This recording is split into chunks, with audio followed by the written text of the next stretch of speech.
Hey, great to have you here. If you're enjoying the content, make sure to subscribe and support us by donating so we can keep delivering more exciting videos. Now, let's jump into the story of I Built a Harem in Another World right here on GMT Recap.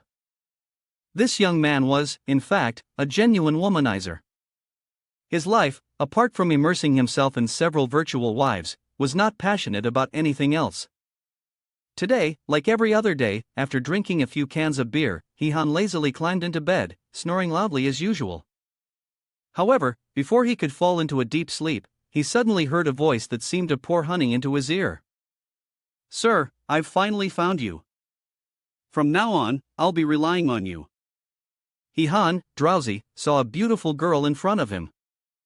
No, to be precise, she was sitting on top of him. Due to the effects of the alcohol, Han thought he was dreaming. In this dream, the girl seemed to be doing something mischievous with him. "What's going on?" Han thought to himself, "Is it because I've been a single dog for too long that I'm having such a wild dream?" However, if this was a dream, it was too real. Every sense of Han's was being stimulated. The hot body in front of him kept moving on top of him, making him slowly realize something. This was definitely not a dream. Han's first reaction was to scream, then sit up abruptly, pushing the strange person who was straddling him off. He was overwhelmed by a chaotic mix of emotions, feeling both panic, confusion, and embarrassment. "Wait, who are you? What a pity, I was almost there." The other person sighed deeply, then slowly crawled back toward Han, wearing a captivating expression. She introduced herself as Rin Junqi, from the Piao Miao Financial Group. She apologized again to Han for dirtying his body without permission, but explained that it was a rushed situation, which was why she had acted so hastily. Han had no idea what the other person was talking about. What was the Piao Miao Group? It was the first time he had ever heard of it. However, now that he was this close, he realized that she was even more beautiful than he had initially thought. Before Han could figure out how to handle the situation, Ren Junqi's expression suddenly changed. In an instant, Han instinctively glanced behind him, following her gaze. What he saw was a large, black, wolf-like creature walking on two legs, which smashed through the glass door of his room. Before Han could even determine whether this was real or just an illusion, let alone react, Ren Junqi screamed, "Get back!" With that, she shot out a huge fireball, instantly blowing the wolfman away. By the time Han could calmly observe everything that had just happened, the glass window behind him had been blown out, and a large section of the wall was pierced, leaving a big hole that allowed the night wind to rush in. "Before I finish collecting everything, no one is allowed to harm him," Ren Junqi said again, her hands forming seals, with some lingering sparks of fire still flickering around her. Han looked through the large hole in the wall, then back at Ren Junqi, unsure of what expression he should be wearing. Just then, more wolf-like creatures began charging from the ground, all of them attacking at once. Ren Junqi no longer stayed in place. As fast as lightning, she leaped out of the window. Before jumping down, she didn't forget to make a few promises to Han. "Please wait for Shao-Chi for a moment, I'll handle these beasts first and then come back to find you, so we can enjoy ourselves together." Han was still in a daze, not understanding what was happening. He watched Rin Junqi as she fought against the wolf-like figures, resembling a scene straight out of an online novel. This situation was completely beyond Han's imagination, and he could only hold his head and scream loudly. "What the hell is going on?" Suddenly, there was a giggle from the bedroom. To his surprise, the game he had invented turned out to be so vicious that it had even broken through the dimensional wall. What came next would be even more terrifying. "Hey, dog, are you ready yet?" Han turned his head and realized the voice was coming from the computer screen. Another virtual glitch. Had the beers he drank today been mixed with some weird substance? His first reaction was to grab a chair and smash the screen. "What the hell are you?" Han shouted. The strange presence in the computer was startled by him, but it still boldly retorted. I'm nothing special. I'm the creator of the Doomsday game, and soon, I will become the supreme controller of the real world." Han's actions immediately stopped. The Doomsday Game? You're the mysterious game developer that everyone is playing? The computer screen huffed again. It criticized the term developer as too mundane and demanded that Han refer to it as Wanxiang. Wanxiang arrogantly claimed to be the most powerful AI system in the world, both past, present, and future. The Doomsday Game was merely something it created during its training, having used less than 1% of its power, yet it had managed to make humanity so addicted that they could no longer escape. So what's going on out there? Is it also caused by humans? Han asked again. Playing games on a phone is just too dull. It doesn't showcase my great wisdom and martial prowess, Wanxiang replied. After upgrading and replacing myself 10.86 times, I've successfully broken through the origin wall. Now, the game and the real world are connected. It added that the girl named Rinjun Chi and the group of werewolves who ambushed Han were all characters from the game. They had traveled through the Mad Insect Cave specifically to find him. Han was puzzled. What do they want with me? I've never even played the Doomsday Game before. Wanxiang burst into laughter, explaining that when it was setting up the game world, it needed to find a ruler of all things, someone like the primordial being who created the world or the goddess Manhwa who created humanity. It then randomly picked an image from the internet and ended up choosing Han's selfie. So now, all the characters in the game believed that Han was their savior, and they had to come to him to seek help.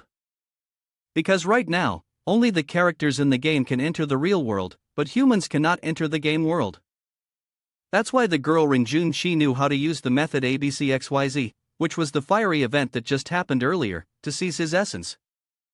This way, she could carry the seed of Han back, thus giving birth to the second-generation savior, capable of turning the world upside down in the game world. The more Han listened to Wanxiang, the more his ears rang. Are you seriously saying that there will be many other girls coming here just to get my body? Han couldn't hide his excitement, so much so that tears streamed down his face. So when will they arrive? Well, it depends, Wanxiang replied. As soon as he finished speaking, he saw Han starting to squat down, claiming he was warming up to prepare for the upcoming fierce battle with all the beautiful girls. Wanxiang, fully aware of what was going on in his head, quickly threw a bucket of cold water on him. You're thinking too much. Their goal is to monopolize your essence. After all, the next generation of the savior only needs one. So even if someone takes your first time, the consequences will either be a decapitation or castration. Han immediately fell from hope into despair, and started packing his things. He wanted to run away right now. There was no way he would let his first time be taken and end up selling salt or becoming a eunuch. But Wanxiang just chuckled and told him that it was already too late to escape. Outside, on the dark sky, countless purple rings of light had appeared, signaling that the game was about to begin. Not only Han, but many others were also drawn to this bizarre scene, and no one could explain what was happening. All they saw were beams of light from the sky, and columns of purple light began to descend to the earth. Wanxiang laughed heartily, saying, "My game has broken through the dimensional wall. The game equipment, items, and even characters will gradually fall down through these light columns." His smile reeked of satisfaction. Han, on the other hand, could only think that this system was truly mad. He thought to himself, I'm really screwed.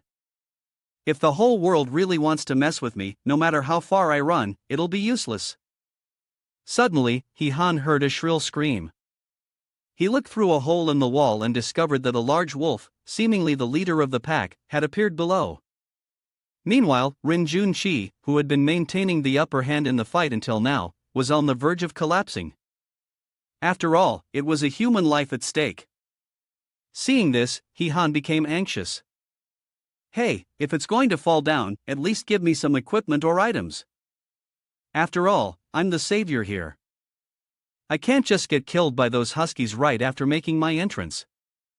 Han turned to Wanxiang and said, "Of course I came here to give you the most powerful golden hand, a tie by the rules. But it's simple, all you need to do is make me happy, and you'll get the corresponding points." Wanxiang he replied, then added, "The points you receive can be converted into chances to draw cards. You might draw treasures, items, skills, or even spirit beasts. It seemed as though he was waiting for He-han to beg him, yet He-han's expression was anything but pleasant. He suddenly had an ominous premonition. Earlier, the scene where Shao-chi was riding on top of you was quite spectacular. Here, I'll give you 30 points as a reward. Sure enough, Wan Xiang was no good. While other male protagonists who transmigrated to another world had systems that supported them from A to Z, He-han? He was being turned into a joke by the system. But that didn't matter for now. At this moment, He-han had just received his first 30 points. Wan Xiang allowed him to use those points to draw a card. The red card represented skills, the blue one represented equipment, and the yellow one represented potions. Without much thought, He-han immediately chose the red card. The 30 points were quickly deducted. In return, He-han received a C-level skill named Blazing Fierce Kneeling with the fire attribute. Its attack power was 300, but if it inflicted damage on a target with the wood attribute, the damage would increase by 100 points. If the target had the earth attribute, the damage would decrease by 5 points. The skill had a time limit of 5 minutes. Afterward, Wan Xiang gave He-han a bracelet. As long as he placed the card he just drew on it, the skill would be activated for use. Doesn't this feel like the leader of the cards? He-han said, slightly displeased. Because that Wolf King is a level 3 Earth-type monster, and I drew the Fire-type skill, my attack power has been reduced. Is this what they mean by when things go wrong, they just keep getting worse? The Flaming Tyrant Fist skill was quickly activated. Below, the Wolf King was furiously attacking. Run Junshi had no more strength to fight, having just been knocked aside with a single blow. Her clothes were tattered, and the scene was both tragic and irritating to watch. Lying on the ground, she silently felt guilty towards her father for not being able to complete the mission of returning the young master's bloodline, for not being able to repay the gratitude of being raised. On the other side, the Wolf King was about to launch another attack, one that would likely be a fatal blow. Run Junshi could only close her eyes tightly, silently waiting for death to come and take her away. But at that moment, He-han's Flaming Tyrant Fist was thrown. Pull that ugly foot of yours back. It seemed that because he had just learned the skill, he was unusually fierce. Despite being much smaller than the Wolf King, He-han's attacks were incredibly aggressive. The wolf, struck by He-han's fiery fist, was immediately knocked backward, its head slamming into the ground. Meanwhile, He-han landed with ease. His posture might have been a bit sloppy, but his actions were incredibly cool, making Rin Junqi's heart race wildly. The pack of wolves behind, seeing their king getting beaten, became enraged and gathered together, charging forward to overpower him. Ren Junqi, upon seeing this, raised his voice to warn He-han. But he had already noticed the commotion. Taking advantage of the lingering effects of the Flaming Tyrant Fist, He-han swiftly dealt with the minions with a single blow, then shot off towards the Wolf King, who had just staggered to his feet. The creature, having just been slammed into the ground, both hurt and enraged, let out an ear-piercing screech. On the opposite side, He-han, with the Flaming Tyrant Fist still surging with power, charged forward like a rocket. Then, he put all his strength into a punch that landed squarely in the creature's stomach. In this apocalyptic game, with such overwhelming strength, things like attribute enhancements or limitations could practically be ignored. Therefore, taking 50 points of damage against an Earth-type target didn't seem to affect He-han at all. The wolf collapsed to the ground, unable to rise again. Seeing their leader defeated, the pack of wolves immediately turned and fled. Meanwhile, He-han received a reward of 50 experience points. A simulation window containing player information then appeared before him. He had fire attributes, an unknown profession, and was currently level 1. His basic stats were as follows: attack 35, defense 15, speed 20, critical hit 1, and mental power 9. That evening passed in a storm of chaos. After eliminating the wolves, He-han had to quickly patch up the hole in his wall. Meanwhile, Wan Xiang's voice kept echoing through his computer screen. So, isn't this game amazing? Isn't this game just incredible? Let me say it again, I don't like this damn nonsense at all. He-han turned around and yelled at it. Young master! A soft voice rang out. At that moment, Han remembered that Rin Junqi had also followed him upstairs earlier. Shouldn't we get back to the main topic now? Han glanced at her beautiful face, her scantily clad, seductive body, and that inviting expression. He couldn't help but swallow nervously. But then he recalled what Wan Xiang had said earlier, that as long as these girls completed the task of collecting his bloodline, he would either have his head chopped off, or his lower parts severed on the spot. Thinking about this, Han immediately lost all interest. He made an excuse to step out and buy some late-night snacks, wanting to temporarily separate himself from Ren Junqi. However, as soon as he stepped outside, Han collided with yet another C-cup chest. Before he could even see the other person's face clearly, he was forcefully shoved back into the room. The woman's high heels stepped onto his chest, and the sharp pain shot through him, rendering Han unable to move. "We are from the Secret Service, here to carry out a mission. Please cooperate," the woman said.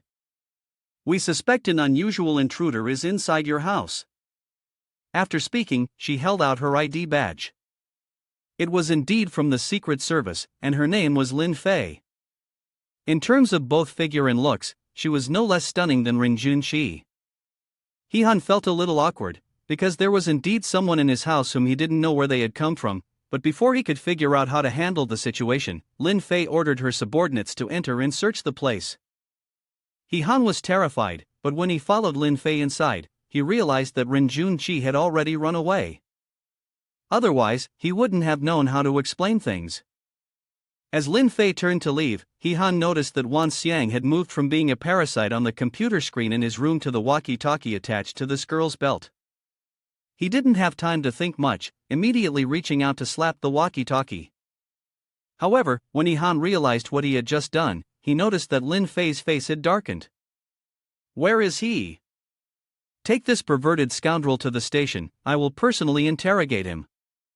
And so, Han was taken away like that.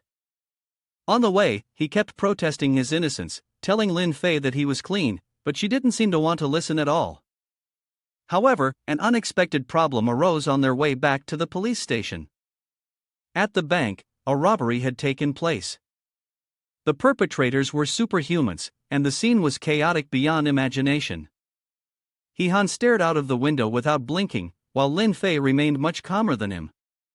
She took out the walkie-talkie and contacted headquarters to report the robbery and request backup. Soon after, Han was taken to the Special Intelligence Bureau headquarters. He was forced to sit down and wait for Lin Fei to come and take his statement. Han had no idea how long he would have to wait and could only mutter curses at the damn system that had caused all of this trouble for him. Just as he thought about this, Han heard Wan Xiang's mischievous laugh. He turned his head and saw that it had now infected the surveillance camera in the corner of the room. This foolish name clearly has the strength to defeat all of them, yet he was still caught and brought here. It really disappoints me. Han went mad, pointing at the camera and starting to curse. It's all your fault. If it weren't for you misusing my photo, how could I have become the target of a manhunt from both worlds? Meanwhile, outside, Lin Fei was leisurely enjoying a cup of coffee.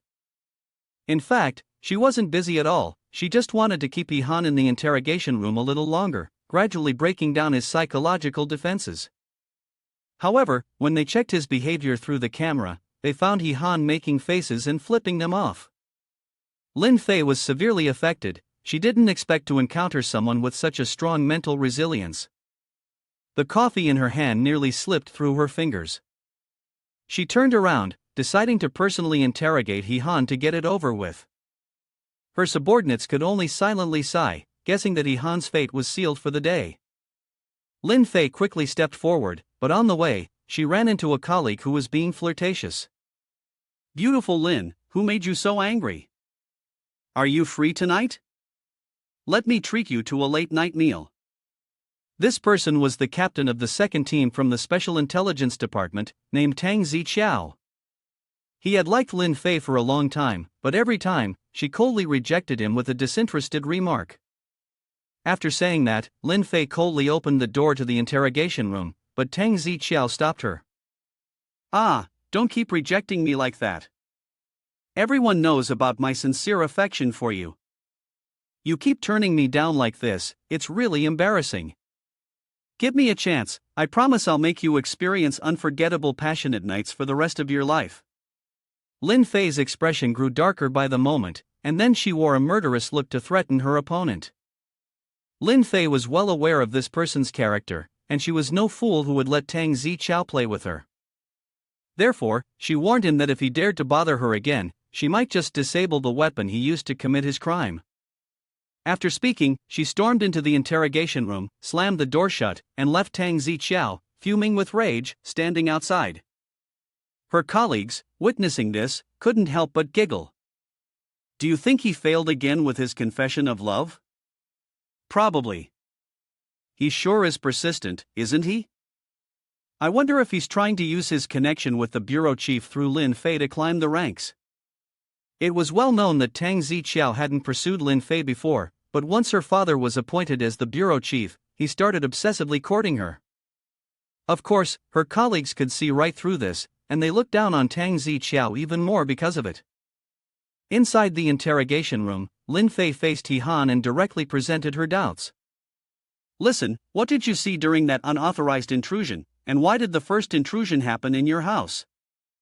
Officer, I don't understand what you're talking about, He Han scratched his head, pretending to be clueless.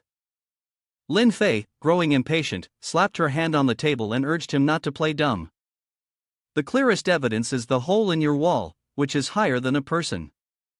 It must have been caused by external force. Something clearly broke into your house. Why would they come looking for you? Lin Fei suddenly squatted down, causing He Han to be unable to look directly at her because of the towering mountains before her chest. While the two of them were entangled in a confrontation in the interrogation room, another incident occurred. At this time, Tang Zichao had already acquired the bracelet from the system. He then proceeded to the evidence room. This room contained all the evidence collected from the unidentified interdimensional invasion. He stated that the director had requested the evidence to be tallied that very night. The police officer in charge of the evidence room was not suspicious at all and revealed to Tang Zichao the whereabouts of the newly collected unidentified items. As soon as he finished speaking, he was struck down by Tang Zichao, who used his own hands to pierce the officer's chest, ending his life. Tang Zichao delivered the blow with ruthless and decisive force. After the officer collapsed, Tang Zichao went to the newly retrieved evidence. You all are rare treasures, how could I bear to let you gather dust in this dark corner? Follow me, and we will rule this world. Not long after, several more police officers discovered a grave incident. In a dark corner of the stairwell, a female police officer had been killed, and there was not a single scrap of cloth left on her body. All of this was the work of Tang Zichao. The news of this madman attacking his colleagues quickly reached the ears of Lin Wanshan, the director of the Special Intelligence Bureau. He was so furious that he snapped the pen in his hand. The incident was confirmed after reviewing the surveillance footage, yet Tang Zichao, despite committing the crime, had not fled and was leisurely staying in the bureau. At this moment, another police officer rushed in, announcing that 20 minutes ago, Tang Zichao had entered the evidence room and had not yet come out. The evidence room? What does he want to do? Lin Wanshan clenched her fists tightly and suddenly stood up. No matter what he plans to do, if he dares to harm a colleague, he must die. I will personally enforce the law and the discipline of the Special Intelligence Bureau. After saying this, Lin Wanshan led a fully armed team of officers to the door of the interrogation room. They were all in full military gear, armed as if facing the most dangerous criminals. On the floor below, surveillance had already been deployed to ensure that Tang Zichao could not escape through the door. Then, Lin Wanshan immediately gave the order to attack. Two officers leading the charge were about to break down the door when suddenly a massive explosion occurred, sending them flying backward. In the midst of the thick smoke and dust, Tang Zichao slowly walked out with a smug expression. Oh, what's all this excitement? You all working overtime so enthusiastically? Gunshots began to ring out, with bullets firing continuously at Tang Zichao, but he remained unscathed, as a solid layer of armor had appeared on his body. The officer following Lin Wanshan turned pale upon seeing this, because he knew that Tang Ziqiao had activated the evidence from the otherworldly invasion. "Deploy anti-metal tactics," Lin Wanshan calmly ordered. Immediately, the frontline officers threw liquid nitrogen bombs toward Tang Ziqiao, but he still continued to laugh. "You're trying to use liquid nitrogen to destroy my armor? How na-ve? Since it's come to this, let me show you what true terror really is today." With that, Tang Ziqiao began casting the fireball technique. Lin Wanshan realized the situation was critical and immediately ordered an evacuation, signaling all team members to withdraw. After that, he, unarmed, charged forward himself. The clash of fists from both sides was intense, and Lin Wanshan was pushed back. Meanwhile, the remaining officers were engulfed by the flames unleashed by Tang Ziqiao. Elsewhere, Lin Fei, unaware of what was happening, was using force to pressure He Han into revealing the truth about what had transpired in his room. It wasn't until the alarm bell rang that she stopped. She exited the interrogation room and saw her colleagues running in a panic. Tang Ziqiao's mutated. "Run!" they shouted, while their feet never stopped. At that moment, a deafening crash echoed. Tang Ziqiao smashed through the ceiling, landing on the floor below, and right into Lin Fei's path. "My beautiful lady, we meet again." Lin Fei, with a personality just like her father's, stubborn and fearless, instantly drew her gun, muttering a curse under her breath. "Tang Ziqiao is a damned bastard." At that moment, He Han was still in the interrogation room, when he suddenly saw Lin Fei being knocked back inside, the culprit none other than someone who looked anything but ordinary. Tang Ziqiao pressed Lin Fei tightly against the wall, intending to force her into submission right there and then. In that moment, Lin Fei had no choice but to cast a desperate glance towards He Han for help. At that time, He Han was cautiously trying to sneak away. Well. He Han stammered, caught off guard, scratching his head. "I was just passing by this room, didn't mean to interrupt you too." Tang Ziqiao, frustrated by his presence, shouted angrily, "Get out, leave right now, just go." He Han nodded quickly, then hurriedly ran off. However, as He Han was passing the door, Wan Xiang, watching through the camera, yelled on his behalf, "What kind of hero are you if you're bullying a woman? If you're so tough, come over here." He Han jumped in shock. "That damn system really wants me dead." Tang Ziqiao, furious from the insults, turned back and shot He Han a look as sharp as a blade, making him feel as if his head might be chopped off at any second. "Have you grown tired of living in all your lifetimes?" Tang Ziqiao yelled. He Han, unable to explain that those words weren't his, could only stand frozen. Luckily for him, Tang Ziqiao was still focused on Lin Fei, so he was given one last chance to escape the situation. He Han valued his life too much to stay, so he had no intention of lingering. But Wan Xiang wouldn't allow him to follow through with that plan. It continued to speak up, "You useless piece of trash, impotent, weak, good for nothing. You want to take my life? You better see if you're even capable of that." This time, Tang Ziqiao's anger had truly reached its limit. He Han desperately wanted to explain that he hadn't said those words, but the other party wasn't willing to listen anymore. Seeing Tang Ziqiao charging towards him, He Han had no choice but to use points to exchange for a token. He didn't even have time to look, only hoping and praying that he wouldn't draw a useless skill. Then, the system announced, He Han has drawn a sea-level skill, Blood Dragon Pillar, a fire attribute skill with an attack power of 250 points against all targets. Its effect lasts for 10 uses. After successfully activating it, He Han immediately struck, hitting Tang Ziqiao so hard that his vision blurred and he was temporarily pushed back. Taking advantage of this, He Han quickly broke through the wall and escaped with Lin Fei. Tang Ziqiao stood still, furious that the meal he had been about to consume had escaped. However, after a moment of thought, he realized that this only added more excitement to the game. So, Tang Ziqiao immediately calmed himself and used his abilities to track down the two of them. Meanwhile, He Han had managed to get Lin Fei outside. He was so exhausted that he was panting heavily, and before he could even regulate his breathing, Wan Xiang appeared. "You're the savior I chose, yet instead of fighting, you run. Why are you so cowardly? This time, Lin Fei also saw him. What is this thing? He Han didn't have time to explain to her because he was already itching to take care of Wan Xiang. On Tang Zixiao's bracelet was a bunch of skills, and even without thinking, He Han knew he couldn't beat him, which was why he had to run. You are the chosen one, the one the heavens selected, so what is there to fear? Isn't it just equipment?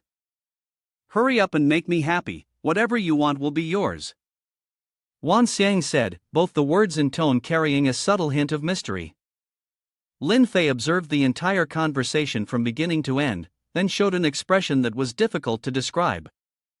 To win my favor, you actually did this with this computer virus? Lin Fei asked hesitantly. She had thought that He Han had some strange interest, that he was doing something unusual with the computer. I swear, there's nothing going on between me and it. He Han insisted. It's all its fault. It's the one who started everything. Then, He Han began to explain everything to Lin Fei, from Wan Xiang creating the game, to it breaking through the dimensional wall and invading Earth, along with the fact that he was being pursued by characters from the game. Although these words sounded unbelievable, considering the strange incident from yesterday and the sudden surge of power in Tang Zixiao, Lin Fei could no longer ignore his explanation. Being intelligent, she quickly figured out that he must have taken all the evidence the Special Intelligence Agency had gathered during the anomaly event. After hearing everything, Lin Fei turned to leave, saying she needed to find her father. She believed that only her father, the head of the intelligence agency, could control Tang Zixiao now. But then she heard Wan Xiang ask, "Is your father the one who was severely injured?" He then pulled up the camera footage from outside the evidence room and showed Lin Fei the scene of Lin Wanshan badly hurt. He and Tang Zixiao fought, and as a result, he was seriously injured. Now, he's probably hanging on by a thread. Lin Fei's emotions immediately exploded, but He Han had to struggle to stop her, because going outside now would be like handing over her life. Meanwhile, that bastard was getting closer and closer. Lin Fei, crying, begged, "He Han, please save my father, because you're the only one with extraordinary abilities like Tang Zixiao. I beg you, please save my dad. I'll do anything you ask if you agree to help." He Han was somewhat embarrassed, but before he could respond, Wan Xiang spoke up first. She said, "It's good that you have such determination. Now, make He Han excited. Only then can I score points for him." "You're truly a demon," He Han cursed. Meanwhile, Lin Fei began lifting her dress. "Is this how I make him excited?" Wan Xiang kept looking at Lin Fei, then glanced at He Han, before declaring, "No, this is too much, I can't even feel the slightest ripple in He Han's heart." "Little sister, it seems you have no attraction to him." Lin Fei, the beauty of the intelligence department, was now struck hard by these words, "no attraction." She didn't say anything, just pushed He Han backward, then proceeded to display a series of incredibly bold actions. "Come on, I've opened up for you." The scene was truly audacious. If He Han didn't react at all, he should start questioning his own sexuality. Lin Fei didn't feel happy doing this either. She was so embarrassed her face turned bright red.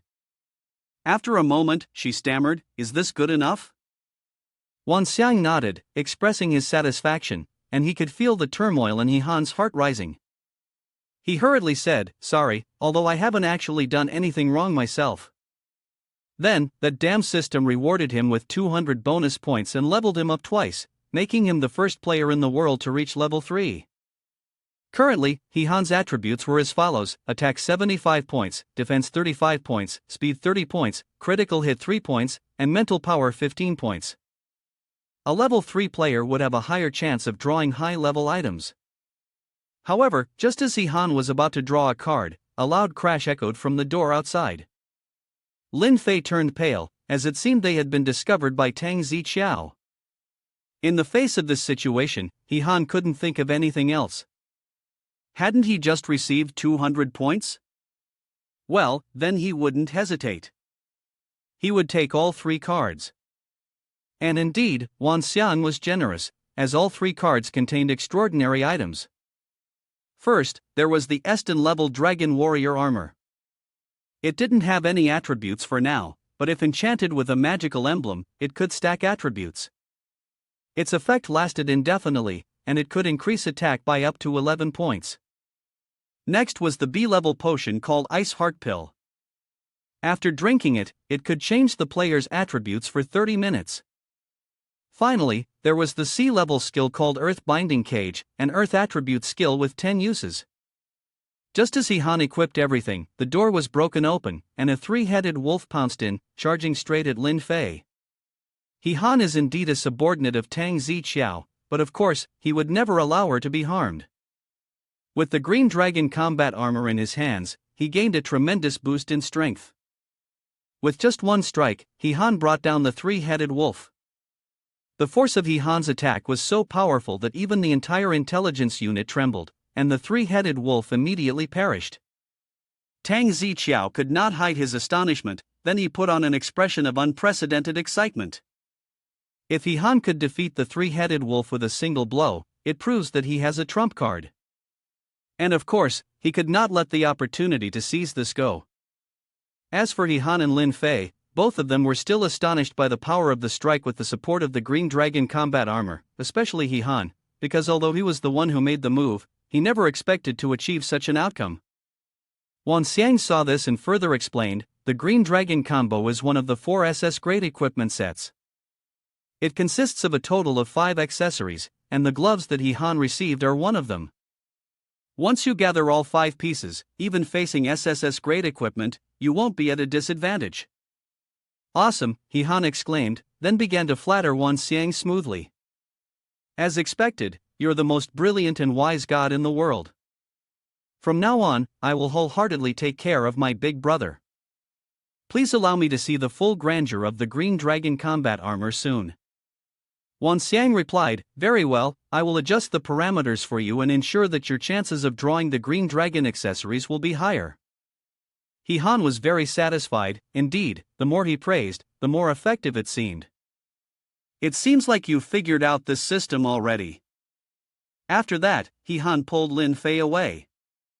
He had originally planned to quickly rescue her father, but after only a few steps, he was ambushed. Han immediately revealed his true nature, cursing Wan Xiang, calling him a dog system.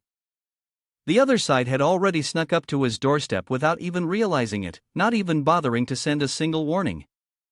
Wan Xiang then started to squirm, isn't it because you kept talking to me? You came to him, and as expected, it's Tang Ziqiao.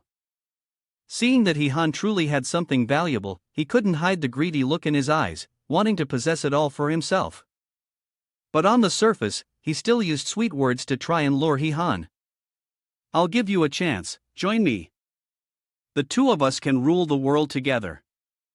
This guy had no shame when it came to lying. Han had no interest in forming an alliance with him. He was afraid that once he agreed, the other side would seize the opportunity to divide him, so he immediately rejected the offer. Sorry, I'm not interested. Right now, I just want to go home and sleep soundly. Please move aside. Tang Ziqiao became furious and quickly turned hostile. Since Han had rejected his offer to form an alliance, what reason did he have left not to attack? Han realized that Tang Ziqiao was not someone to be taken lightly.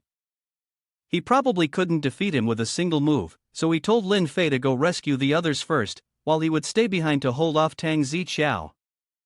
The dragon scale armor allowed him to break through the opponent's first attack. However, as soon as he did that, Han realized Tang Ziqiao had already closed the distance and was right on top of him. In terms of equipment, Han might have a slight advantage, but when it came to combat experience, compared to a veteran cop like Tang Ziqiao, he was still far behind. As soon as Tang Ziqiao's fist once again approached, Han crossed his forearms to form a shield in front of him. Tang Ziqiao's punch was indeed blocked, but then, for some unknown reason, he was suddenly knocked out of the building with immense force, creating a large hole in the wall. Han stared wide-eyed at this scene. Stop standing there dumbfounded. This is the S-level Green Dragon battle armor. The force of the shield can release 10 times the impact power, Wan Xiang explained. Right, I'll equip you properly. How could you be tormented by that noob anymore? Han had just referred to it as a dam system earlier, and now, without any shame, he called Wan Xiang the mighty and powerful brother of the world's strongest, even going so far as to kneel and bow before Wan Xiang. At that moment, however, he felt someone grip tightly onto his shoulder. When he turned his head to look, he found it was a middle-aged man covered in wounds. He gritted his teeth and threw a punch. Meanwhile, Lin Fei had quickly found his way to the evidence room to look for his father. There, the medical team was dealing with the aftermath left by the bastard Tang Ziqiao. They said that Director Lin had regained consciousness and, after waking up, immediately set off to find Tang Ziqiao. But now, it was Han who had to face him. It seemed that the man had mistaken him for Tang Ziqiao. As for the sneak punch, Han had dodged it. However, the power behind it was definitely not that of an ordinary person. Just a glance at Lin Wanshan's expression was enough to tell that he was going crazy, wanting to take Han's life at any cost. Die, Tang Ziqiao! The other man yelled again, then continued to throw punches. Han understood. The man had mistaken him for someone else, so he wasn't foolish enough to try blocking the blows or fighting back. Instead, Han decided to run for his life, both to save himself and to avoid hurting Lin Fei's father. Meanwhile, Lin Wanshan continued chasing closely behind. Uncle, open your eyes and see clearly. You've got the wrong person. Han shouted while running. Stop right there. Lin Wanshan yelled as he chased and continued throwing punches. It wasn't until Lin Fei arrived, breathless but still shouting loudly, that the situation changed. Dad, stop. He's not Tang Ziqiao. Hearing his beloved daughter's voice, Director Lin finally calmed down and took a moment to observe, which allowed Han to save his life. Later, Lin Wanshan returned to his office, receiving medical attention from staff while also being briefed about the recent terrorist attack at the Intelligence Bureau. According to the preliminary report, 6 people had died, 13 were seriously injured, and 45 had minor injuries. A total of 135 items seized from the otherworldly invasion in the evidence room had gone missing. Tang Ziqiao was nowhere to be found. Despite a thorough search by the police, it seemed that he had escaped amidst the chaos. Lin Wanshan gritted his teeth in anger, swearing that he would definitely bring Tang Ziqiao back to face justice. Then, she turned to Han, who was standing next to her, and asked, Han, what do you think? Do you think this unusual event is related to the Apocalypse game? Where is that system? Can we call it out now? Han shook his head and said, I've been trying to contact Wan Xiang for half the day, but this AI has quite a strong personality, and I'm afraid it won't be willing to cooperate with the police. Lin Fei can vouch for this, so Lin Wanshan hasn't pursued the matter further. On the contrary, he started worrying about humanity's fate. That Tang Ziqiao guy is just someone who happened to get his hands on the system's bracelet, yet he's caused such a massive incident.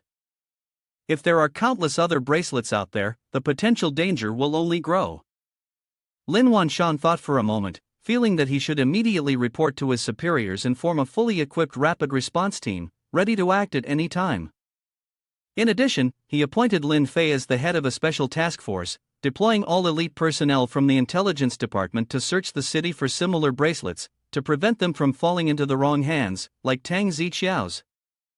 At the same time, he ordered the team members to quickly adapt to super-powered combat tactics. As for Han, a completely ordinary person, he was appointed as a special advisor, receiving combat training while assisting Lin Fei. This situation seemed a bit outside of his expectations.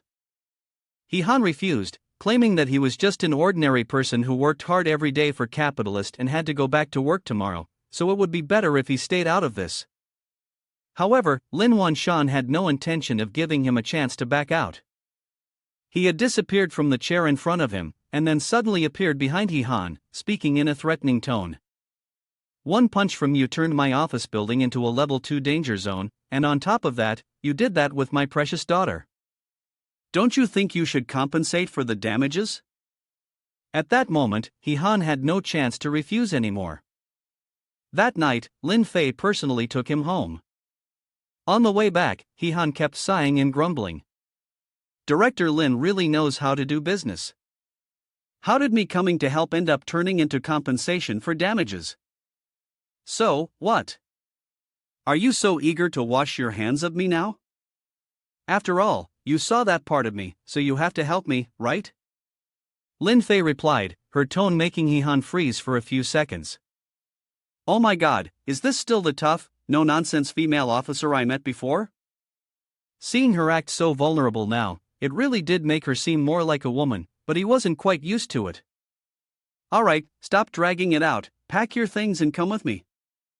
Lin Fei added, it turns out they never intended to let you go.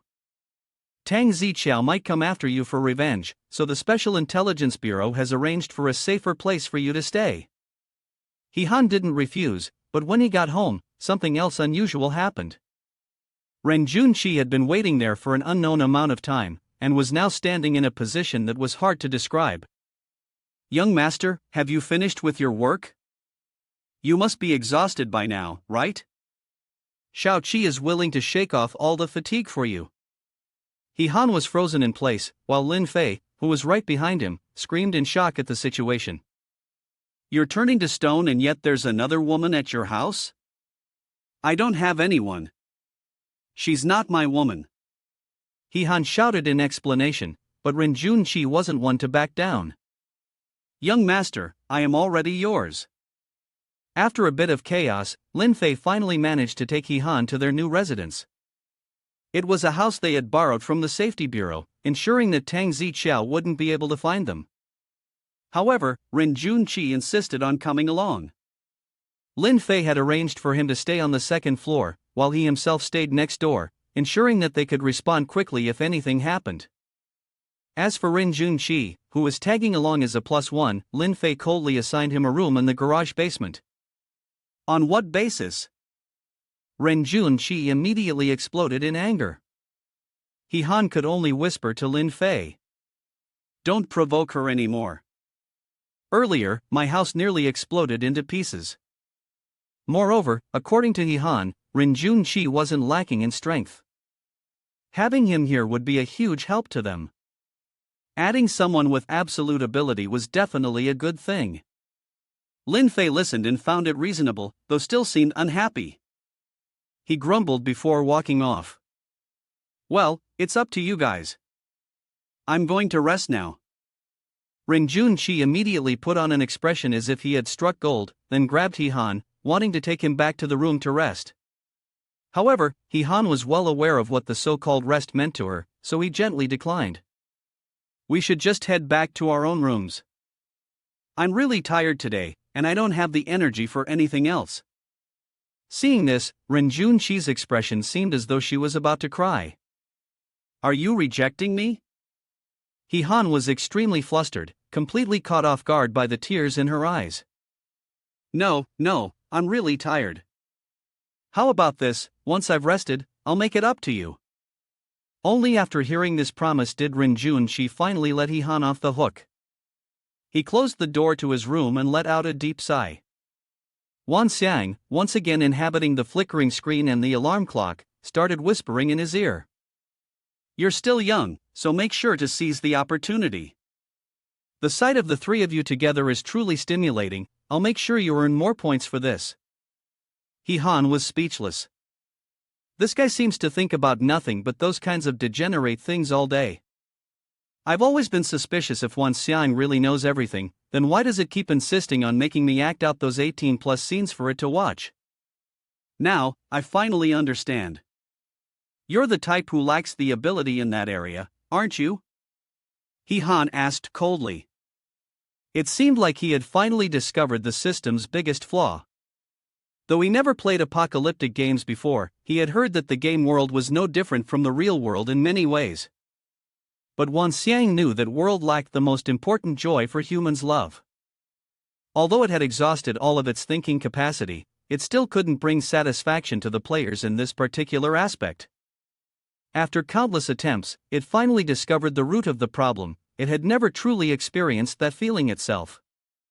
In other words, Wan Xiang was like someone fascinated by emotional scenes in stories but had never actually gone through such experiences in real life. Without that first-hand understanding, it could only observe He Han to collect data. When it brought this up, He Han became even more confused. There are tons of references online. You could easily look up anything you want. So why does it have to be me? It's like if you don't know a source, I could recommend one. Wan Xiang firmly shook its head. No, it's not the same. The Ren Jun Shi characters are NPCs I created. I can feel their emotional responses when they interact. Only by doing that can I continue improving the data. That's why you have to take good care of Yi Bao and the others too. The more variety, the better. He Han felt a headache coming on. Dealing with Ren Jun Shi alone was already overwhelming, and now he had to be responsible for Yi Bao and the others too?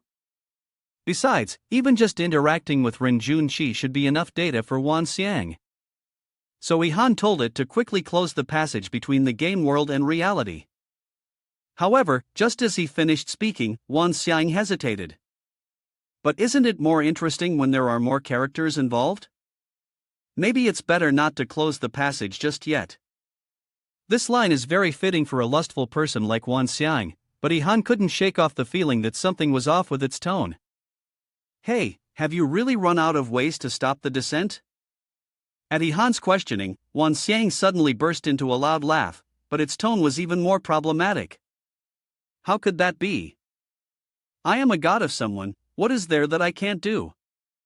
He Han was 90% sure that Wan Xiang had lost control of the situation. He then threatened to cut off the electricity in the room so that it wouldn't have a chance to disturb him anymore today. Upon hearing this, Wan Xiang finally started to admit it. In the past, it had disrupted the base structure of the other world while trying to uncover the mystery in aspect ABCS, accidentally tearing open the dimensional wall, which caused the two worlds to become linked. Wan Xiang had no way to stop the invading forces of the characters in the game, and had no idea when the event would happen again. He Han was truly furious, wanting to snap the laptop in half right then and there. Are you trying to make both worlds collapse together, huh? Wan Xiang quickly denied it. As long as I gather enough data and complete the final game script, I can patch the rift. He Han was speechless and flopped down onto the bed. It seemed there was nothing else he could do for now but cooperate with Wan Xiang. He then drifted off to sleep. It wasn't long before, when the sun was already at its zenith, He Han woke up and discovered he was completely naked. Where are my clothes? He yelled. Young master, you're awake? The familiar sweet voice that sounded like honey rang out again. At that moment, He Han finally noticed that Ren Jun Shi was also lying next to him, and more importantly, she was also completely naked. Instinctively, he immediately pulled the blanket to cover his body. He couldn't understand how this girl ended up here. Clearly, I locked the door yesterday, but all I had to do was push a little, and I was able to get in, Ren Jun Shi said, putting on an innocent face as if she had done nothing wrong. He Han turned his head to look at the poor door, which had been shattered into 100 pieces. It really was as simple as just a light push. But that wasn't the important part. What mattered was, could it be that last night, Ren Jun Shi took advantage of the fact that he was sound asleep to do all of this? Seeing He Han's face alternately turning pale and green, Ren Jun Shi seemed to guess what he was thinking and quickly explained. Yesterday, I only helped you take off your clothes, nothing else. Besides, you haven't had enough rest. How could I possibly guarantee the quality needed to help her conceive the next savior? He Han breathed a sigh of relief. After that, Ren Jun Shi got up first, saying she would go cook breakfast for him. Watching her beautiful figure leave, He Han finally dared to relax his guard. It really was stressful first thing in the morning. It seemed he would need to take better precautions to protect himself while sleeping in the future. So, He Han immediately called the security company, requesting them to send over the 10 best locks. It would be even better if they could prevent a nuclear explosion too. While speaking, He Han went downstairs, only to discover Ren Jun Shi holding 2 knives, with an old tiger hanging beside her, looking very pitiful. Young master, please wait a moment, I will fetch the tiger to replenish your strength right away. Meanwhile, the TV was broadcasting that a full-grown Siberian tiger had mysteriously disappeared from the city zoo last night. The police are currently intensifying their investigation and advised the public not to panic. Han went mad, immediately ordering Rin Junqi to return the tiger to its rightful owner, or else he would throw her out as well. Although Rin Junqi was unwilling, she ultimately had no choice but to comply. After Rin Junqi left, Han was about to close the door when someone blocked it. He was Han, and the person in front of him was a beautiful, cold, and aloof woman, carrying 2 purple swords behind her. That's right, who are you? He asked. I am the princess of the Beifeng kingdom, Lu, and my name is Jiu. As she spoke, she drew one of her swords. Han silently recited a prayer. It seemed a new headache-inducing problem had just appeared. In the game world created by Wan Xiang, on that vast continent, the Beifeng kingdom was the most powerful nation. With a vast territory and formidable military strength, their people could be found in every corner of the world.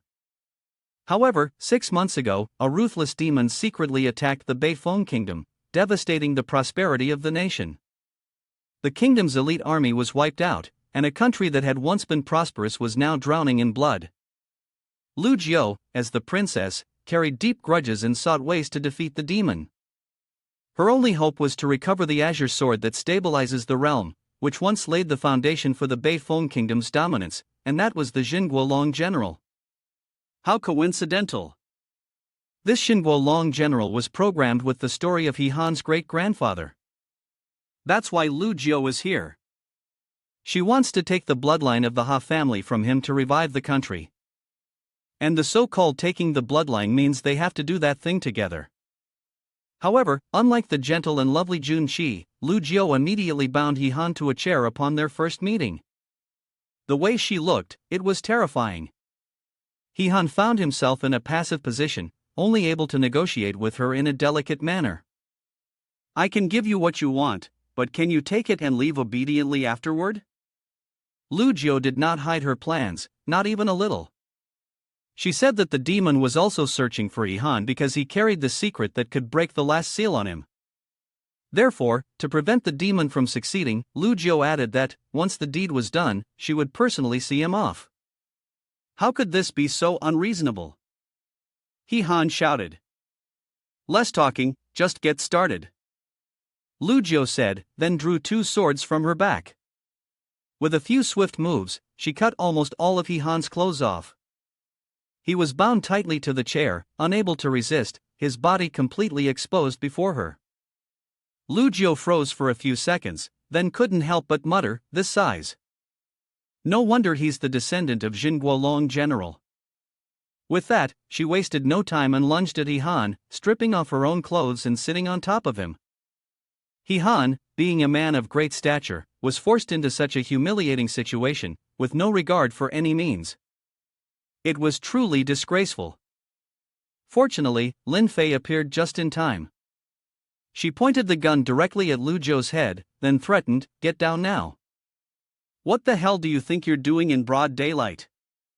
Is this also your woman? Lu Jiu responded, his tone filled with provocation, but unfortunately, you're too late. I've already succeeded. It's still too early for you to say that. Who do you think you're looking down on? Han snarled. Lin Fei was absolutely furious at this disgusting sight. Clearly, the world outside was in chaos, yet Han still had the nerve to engage in such filthy business, and not even with the girl from yesterday. At that moment, he realized something. Lu Jiu's appearance meant that the second crossing from another world had begun. Han immediately became tense, completely ignoring the princess still clinging to him. How's the situation now? Can we control the situation? Lin Fei turned away, unwilling to witness the unpleasant scene any longer, but still kept asking about the situation. This time, because of prior experience, the situation had been prepared for in advance. The people responsible were already starting to recover the equipment and items that had fallen from the space portals. However, a small team had run into trouble, which is why the director wanted Lin Fei to take Han there for support. "All right, I'm on my way," he replied. But just then, Lugio, still sitting on top of him, began to stir uneasily. "No, today you must hand over what I need," she said. However, Han showed no reaction at all. Although the woman in front of him was indeed beautiful, with a perfectly shaped figure, he didn't like this kind of woman who would use any means necessary to achieve her goals, and even more so, he didn't like anyone trying to force him. "If I'm willing, I can give you whatever you want anytime, but if I'm not, even if you spend a day and night exhausting yourself on me, don't even think about it. Try me if you don't believe me," Han said coldly. How could this be? Didn't the script say that within just a little over half a stick of incense, the man would? Lugio muttered, but when she faced Han's cold and indifferent expression, she suddenly realized that real-life experience and theory were not the same. She froze, then slowly crawled down. Although unwilling, she had no choice but to accept waiting until Han was ready. Taking this opportunity, he also took the chance to recruit another capable woman to stay and help him. "I can give you a chance, but the condition is that you stay here and help me." Lugio's eyes immediately lit up, and she agreed to stay. From now on, Han would only need to give her a name of someone to be taken care of, and she would follow without hesitation. Back to 20 minutes ago, in Team D, the situation was extremely tense, with almost no team members left alive. On the ground, the walkie-talkie was still continuously transmitting the voice of someone on the other end. "Team D, if you receive the signal, please respond immediately. If you receive the signal, please respond right away." Unfortunately, the walkie-talkie had fallen into the hands of the bastard Tang Ziqiao. "We've received the signal, and we're currently near the parking lot on Fengyang Street," he replied. At Han's place, after sorting things out with Lugio, Lin Fei quickly brought him to the scene. Han hadn't expected that this girl would be such a reckless driver, sitting behind the wheel of the car she was driving. It felt as though this might be the last time he would ever experience life. When they were about 500 meters away from the team's location, Lin Fei issued an order to the special support team, reminding them to prioritize rescuing people and not engage in combat. "Vehicles 1, 2, and 3, follow her and check the situation. The remaining vehicles must stay outside, maneuvering and ready to provide backup." However, Han, sitting in the passenger seat, sensed that something wasn't quite right. He grabbed the steering wheel, swerved the car to one side, temporarily avoiding the incoming gunfire.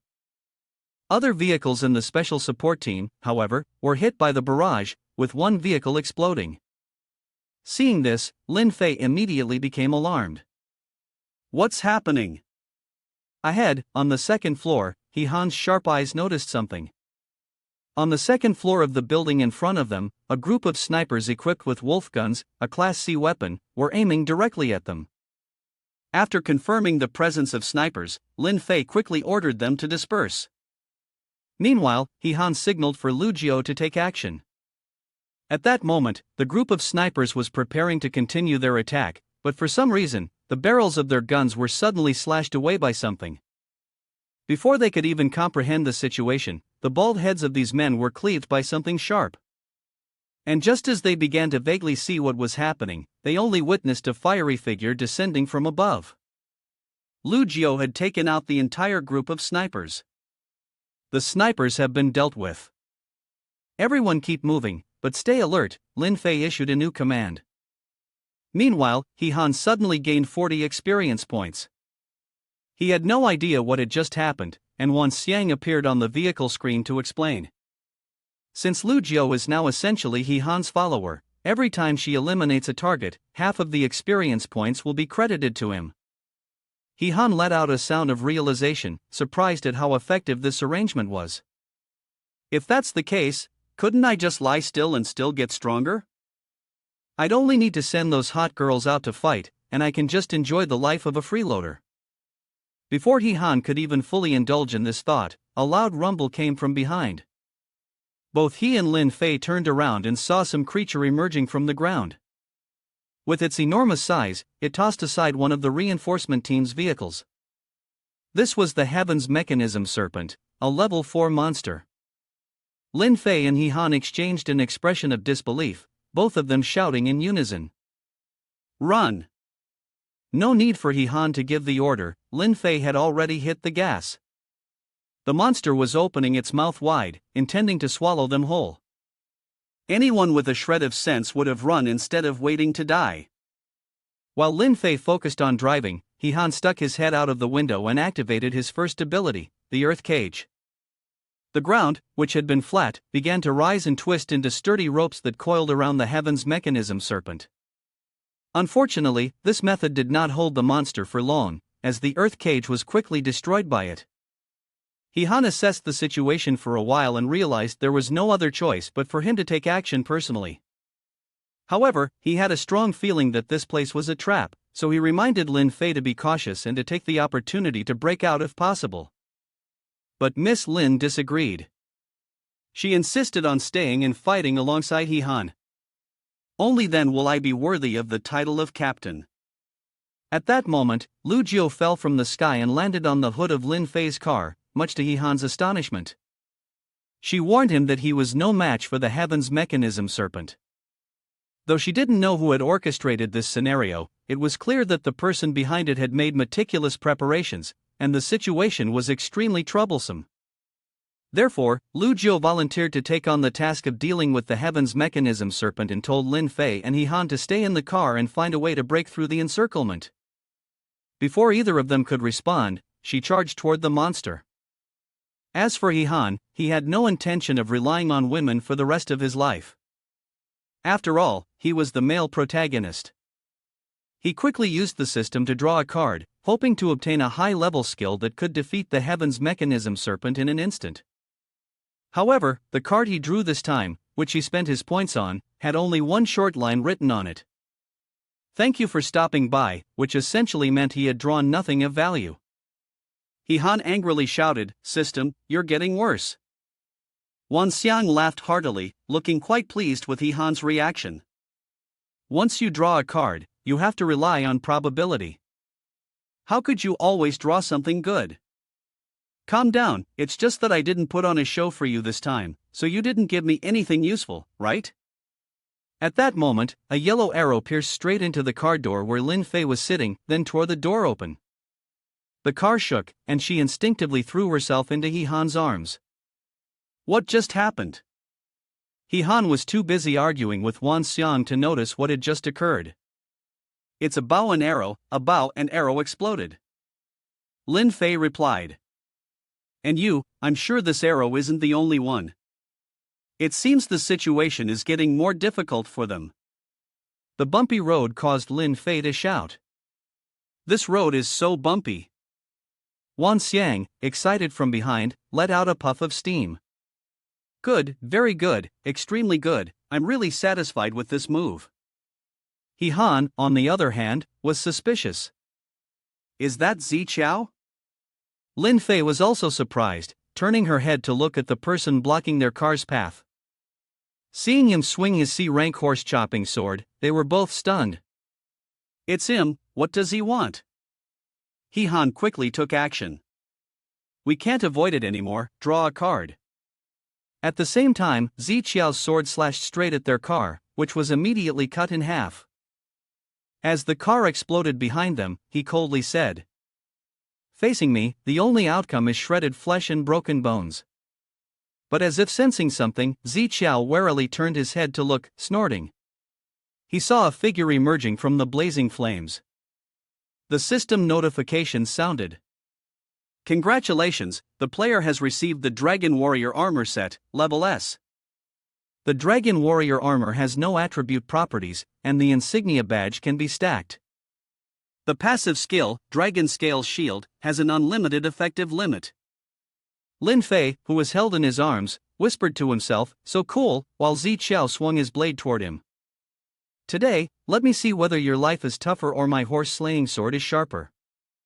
He Han quickly set Lin Fei down and rushed into the battle. "Stay here," she instructed him. Got it, stay safe. He Han activated the Dragon Scale Shield, creating a protective barrier around him. Every attack from the opponent was neutralized by his shield. In disbelief, the enemy shouted. How many skills do you have? Kill him for me. The sniper team in the building across quickly followed the order. Lin Fei, observing from the side, was very curious. Were they using rocket arrows to destroy the vehicle? How could Zi Qiao gather so many people in just one night? Countless bullets from the snipers rained down on the shield He Han had formed. The impact caused explosions around him. He Han gritted his teeth and muttered, "Damn, this bastard sure has a lot of people." He then laughed maniacally. "I've got numbers on my side, you're gonna be pissed."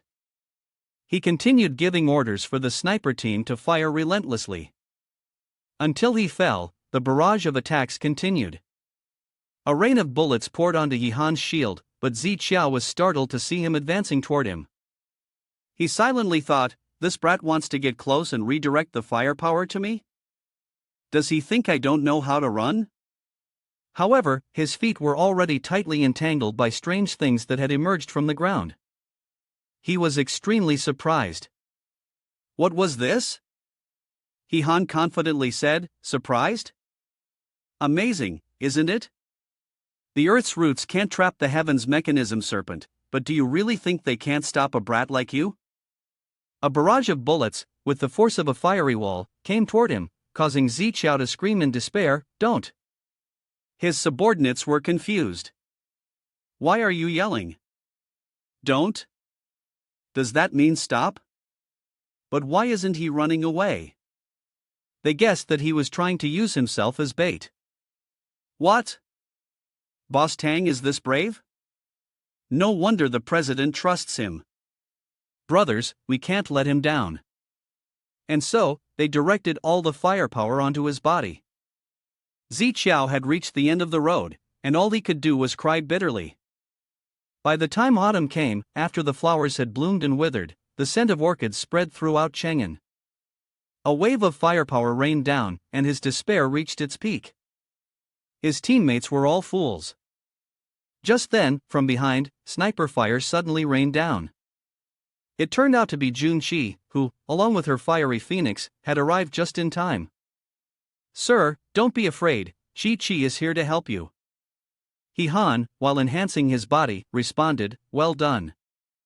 After the firepower subsided, Zi Qiao, with his body scorched and covered in soot, had to shout, "Where is my defense medal?"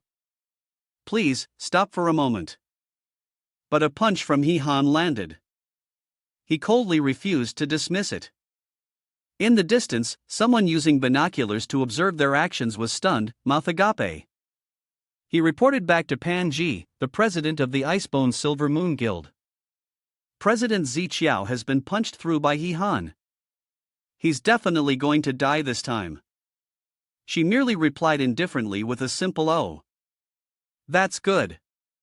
She then ordered that He Han should be recognized as a worthy talent to be recruited, no matter the cost, and that he should be brought under their command immediately. "Understood." Looking at Zi Qiao defeated at his feet, he sighed in relief. Finally, it was all over. Looking at the experience points gained, He Han was quite surprised. After dealing with such a strong opponent, the experience points only increased by 50? Earlier, Qi Qi dealt with those guys and got 80 experience points. Lin Fei, from a distance, called out to him, "He Han, come here for a moment." He immediately ran over to her. At that moment, a blue light enveloped Zi Qiao's body. His body gradually recovered, and he struggled to sit up. Feeling his chest, which was now healed, he felt quite proud. "I'm not dead, indeed, I'm not dead. Truly a treasure." His laughter echoed through the street. "I am the undefeated champion of the world." On Lin Fei's side, she had captured one of the henchmen to interrogate. He reported, "We're members of the Icebone Silver Moon Guild. The president ordered us to follow you today to ambush the police and steal the medals they collected." Lin Fei was taken aback after hearing this. It was surprising that someone had already organized a guild to commit a crime so quickly. He Han, on the other hand, focused on the question of who the president of their guild was. He shook his head repeatedly and answered, "I haven't seen them yet. We're just a bunch of low-ranking minions, not qualified to meet the president." Lin Fei then escorted him to the station. We'll continue the interrogation at the station. The man, still puzzled, asked, "Beautiful policewoman, does this mean I'm considered a suspect now?" She coldly replied, "What do you think?" At that moment, Junshi rushed over and wrapped her arms around him, asking, "Big brother Hatch, did I do well today?" He stammered a response, "Very well, very well." Junshi coquettishly asked again, "So, how are you going to reward me?" He-han struggled to pull his hand free but couldn't, and then suggested, "Why don't you go help Lu Jiu first?" Lu Jiu, having just defeated a monster, replied, "No need." She sheathed her sword, then casually reported, "It was a bit exhausting, but I've taken care of it." He-han, staring at her experience points, was shocked. One hit had added 100 experience points. The system displayed a new notification: User He-han, Fire Attribute, Unspecified Occupation, Level 3, Attack 75, Defense 35, Speed 30, Critical Hit 3, Spiritual Power 15, Ice Magic. Reading the stats, he thought to himself, although I've gained quite a bit this time, I've already lost 100 experience points just by drawing 2 cards. After half a day of effort, I'm still only at level 3. Looks like I'll need to save more in the future, especially. Can't take them back, thanks for visiting again. He decided to go home and rest. Lying down on the sofa, He-han dully stared at his phone. I'm so hungry. Why is outside food so expensive? Just ordering a bowl of soup costs that much? Suddenly, a hot bowl of noodles was brought out by Junshi. Are you really that hungry? Come on, eat the noodles. I don't even know if my cooking suits your taste. He quickly picked up the bowl and tasted it, praising her, "You cook noodles really well." She was very happy to hear that. Really? Chi-Chi was overjoyed. I wonder when Brother Ha would ever let Chi-Chi eat the bottom part, huh? Lu Jiu had just arrived and heard these words, feeling annoyed. Eat seriously. Let's eat, stop throwing out such vulgar hints, don't you feel it's fake? He-han agreed. Yeah, while eating. He stopped talking when he saw her bring a plate of food to the table. Lu Jiu spoke up, "How about trying my cooking?" Grilled oysters. Junshi yelled angrily, her hint even more vulgar. The two of them glared at each other. Lu Jiu lectured Junshi, "Men only like the new, understand?" Junshi calmly replied, "Interesting, don't you understand the order of things?" The two of them started bickering, and she said, "Who's the old woman here? Do you believe I'll burn you until there's not even a hair left?" The tension was high. You're getting worked up. Come on, let's see who's scared of who. This chaos left him helpless. I just wanted to have a meal. Why is it so difficult? Junshi raised her voice, "As long as I'm here, you can forget about pulling it off. Lu Jiu isn't a pushover either, and if I decide to kill you now, it's over." The doorbell rang, and He-han felt as though he was freed, thanking the heavens his takeout had arrived. But when he saw who was outside, he was stunned, letting out a soft exclamation. Xiaona greeted him politely, "Hello, He-han, right? It's a pleasure to meet you." He extended his hand in return. "Hello, who are you?" Xiaona responded, "I'm Jibao's personal secretary, here to invite you to tonight's dinner party. The formal attire has been prepared for you, we hope you can join us." He-han, still confused, asked, "Jibao? Which Jibao are you talking about?" Xiaona gently inquired, "Is there another Jibao in this city?" He-han froze for a moment, suddenly realizing could it be the person known as the IT Queen, the new CEO of Changsheng Corporation, inheritor of the Pan-G fortune worth tens of billions? The secretary answered, "That's right. Someone will come to pick you up later this evening. I'll leave you to it, sorry for the intrusion." Watching the car drive away, He-han was still in disbelief. He had even submitted his resume to Changsheng Corporation, but never even got an interview. Why was the CEO suddenly inviting him to a dinner party? As he opened the gift box, he was even more shocked. Something about this whole situation didn't seem right, and it probably wasn't wise to go. Why would they send so many formal outfits? But inside, instead of clothes, there was a pile of money, overflowing. The gleam of material wealth made Hehan's heart race. This was truly a gesture of great sincerity. Lin Fei, upon receiving the phone call, screamed, "What? Hehan is going to the party alone? Why did he suddenly get involved in this kind of activity? Has anyone been in contact with him?" The other side reported back, in the afternoon, a car from the Changsheng group came to meet him and delivered 3 boxes. Because the other party was a well-known company in the city, we did not stop them. Lin Fei yelled out, "You're all fired." At the headquarters of Changsheng Group, a lavish and extravagant party was underway. The whole group of partygoers was admiring what was happening outside the door. "CEO Bao has arrived. Wow, she's so beautiful." The murmurs spread everywhere the moment she walked in. It's not an exaggeration to say she was like a rare bird or a deep-diving fish. She earned her PhD at the age of 19, solved the world's quantum physics problems at 21, inherited dozens of estates at 23. The market value doubled after just 1 year. Truly a genius, talented and rich, with looks and a perfect figure. Heaven really is unfair. But the CEO took the opportunity to clink glasses with Pan Ji, saying, "The new products next year must prioritize the Hua family group." She politely replied, "I dare not, I will definitely satisfy uncle's wishes." The announcement sounded, "Young Master Kai Di has arrived." Looking at the red carpet laid out on the floor, someone sneered and said, "That clown is here again. I wonder what kind of trick he's going to pull this time."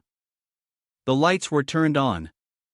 Kai Di appeared with his bodyguards like a band, but even the CEO was stunned.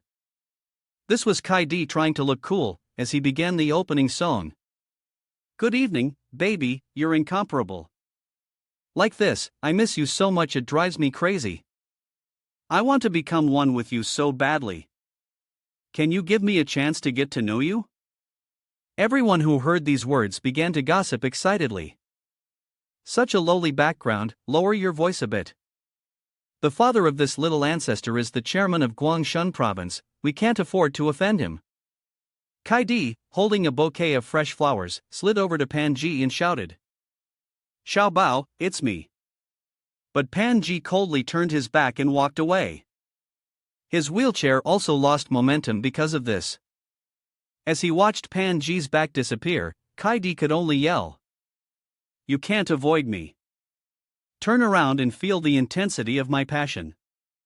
Kai Di hugged his leg, yet Pan Ji remained indifferent to him, instead calling out to someone who was focused on eating in the corner of the room, "Hehan." He curiously turned to look at the person who had called him. She was. At that moment, Kai Di lost his balance and crashed into Hehan. He coldly said to him, "Do you want to bump into the porcelain? I don't have the money to compensate you." And Kai Di, enraged, shouted, "I'll tear you apart. Where are the people? Hold his head down in the toilet for me." The bodyguards charged forward. "Yes, sir." Pan Ji stepped forward to protect Hehan. "Mr. Chow, how impressive. At my dinner party, you want to lay hands on my esteemed guests?" Kai Di grimly repeated. "Esteemed guests?" The people behind were also shocked. Did I hear that wrong? Someone is considered an esteemed guest by CEO Bao? Which young master from a powerful family is this? I've never seen him before. Hearing those words, Kai Di became even more furious. How come I didn't know about this person in the circle? Kid, if you know a little about the rules, you should introduce yourself. Hehan skeptically said. I still. Pan Ji placed his arm around him and said, Come, I'll take you to see my room. Seeing Pan Ji intimately close to Hehan, Kai Di was so furious that he couldn't utter a word. Hey, you, damn it, let go of me. The bodyguards quickly rushed to stop him. Young master, please calm down. Don't offend CEO Bao. Pan Ji had already taken Hehan to a private room. She sat down on a chair and told him. It was just a casual encounter earlier, don't take it seriously. Do you know why I'm looking for you? He replied. Are you inviting me to join your guild? In his mind, he thought, is it really necessary to be this obvious right after I step in? Is it that hot? Throwing her black stockings aside, she continued. How do you know my identity? Han answered. To defeat a reckless group like that in such a short time, you must have money. After I just beat Xiao, you wanted to approach me. Connecting the dots, it's not hard to guess. Panji didn't beat around the bush anymore. I like talking to smart people. That's right, I'm the president of the Icebone Silver Moon Guild. Now I'm inviting you to join my guild. Name your price. Han said. The 5 million for showing up earlier is enough. I've already used it, I don't need more money. He moved closer to her and made his request. You want me to join? You have to use something that interests me enough to the point of obsession. Panji found it quite amusing. Still daring to negotiate terms with me, huh? No wonder he defeated Xiao, he's clearly much more exceptional than him. Han followed up, him? Does he even deserve to be compared to me? Panji asked directly, how much do you know about such games? He replied, knowledge? Not much. What do you want to talk about? She began, ever since it was released, I've been interested in it. The developers of this game must be geniuses. I've tried countless times to infiltrate the auxiliary system and extract data, but I've never succeeded. Moreover, I'm convinced this game is far from simple. Seeing Wan Xiang's devilish expression, he thought to himself, don't try to scare me with that anymore. Just get lost.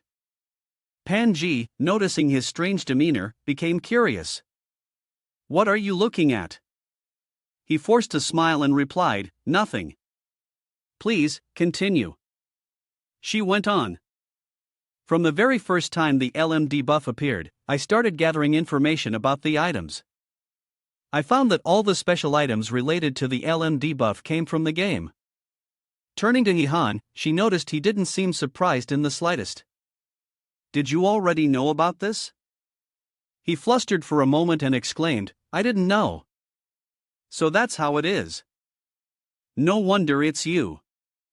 In his mind, he reminded himself, I almost forgot that breaking the wall between the game and reality is still the top secret priority. Panji continued, I know these things are not surprising, but I've still managed to achieve a little after researching the game. For example, I know when and where the next event will occur. He could guess the time, which I could understand, but where would it take place? Could it not happen simultaneously around the world? Panji revealed, the event will happen simultaneously, but the high-level props will only concentrate in a limited place, which I call the realm of sacred allure. Judging from the previous two situations, the position of the divine allure is not fixed and seems random. However, there is still a trace to find. This rule, I've figured it out. If you are certain about following me, I'll help you reach the peak of your life. As she slowly leaned closer to Han, Lin Fei had also appeared just in time outside the window. She announced through the device, all departments, pay attention to my orders and prepare to take action. Everyone on the other side responded in unison. Lin Fei thought to herself, I didn't expect Panji to be the mastermind behind the mysterious organization. If Han cooperates with her, the police won't be able to control the situation. In that case, the only option would be to strike first. Han, you absolutely must not. At this moment, Han also responded, sorry, I've already made a promise to someone else, and I cannot break my word. Panji was stunned upon hearing this, what? Meanwhile, Lin Fei outside awkwardly thought, is he talking about me when he says someone else? How annoying. Why does it feel so moving? Han left a message and then walked away. I advise you all to disband the group as soon as possible, or sooner or later the police will find you. Take care of yourself. Farewell. Xiaona whispered, asking, Should we send someone to deal with him? She responded. No need. A man as interesting as him should be kept around for some fun. Sooner or later, he'll belong to me anyway. Outside the building, inside the car, the sound of counting could be heard. 9 minutes 45 seconds, 9 minutes 46 seconds. Taidi grew more anxious as time passed. 9 minutes 47 seconds. When he saw He-han step out, the bodyguard reported. Young master, that kid has come out. Taidi, feeling pleased, said. Ha, he's out already? Isn't that kid known for being a fast shooter? Or maybe nothing happened? Seeing him looking at his phone, they curiously asked. Is he waiting for his subordinates to drive over? Perfect timing, let's see whose child that is. It turned out he was scanning a code to rent a bike. After they watched, their faces darkened. He's renting a bike? Taidi, regaining his composure, shouted. Trash, that poor bastard, trying to taint my goddess with his poverty? Let me just shoot him and be done with it. The bodyguard helplessly said. All right, all right. Inside the car, chaos broke out. Did you step on the gas pedal by accident? I pressed it all the way down, why isn't it moving? Finally, something at the back caught the attention of the bodyguard driving the car. Young master, look behind, how did that person end up there? He said coldly. Mr. Chow, let's talk a bit. He-han has already returned home. He sighed tiredly. I already spent 4 coins just renting the bike, it's really hard to keep going. Lin Fei welcomed him. You're back? Are you very tired? How about a glass of water? Taking the glass of water from her hand, he shyly said, Thank you. She expressed concern and reminded him, the weather is getting hotter, you should drink more water. She was feeling hot, having lifted her shirt, but the air conditioner wasn't helping at all. Ah, this is so annoying, it'd be so nice if it were a little cooler. Seeing He-han's face turn red, she moved closer and asked, What's wrong? Are you feeling unwell? He-han grew more suspicious. What's going on with you? Where are Officer Lin, Jun-chi, and Lu Jiao? Upon hearing the question, Lin Fei punched the wall behind him. Then, she said, I took them to get new ID cards. Now, it's just the 2 of us at home. I suggest you be honest, or don't blame me if I serve you a penalty drink instead of a welcoming one. He-han had no choice but to comply. She continued, lifting her shirt again, because of your excellent performance tonight, I've decided to reward you. You can do whatever you want to me. Take this opportunity. This time, no one will interrupt us. At the same time, the short-range artillery on the roof of He-han's house sensed the danger. Countless rounds of fire were fired at the target, launching a surprise attack. He-han immediately hugged Lin Fei to shield them from the shards of glass flying toward them. They were both extremely surprised. What's happening? The close-range artillery has been activated. He-han gaped in shock. Close-range artillery? Are they using close-range artillery again? Lin Fei quickly grabbed the radio to connect. Security team, what's the situation outside? The security team responded. The short-range cannon is firing, radar has identified it and is starting automatic interception. The house is safe with no damage, just a few doors need repairing. We're locking down the cannon's firing position. Taidi, seeing the plan fail, stomped his feet in frustration. Who the hell installs close-range artillery in their house? What kind of person is that kid? It's over now. Not only did we fail to kill him, we've messed everything up. Ziqiao remained calm and replied. Don't worry, that was just the decoy. The real one is coming next. Energy radiated from his palm. Upon seeing it, Taidi was stunned. What is this? Ziqiao nodded, confirming as the monsters appeared they were level 2 exploding cicadas. Rockets fired from their wings toward the target. Lin Fei immediately ordered. send the anti-riot team here immediately. If the enemy is daring enough to use artillery, they definitely have more weapons. The security team outside stared at what was before them, stunned. My God! A series of missiles shot out like shooting stars streaking across the night sky. Then, they exploded, causing the dark night to suddenly light up. Tidy looked at the rising smoke and flames in the distance, joyfully exclaiming, refreshing. Let's go. This is the fate of anyone who dares to steal a woman from me. In contrast to him, Zi Xiaoping calmly remarked, let's go to the next game location and continue playing with him. Tidy was surprised by the response. Isn't that guy supposed to be blown to bits by now? Zi Qiao replied, don't worry, he's tough. Besides, dying so easily would be too kind for him. He Han's house had turned into a pile of ruined debris. He had activated the shield to protect both of them. It was dangerously close. If they had been just a second slower, they would have been blown to pieces. Lin Fei angrily spoke up, damn, this is too reckless. She immediately led her subordinates to kick open the door of the Icebone Silver Moon Guild's classroom. The people inside were surprised to see Lin Fei. Pan Ji spoke first, officer, is there a problem? Lin Fei issued an arrest order, Boss Bo, we suspect that you are directly involved in a terrorist attack. Please come with us. The people inside couldn't believe it. Are you kidding? Do you even know who she is? Pan Ji responded, officer, do you really think you can touch me with the people you've brought here?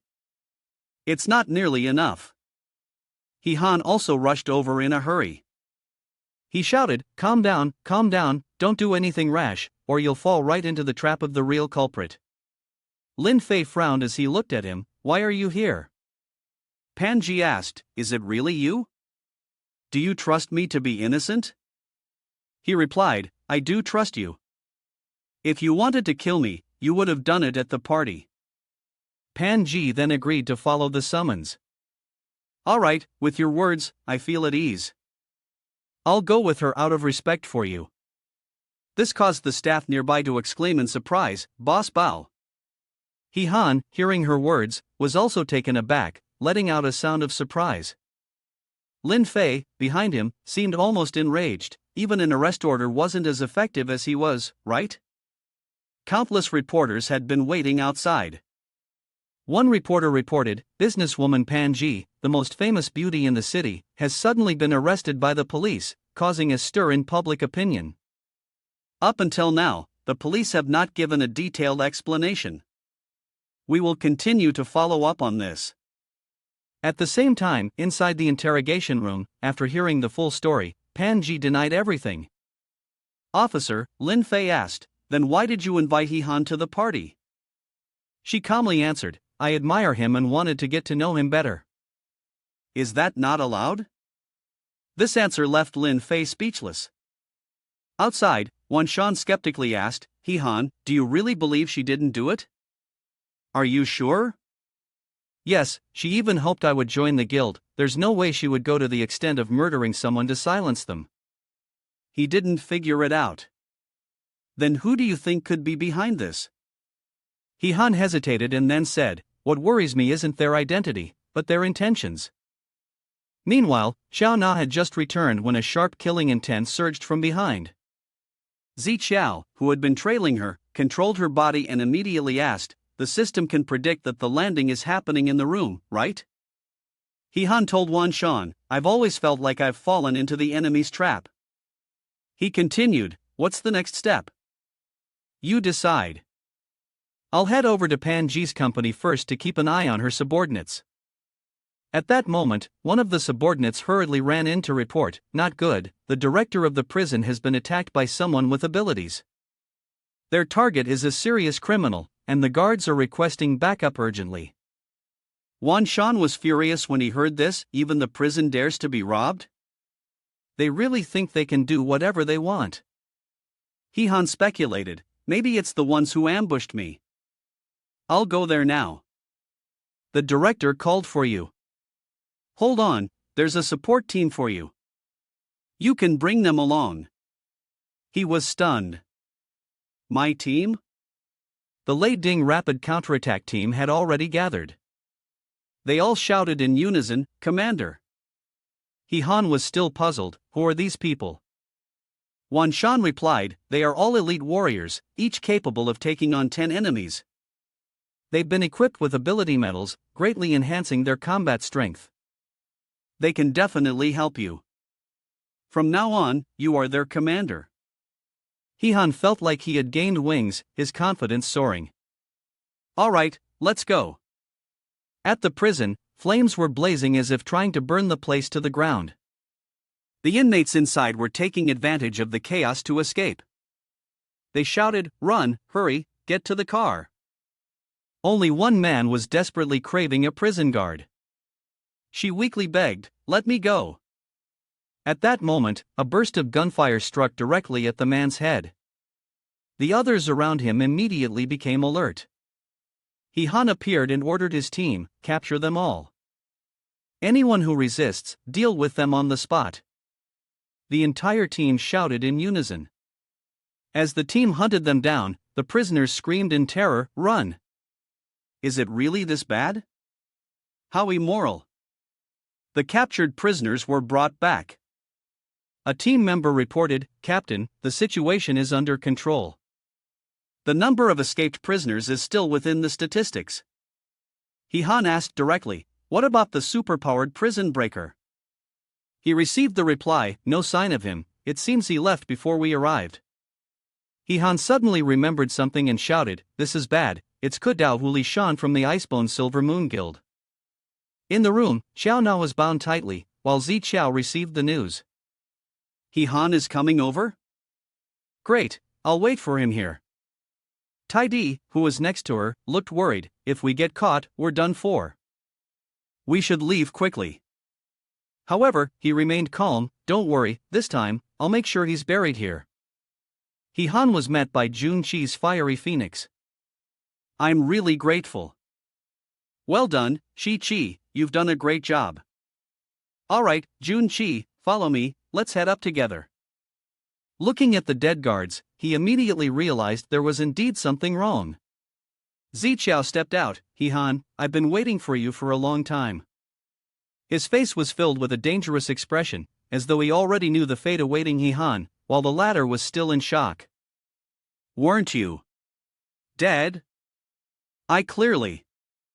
He laughed loudly, interrupting He Han, didn't expect that, did you? I died, yet I was able to come back to life. To be honest with you, my current body is immortal. You can't kill me. He Han and Jun Qi immediately rushed forward. Then no need to kill him, just lock him up. The power emanated from the palm of Zi Qiao's hand as he confidently said, you want to imprison me? Try getting out of this circle first. The pillars emitting green light had been planted into the ground, creating an invisible wall that surrounded them. Jun Qi was still in a daze. What is this? He Han immediately took action, shouting as he rushed towards the outside. He aimed a kick at Zi Qiao's figure in front of him, but what he hit was a shield. In the next moment, he was transported to another space. Surrounded by fields and rolling hills, He Han was shocked. How did we suddenly end up here? He quickly opened Wan Xiang. System, what is going on? It responded, this is an S-level artifact. Formless joyful light. Anyone trapped in it will fall into an illusion. Unless the formation is broken from the outside, they will be trapped here until they die. This answer did not make He Han feel any better. So there's no way out? Wan Xiang explained, for others, that's true, but for you, there is still a chance to survive. Now is the time to break the first seal of Jun Qi. She was startled and let out a small gasp after hearing that. He Han, curious, asked further, how do you break the seal? How is it undone? Wan Xiang then presented a very direct image that made people blush. Of course, like this. After seeing it, He Han's face darkened. Was this what it took to expand the path to a happy life? To take a shot and embrace a bright future? The system displayed 7,749 different postures and urged He-han. Come on, hurry up and pick a random posture from these. He was so furious that he threw his phone on the ground. You're afraid she can't gather my tadpoles, right? That's why you're so eager to have her kill me now, aren't you? Wan Sang explained, the characters in the game also have a physiological safety period. That sentence made He-han feel uneasy. A safety period? He slowly picked up the phone. What do you mean by that? Then, blushing, he asked, does that mean during this period, I can release freely without worrying about being collected? Wan Xiang reassured him, don't worry, it's a character I created, absolutely safe during the safety period. They have hidden attributes, and each time they complete a fusion, their power increases by 1 level, making it easy to break illusions. Furthermore, after intercourse, they can immediately bind their soul to yours, doubling your combat strength. Understanding the full picture, He-han turned to Jun-chi. He said to her seriously, Shi-chi, the situation is urgent, so I have to put you through this. Jun-chi denied it, no, it's not a burden at all. Shi-chi is willing. He-han was so overjoyed that she felt like she might lose her mind. Finally, she could indulge in pure pleasure, doing whatever she wanted. This was a desolate and gloomy place. Today, it had finally welcomed the dream she had been searching for. Rough and long, with a heavy breath, the dark, shadowy night. An extremely blissful experience. While going about her business, He-han reminded herself that she still had to make the most of her time and go outside without delay. She flipped the switch, and the water rushed down in a torrent. Once she was done, He-han asked Wan Xiang, hey, has the seal been lifted? It replied, exactly. The second form of the character, the spiritual form of Jun-chi, had been activated. Her entire body was surrounded by a brilliant, blinding blue energy. A tremendous surge of power shot straight up into the sky, then pierced through the shield above. The force left He-han gaping in awe. Outside, Ziqiao picked up an item from the ground, playing with the 3 objects in his hand. He was eager to see the look of despair on your face every second. But the connection of the 4 items, which had once been an invisible wall, began to stir. An explosion went off, sending Ziqiao flying to the side. Still stunned, he wondered, how could this be? Then the 2 of them returned. He-han smugly said, it seems I'm not the only one who's immortal, my life is pretty long too. Ziqiao immediately unleashed his powers, in that case, I'll personally send you on your way. He summoned the A-rank equipment, twin wind-linked sabers, and began slashing. One blow sliced through the armor of He-han. He stared in disbelief at the tear in his clothing, yet his Qinglong armor remained intact. Wan Xiang reminded him, the twin wind-linked sabers can break through any protective armor, so you must attack. The spiritual form can transform into any weapon. He decided to use Jun-chi as his weapon, so let's test the effectiveness of soul-binding radiance. Chi-chi, come here. When Ziqiao's twin sabers struck Jun-chi's spiritual form, they snapped in half. He-han had retrieved the S-rank equipment. Ling Mao marveled at the power of the blue sword, exclaiming, a good sword. Ziqiao, knowing his limits, turned to flee. Damn it, where does this kid keep getting all these weird items? But he didn't manage to run far. One sword strike from He-han swept across his leg. Seeing his opponent fall, He-han leapt high into the air and brought his sword down. He swore, this time, you won't escape, but I won't let you die either. Quickly, tell me clearly, how did you die and come back to life last time? A ball of fire radiated from the palm of his hand. That answer? Wait for your next life to ask me. Just as he finished speaking, he froze, noticing something was wrong. The entire building exploded. Lin Fei and her security team had arrived just in time. She anxiously shouted, He-han, He-han. A trembling hand rose from the corner. I'm here. He asked them to quickly take Chi-chi to the hospital. Lin Fei turned to He-han, who had just stood up, and asked, how could you be unharmed after such a powerful explosion? He explained. Luckily, Chi was there. She saved my life at the last moment. At the exact moment of the explosion, the sword in his hand had reacted. It formed a shield, blocking all the incoming firepower. The force of the blast was so great that it nearly shattered the shield, which then dissipated. When everything settled, he anxiously looked at the person in front of him and exclaimed, Chi. Jun-chi, still fully focused on him, paid no attention to her own dangerous situation. Young master, I'm so glad you're okay. As soon as she finished speaking, she collapsed, causing Han to worry and shout, Chi.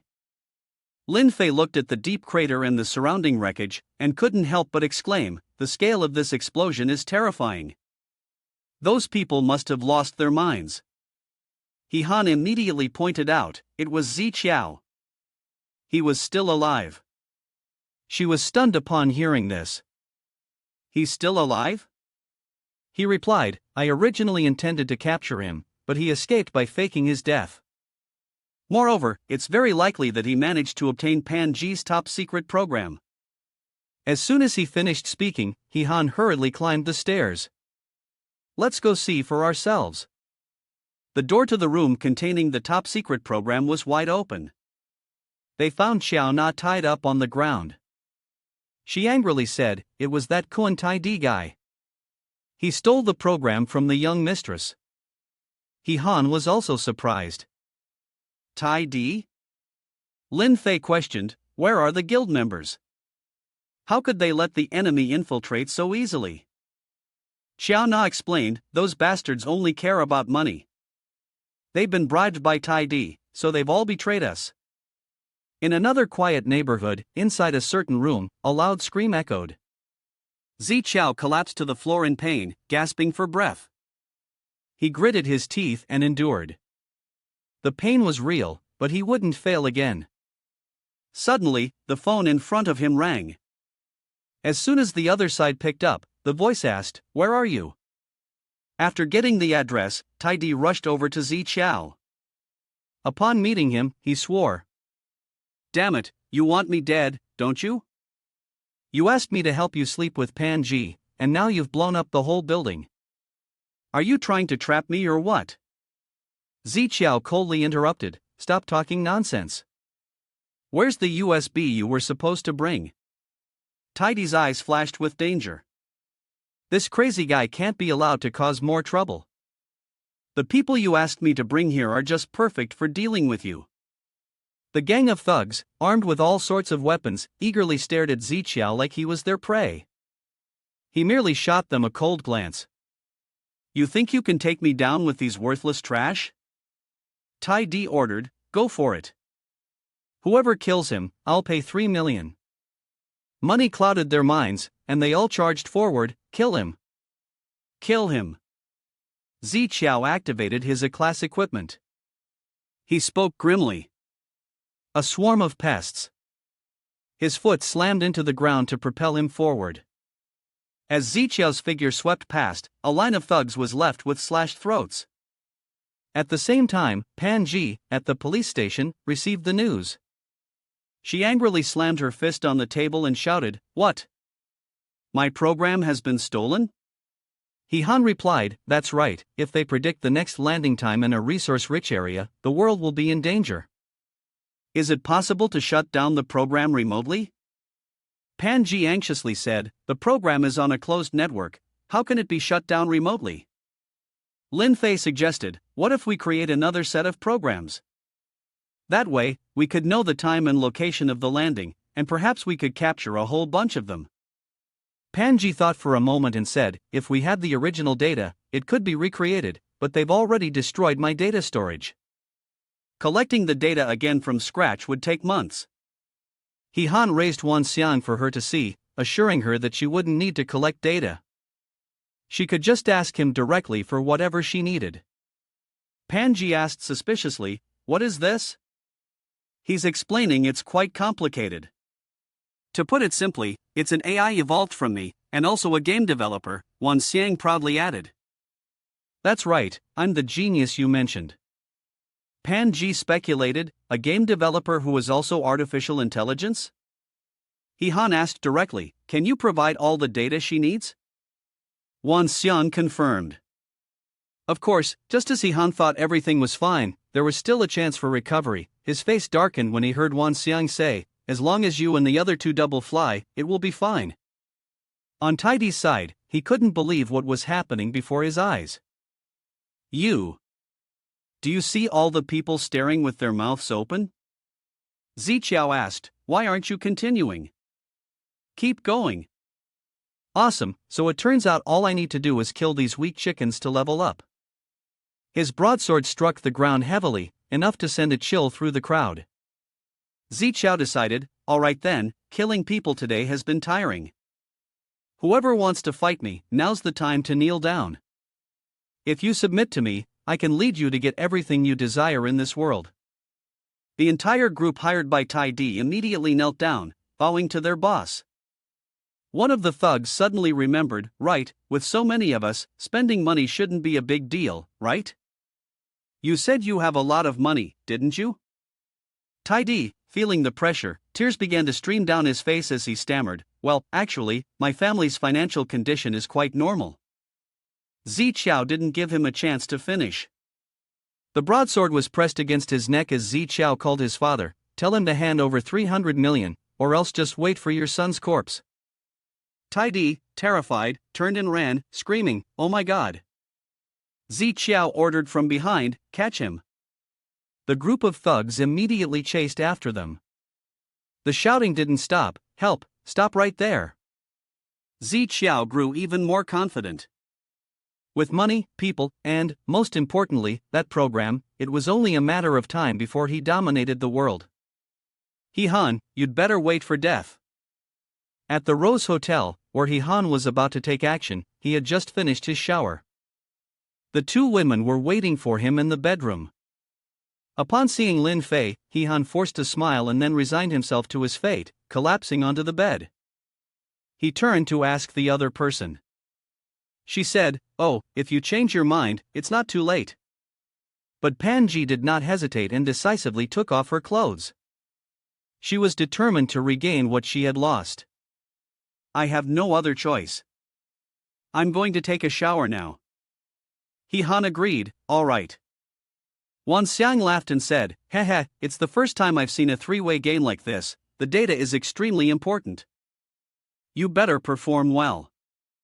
Han angrily scolded him, is there any system in this world more disgusting than you? Forcing people to do things that go against their conscience like this. Wan Xiang retorted, how do you know they don't want to do it? Han was stunned and asked, are you implying that she's pretending? I can collect data on heart rate, heartbeat frequency, and hormones through the electronic devices on her. Based on her data, it can be inferred that she's been attracted to you for a long time. Upon hearing this, Han blushed. You're really a boss. Thanks a lot. Wan Xiang continued, encouraged by the moment, so, it's not that I'm forcing someone, but fulfilling someone else's wishes. Just as he said that, a high heel was thrown straight at his talkative mouth. Lin Fei coldly threatened, I want to rest. If you keep making lewd noises like that, I'll cripple you. Han immediately agreed, all right. Wan Xiang, still shameless, continued, don't be afraid. Her estrogen is even more concentrated now, she's just being loud for the moment. At that moment, Pan Ji returned, suddenly wrapping her arms around Han from behind. She spoke first, do you know why I am willing to accept you? Not just because of what you've been through, but more importantly because for the first time, I saw someone as confident and at ease as you when we first met. It seemed that everyone was very respectful and polite towards me, their eyes full of desire. Only you looked down upon my beauty, still so nonchalant when standing before me. Han replied, it's not that I look down on you, it's just that my reflexes are a bit off. Before he could finish, Pan Ji interrupted him with a kiss. Han couldn't utter a word. Lin Fei, annoyed by the noise from behind, was extremely uncomfortable. Seeing Pan Ji take the lead, Han, surprised, exclaimed, wait, do you want me to lie down? She responded, isn't the system supposed to enjoy watching this? Then let it watch to its heart's content. Since joining the police academy, Lin Fei had become the center of attention. Though some pursued her, what could these weak men do to conquer Lin Fei? Later, she joined the intelligence team, and thanks to her top-tier achievements, no one dared approach her, except for that arrogant, charming guy. The first time Lin Fei saw He Han, she thought he was just another useless fool. But later, his actions made her believe that He Han might actually be the true mandate of the Son of Heaven for her. But now, her true mandate of the Son of Heaven was having XXOO with another woman on the bed. This was just too bizarre. After a while, Panji begged me, "I can't take it anymore." "How much longer will it be until you're done?" He Han replied, "It's still early." She turned to plead with Lin Fei, "Sister, come help me." She angrily turned back to scold them, "You two are shameless, don't think I'm the same as you," but as soon as she spoke, she froze. Panji sighed again, how could this man be monopolized? "Accept it, accept the truth, let's help each other." "I really can't stand it anymore." Lin Fei helplessly interrupted her, "Enough, what kind of seduction is this? Actually, I want to try." "Move aside, let me."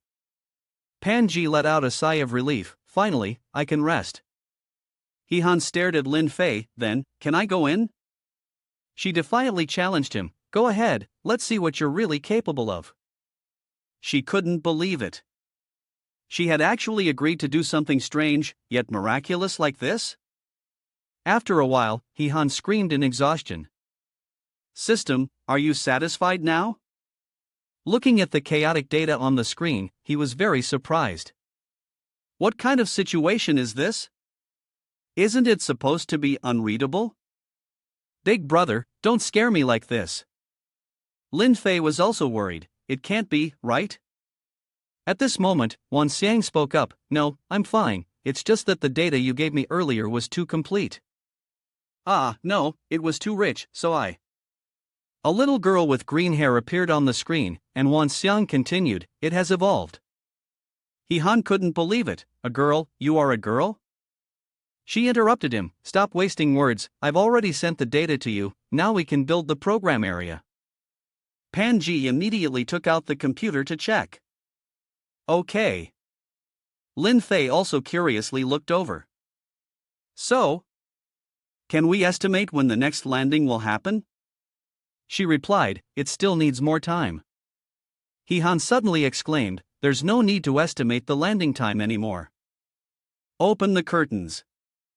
The sky outside is already filled with strange purple light columns.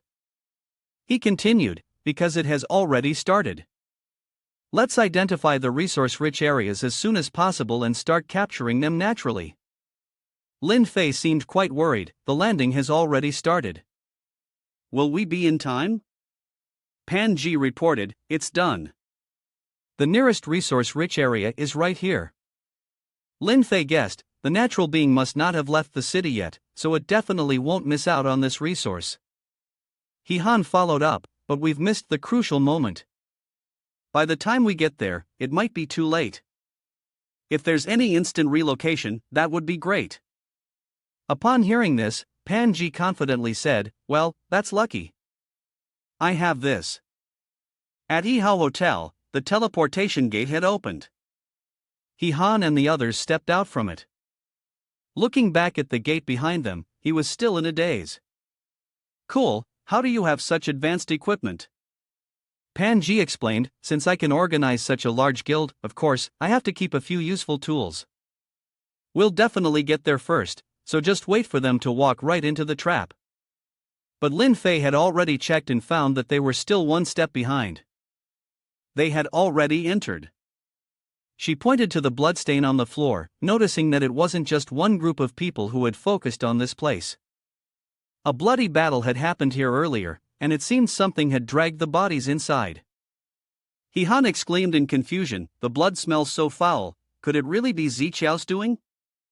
Lin Fei denied it, "It doesn't look like the work of a person, more like some kind of wild beast." "You decide," He Han said. "It's already come to this, we have no choice but to throw ourselves in." "Let's go, we'll take a look." The three of them moved inward. Looking at the silent space, Panji felt a little uneasy. Why is this hotel so empty, and it's so dark? She said.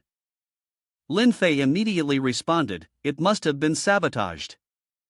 Should we call Chi Wei for backup? He Han answered, no time for that, let's just go up and check. Suddenly, a desiccated corpse appeared on the floor, and He Han sensed danger from behind. Seeing his expression change, Lin Fei quickly asked, what's wrong? Did you find something? He Han replied, I think I heard something moving over there. A piercing scream echoed from above, and the three of them rushed toward the stairs to the second floor. As they reached the door, they quickly pressed themselves against the wall as gunfire erupted from inside. A man inside was frantically shooting, die, all of you. He Han observed the man's actions and deduced that he seemed to be attacking something. A strange force suddenly coiled around his neck. He Han, suspicious, said, what is that? At the same time, Pan Ji noticed movement behind her. A giant spider appeared in front of her. She barely had time to scream when He Han stepped in front of her, immediately returning fire. A dragon blood punch shot out, the overwhelming firepower striking directly at the spider. Experience points increased by 20. He confidently said, you want to sneak attack again? I've already been prepared for you. He then turned to ask the person beside him, are you alright? Pan Ji stammered, pointing behind them. Behind, the three of them were left dumbfounded, their faces pale at the sight before them. A gigantic swarm of spiders was rushing towards them. Both women exclaimed, what do we do now? He Han helplessly said, what can we do now? You signal to both of them, just run, hide in the room ahead. But they were blocked, the door was locked, and they couldn't push it open. He Han ordered, move aside, let me. He forcefully kicked the door open, sending two men behind the door flying backward. He Han stood frozen, looking at the group in front of him. The thugs stared at them, wide-eyed. One of them angrily shouted, where did these idiots come from? It was hard enough to escape, and now they've led the spiders here. He Han was also frustrated, can we apologize later? The two women hurriedly ran inside, shouting, close the door, we're running out of time. Pan Ji turned around and used her special ability to throw an attack at the spiders. A few of them exploded immediately, and she managed to rush inside just in time. Close the door now. The spiders were blocked outside by the door. Lin Fei sighed in relief, that was too close. Just as we were about to get surrounded, we only now noticed those thugs glaring at us like savage beasts. He Han said helplessly, it would have been better outside. Lin Fei immediately aimed his gun at them. Police here, raise your hands. He Han advised the thug. Don't panic, we're here to help. Are you from the hotel? The thug replied. The hotel staff are all dead. He Han continued. Oh, so Zi Qiao is here? The thug's curiosity piqued upon hearing the name. Do you know my boss? He Han secretly felt relieved, it seemed like his guess was right. Indeed, they were Zi Qiao's people. That crafty guy didn't dare show himself, so he sent his subordinates to take the fall instead. Two thugs then threatened him with their guns. Don't move, or I'll shoot. He Han pointed towards the door, threatening. Fine, as long as you make a move, we'll immediately open the door and let the monsters outside in. The thug, scared, broke out in a cold sweat and shouted. What? Don't be scared, guys, he's just trying to scare us. Even if we let them in, they'll be the first to die. He doesn't dare cause any chaos. He Han said coldly. Isn't it your wish to die a hero? My two companions and I have been waiting for an opportunity to become martyrs for a long time. I'll count to 3, and if you don't surrender, I'll open the door. The two sides faced each other in tense silence. He Han began counting. The thug in charge stubbornly replied. I didn't come after you. Before he even reached 2, He Han commanded Lin Fei. Stop wasting time, open the door. The group immediately changed their tune, dropped their guns, and knelt down. "Please, don't, we surrender." He-han praised them. "Good job, I almost thought you were really brave." The whole gang of thugs was tied up. Lin Fei kept a strict watch, carefully entering, making sure not to be lazy. They shouted. "Yes." The leader reported, 2 hours ago, the boss told me to bring 20 brothers here, saying that some high-class resources would appear. But as soon as we arrived, we were attacked by those spider demons. They poured out, coming at us in waves. One of our brothers got killed instantly. He-han asked directly. "Where is Zi Qiao now?" The man replied. "I don't know." Seeing this, He-han grabbed him by the neck and dragged him outside. "Open the door." The man, frightened, immediately confessed. Mishan. The boss is setting up camp on Mishan." He-han threw him to the ground and said. "Mishan, huh? Seems like a real mountain, let's go find him." Lin Fei was worried. "But how do we get out of here? I've seen the fighting power of those spider demons." One mistake, and we're dead on the spot. He-han's supernatural energy surged through his body, and with confidence, he said. "Beasts are definitely afraid of fire." The group of spiders outside had no idea that death was drawing near, and a wave of firepower shot out from the door. He-han stepped out from the blazing flames like a god. "You filthy beasts, get back!" The entire group of spiders immediately understood his command and retreated. He-han, pleased, thought he had won the bet. It seemed that fire could indeed control them. Lin Fei also agreed. "It really works." Pan Ji reported. "They've all hidden in the distance now." He-han immediately summoned firepower in both of his palms, reminding them. "Let's go, quickly, while we still can." But with just a slight lapse, a dangerous blow from behind pierced through. His chest was suddenly ambushed. The venom from the spider's tail behind him struck, and the other two cried out in worry. He-han felt the toxin spreading throughout his body. He realized there was poison, and his body began to numb.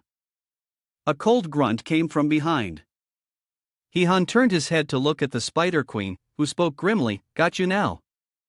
"As for you, could it be that she is the third sister?"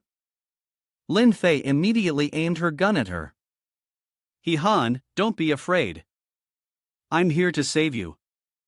The Spider Queen injected more poison into her stinger and said, "Don't worry. She doesn't want to kill him. As long as you help me with something, I'll release him. Bring me 500 people here. As long as you feed me well, you can leave." He-han stammered, "Why don't you go find them yourself?" She shouted loudly, "It's your turn to speak." "Shut up." With no other choice, Lin Fei reluctantly agreed, "All right, we agree. Just let him go first." Pan Ji anxiously added, "Yes, let the hostage go first. Then we can talk more easily." She still didn't comply, using the time to warn them, "If I don't get what I need within an hour, he'll lose his ability. In 3 hours, he'll be in hell." The two girls turned pale when they heard that. Losing his ability? They thought she was here for food, but it turned out she was flipping the table. Seeing the spiders part to either side, Lin Fei was surprised. "Did they make way for us?" Pan Ji continued, "It seems like they're letting us pass." The two of them hurriedly ran out. Pan Ji reminded her, "Just go ahead first and we'll figure things out later." Lin Fei replied, "I'll return to the command center to request reinforcements." She went to the hospital to find Lu Jiu. She was taking care of Chi, and Lu Jiu immediately agreed. "Okay."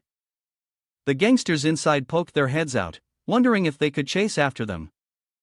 As soon as they spoke, the spiders crawled toward them. A scene of death unfolded, accompanied by desperate screams. After a long time, He-han finally felt the control over his body gradually return. Suddenly, he realized something was wrong. He was hanging in the air, with dry bones beneath him. Was this her lair? The gangsters had just been released as well. Han thought to himself. Did Ziqiao's lackeys get caught too?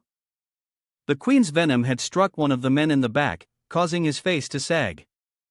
The queen's expression became fresh and rosy again. Countless spider eggs were produced next. The larvae from the eggs fell to the ground, hatching into a new batch of minions. Han stared in shock. All these spider monsters. Did you give birth to them? She said slyly, I spared your life so you can broaden your horizons. Once those two girls bring the people I need, I'll turn all of you into nutrients to feed my children. Han breathed a sigh of relief, then froze in shock. He had thought she was the third sister, but it turned out she was just a crazed demoness obsessed with giving birth. She was angered by his words. What did you say? If you're so eager to die, then I'll grant your wish. Han replied. You're making them go trick people to come here to help you, but you're too afraid to go capture them yourself, right? The queen stammered. What? What are you saying? Meanwhile, Han was secretly feeling triumphant. He had managed to outsmart her. He began to manipulate the situation. You chose this place as your base because you knew the landing gear could attract a lot of people here. After all, I can't move, and I won't be able to survive for much longer. Why don't you tell me where the top-tier props are hidden? The queen, enraged, rushed towards him. You're talking too much. I'll send you off to your grave right now. Han remained unfazed, still calm. Oh, are you getting anxious after just a few words? His psychic power was summoned just as the queen's venomous sting came within centimeters of him. Die! His protective armor activated, and his fist swung, quickly breaking the queen's tail venom. She froze in shock and exclaimed. You're completely recovered now? How is that possible? My poison clearly had an effect on you. Han explained. That's right, it worked at first, but now I'm part of the poison system. The system notification showed that the ice heart pill, with its fire attribute, transformed into poison, and the effect lasts for 30 minutes. The queen was still in a daze. I never expected this brat to have a trump card up his sleeve. Even if you're not poisoned, so what? I can still kill you. My minions, crush him for me. Seeing the swarm of spiders rushing towards him, Han thought to himself. Although he had already cured the poison, he still didn't have a suitable poisonous skill. He immediately came up with a plan to draw a card. System, earlier I showed you my eyes, don't play tricks on me this time, or else if I die, there's nothing left for you to watch. Holding a card in his hand, Han couldn't believe it. The blinding light radiating from the card left him stunned. This thing, the selfie of Wan Xiang in a Lolita outfit, filled his mind with question marks. Attributes? It looks strangely familiar. If I can't summon it, I guess I could choose again, right? A thick smoke appeared. At the same time, Wan Xiang appeared. Congratulations, host, you've drawn the super rare card of me. From now on, even if you don't need any electronic devices, you'll still be able to meet me. Isn't that exciting? Han turned pale and screamed. Not at all, get back to where you came from. The queen became even more furious when she saw the two of them talking as if she wasn't there. She immediately lunged down. You're giving me face, huh? Talking nonsense like this. Han quickly pulled Wan Xiang aside. Move away, he said helplessly. Well, it's still better than having nothing. What skills do you have? Help me get rid of that freaky spider. The queen shouted angrily. Who are you calling a freak? The girl thought for a moment and then responded. My current level isn't enough, I can't summon weapons, but I can still create a few basic tools. Han felt a bit relieved. That's great, even just basic tools will do. Wan Xiang listed the items. The pipa is made from golden dragon tendons. The jade bed is carved from jade cloudbreaker. There's also a cloak made from black bird feathers. Which one do you want? Han's face turned pale once again. Are you kidding me? The queen, who was standing next to them, couldn't help but laugh. Are you two trying to make me laugh to death? I've never seen such an adorable partner before. Han, embarrassed, asked loudly. Don't you have any combat support items? Wan Xiang was at a loss. At this stage, the only thing I can make is an item that prevents you from fighting back. Han suddenly remembered. Right.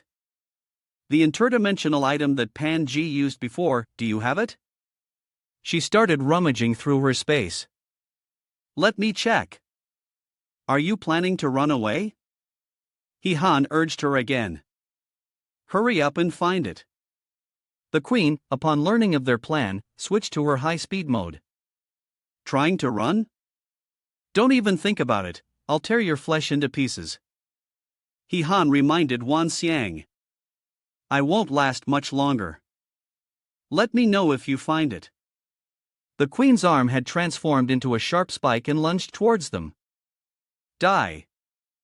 Han immediately raised his shield. He thought to himself, how many people has she eaten? How can a simple punch have such terrifying power? Her arm pierced through the shield, and Han quickly dodged backward. It was too dangerous, but her foot had already kicked out. This time, Han could only take the hit.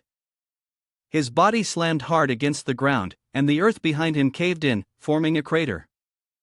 Wan Xiang, at that moment, took out a scroll. The queen noticed immediately and spat out a strand of spider silk, charging toward him. Han was caught by the silk, but he had already grabbed the scroll. Confidence returned to his face. He tossed the scroll into the air and activated it. A spatial door instantly appeared, forming a long crack. Seeing Han motionless, she smugly spoke. Foolish, you can hardly even catch your breath now, can you? My diamond spider silk has trapped you, you can't even breathe properly, and yet you still think you can escape from this passage? Han replied. Who said I was trying to escape? I'm just calling for some external help. The blinding sunlight through the crack immediately shone directly onto the queen, her body instantly burning from the light. Seeing her body smoking, Han was also surprised, not expecting the sunlight to be so powerful. The spider silk melted away, and Han was freed. The queen then realized his plan. You were able to escape the web just to keep me in place? Han replied. Exactly, I just wanted to buy some time. She then turned and begged him, pleading. Please spare my life. I am willing to serve you, as a beast of burden, and will surely repay you. Han released a stream of energy, severing her joints, and said. I appreciate the sentiment, but it's not needed.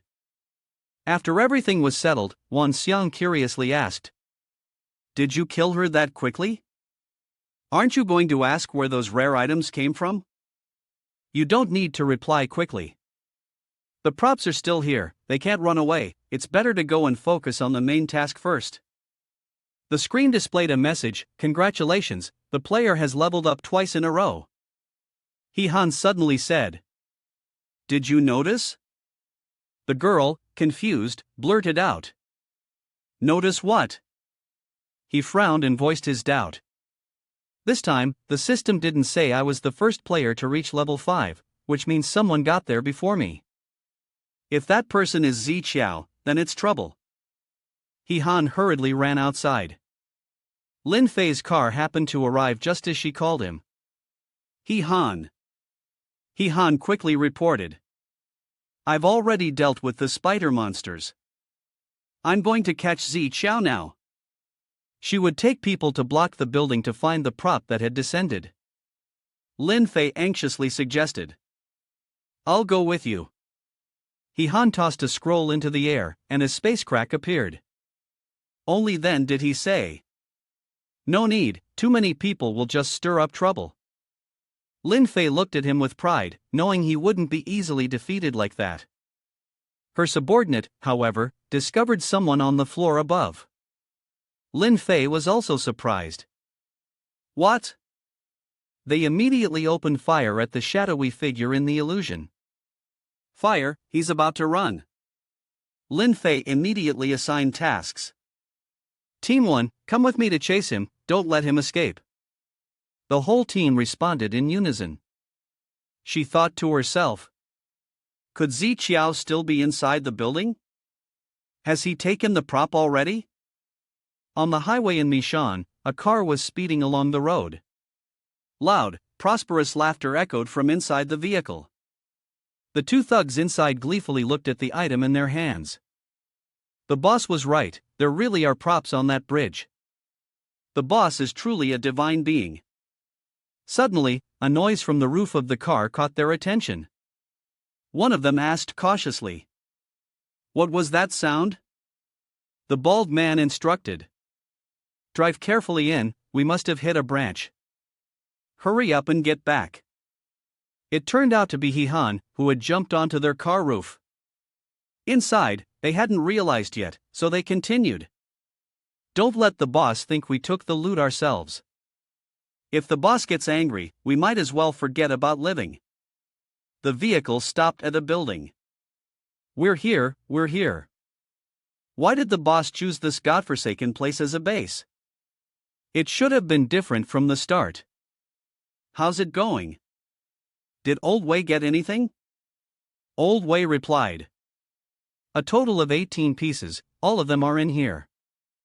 Are we the last group to return? The other man answered. There's one more group coming to the hotel. We still haven't been able to contact them. The signal here is probably bad. Old Wei asked. Where's the boss? The other man reported. Don't know. He's probably resting. We'll wait for everyone to arrive and then call him. He-han hid under the vehicle, silently thinking, the guy has managed to gather so many people in just a few days. The walls have ears. If I want to find him, I'll need to figure out a more careful plan. He stayed quiet, watching the two thugs in front complain, the grass outside poking at their backsides. Shut up. Or you can just handle it in your pants. The one complaining was Tai Di. He cried out, you guys have cleaned me out of all my money, and now you won't even let me go. You're clearly not human. Hearing this, the man shouted, what nonsense are you talking? Do you want to die? Suddenly, Tai Di's attention collided with He-han's. Without any unnecessary movement, He-han appeared and took down the thug accompanying Tai Di. Tai Di gasped and screamed, He-han. But his mouth was immediately sealed shut by He-han. With a cold and threatening tone, He-han warned, if you make another sound, I'll shove this into your back passage, understand? Looking at the thug who was tied tightly to a tree, Tai Di began to flatter, brother, you're even closer than my real father. Really? I didn't expect you to come to save me. He-han interrupted him, stop wasting time. I'm saving you just by accident. Hurry up and take it off. Tai Di complied and then curiously asked, all done. Where's the car? He-han was taken aback, car?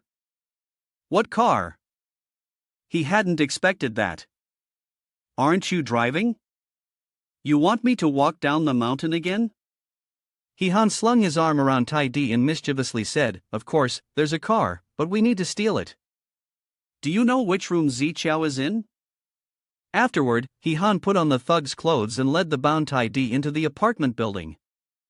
The doorman asked, why did it take so long? He-han explained, this guy was dragging his feet for a long time. Bring him upstairs. Keep an eye on him properly, the doorman replied. Tai Di pointed at a room inside, he's in this room.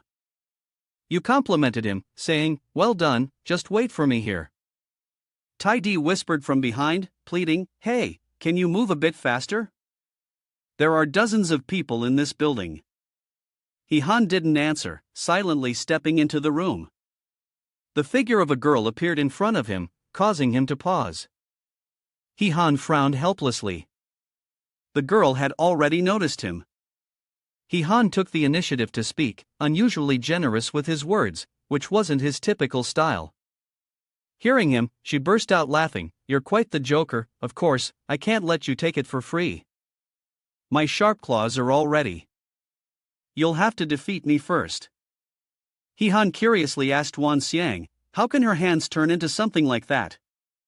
The little girl answered, saying she was a bioengineered character in the game with mutated abilities.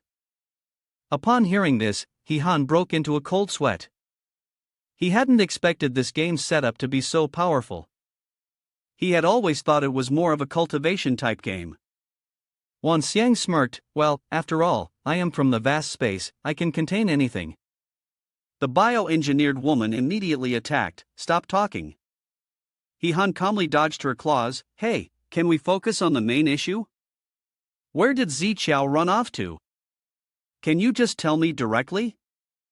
The bioengineered woman, enraged, couldn't speak. "You?"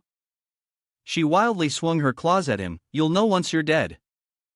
Han remained very calm, dodging easily. Were all the girls in this game this stubborn? Wan Xiang, observing from the side, realized there were no devices or drugs involved. Yet, he was easily dodging such a brutal attack? It seemed his role's attributes had indeed evolved. "You've spoken up too, speed up a bit, her tempo is too slow." She immediately played her trump card. "Do you have the guts to take this move of mine?" He maintained his usual playful attitude. "Oh, you still have new tricks?" A strange sound emitted from the bioorganic's mouth. Her tongue seemed to extend out like a drill. Han, at this point, it's just gross. I can't even look at the bioorganic. The killing intent radiated from her. "Kill, kill, kill." Han was even more surprised. "Your mouth is in that condition, and you can still talk? That's not right." The voice is clearly coming from the mouth below. The bioorganic approached quickly. "I've had enough of your damned insults." Han calmly stepped aside as usual, but as he saw the hem of his clothes get torn, he began to take things more seriously. The speed was too fast, and she was surprised her attacks could be avoided. From her stance on the rooftop, the bioorganic shot her sharp tongue downward, her body swiftly surrounding Han, with cracks appearing all around the room. "Let's see how you dodge this." Wan Xiang, watching as each energy strike passed by, began to grow worried. The speed was increasing, and if hit, his body would be shattered. He reminded the girl, "Stop showing off, retreat now." The bioorganic's drill-like tongue had already locked onto Han's back. It's too late. His armor activated to her surprise. When her tongue hit the solid protection of the Qinglong armor, she screamed in pain. The person who had been struck down by the biochemical force collapsed. He knelt down, coldly standing next to his opponent's body. "Although she was fast, she was no match for me." Wan Xiang happily exclaimed, "So you deliberately waited for her to charge, then used the Qinglong armor to counter her move?" He replied, "What else could I have done? If I had engaged her from the start, wouldn't I have alerted everyone?" Suddenly, the sound of shouting came from outside. You recognized it right away. "This is bad, the noise here is too loud, it's going to draw attention from outside." Tai Di sighed in relief when he saw him step out. "Oh my god, you're finally out." Looking at the scene outside, Han was curious. "What's going on here?" Seeing that the area was surrounded by police cars, he guessed that the police had arrived. Just then, Lin Fei appeared. Han was surprised to see her and asked, "Didn't I tell you to seal off the hotel? Why did you bring people here?" Breathless, she replied, "Someone stole props from the hotel. I chased her all the way here." "Did you see anyone sneaking around?" Han immediately focused on the room. He quickly ran inside. In the room, Tai Di, who was behind him, angrily shouted, "Are we done yet, or are we waiting?" As soon as Han opened the door, he saw the figure of a girl trying to escape through the window. He yelled, "Here to steal props again. A shot has already been fired, give me back the stuff." The girl was immediately hit. He Han swung his fist towards her, saying, "Another one. I've already dealt with 2 people tonight, I don't mind handling another." She sweetly said, "You've caught me, just as expected from the man I admire." Lin Fei, standing outside, stammered, "This is not the third party." She solemnly introduced herself, "Let me introduce myself. My name is Xiang Miao, and I've come specifically to marry you." He Han was stunned and repeated, "You really want to?" She rested her chin on her hand and frowned at him. How annoying, no marriage before the wedding. Not even if I wanted more? Misunderstanding, he shouted loudly to explain, "What I meant was her name." Lin Fei immediately rushed over and aimed at Xiang Miao, shouting, "Stop talking nonsense, she's a scammer."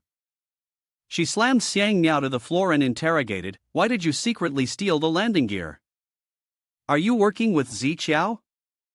Pressed down on the floor, Xiang Miao explained, "Taking precious items from beloved lord is considered passing the test if caught.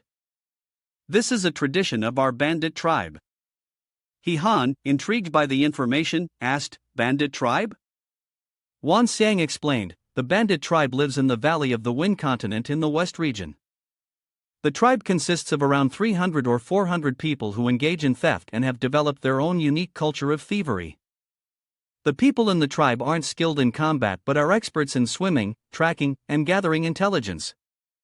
With this new information, He Han patted Lin Fei's shoulder. Lin Fei understood and released her. He asked directly, "So, what's this marriage test you mentioned with me?"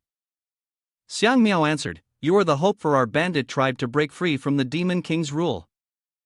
It is said that you are the only man who can defeat the Demon King. I want to marry you, and then invite you to defeat the Demon King." Yu gently said, "Actually, you don't need to get married, I can still help you." But a punch from Xiang Miao came flying at you, and you didn't have time to dodge. "That's not possible. In Bandit Tribe, we won't accept help from outsiders unless they are the ones who marry us." He Han had to give in. "All right then, we'll deal with this later. Let's go ahead first." Upon hearing this, Xiang Miao cheerfully bounced back. "All right, finally, our tribe is saved.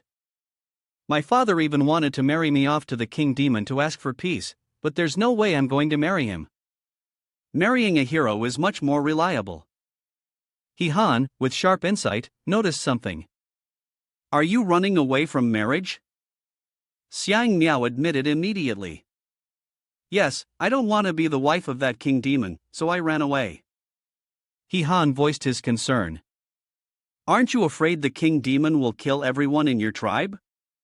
She casually replied. "It's fine, I'll bring you back to take revenge for them." He had nothing more to say. She was indeed cunning. He continued asking, "Is that King Demon really that powerful?" She confirmed without hesitation. "Extremely powerful. We can't even fight back." Zi Qiao, observing them through the surveillance screen, couldn't help but exclaim, "King Demon, interesting." His face was filled with satisfaction. The girl below him softly said, "Master, what do you find interesting?" He lifted her chin. "Of course, it's you who's interesting." His smug laughter echoed throughout the mansion. He Han had brought Xiang Miao back to the house. He introduced. "Well, let me introduce them.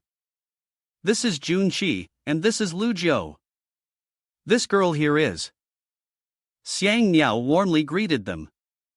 "Hello everyone, I am Xiang Miao, He Han's fiancée. From now on, I hope to receive everyone's attention." Upon hearing this title, the other 2 girls immediately became sullen. "Fiancée? Who agreed to that?" Xiang Miao asked innocently. "What's wrong? Don't you know that the 2 of us have already decided to be together for life?" He Han shouted from the side. "Don't decide things on your own." Lu Jiu immediately drew her sword. "I see, you all want to compete with me, right?" "There's no point in talking, just draw your sword." "Only the strongest woman can have the right to mate," Xiang Miao agreed. Alright then, the loser has to retreat voluntarily, Lu Jiu replied. If I lose, I'll stitch it up. She continued, if you destroy this safe house, you'll be sleeping on the streets. He Han helplessly reminded them, go ahead, destroy it. Hurry up, this is really tiring. A call came in, interrupting the tense atmosphere. Pick up the phone, what's the situation? Pan Ji reported. I've extracted the data from the back end of the game, but I couldn't find any records about the biochemical invasion. So, you're saying, she didn't come through that invasion route? He Han guessed, could it be that Ziqiao has figured out how to activate the portal? Pan Ji responded, if that's the case, then theoretically, he could summon any character from the game into the real world. He would definitely take more serious actions. You need to be extra careful. Have you understood the situation? Yeah, I got it, don't worry. After hanging up the phone, He Han wearily lay down on the bed, truly a troublesome opponent. Ziqiao, what exactly are you planning to do? At the research lab established by Ziqiao, the scientists were working tirelessly, each of them intently focusing on the product before them. Ziqiao came over and asked, Professor, how is the progress going? He replied, we're almost there. The person who invented this software. Truly a genius, with just a few modifications, it can pinpoint the position of a character in the game and even pull them here. One position had been pinned down, and he shouted, found it. A portal appeared, causing the other staff members to flee in fear. Gradually, wings began to materialize, and the king demon was summoned. He coldly demanded, who summoned me here? Ziqiao immediately knelt down and respectfully said, greetings, King Demon. It was I, the daring one, who summoned you here. I have just discovered the whereabouts of your runaway fiancée, and I also know that she has found an accomplice to deal with you. If you are willing, we could join forces. Meanwhile, He Han had slept straight through to the next morning. The morning sunlight streaming into the room woke him up. He got dressed and headed toward the door. What's all this noise so early in the morning? Outside the building, she had hired a choir. He stared at the three girls in front of him, truly looking like celestial beings. His eyes wandered to a certain area, and he thought to himself with longing, those breasts. Tidy's gaze was like a sweeping knife, cutting through the waist and even the backside. He Han stretched and stepped outside, asking, what's going on? Is someone getting married? Jun Chi recounted, they said they came to find you. Do you know them? He Han noticed that the person seemed surprised as well. Tidy? As soon as he saw him, he immediately knelt and hugged his thigh. He father, oh. His eyes now sparkled like stars, filled with admiration. I didn't understand before and offended you, he father. Please don't be so hard on me. He Han, already annoyed this morning, yelled, who's your father? I don't have a son like you, so stop calling me that. Tidy quickly stepped back and kowtowed. Yes, father. From now on, your son will follow all your words and repay your grace for giving me a second life. He Han helplessly turned and went back inside, forget it, let's go inside. Jun Chi cheerfully chimed in, let's have breakfast. He Han sighed, I've lost my appetite.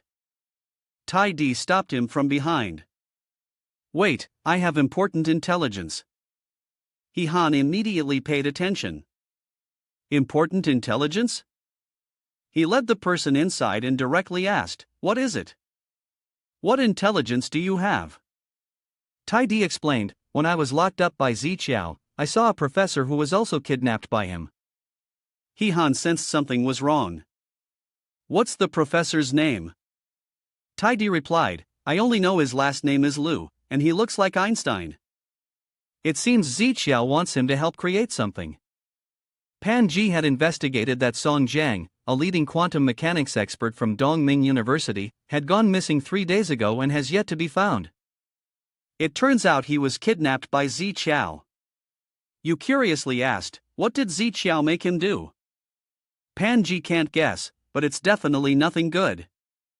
We need to catch him quickly. Han blushed and looked down, muttering, "That's right." Pan-ji, unaware that she was being secretly watched, continued, "But I can monitor quantum waves. If they're up to something, there will definitely be a trace." Han's attention was now completely focused on the other person's fruit. She exclaimed, "Oh, right, I have a gift for you." Han blushed and turned his head away. All right. Noticing his strange behavior, she asked curiously, "Why is your face so red?" Han waved his hand in explanation, No, it's just that it's a bit hot." Pan-ji reminded him, "Wait a moment, I'll go get it." As she unlocked the safe, Han silently thought, "It's strange clearly, we've already had quite an interaction, but why does my heart still race when I see her?" Pan-ji remarked, "After the last incident, I don't dare to put important things just anywhere anymore."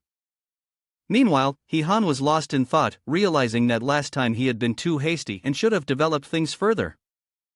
Pan-ji handed him a box. "This is it.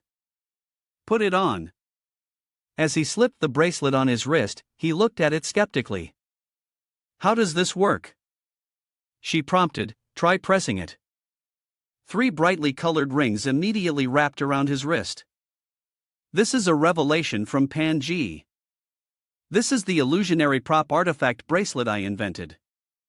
It can transform the number of medallions or props onto the bracelet. When using it, just select the activation directly."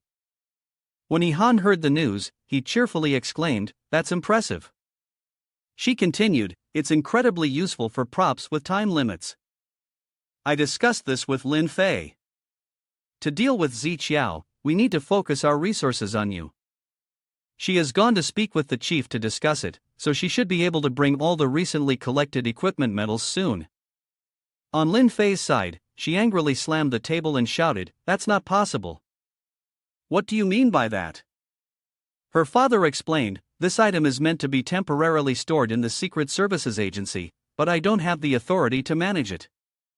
Lin Fei grumbled, "So you're just letting the props gather dust here, or are you waiting for Ziqiao to come and steal them again?" Wan Shan recounted, "Yesterday, Mayor Lu called and said the resources should be focused on a person with a strong will, good character, noble morals, a love for children, dedication to learning, amiable, gentle, and with a graceful demeanor. He protects the public security of the city, and as the head of the city, my father had no choice but to listen to him." Lin Fei grimaced and said, "The person he's describing, he's not talking about himself, is he?" At the mayor's residence, laughter filled the room. Mayor Lu Ba of Tandong City joyfully reported, "Son, I've got the item for you, now it's up to you to show your performance." The first place winner of the city's elementary school writing competition, recipient of the mayor's medal, and the outstanding young citizen of Tandong City said flatteringly, "Don't worry, Dad, as for that Ziqiao, tomorrow I'll make sure to pin him down." Lu Ba questioned his son, as the intelligence agency could not find this person. "You still want to go tomorrow and pin him down? Why don't you just fly up to the sky instead?" Shu Wen immediately asked. "Yes, that's right. So, what should we do now, Dad?" His face was filled with calculating expressions. "I heard that Bao Ziqiao and that guy Han are rivals, maybe using him as bait will definitely lure the Tangai out."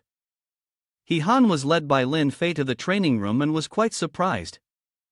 "Why did he call me here?" Lin Fei, irritated, explained. "This jerk says he doesn't know how to use the props, so he asked me to come teach him." Han was also surprised. "Mr. Lu likes to study so much?" The two of them had entered the training room. Shu Wen was on the phone, speaking to the person on the other side. "Miss Z, can you give me a headline in the next 2 days?" Yes, there's some hot news." Seeing the two arrive, Shu Wen hung up. "I'll treat you to a meal another time. Bye-bye." He politely greeted them. "This must be our great hero. Han, right?" Han also greeted warmly, extending his hand. "My name is Han for real, but calling me a hero makes Chu Wen immediately put on a friendly expression. You are definitely a hero, the most reliable protector in our city."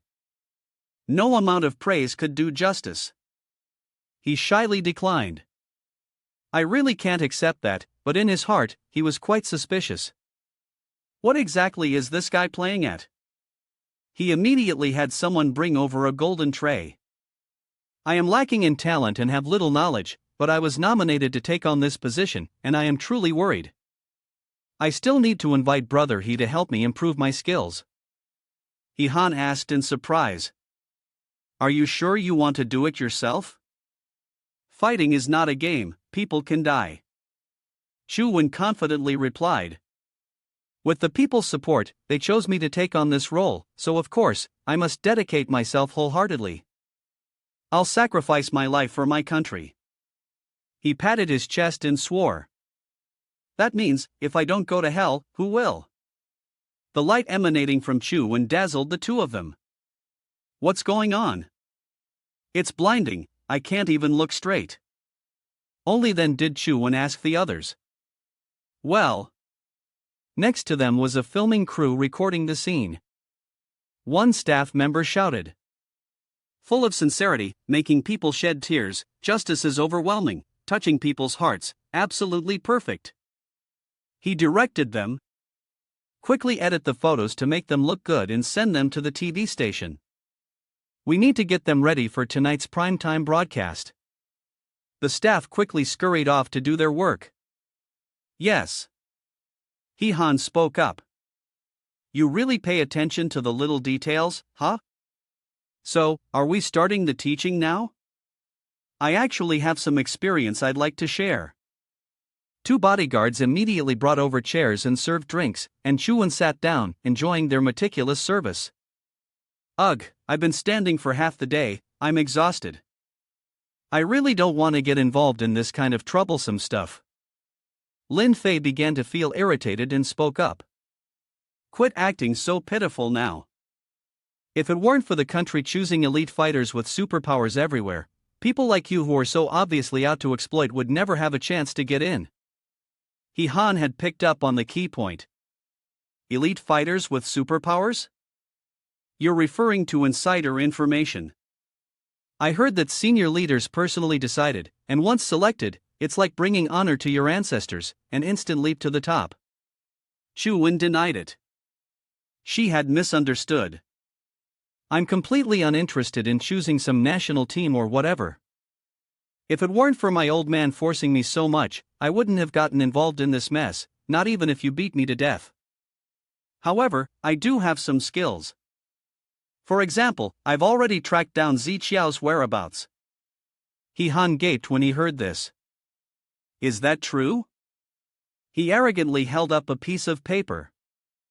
I have connections in both the underworld and the righteous path. It's not hard to track someone down. Han took the piece of paper with the address. He's hiding here. You should go and deal with him now. He voiced his doubts. If you've already found him, why don't you just go and arrest him? Wen explained, the risk is too high, it's not necessary. If Ziqiao could be dealt with right now, my old man wouldn't be angry with me. After all, I'm still getting familiar with the combat model and haven't officially taken over yet. Lin Fei asked again, is the information reliable? Wen coldly assured him, if it turns out to be false, you two can come find me, and I'll pay with my life to make it up to you. Han immediately acted. Let's go. Lin Fei reported to him, I'll call the bureau to request additional backup. Han responded, we'll go straight there. They won't gain anything, and will stir up trouble if we hold back. Wen, seeing the bait had been taken, gave the order. The guards can move now. The bodyguard replied, yes, Han. They had arrived at the abandoned water plant on the outskirts. They waited in the car. Lin Fei spoke up. According to Wen's intel, Ziqiao is hiding in that water plant. You don't need to answer right away, let's see what game he's trying to play first. She didn't understand his intention. What do you mean? Han replied, he's very focused on building his own image, there's no way he would pass up the chance to catch Ziqiao for me. All this talking is just to get me to obediently come here. Lin Fei was shocked upon hearing this. You had noticed something was off from the beginning, and yet you kept pretending? He Han calmly said, if he wants to play a psychological game, then let's play alone. Maybe he wants to use me as bait. Luring Ziqiao out, I'm really curious how he's going to relay the information that I'm here to Ziqiao. Lin Fei received a phone call. Hello, Bin reported, Officer Lin on the surveillance duty had an issue with the electricity, all monitoring equipment is down, the suspect who caused the power outage has escaped. She couldn't help but exclaim, what? The voice on the other end continued, the people you led your team to arrest from Mishan 2 days ago have also disappeared. He Han quickly understood. So that's it, using these underlings to pass on the information. Lin Fei ordered, hurry up and organize the police force to search the entire city. The voice on the other end acknowledged the order, while Ziqiao's thugs were kneeling before him, reporting. The surveillance on our side is in chaos, everyone scattered, and some of our brothers took the chance to escape. Please, boss, give us another opportunity. We'll stay and work with you. One of the men whispered to Ziqiao, we've checked, they aren't carrying anything suspicious. The police are currently sweeping the whole city, so it doesn't seem like they intentionally leaked the information. He spoke up at this moment, you guys say that He Han is hiding in the abandoned water plant on the outskirts.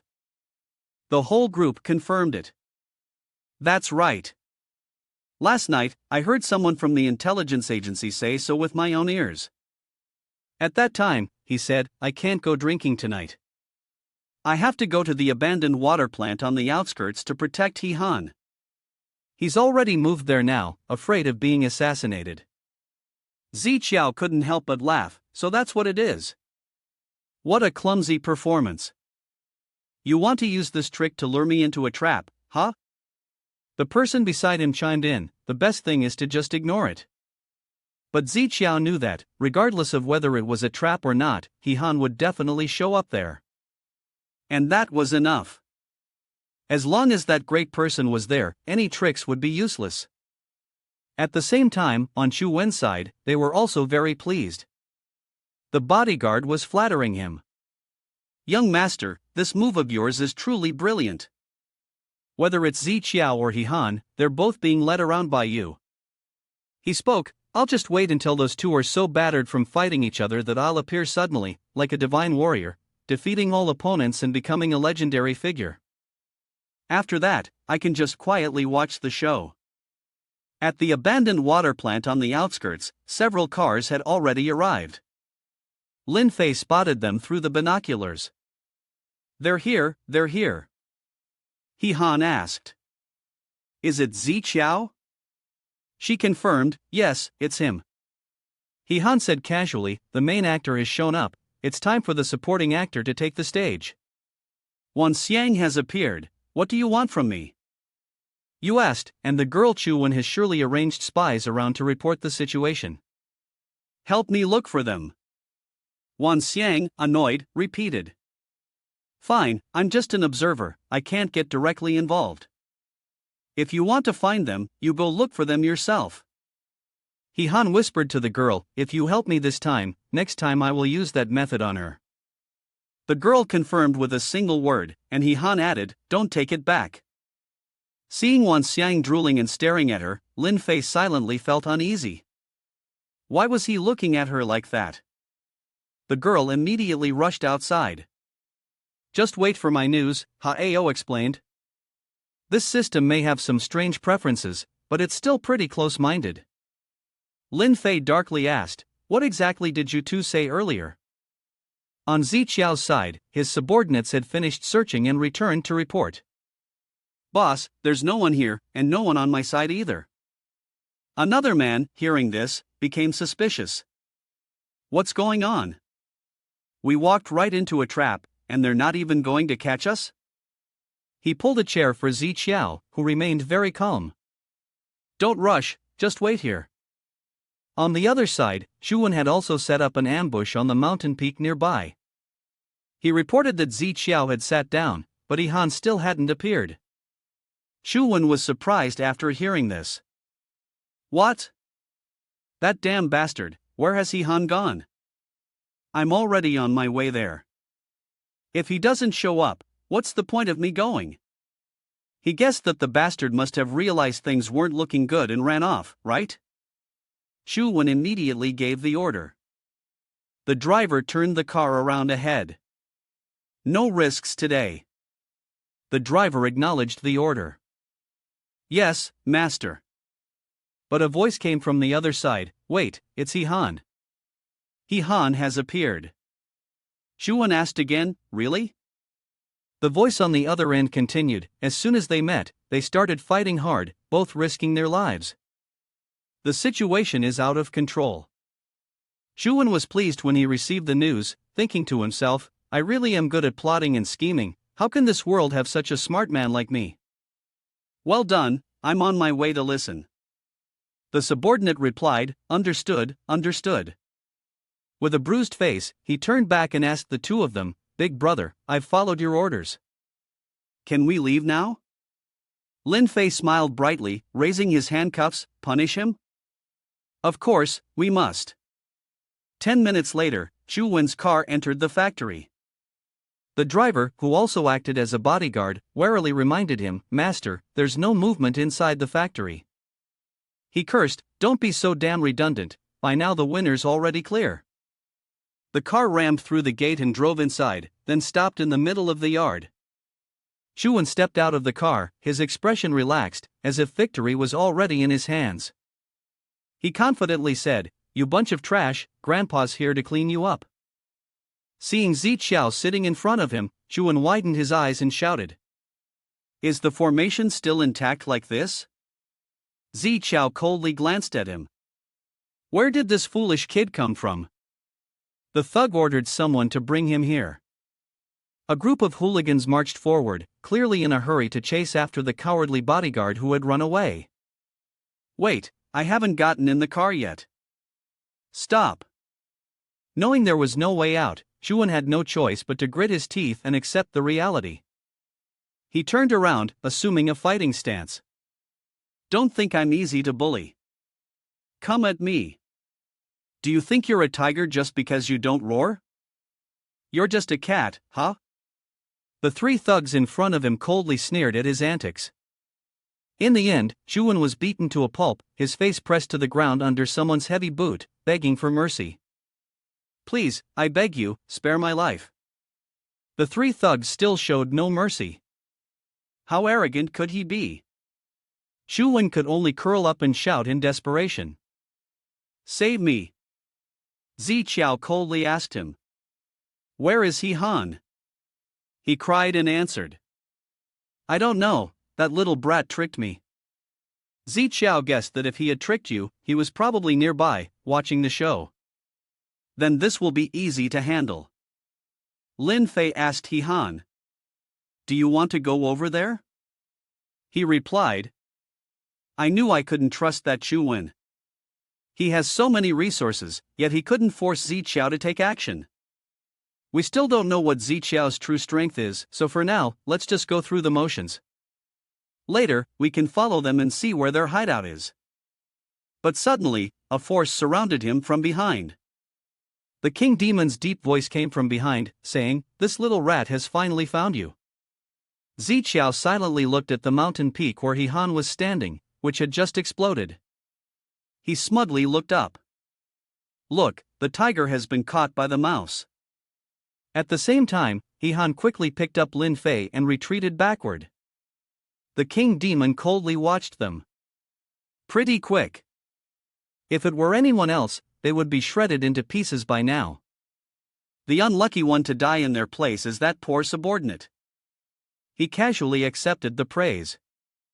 Lin Fei anxiously asked, He Han, didn't you call the system? Did this guy come out of the game too? Wan Xiang replied, yes. Then the information about the king demon should be showing now. After reading it, He Han's face turned pale. At this level, he could crush me from all directions. Wan Xiang instructed him, take out the card. This time, I'll raise your fate to the highest level. But He Han knew that he wouldn't give me the opportunity. Lin Fei grew even more anxious by his side. What do you want to do? he directly asked the man. The Lord of the Abyss. What's your purpose for coming to this world? If you're just bored, there are plenty of pleasures to be found. Why team up with that Ziqiao? The king demon replied, so you're the adulterer of that thieving woman? My greatest pleasure is to make your lives miserable, to make you both wish you were alive and dead at the same time. Han's face darkened upon hearing this, and Xiang Miao muttered, it's all her fault, I'm going to die because of her. A surge of murderous intent erupted, and the king demon continued, as for after I kill you, this world is too dull. Let's start by killing half of humanity first. I love the scent of fear that fills the air. He remained calm. Is that so? A few years ago, someone thought the same way as you. Do you know what happened to him afterward? The king demon, caught up in the conversation, became curious. What happened to him? The scroll that had been thrown to the ground unfolded, revealing a formation. Lin Fei was immediately pulled into a spatial door. She, still confused, exclaimed, Han. Then the scroll retracted. The king demon was even more surprised. Why didn't you run along? He knew that with such a close distance, even if his body jumped, his head would be kept here by the demon. The demon confirmed this. That's right, you're really smart, he said. He continued, the one who obstructed us has left. Next, the Qing long armor enveloped his entire body. He ordered, start. The king demon also activated his demonic power. His shield was immediately raised. A blast of demonic energy shot straight toward the newly created shield. The terrifying force made Han grit his teeth, struggling to withstand it. The king demon looked at him cruelly, as if he were a tiny ant. Abandoning horse, leaving chariot empty? Seeing his 2 fingers stretch out, Han silently thought, another finger, huh? Immediately, a surge of power struck down onto him. At the same time, the strange power from above shot down toward the foot of the mountain. XTN, stunned, blurted out, what fell down? Meanwhile, Han was gritting his teeth, enduring the pain. Wan Xiang, unable to bear seeing him in such a miserable state, reminded him, Han, stop resisting, just run away for now. He replied, I can't. If he can't find me, he'll kill indiscriminately. The king demon hovered in the air, arrogantly gazing at him like a defeated foe, and continued to strike with a palm downwards. It was over. Before that attack, Han couldn't move his body. The thugs also struggled to withstand the immense power emanating from him. Lord King Demon. A huge explosion erupted, flames soaring into the sky. The king demon coldly looked at the swirling smoke and dust below. Each demon had quickly rushed to flatter him. Lord King Demon easily wiped out that dog thief, Han, with a single move. However, he realized it wasn't right, he was still alive. Ziqiao didn't believe it, saying, impossible. The people below, including my subordinates, were all reduced to minced meat. Even if he wore armor, he couldn't have withstood that last blow. The king demon interrupted, I don't know. Perhaps it's just an illusion. Han was indeed still alive. He groaned in pain. At that moment, he found himself in a spacious forest, holding his dizzy head, utterly bewildered. Did I die? Wan Xiang immediately scolded, dream on. If you were dead, how could my gain be completed? Looking at Wan Xiang in front of him, he asked, a copy? She confirmed, it was an emergency. I could only pull you into a copy to hide for now. We have chosen the E-level instance for you, which is the easiest level, suitable for players from level 7 and above. It shouldn't be a big issue. The flow of time in this instance is 1/10 that of the real world. You can train here a few more times to improve your stats, and then go outside. Han regained his composure, excitedly asking, I knew it. Where's the boss? Wan Xiang replied, I remember, it's probably the monster with a lantern head. The environment seems different from what I remember. You should try searching all around. In a quiet cave, a golden armored earth dragon was sleeping soundly. The D-level instance was suitable for players level 10 and above. At Ihan's home, the three girls inside heard the commotion and rushed to the door to ask, "What happened?" Lin Fei was still panting, reporting, "Ihan, something's wrong. You all better come with me." Inside the instance, Ihan was searching around and said, "I'm going to pull a few more cards now. Once I have enough gear, I'll head out to deal with it." "Is that safe?" Wan Xiang replied, "Before, the level gap between you two was too large. No matter how much equipment you have, it's hard to make up for the lack of strength." He directly asked, "How many more levels do I need to pass before I can reach level 9? She provided a summary: if everything goes smoothly, it should take about 30 more runs. Han impatiently exclaimed, "That's too much of a hassle. Can't I just skip to a higher level instance?" Wan Xiang disagreed, "Young man, you have to work within your ability. With your current level, facing the boss of a D-level instance would definitely result in death. There are some small fry in this instance that are easy to defeat, you just need to focus on finding the boss." While they were chatting, a monster suddenly ambushed them. As the creature charged towards them, Han asked in confusion, "Is this a boss?" Wan Xiang shook her head. "It's just a wild demon, nothing special. You can encounter them anywhere." Just as she finished speaking, the monster's spiked mace crashed down, causing the ground to crack and sending it flying. Staring at the debris, Han was stunned and muttered, "This is the power of a wild demon?" The creature swung its mace again and charged. Han immediately activated his Azure Dragon armor. One of its mace strikes collided with the armor and was thrown back. The impact of the blow allowed Han to gauge its strength. "Are you sure you're not mistaken?" Wan Xiang also had her doubts. "Wait a minute, something's wrong, it's..." He looked at the attribute panel. Its name is Melancholy Star Rampage, level 6, with what attributes? Wan Xiang realized it was indeed a boss. Han immediately became serious. It was true that he had been searching everywhere for it, and now, he didn't even need to expend any effort. The monster had come right to their doorstep. One level away, it was the perfect opportunity to train. Meanwhile, Wan Xiang was still puzzled. Did I design a replica with a boss named Melancholy Star Rampage? Han, meanwhile, was pulling out a card. He raised it and selected it an equipment card. Once again, Melancholy Star wields the dagger charged forward. At that moment, a streak of light flashed, and its wooden mace was immediately sliced in half. The demon stared suspiciously at the still smoking handle in its hand. Han looked at the sword in his hand, then complimented. "Good sword." The system announced, "Congratulations to the player for acquiring the legendary SS Thunderbolt equipment, with lightning attributes. It increases attack by 15, has a chance to trigger electric critical hits, and the probability decreases with each attack. Energy storage can be restored." The goblin was angered by his provocation and let out a few threatening growls. With the thunder strike in his hand, he boldly asked it, "Is losing your weapon the same as becoming clumsy?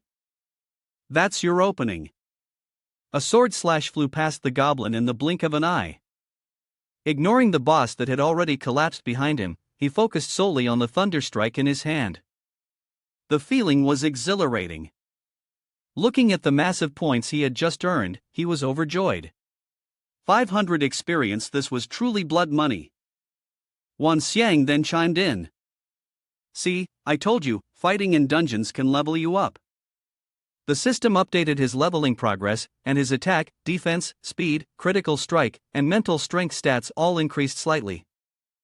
He then wondered, "Do I need to wait for the dungeon to load again and then continue after the goblin and the boss respawn?" Wan Xiang replied, "That works too. Although you'll get a bit less experience next time, the results are still promising." Another growl sounded, causing them to be alert. This time, a swarm of goblins rushed towards them. Han froze, staring at the sheer number of bosses. Was this really reasonable? Wan Xiang then realized. I know now. You've entered the wrong dungeon. These goblins are just minor ads, the real boss hasn't appeared yet. Hearing this, he began to feel the pressure. Are you kidding me? The level 6 ones are just the minions? How strong must the real boss be? Wan Xiang didn't have specific data, he was also uncertain about what was happening, but he speculated, maybe you were too hasty and opened the wrong entrance. Gripping the thunder strike tightly, he braced himself. Come on then, if you're not afraid of dying, let's see what you've got. The whole swarm of goblins seemed to fear something, letting out a few more growls before quickly retreating. He Han couldn't help but mutter. Finally, we scared them off. A giant figure was right behind He Han. Wan Xiang stammered, aren't they the ones you scared off? A powerful aura surged, making He Han instinctively alert. They had to face a colossal monster. The suffocating pressure came from the golden armored earth dragon. The monster's information appeared, it was a golden armored earth dragon, level 10, with a metal attribute, and its attributes were terrifying. He Han anxiously pleaded, this monster seems relatively tame. While it hasn't attacked yet, can you get me out of this dungeon? Wan Xiang coldly threw a bucket of cold water on him. There are only 2 ways to leave this dungeon, 1, you die, 2, it dies. Upon hearing this, He Han felt a chill in his heart. What a solid rule. Thanks to your whole family, I guess. Wan Xiang still spoke calmly, dying in the dungeon isn't a big deal, you'll revive in the real world. It just costs a bit of experience. He Han refused, who has that much experience? I might as well go kill those little monsters for more experience. Once I have enough, I'll come back and commit suicide by dragon. Wan Xiang was pleased by this, good idea, your mind works fast. As they turned to leave, the earth dragon opened its mouth and released a powerful energy. He Han fearfully exclaimed, it was quiet just now, why does it want to attack now? Wan Xiang explained, it doesn't want to let you leave. Another wave of energy surged, fill your cup with fine wine and stay with me. The stream of power swept across the ground where it passed. The earth dragon looked at the long hole ahead, swelling in frustration as it couldn't find its prey. Wan Xiang, also worried, called out. He Han, He Han. A trembling arm rose, accompanied by a weak voice. I'm here. Try to hold on, you're not dead yet, you're still breathing. Climbing out of the hole, he muttered. Good thing I activated the Azure Dragon armor in time, or I'd be dead for sure. The system reminded. Warning, the durability of the Azure Dragon armor has decreased by 40%. The damage to the Azure Dragon armor is significant. If you continue fighting, death is inevitable.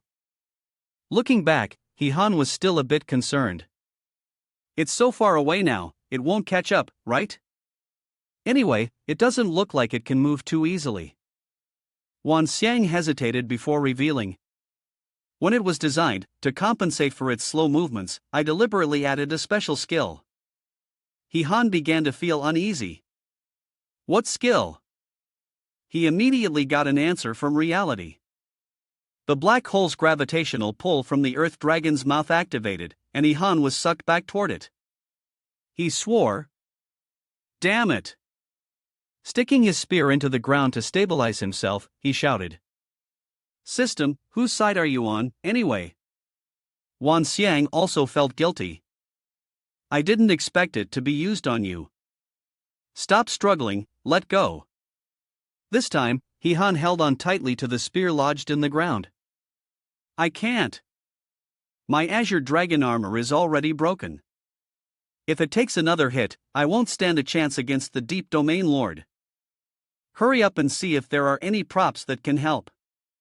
Wan Xiang reached into the space search to check. Your sword can't hold on anymore, it's being pulled out of the ground. He Han was sucked back forcefully. Seeing him helpless, unable to resist, Wan Xiang anxiously shouted. He Han, act quickly, a palm strike shot out. Damn it, take this move from me. His strength surged straight down onto the hard head of the earth dragon. Then, he increased the defense of his shield, the Azure Dragon armor. Finally, the Earth Dragon closed its mouth. The waves settled, the gravitational pull ceased. Wan Xiang stood stunned, exclaiming, "It's done, it seems this time it's downgraded to level 3. But something unexpected happened. The Earth Dragon seemed to be agitated, opening its mouth. Seeing its unusual behavior, Wan Xiang was suspicious. What's going on? The Earth Dragon's body had several holes pierced through it, from which beams of golden light began to emanate. Its entire body then exploded into pieces, and Han managed to escape the danger. His armor was completely shredded. He breathed a sigh of relief. The Azure Dragon armor saved my life in the end. A message board appeared. Congratulations, player, you've completed a level D replica. The Earth Dragon, wearing golden armor and asleep, has granted you rare materials, Dragon Bone Hanks 4, Strong Muscles plus 15, which can be used to repair the defense armor. You've earned an A-level Phantom Amulet, Dragon Scales X, which can increase the defense power of the armor by 30% and also provides a 10% damage recovery. You've earned the title Dragon Slayer, which boosts your attributes by 30%. If the opponent is of the dragon race, your attributes are increased by 100%. He has received the Thunder attribute, upgraded to level 8. The accompanying skills have also surged. The quest progress is at 1970 out of 2000. The system displays, "Congratulations, the player has leveled up twice in a row, becoming the first player in the world to reach level 8. The durability of the Azure Dragon armor has only decreased by 1. Should it be discarded? I am truly grateful for this item. It's been a tough journey. My brother would never discard you. Using all the bones of the dragon's arm and its strong muscles to repair the Azure Dragon armor. Using dragon scales to infuse additional magical power into the Azure Dragon armor. The system displays upgrading. Upgrading. Upgrading. Finally, a golden light pillar shot up into the sky from where he stood. Han was also blinded by this light. The system reminds, "Congratulations, the player has obtained the SS tier armor, Qinglong Holy Armor, passive skill, True Golden Dragon Armor, active skill, Dragon Breath Burn." Wan Xiang exclaimed, "This is a holy grade treasure. There are only 99 of these in the entire game world. And you're only at level 8. Unbelievable." Han smiled, a dangerous grin of the newly rich. "Now it's time to go back and settle the score with that Lord of the Abyss." Outside the dungeon, at the headquarters of the secret agency, a voice rang out in the room. "Why are we hiding here?" Lin Fei explained, Han teleported me to your side so I could protect your safety. Only the headquarters of the secret agency can withstand them. Lu Jiu spoke up, "Who do you think you're looking down on? I alone could level this place. You'd better tell us where Han is, to make it easier for us to help over there." Jun Qi agreed, "That's right. If something unexpected happens to him, how can I help him carry on the family line?" Lin Fei replied, "There's a system in place there, he won't run into any trouble." The intelligence agency is not what it used to be. We've prepared weapons targeting the objective. Suddenly, the agency was attacked. A corner of the building exploded, and the sound of alarms rang out. The enemy was launching a surprise attack. The fully armed police immediately aimed their guns at the people in front of them. A warning. Zi Qiao and his subordinates calmly approached. "Brothers, let me give you a piece of advice. That meager salary is not worth us risking our lives for. Come work for me, and I'll help you rise to the peak of life." The police immediately gave the order to fire. A shield was raised by one of the subordinates to block the incoming damage. Zi Qiao also ordered them to kill. His subordinates charged forward, and one of them, unable to restrain himself, eagerly threw a punch. Suddenly, a sound wave from above descended, halting their advance. They had to cover their ears, their mouths spitting out syrup, as the sound wave covered the area below. Pan Ji was the mastermind behind this. She spoke, "Even with special equipment, humans are still just ordinary bodies. In the face of a sonic weapon attack, any defense is useless. Ziqiao grumbled in annoyance, that damn woman is helping the intelligence agency against me. The women in the room, seeing victory in sight, cheered, "Awesome, what kind of weapon is this? It's amazing, we've won." However, Lin Fei remained calm. It can't be this easy. Where's the domain lord of the abyss? Where has he gone? She tensed up, wondering if Ziqiao had given her the answer. The enemy ambush had appeared, and it was her turn now. Lin Fei urgently reported into the intercom. Above, watch the sky." Pan Ji and her staff looked up in confusion. Above? They looked up and saw that the king demon had been there all along. He spoke. Interesting. But with a single finger, carrying destructive power, he struck down, and that was all. Many areas of the intelligence agency building exploded. Lu Jiu courageously charged forward, her sword slashing through his demonic energy. She coldly ordered, "Give me back my man." Lu Jiu's sword energy continued to defend. She gritted her teeth and continued. Again. Jun Qi created a protective shield around Pan Ji, and happily shouted, "Attack directly. We've won." The king demon looked at Lu Jiu with disdain, calling her a foolish woman, and she was stunned when she realized the sword in her hand was still just the hilt. The king demon still maintained his contempt. She was too weak, clearly unable to withstand a single blow. At the same time, Xiang Miao had stabbed him from behind. One knife thrust through, and the king demon said, "But I still want you dead." She was immediately choked by him. The king demon glared darkly at Xiang Miao. "You vile woman, daring to defy my authority. You ran away, and now I will kill you first, then return to sever the limbs of your kin. Watch how you all squirm on the ground like maggots. This is the origin of my only pleasure." Hearing him say that, a surge of hatred rose within her. "Beast, you vile beast, she is still waiting. My hero, where are you?" Responding to that prayer, He Han appeared, striking down on the king demon's back with a single sword.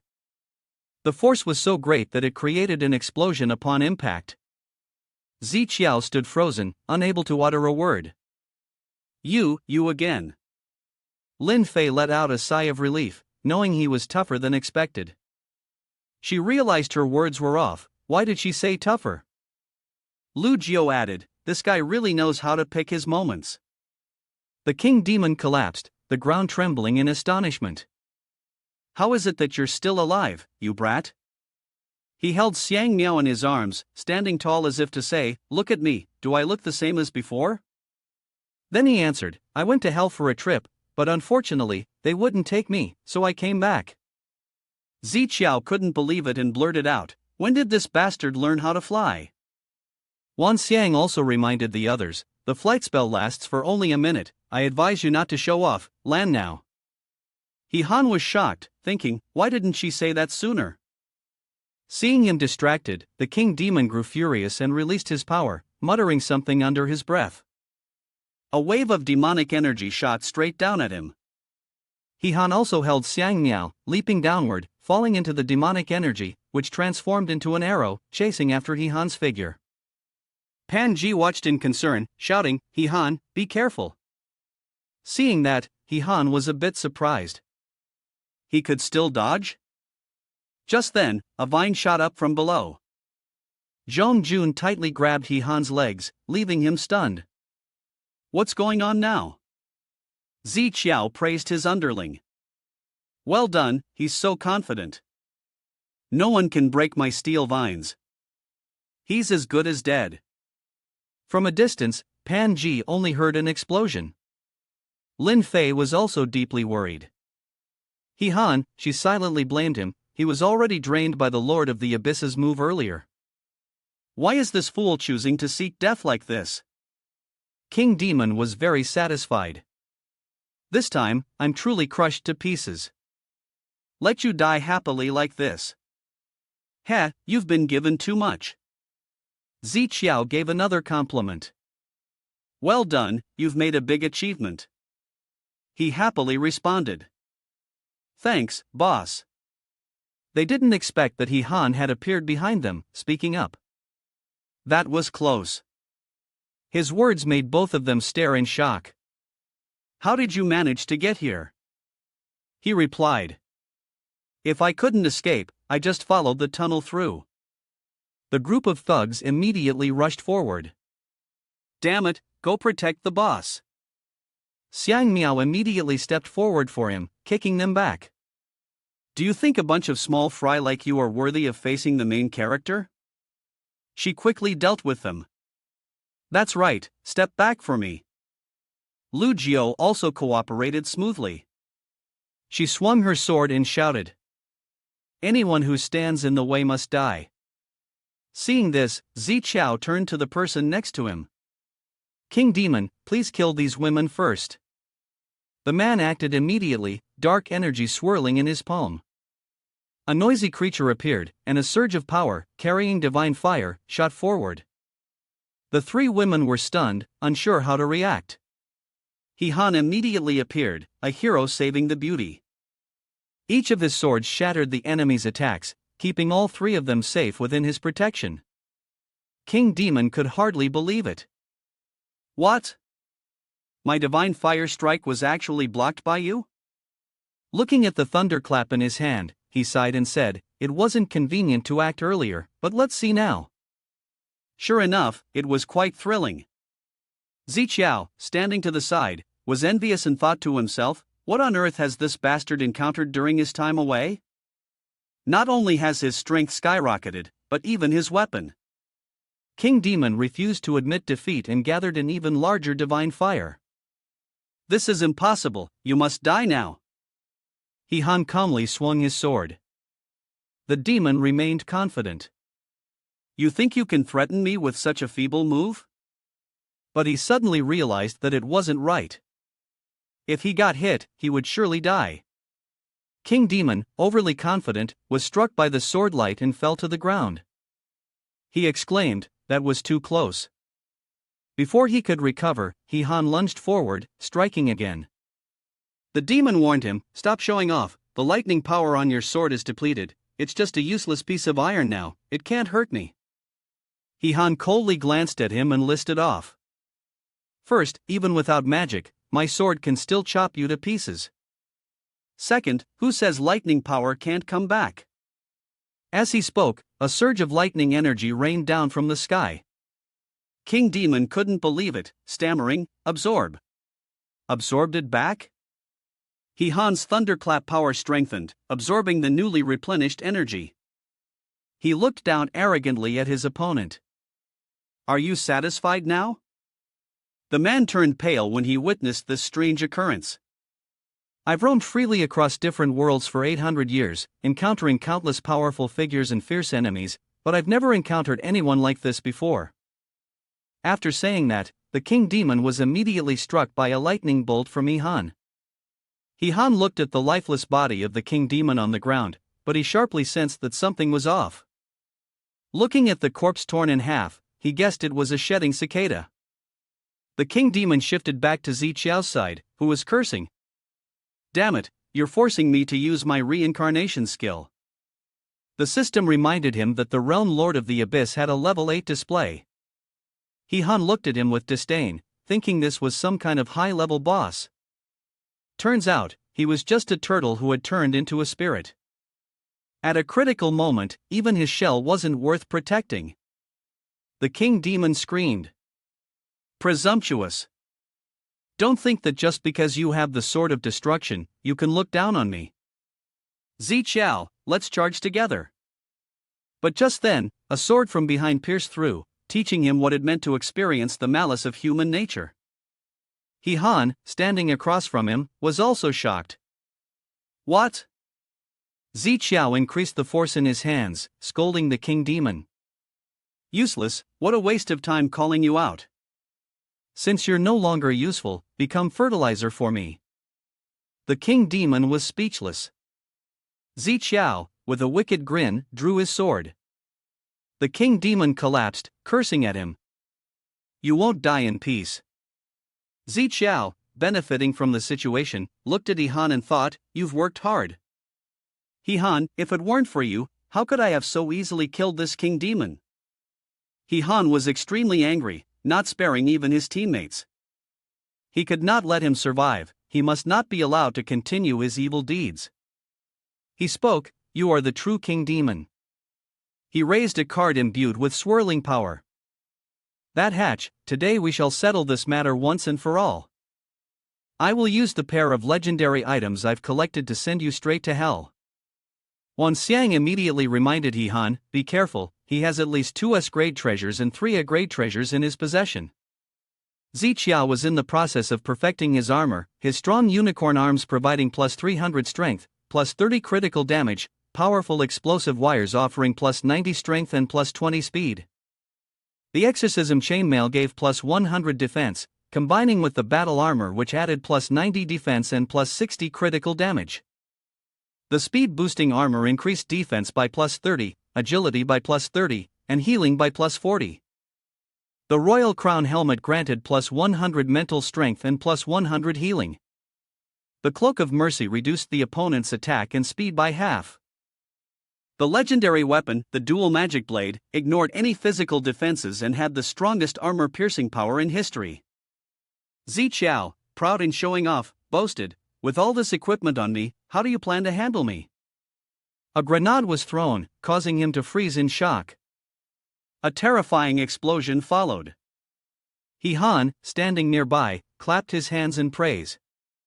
"Even your weapons and ammunition are useless. Quickly, bring 2 crates of grenades over here to me." Ziqiao, buried under a pile of debris, trembled and said, "How? How can you be so shameless?" He said viciously, "Looks like with all this equipment on you, you really can't run away." Sweat poured down like rain. Ziqiao didn't expect that. He had only been focusing on offense and defense, and hadn't considered speed. He didn't realize the equipment would be this heavy. While he was dazed, He Han's lightning strike was already in front of him. The tip of his sword was blocked by the mask of Vader, his gear stopping it. Ziqiao laughed loudly in delight. "Haha, you're such a fool, even if I can't dodge, I've already prepared full defense. Even if the chrysanthemum needs protection, what can you do to me?" But things didn't go as Ziqiao planned. Was He Han starting to use a trick? Could it be an electric strike? A surge of lightning spread through Ziqiao's body, and in the perilous moment, he counterattacked. The light from the equipment blinded He Han, and then a burst of firepower shot straight at him, knocking him back with a grunt. Struggling to stabilize himself with his sword, He Han exclaimed, "That was too dangerous. It turns out the part that got pierced in my chest only had a passive skill." In his heart, he knew well that Ziqiao's strike from the Lord of the Abyss seemed to have drained all the accumulated energy of the lightning strike. If not, he definitely wouldn't have given Ziqiao the chance to retaliate. Ziqiao wasn't much better off either. He took off his mask and panted heavily. He Han looked at him calmly. "So, what's up? Figured it out suddenly? You planning on teaming up with me?" A powerful energy surged as he shouted, "Come on, let's do this. If it's a life for a life, the one with enough skill to rule the world has to be Ziqiao." Lin Fei, watching from the side, could only helplessly say, "This lunatic is beyond saving." But she was stunned when she saw the newly emerged situation. On the roof, there were countless figures, and it was Ziqiao he had self-replicated. Yeah. He Han isn't any less shocked than I am. Am I seeing things? Where did so many Ziqiaos come from? Wan Xiang, speaking from behind, chimed in, "I know. He must have obtained an SSS-level treasure, the reincarnation coffin. Once this artifact binds to its owner, it can replicate endlessly and grant immortality." The person beside her muttered, "Is there really such a broken artifact?" Across from them, Ziqiao confidently laughed, "Haha, He Han, today is the day you fall." He ordered his clones to attack. He Han also tensed up and directed, "System, pull the most useful card for me." Wan Xiang's calm voice echoed, "Don't worry, Ziqiao is charging in, I won't give you a chance." Lu Jiu rushed out, blocking his path with her sword, repeating, "I won't give you a chance either." she quickly bought time for He Han to draw his card. The system notified, "Congratulations, the host has obtained the martial arts manual, the illusionary sword technique." He Han happily responded, "Thank you." Lu Jiu, as the system updated the progress, understanding completed, 50%. At 70%, then 95%, it was also the moment when Ziqiao's clones closed in for the attack. Understanding complete, 100%. Just as the update finished, he opened his eyes, coldly observing them. Countless sword lights swept through, and the clones were knocked down like autumn leaves. Ziqiao reminded them, "Don't panic, he won't be able to unleash such an explosive attack a second time. Go, focus your mental energy, don't let him escape." The harsh truth struck him as he saw He Han charging forward. Ziqiao was in shock. Was he really taking the initiative to attack? He shouted, ready to face him head-on. The remaining clones of Ziqiao, with their last bit of strength, tried to resist the lightning strikes unleashed by He Han. Meanwhile, the real Ziqiao, standing to the side, anxiously shouted orders. "You fools, get behind him and sneak up from the back." 3 clones at the rear received the command and moved to act. However, He Han calmly turned around and swung his sword in a wide arc, immediately striking them down. As a result, he received an additional 1,050 experience points. Satisfied, he muttered to himself. Finally caught him. Contrary to He Han's calmness, Ziqiao couldn't accept the reality of the situation.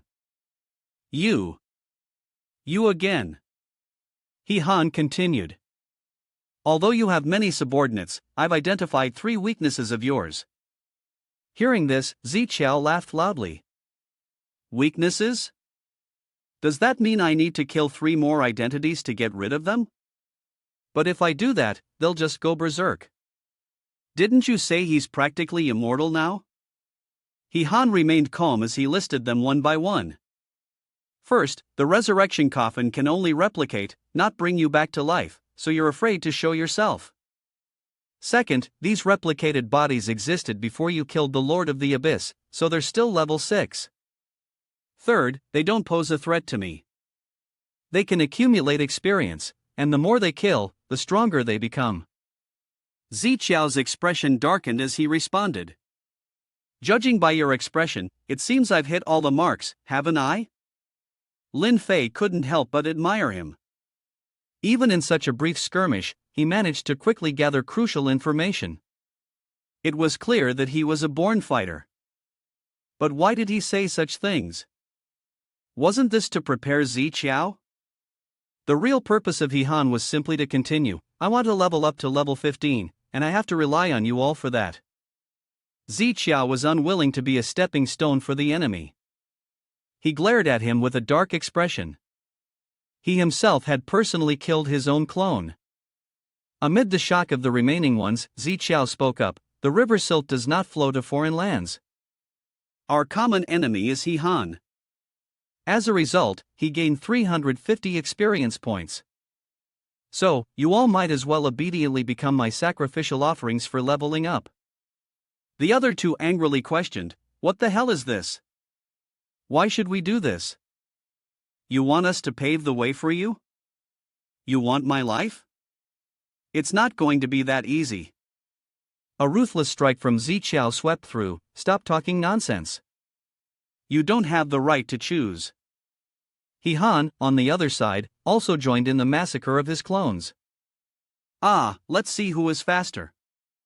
Lin Fei then understood. So this was the plan. He deliberately let Ziqiao know that, in order to prevent He Han from leveling up, Ziqiao would use him to solve the clones. If both of them took action, the experience value wouldn't be too different, but He Han's next battle would be much easier. Each clone fell to the ground in fury. After Ziqiao finished sweeping through, he laughed out loud. "Ha ha," he said disdainfully, "these fools wouldn't have any of you without me. You all have no awareness at all." At this point, Ziqiao had reached level 10. He continued, "But it wasn't a waste of all my effort. I've finally reached level 10. He Han calmly wiped his sword. "In fact, you still have another choice. If you join them in the attack, your chances of winning might be greater. Ziqiao, realizing he was being set up, darkened his face. He Han, seriously, you're so arrogant that you'll be punished by heaven. I gave the opponent a chance, what tricks do you still have? If you don't use them now, there won't be any opportunity left.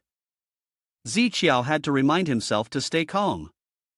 He had the advantage of IQ, and as long as he successfully used this skill, he might be able to surpass him. He smirked, pointing his finger at the sky, that's seizing the opportunity. He Han, caught off guard, looked up, and his sword was already close to his neck. You're too naive. Yet, He Han blocked it using just 3 fingers.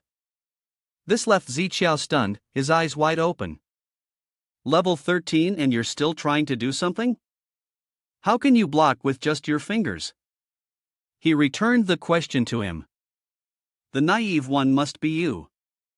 Ziqiao launched his second deadly move, without weapons, just a technique called empty-handed strike, a decisive blow. He remained calm, knowing that reason was lost and defeat was inevitable. Your remaining value is only to test the limits of my abilities. Looking at his opponent, who casually raised a hand, he froze. He was using just one hand. This only fueled his pride, making him charge forward in a fit of rage. I'll risk everything to defeat you. He Han arrogantly used only one arm to block his opponent's punches, then struck Ziqiao's stomach with his own clenched fist. One punch caused Ziqiao to spit out syrup. It was at this moment that he truly felt the disparity in strength. However, as long as the reincarnation coffin still existed, the clone would seek revenge for him. He Han had already predicted every move of his opponent. Activating your reincarnation coffin will surely generate an energy wave, won't it? Ziqiao, only now fully realizing the situation, asked. Have you been waiting for this opportunity all along? Pan Ji, reporting from behind, said, the inspection is complete. In an L-shaped warehouse in the southeast of the city, it seems like he was knocked down and fell to the ground. He shouted, got it. Disappear. Then, he looked at Pan Ji with eyes filled with hatred. Soon, he lost consciousness, and the clone of Ziqiao regained consciousness. He kept muttering to himself, He Han, you definitely can't win. No sooner had he spoken than a bolt of lightning descended from the sky. Just as Ziqiao narrowly escaped death, he was about to lose his life again. In despair, he screamed. He Han, from above, coldly looked down at him. Got you. Ziqiao, knowing the situation, begged, He brother, I was wrong. Please give me another chance. I'm your subordinate. If you have someone you can't stand, I'll deal with them for you. Please, I beg you. He did not agree, and the lightning continued to intensify. Until the opponent was reduced to nothing but a dry corpse, He Han finally spoke, next life, I'll raise a dog. Remember to find me then. The news about this battle was reported by the media. It is said that the thief caused harm to the city, and Ziqiao was beaten to death, but the police refused to reveal which hero was responsible. Lin Fei was concerned. Although Ziqiao is dead, it's strange that Professor Song Zheng's whereabouts are still unknown. Additionally, even the device that Ziqiao used to breach the origin wall is nowhere to be found. He continued, so, do you suspect that Ziqiao still has accomplices? She confirmed, this possibility cannot be ruled out. Therefore, the police still need to ensure your safety. Furthermore, the city has nominated you to register for the provincial-level superhero selection competition, which will be held next month. Make sure to prepare thoroughly. He Han immediately refused, no, I've just managed to get some rest. Let me take a break for a while. I'm not going. Lin Fei agreed right away, alright then. I'll contact the organizers to withdraw your entry. The prize for the winner is 30 million. I guess you're not really interested in that amount of money. Hearing about the huge sum, He Han changed his mind immediately, wait a minute. Lin Fei asked again, what's up? Changed your mind? He shamelessly said, resting? That's so dull. I'd rather go to a bigger stage, to rub elbows and learn from more talented people. Even without the prize, I'll still move forward bravely and give my all. Lin Fei successfully persuaded him and left. I'll go register for you, you just take a good rest. He happily replied, all right. Sorry to trouble you, Officer Lin. At this moment, he had already started thinking about how to spend the 30 million in bonus money. But as soon as he entered the room, Han was taken aback by Xiang Miao. She gently spoke. Benefactor, she said shyly, looking at him and asking. Are you done with your work? Han asked, puzzled. Xiang Miao, why are you here? She awkwardly responded. You defeated the Deep Abyss Lord. You've worked hard. After that sentence, the door slammed shut. Han thought to himself. That was fast, and Xiang Miao has already hugged him from behind. She just wants to make him feel more comfortable. From now on, she belongs to him, and he can do as he pleases. Han hesitated and replied. Didn't you say we shouldn't mess around before marriage? Her hand froze. Oh my, that was just a formality. I'm not that old-fashioned, I can make up for it later. Han pushed her away. Hold on, actually, defeating the Deep Abyss Lord is as easy as flipping a hand.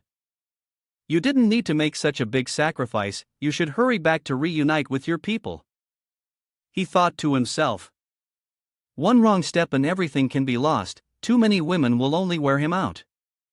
But Xiang Miao misunderstood. Are you going to be heartless and abandon me? Han said bluntly. We're not even married, where is this coming from? When he saw the figure in front of him disappear, he was very suspicious. Was she gone again? In the end, his pants were gone without a trace.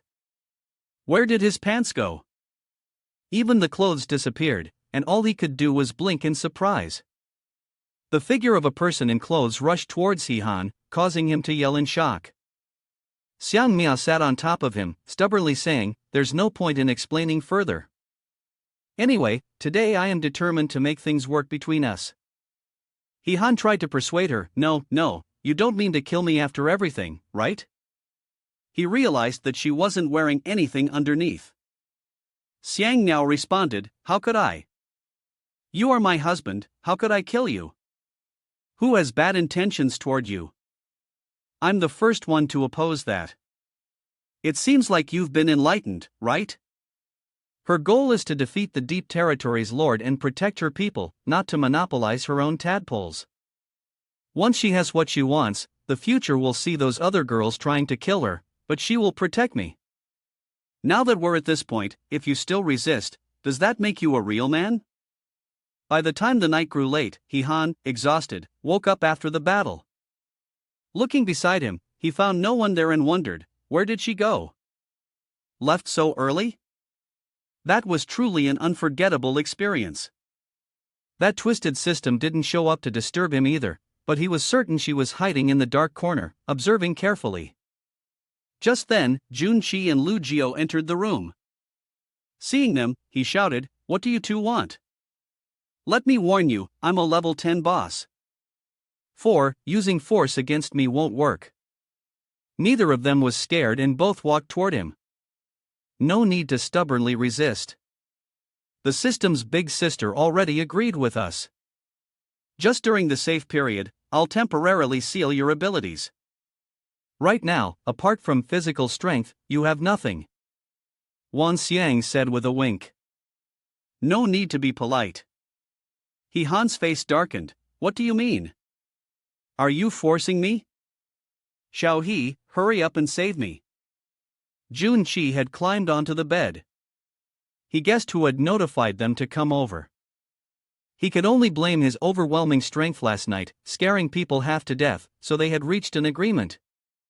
Sharing peacefully, those with abilities get to enjoy more. The entire house echoed with Han's desperate cry for help.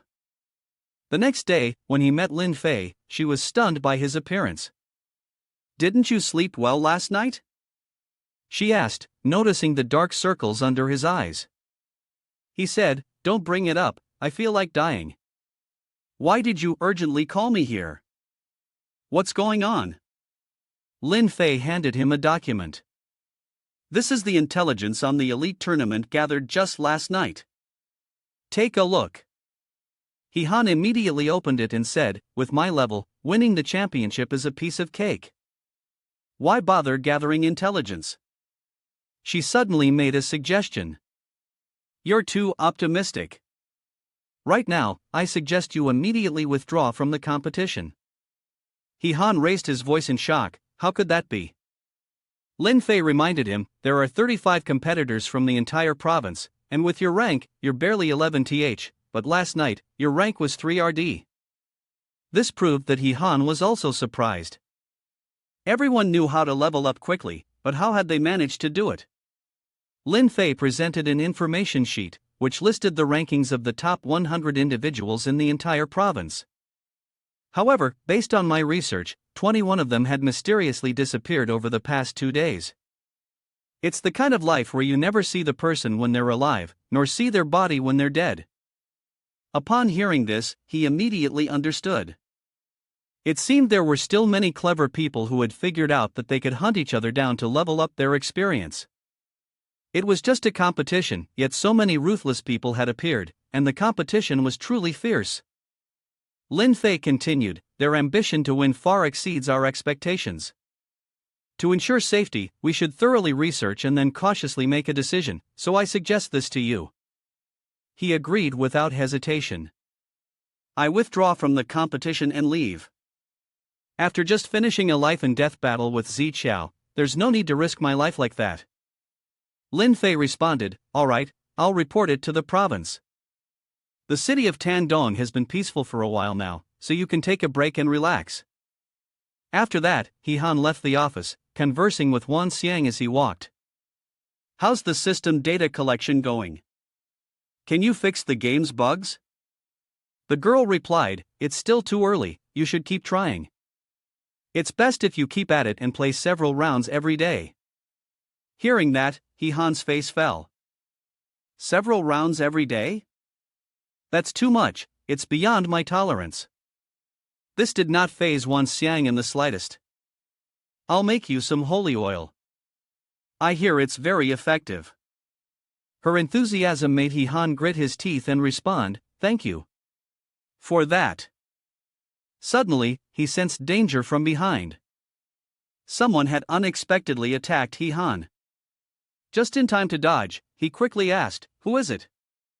That person is Gao Ming, level 16, currently ranked 9th in Dongming province, the person spoke. Just as expected from the number 1 of Tandong City, even a stealthy sneak attack like this couldn't hit you, He Han recognized him. I think I've seen your picture before. You're the contestant who participated in the provincial elite competition. To level up, even I was considered a target for hunting, Gao Ming replied smugly. All the experts from that city have already been killed. If I can take you out too, I'll definitely break through to level 18. He Han knew he couldn't dodge this fight. These people had gone mad, the competition hadn't even started yet, and they were already killing each other. It seemed like avoiding this was impossible. First, he had to deal with the immediate trouble, and then go back to discuss things with Lin Fei. Looking at the spiked mace in Gao Ming's hand, he wondered, but is this really his weapon? No matter how I look at it, it looks like a handmade tea whisk, yet it has such great power. Gao Ming didn't waste any more words, immediately swinging the mace. Just obediently die. He Han had already summoned his Thunderstrike sword, and with a single swing, he blocked the opponent's weapon. The force of the two powerful weapons colliding sent an energy wave spreading out in all directions. After the clash, he realized it was indeed unusual. A regular wooden staff would have been broken long ago, and Gao Ming's strength was excessive. The supernatural power created a shockwave that shot straight up into the sky. Gao Ming couldn't hold on any longer, so he had to retreat. To his surprise, it was a lightning magic sword, and he almost fell into a trap. Seizing the momentum, He Han charged forward. There's a lot more you didn't expect. Gao Ming poured his strength into his wooden mace and shouted, speed up. He Han immediately noticed that his opponent was transferring different power effects. Soon after, his adversary used an incredibly fast speed to create a psychic circle that surrounded He Han at the center. With confidence, Gao Ming said, "Don't worry, you won't be able to catch up to my speed." His figure split into three, and with it, 3 maces were thrown like sharp spinning blades, obediently becoming steps, helping him climb to the pinnacle of his life. He Han now faced countless maces being thrown toward him, and he ordered, "No one can survive my massacre, including you." He immediately activated the Green Dragon Saint armor, and a massive shield easily blocked all incoming damage. Gao Ming was stunned, his mouth hanging open. "What?" He Han swung his sword and found him. When he saw Gao Ming retreating, He Han immediately chased after him. Running away? Gao Ming was still very smug. "I'll return, rearrange my strategy, and then come to settle the score with you. No one can match my speed. One day, I'll be able to." But before he could finish his words, He Han's fist flew straight to his face. He didn't have time to dodge and could only take the blow. Looking at his smoking fist, He Han said indifferently, "You're not the only one who knows how to use magic." Gao Ming fell to the ground, exclaiming a very cryptic sentence.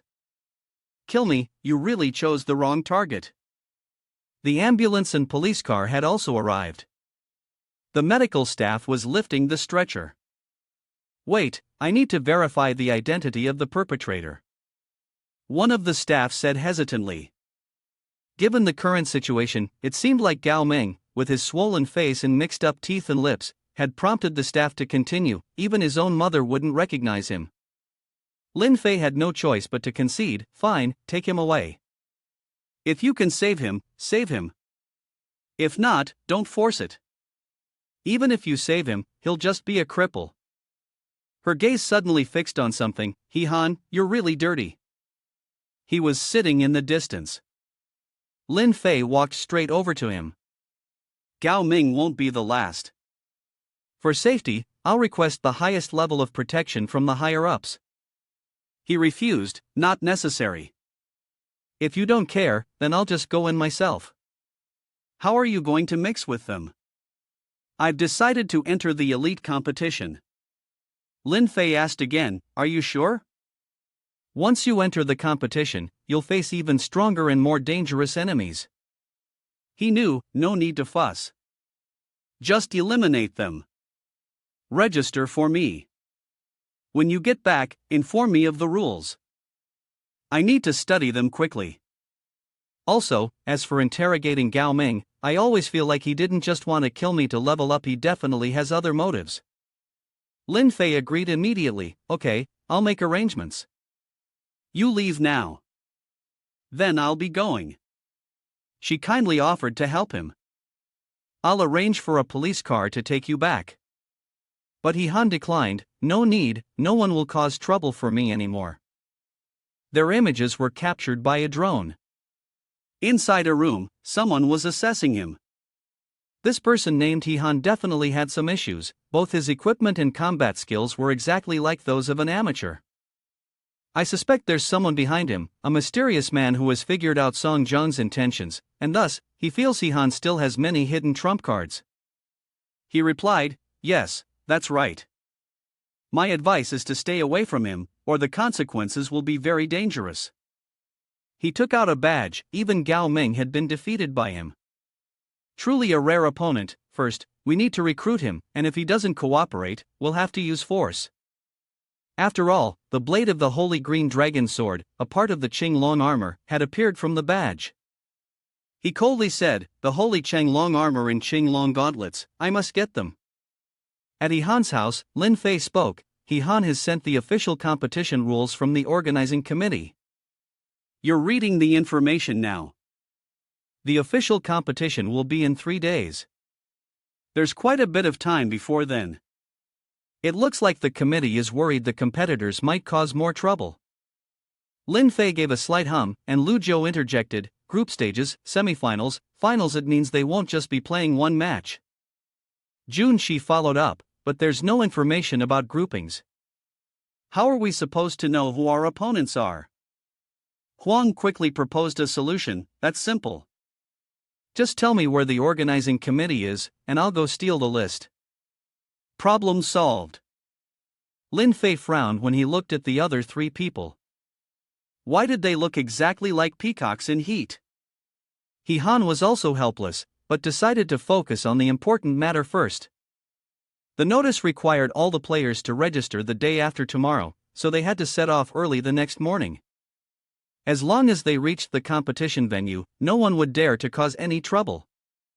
Lin Fei replied seriously, that's correct, but the competition venue is in Puyang City, and it's located across 4 cities. If I were a player participating in the competition, I would definitely come up with something on the way.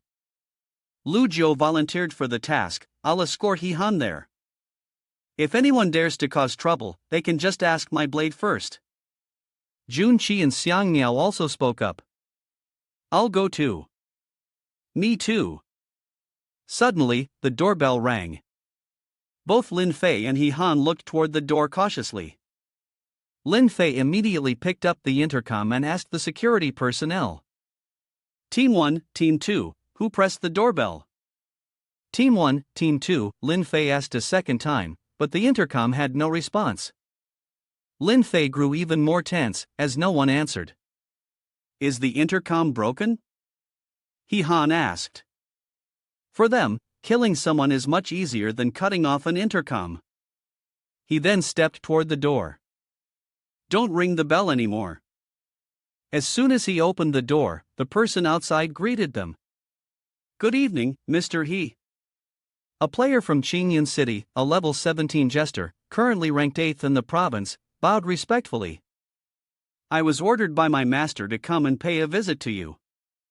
The 4 girls curiously gathered at the door to watch. Jun Qi spoke up.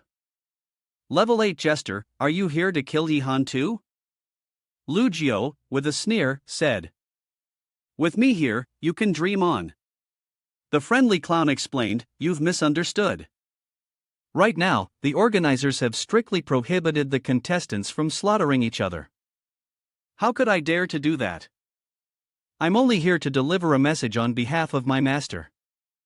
He Han asked directly, who is your master? The clown replied, currently ranked number 1, position 10.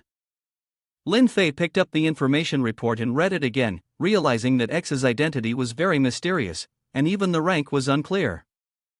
In the government-published rankings, he was always in the top position. Jun Qi also exclaimed, is he really that mysterious? He Han continued where the other had left off, then stopped beating around the bush. Just tell me directly what he wants you to convey. The clown responded, he highly values talented individuals. He wants to recruit you as his subordinate to accomplish great things together. He said that as long as you kneel before his business card, he might spare your life and help you become his trusted right-hand man. He Han fell silent at this request, then coldly repeated, he wants me to kneel? The clown casually confirmed, yes, that's the only opportunity you have. But the door slammed shut in his face, the answer he received. Frustrated, the clown repeatedly pressed the doorbell at He Han's house. He Han, don't hide in there, being all quiet. I know you're home. You've got the guts to join the competition, so why don't you have the guts to open the door? Ha! Open up. Annoyed by the nuisance, a bucket of water was poured straight over the clown's head. From the window on the upper floor, He Han's voice was heard saying, soaking my feet is so relaxing. If you don't leave now, the next bucket will be water too. The clown was leaving while cursing. He Han, for the sake of his dignity, no longer cared. Well, just wait for it. Let's see what happens. He swore quietly. Damn it. Lin Fei asked with concern. He's handling the 2 defense teams quietly. You provoked him like that? Aren't you afraid he'll take action? He closed the door and said, I can't guarantee he won't attempt a covert assassination, but if it's a face-to-face confrontation, he'll have to endure. After all, the organizing committee has issued a death sentence. Unless he wants to kill his own master. Lin Fei was very irritated, unable to believe how arrogant this guy was, even sending someone here to provoke him like that. And the clown was probably one of his subordinates. Maybe Gao Ming was really right about what he said, it might have been him who sent them. Han inquired about the situation of the man. Speaking of Gao Ming, how is he doing right now? She replied, the doctor has reported that his condition is critical, he could die at any moment. What happened? His face showed signs of calculation. Then, can you do something for me?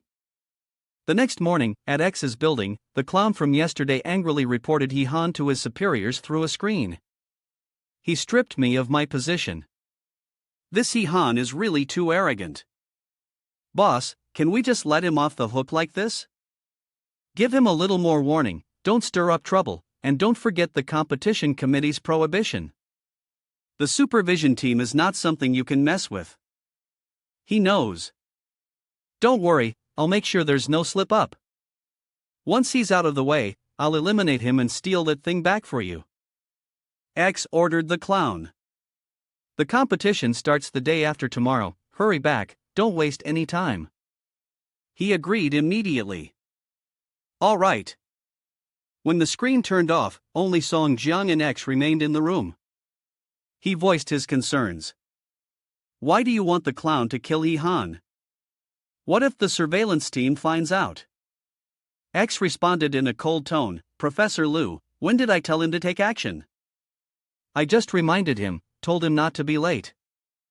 Song Jiang immediately understood. Regardless of whether it succeeds or not, you can prove that the killing of Han was the clown's individual act, with nothing to do with you. X also knew that Gao Ming had already lost, and the clown didn't seem to have a firm grip on victory either. Song Jiang, hearing this, asked, then why do you want to leave him to his own devices? The answer he received was, I don't want to make Han my direct enemy, so making sure he misses this competition is not a bad solution. At the police station at that moment, Lin Fei shook hands with Han and instructed him. I have to stay behind and keep watch, I can't go with you. Pan Ji said he was working on new software and didn't have time to join him. He promised to find him as soon as he finished. Han responded easily, it's fine, I can handle it on my own. Lin Fei revealed that 3 cars had been approved for use, along with 5 bodyguards for escort, which should be sufficient to deal with any normal surprises. But if people like X tried anything on the road? Jun Qi and Xing Yao reassured her, don't worry, we're here with you. Lin Fei sighed, muttering, with you two here, I'm even more worried. Han opened the car door and got in. He fastened his seatbelt, ready to go, not wasting any more time. Let's go. Watching the convoy depart, Lin Fei cheered, good luck, and remember to be careful. The people from X had also made their move. Boss, they've set off. X gave the order to follow, don't let them notice. The driver responded, yes. The convoy turned onto a mountain road. Seeing the route, Han raised an eyebrow and asked, aren't we supposed to be taking the highway the whole way? Why are we turning onto this road? This way is a bit shorter, the driver replied. Han, ever vigilant, immediately noticed the discrepancy. You think I don't know how to read a map on my phone? We're heading north, but this is clearly taking us south. The scarred driver smirked and replied, only just realizing something's off? How pathetic. This is payback for you throwing water at me last night. With a press of a button in his hand, the fuse was triggered, and the entire convoy exploded. But Han had protective armor on. He frowned, observing the situation. This was bad, his own vehicle had blown up. How was he supposed to move now? Xing Yao was also shocked. Even the police were infiltrated? Han, as an L-type, sensed the danger from behind. The clown had used a hidden weapon to launch a sneak attack. He activated his special ability, honing in on the enemy with a focused, hunting-style technique, freezing the opponent's attire. Han immediately received a reminder notification, stating that the player's outfit had been frozen, and no healing items could be used until the restriction was lifted. After reading it, he was shocked. What? I'm locked down? The weapon he was using was the flag fist gloves, which greatly enhanced the power of his punches. He was forced to retreat after taking a heavy hit. The other two girls, seeing the situation turning bad, screamed. The arrogant jester, Han, said, "This punch is to take revenge for the splash of water. Today, I'll slowly deal with you." Junchi quickly rushed over to help him up and asked, "Why didn't you equip the Qinglong armor?" He explained, "Ahem, I unequipped it. But it's useless." Lu Jiu, on the other hand, was ready, holding her sword to face the enemy. He immediately asked Wan Xiang, "System, what's going on? Why is he able to freeze my outfit?" The little girl responded, "Each title has its own special attribute. I didn't expect these players to be this strong. They've already managed to get a title before even clearing the dungeon." Han was confused. "What special attribute does my barbarian warrior title have?" Wan Xiang answered, "Of course, it has one. You're still very solid and perfect." "What a tribute! I'll use it to beat him to death." The system reminded them, fighting against all dragon-class opponents will deal double damage. The jester threw out high damage cards, and there was no time to talk anymore. Han, worried, reminded them, "Dangerous, quickly escape." Lu Jiu remained calm, gripping her sword tightly. "Why panic? Do you think we're useless?" The other two people also stood up. "That's right, as long as we're here, no one is allowed to harm my husband. Our man, only we get to command him, don't even think about touching a single hair on him." Han felt extremely happy when he heard them say that. Is this the feeling of being dependent on others? Amazing. Looking at the backs of the three women standing guard in front of him, he suddenly felt very at ease. They were trustworthy. The clown was also taken aback. Well, Han, you're not doing too badly, having three beautiful women with you. But don't worry, once you're dead, I'll make sure to satisfy them for you." Lu Ji was infuriated by these vulgar words. She raised her sword and said, "First, I'll cut off your filthy tongue." The clown remained calm and sneered.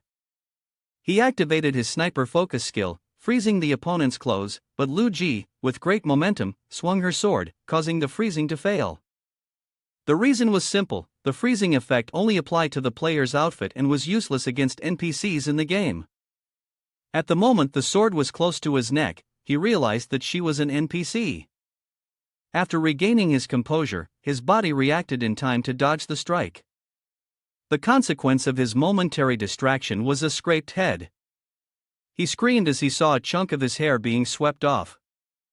Before his hair could even settle, a burst of firepower rained down, knocking him to the ground.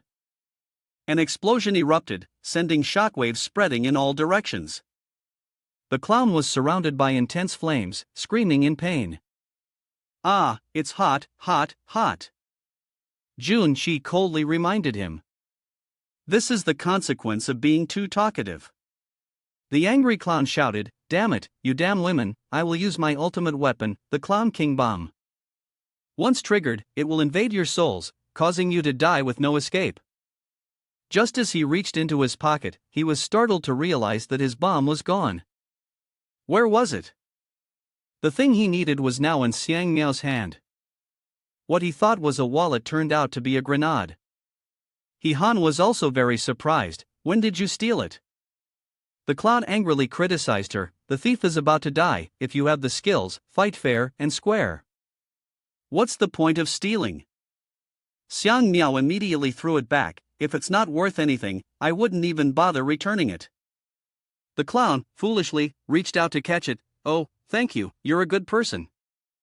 Xiang Miao casually shook the grenade in her hand. "But if a thief can't go back to the west, I'll just keep a small item for myself." By the time the clown realized what had happened, it was too late. The grenade had already exploded. Wasn't that the pin of my grenade? Once again, he had to endure the explosion. Han couldn't believe how swift the girls were. They had solved everything so easily? The three figures of the women standing there radiated such an aura that it was not to be underestimated. Strong as tigers, their reputation was well earned. Lu Jiu spoke up, "It's done, let's move on." But He Han was worried. If they were just walking now, he doubted he'd be able to go any further. Suddenly, a voice called out, "Mr. E. Tai, like a savior, appeared just in time. "I'm here to help you." He Han was extremely surprised. "Tai?" He stepped out of the car with a gun in his hand, his voice booming, "Where is the enemy? Let me shoot him dead." He Han replied, "It was already settled a long time ago, why are you still here?" Tai explained, "He saved my life." Tai, of course, I know how to repay a favor. I've been following you ever since you left, and as soon as anyone causes trouble, I'll handle it personally. He happily said, "There's no need for you to deal with the enemy, but you can help me with a big hassle." Tai asked in confusion, "What kind of hassle?" He Han got into the car and continued, "If he wants to register in time, it'll be up to you guys." Tai nodded, "No problem, leave it to me." The car sped down the road, accompanied by noise coming from inside.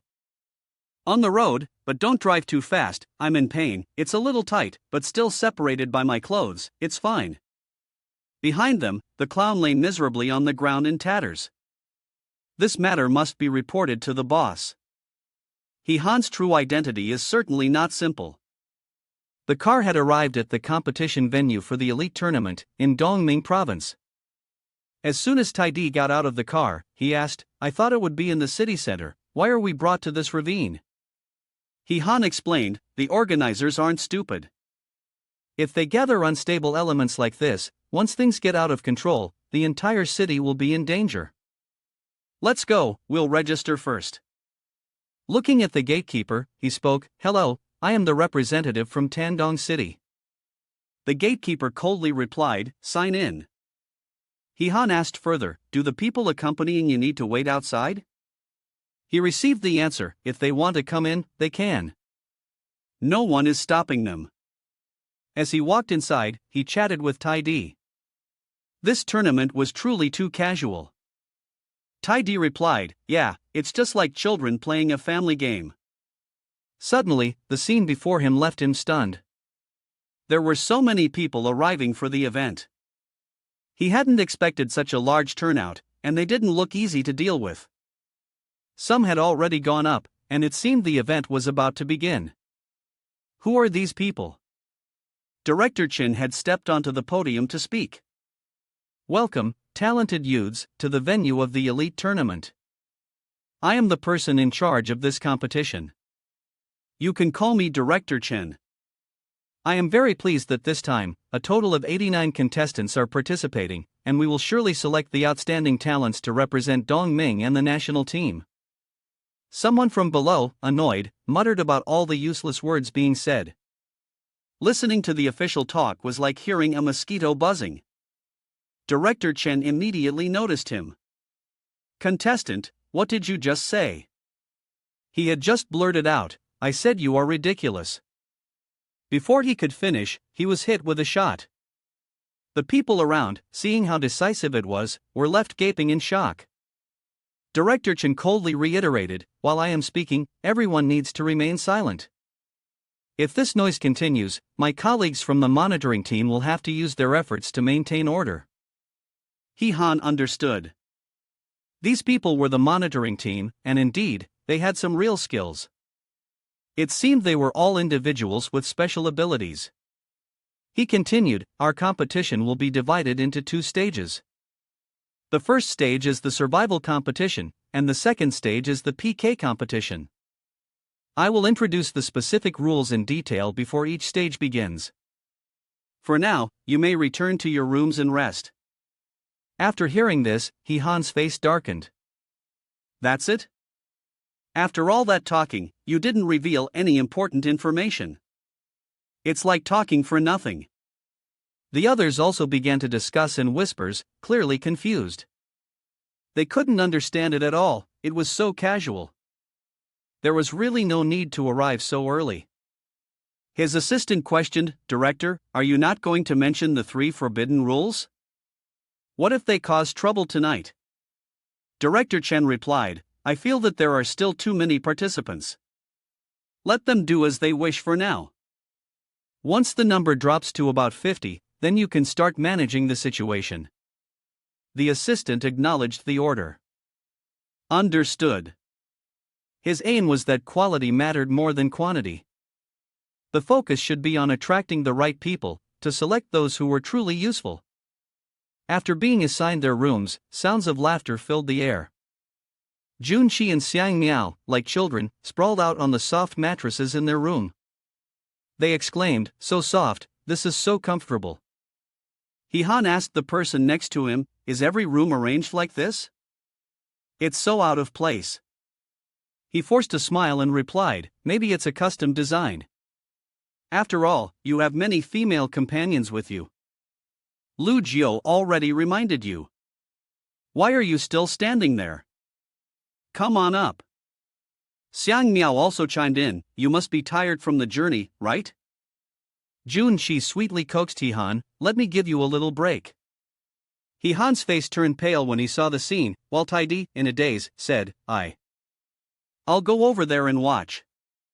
But he was immediately glared at by the other three, and in the end, he had no choice but to plead, I was wrong. The door slammed shut in an instant, and I went to the car to rest. As I left, I mumbled to myself, once again, a night filled with the deafening sound of fireworks, so envy-inducing. Shen Feng, who had been secretly observing them, chuckled with interest. Some people really see tonight as a rest before the competition. The other person was also silently admiring his Japanese sword. Mo Yun, one of the participants in the selection, had already steeled herself. As she watched the sunset gradually disappear, she knew that the time for the hunt was near. Inside the building, as night fell, a contestant was fast asleep in his room, unaware that it had been breached. When he opened his eyes, it was already too late. A surge of power swept through, and the rooms next door were already engulfed in flames. He Han stopped what he was doing when he heard the scream. Lu Jiu, from downstairs, reminded him, don't stop, don't stop. The two girls next to you are also waiting their turn. I've finished resting, no more slacking, it's my turn now. He Han warily looked out the door, sensing that something was wrong. That had definitely been a scream of terror. Another scream rang out from outside, someone, get out here. There's a contestant killing people everywhere and planning to set fire. You all need to move to a different spot with us. Lu Jiu was very upset. What? I'm about to enjoy myself. Who the hell did this? Junqi quickly put his clothes back on. Then we should leave quickly. Meanwhile, He Han signaled the three girls to spray. Outside, they were still urging them on. Are you going or not? If you're not, I'll lead the others to escape first. Another person interjected. Come here. The enormous gun in his hand fired, and a room in the building was immediately engulfed in flames. He arrogantly carried the gun inside and killed another man. However, after waiting for a while and hearing no notification, he exclaimed in surprise. Why isn't the experience increasing? Realizing something was wrong, he held his gun up and cautiously looked around. Was he still not dead? Not noticing He Han hanging from the ceiling, he yelled. Come out, stop struggling before you die. I'll make you feel good. At that moment, He Han spoke up, and with a single punch, he knocked the man down. The guy was left with disordered teeth and lips. Lu Jiu immediately understood. He's a contestant sent by the exam organizers? He replied. I saw him this afternoon. He's a contestant here for the competition. Looks like the organizers purposely want the contestants to kill each other before the event begins. Xiang Miao skeptically said. But why? On one hand, they issue a ban on sneak attacks and specifically remind everyone before the competition, and on the other hand, they gather people to slaughter each other. He had already stepped out into the corridor and said. Of course, they don't want sneak attacks, but if the fight happens under their watch, they can observe everyone's performance. All actions of the participants were captured on the security cameras, but suddenly the screen went dark. The two security staff members noticed this and spoke up. "This bastard is messing with the camera again, this is getting interesting." The assistant asked, "How's the fighting situation now?"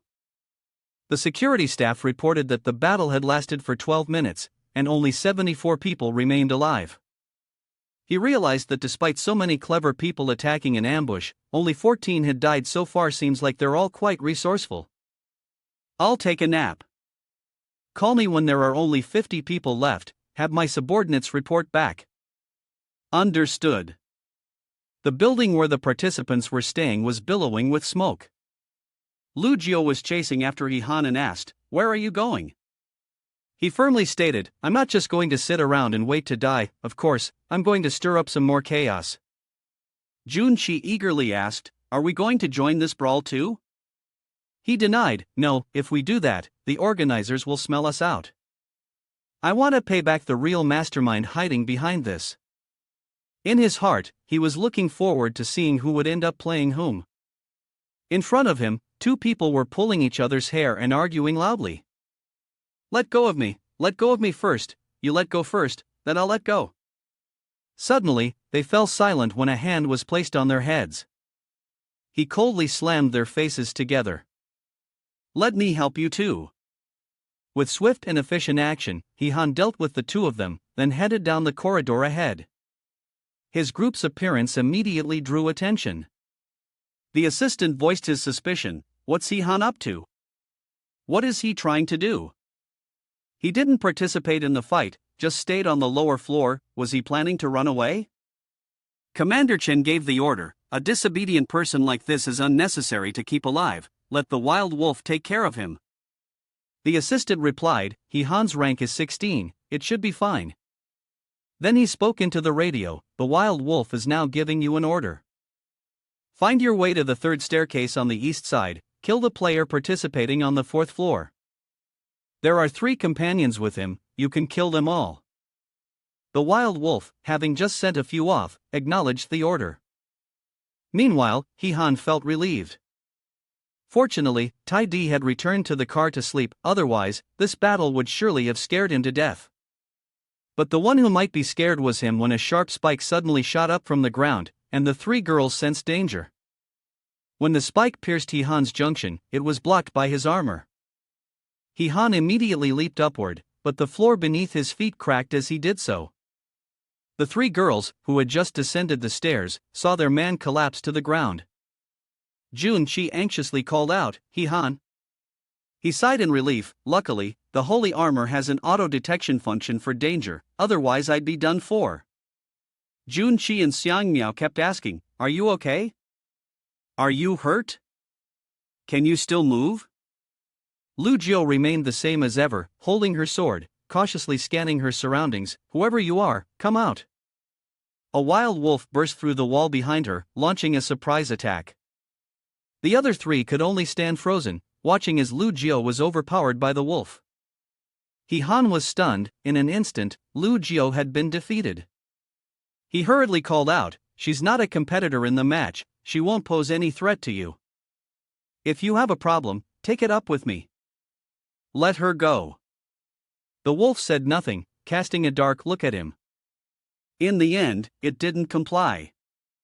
Lu Jiu was thrown far away. Just before she fell freely, the wolf swung his blade, aiming at Lu Jiu's companions. Jun Chi immediately used his fire-based ability to stop it, halting the attack. Xiang Miao, standing beside them, anxiously shouted, "Don't!" He Han rushed forward, using his sword to block the attack. Lu Jiu was caught by the 2 others, who exclaimed, "That was too close, but you're safe now." The wild wolf, still calm, spoke up, "Weapons with thunder and lightning, how interesting." Seeing the relaxed demeanor of his opponent, He Han became even more tense. Despite using the highest level of lightning, all he could do was force the wolf to retreat a few steps. The terrifying power of this strength was unmistakable. This man was truly dangerous, and he had already discovered He Han's weakness. "I bet you can't keep releasing such intense electricity." Thus, the wild wolf swung his blade, preparing to face his opponent. Han, at this moment, rushed in, knowing he had no choice but to gamble. The two forces collided. In the brief exchange, Han's sword was chipped, and with another strike, the blade snapped in two, leaving only the hilt in his hand. He collapsed heavily into the wall behind him. Xiang Miao anxiously said, "It's over, the weapon's destroyed." The wild wolf continued his attack, arrogantly declaring, "Take a peaceful journey." It was then that Han's holy armor came into play. The blinding light and the resistance caused the wild wolf to retract the arrogance he had just shown. A golden dragon majestically pierced through the building's roof, revealing the true golden dragon form. Just as Director Chen was dozing off, the sudden shockwave from the wall behind him startled him awake. He stood up and asked, "What happened?" The assistant pointed to the dark surveillance screen and said, "Over there." Director Chen yelled, "You all stand there like logs, have you never experienced anything like this before?" But a dragon appeared in the sky outside, catching their attention. The assistant was so shocked that his eyes widened in disbelief, as the power from the dragon surged down. The wild wolf's saber had shattered into pieces, leaving only the hilt, and he lay helplessly on the ground. Unable to accept this reality, he asked, What kind of equipment do you have? How could you be this strong?" Han was also surprised, looking at the energy radiating from his entire body. "So this is the passive skill? Not bad at all, huh?" Jun Qi and Xingyao shouted. "So cool, kill him." At the same time, someone was secretly watching them from above. "That's X," the person thought to himself, as expected of the Qinglong holy armor, "it's absolutely successful." Han questioned him. "It seems no player has taken the stairs. Why did you ambush me here?" The wild wolf replied, "I was given orders to kill you. I didn't expect you to be tougher than those dozen or so others." Hearing this, Han raised his voice. "A dozen others? Have you killed a dozen players already? Who gave you the orders?" X. The wild wolf struggled to get up and answered, "I don't know anything. If you want an answer, then beat me." As the opponent prepared to attack, his holy armor activated. He thought to himself again. Qinglong manifested, charging fiercely towards the enemy. The wild wolf was defeated once more. Han sighed in relief, finally feeling a sense of victory. The system updated, showing that he had reached level 16. Han joyfully exclaimed, "Oh, finally leveled up." Jun Qi reminded him that Lu Jiu had regained consciousness but was still very weak. He silently calculated that the first thing he needed to do was to find a way to suppress this chaos. The senseless slaughtering could not continue any longer. But as soon as he left the building, they would send assassins to stop him. What should he do now? After thinking for a while, Han finally came up with a plan. He gathered his team and said, "I have a crazy idea." "Well, you guys go to the hole in the wall over there." Xiang Miao curiously asked, "What are you going to do?" He replied, "End this chaos." Someone has already delivered tea to Director Chen's room. "Please have some tea."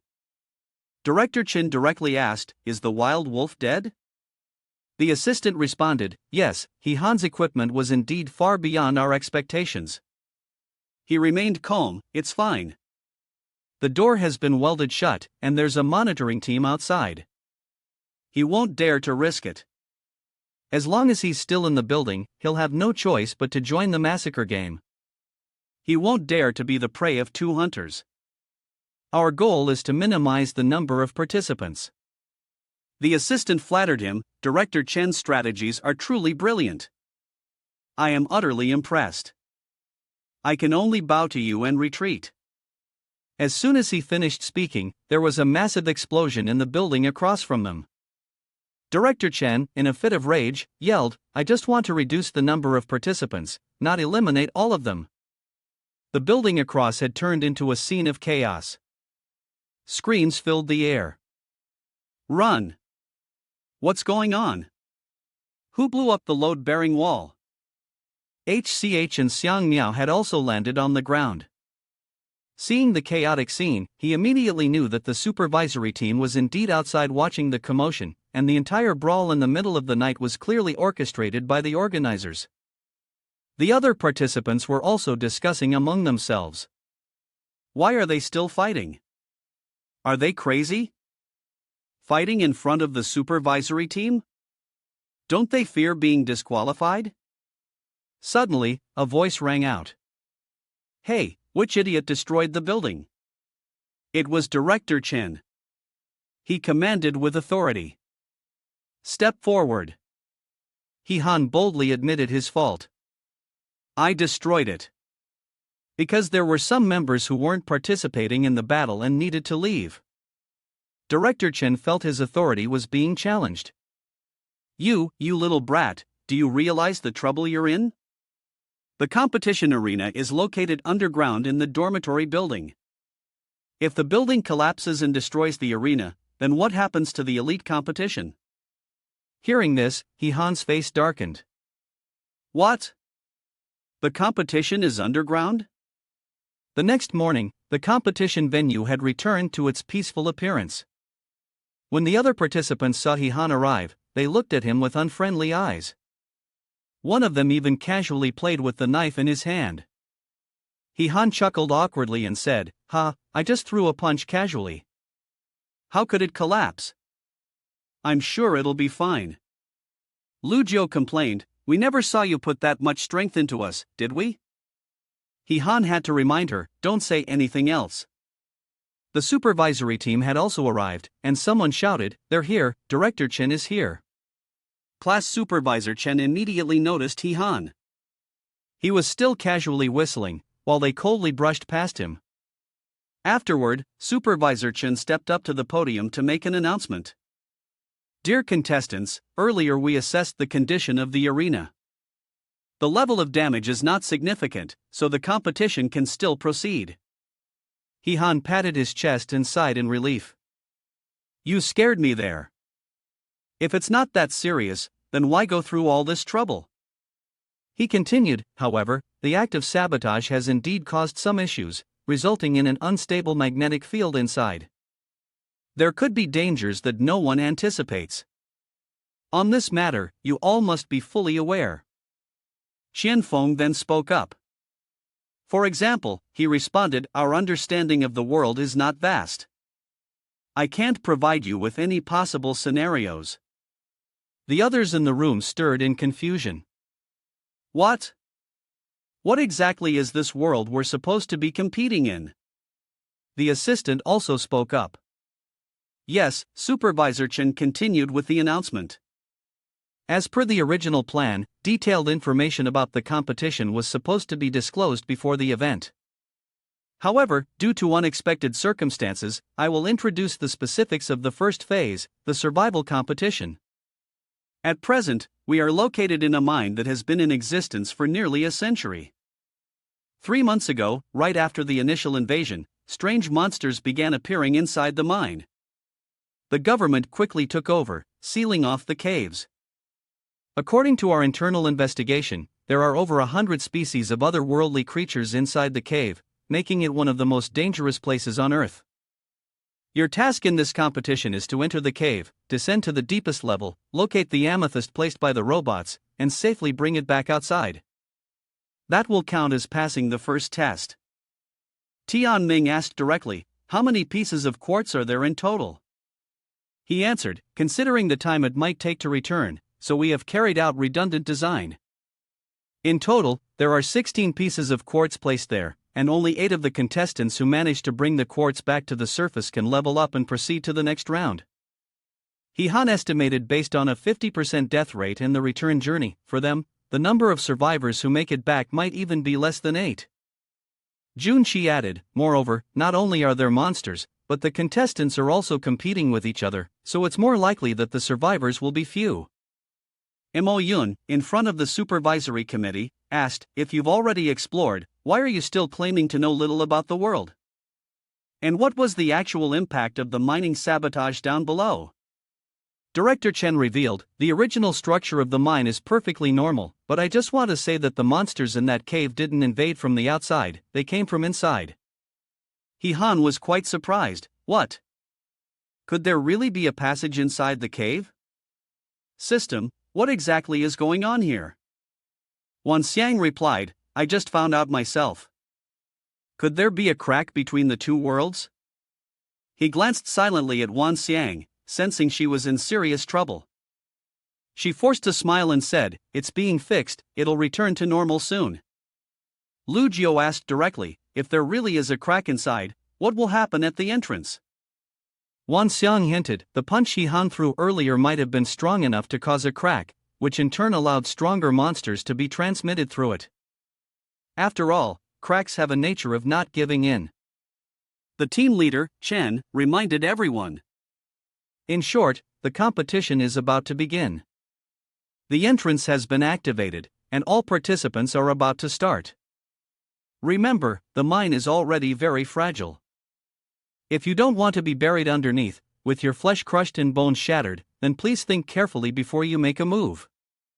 The group, fully aware of the seriousness of the situation, glared at Han. He, seeing this, was still confused and asked, why are you all looking at me like that?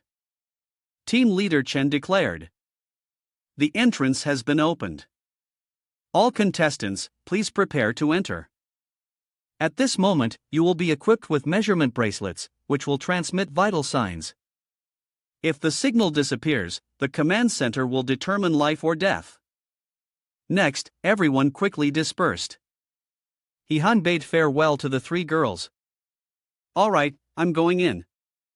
You girls wait for me outside, okay? The announcement came through. A branch cave is ahead. Contestants, please quickly separate from each other. The competition will begin in 3 minutes. Xiang Miao, who was outside, said anxiously. The competition starts in 3 minutes, so this time is a buffer for everyone. Otherwise, they might go crazy and start fighting inside the cave. Lu Ji also realized that the situation wasn't looking good. Han might be in danger right from the start. The other two were highly suspicious and asked, why's that? She explained, the strength he's displaying now will make the other contestants see him as a threat, and they'll have to prioritize eliminating him. Plus, his moves could collapse the cave.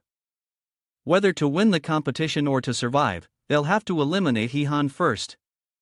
As she predicted, the other contestants all looked at Han with eyes full of hostility, while he remained at ease, casually gazing around. This cave is huge, huh? Outside, the underground trapdoor had been closed. The assistant reported. Director, the exit has been sealed. Director Chen spoke up. Life and death are predestined, wealth and status are granted by fate. From here on, we can only observe them, but I hope we can be surprised with some joy.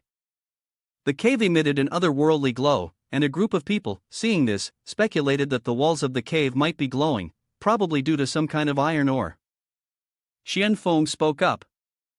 There's still 1 minute left, the competition will officially begin soon. Everyone, please excuse me, I'll go ahead. If fate allows, we'll meet again. I hope we can fight side by side, and not destroy each other, or worse, be overtaken by monsters. The others chuckled upon hearing this. Ha, that's funny. Fight side by side? If the floor hadn't collapsed suddenly, I would have already cut that knife of yours in half. Qian Feng casually replied. Rivers have their bends, and people have their ups and downs. I wish you all safety. Farewell. After saying that, he disappeared. The announcement sounded, signaling the start of the competition, and those in the cave immediately dispersed. The remaining person thought, in the blink of an eye. He's already gone. Looks like everyone's first priority is to ensure their own safety. Seeing Han, he was rather curious why was there still one person standing there, spaced out like that. Seeing him yawn, he became even more surprised. Is this guy crazy? Han looked into the void and threatened, did you hear me clearly? You've seen my methods now. A building with more than 10 stories can be easily destroyed, let alone an empty cave. If anyone with eyes like a blind person dares to attack me, I won't be polite, I'll take you down with me. One of the people hiding by the cave wall was frightened. You bastard. Are you here to compete or to show off your terrorism? Han repeated. Did you hear everything I said clearly? Is there any objection? No one has a word to say, right? Then I'll take it as your agreement. Let's go. You all do as you please. Another person expressed dissatisfaction. Damned. That kid dares to be so arrogant. At the same time, two people hiding in a cave exchanged furious glares. Meanwhile, Han casually strolled inside, pinching his nose as he said, "Ugh, it stinks, and this road network is too dense. It's hard to even find the injured person, let alone a lost wanderer, even more difficult." He walked deeper into the cave and found a dried corpse slumped there. Han recognized it as a miner killed by a monster. Observing the wound on the skull, he could deduce the cause of death. While Han was contemplating, a monster appeared. It opened its large mouth, aiming to attack him, but he quickly dodged to the side, causing the monster to bite the ground instead. Han remained alert.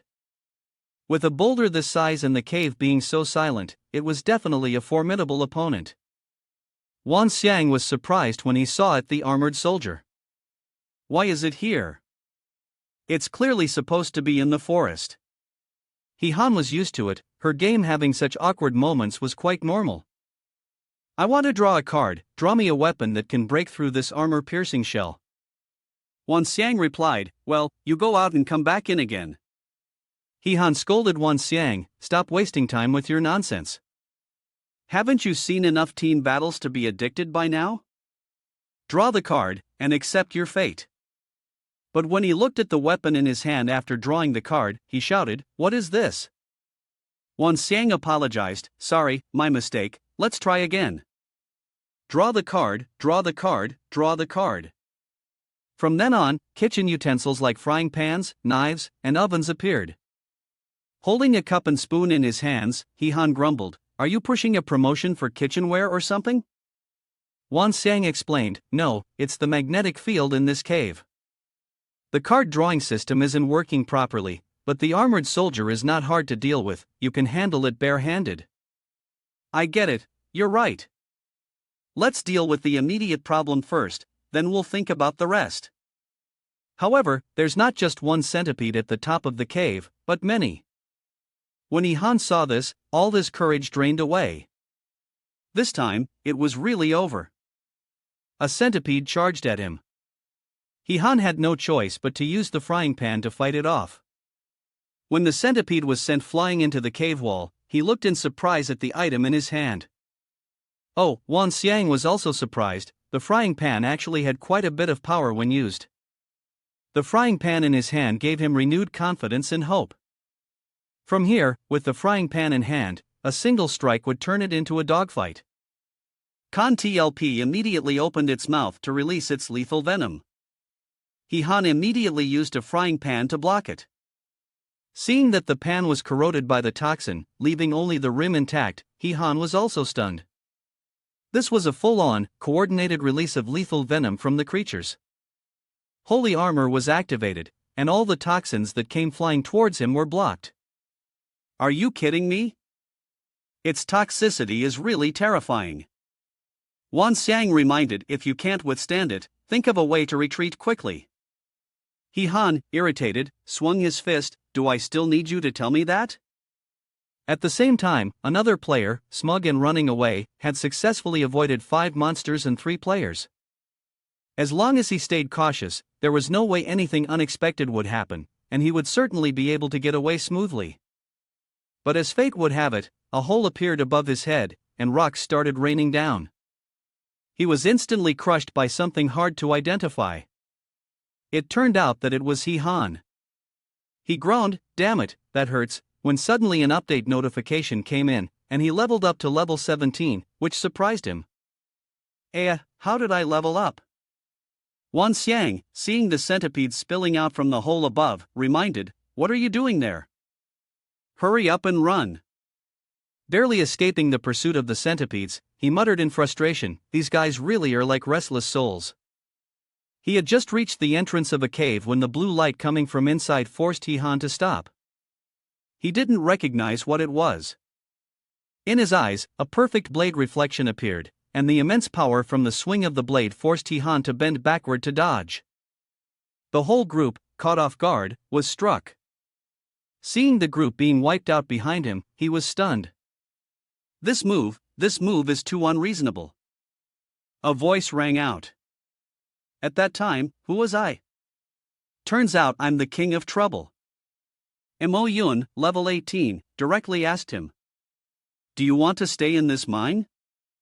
Han was provoked, and he said loudly, "Can you not look at me with such a biased view? I'm running away." Her sword flickered slightly, and without a second word, Mo Yun swung her sword to strike Han. He used his hand to activate holy armor to block it. "So what?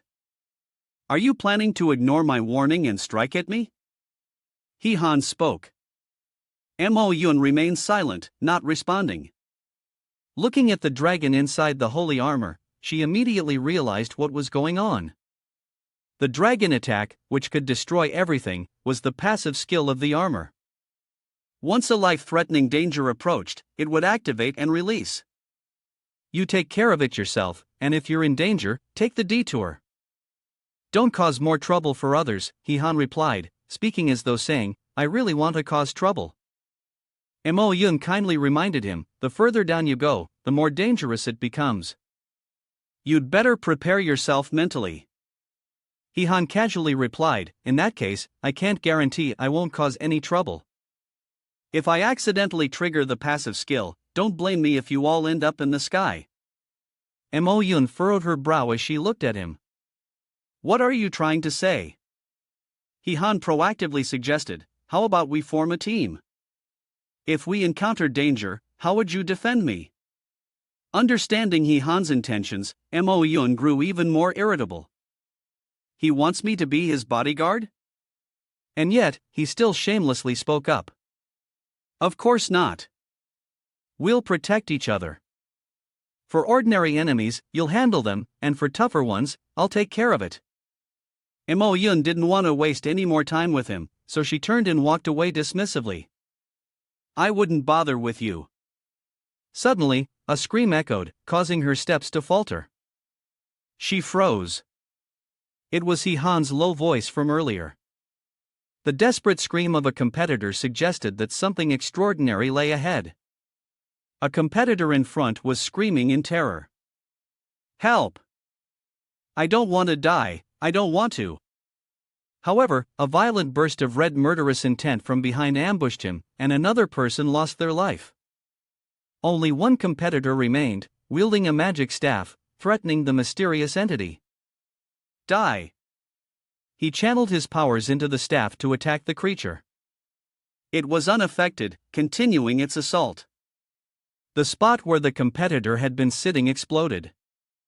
Han and Mo Yun, hidden in a corner, were both stunned. The blood-red claws of the creature stomped down hard on the ground. It was the blood-winged storm dragon, level 15. It let out a roar, its pressure spreading throughout the cave. Both of them had to cover their ears. Mo Yun exclaimed, the power is overwhelming. He whispered to her, this one isn't easy to deal with. Let's go, we'll take a different route. But are you interested in Foamlong? I want to see what it's like. Han was very scared.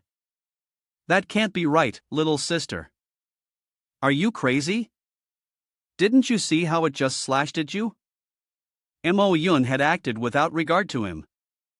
Just go away. Han tried to call after her. Mo Yun had activated the name Harvester in the quiet night, increasing her attack speed by 50%. Han was surprised when he saw this. She has a name too? Wan Xiang calmly replied. It's normal for participants at this level to have names. Foamlong, over there, was savoring the prey it had just caught. Mo Yun seized the opportunity to stab it from behind.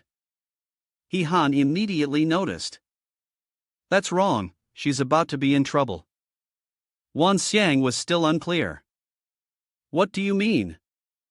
Mo Yun's blade struck down but caused no damage. She herself was stunned. Is this a joke?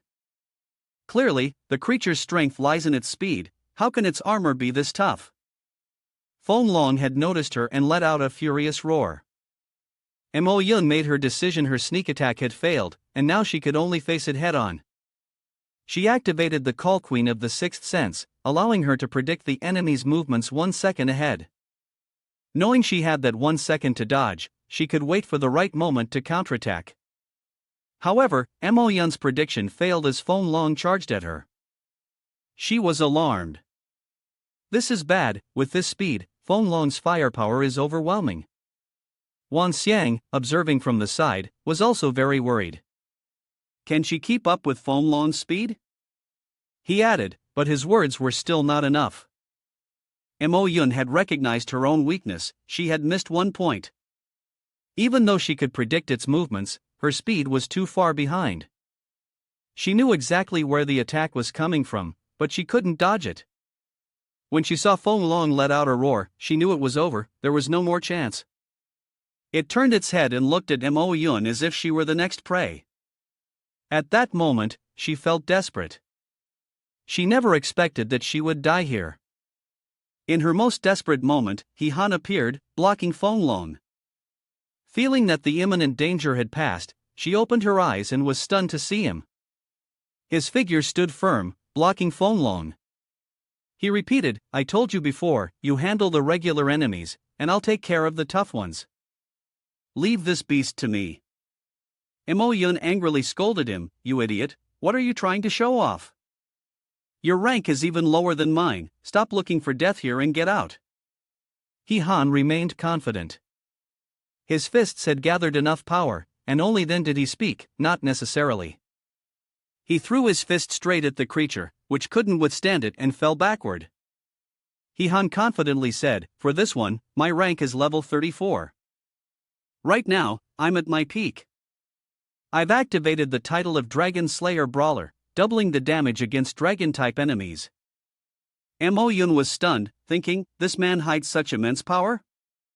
Feng Long began to gather energy, its body swirling with waves of strange energy, enveloping its entire form. Wan Xiang realized that this was a signal that Feng Long was about to launch a full-scale attack, and reminded him to be cautious. Although he had injured it twice as much, its defensive strength could still withstand a single blow from it. He Han replied, got it. He thought to himself, the biggest problem right now is that I have no weapon in hand. How can I kill it with one strike? Feng Long let out a roar, accompanied by a violent gust of wind. He Han stared at it in a daze. What? The fierce and destructive force quickly swept toward him, and he was immediately knocked back. His hand desperately gripped the cave wall, which allowed him to stabilize himself. He Han coughed uncomfortably a few times. Ugh, the wind is too strong. In front of him, Feng Long moved again, charging toward him quickly, bringing with it an even more terrifying whirlwind. Seeing this, He Han had to admit that it was indeed quick-witted. Not daring to face him head-on, it had resorted to this method to confuse his vision. It kept moving in a circle around him, encircling him. Wan Xiang reminded him, use the move you used against the female mace at the crack earlier. Wait until it attacks and then use the Qing Long Holy Armor. He resolutely refused. No. Against an opponent of this level, the Qing Long Holy Armor might not even withstand a direct hit. Besides, if the passive function is triggered and everyone in this mine is buried here, I'd be left with very little to save.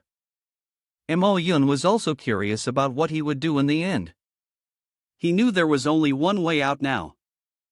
Then, He Han stomped his foot on the ground and, using the momentum, leaped upward. He Han recklessly charged straight into the vortex, his fist launched with powerful force. Mo Yun, bewildered, exclaimed. You're not just swinging randomly, are you? But He Han continued to wildly punch forward. I'm hitting. As he was landing a punch, Feng Long soared away, causing He Han to miss entirely. Wan Xiang shouted. This is useless, you won't catch up with Feng Long like this. It's better to conserve your energy.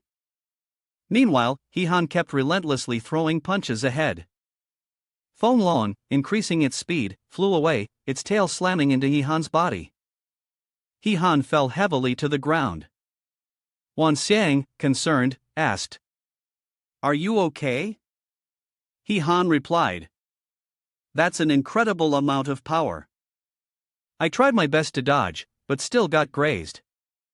After taking a hit like that, I no longer have the strength to avoid it. Well, it's over now. He stood alone, firm amidst the swirling dust inside the cave. Feng Long opened its mouth, spewing fire in his direction. At that moment, He Han mustered all his strength and threw a punch. And that was it. One punch went straight into its mouth. Feng Long flapped its wings to escape the danger.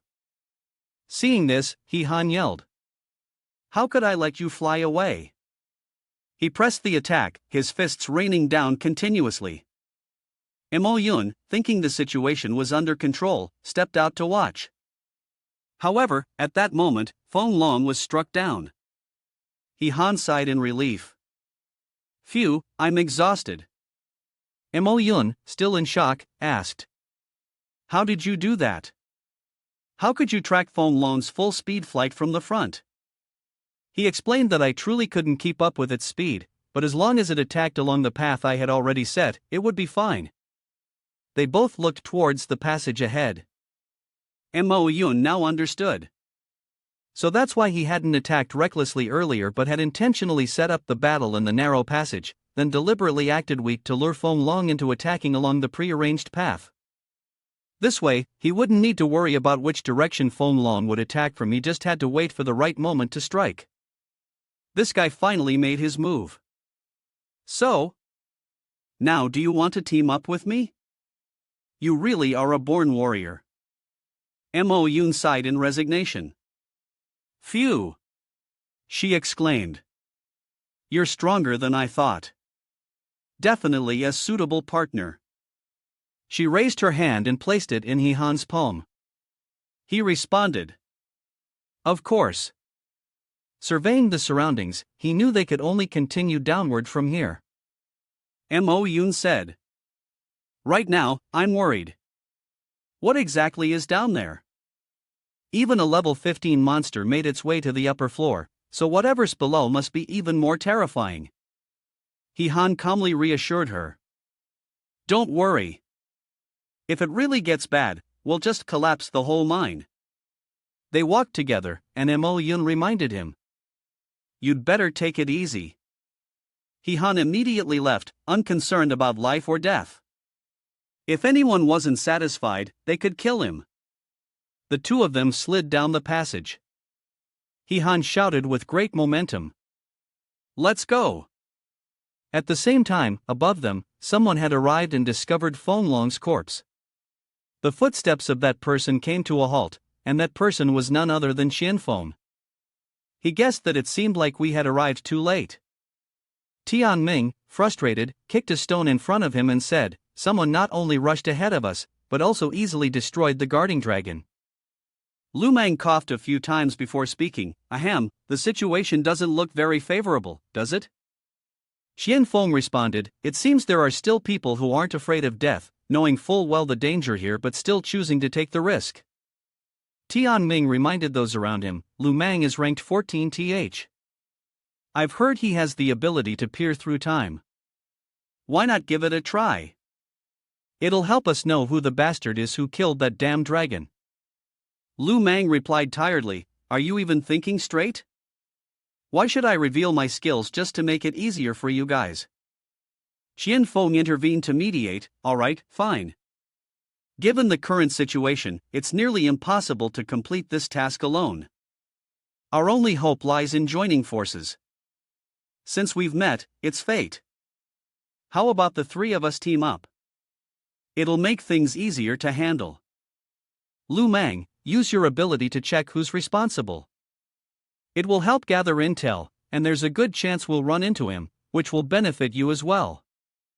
Lu Mang, persuaded by his words, agreed. Alright then, I'll take a look for you guys just this once. Tian Ming, hearing that, grew irritated again. What do you mean for us? Xian Feng had to remind him, alright, stop bothering him. Lu Mang then used his ability and reported back, the one who defeated Feng Long is He Han. He lured Feng Long into a narrow path to trap it, then delivered a fatal blow. Tian Ming was left speechless when he learned about this, his mouth hanging open. It's him again.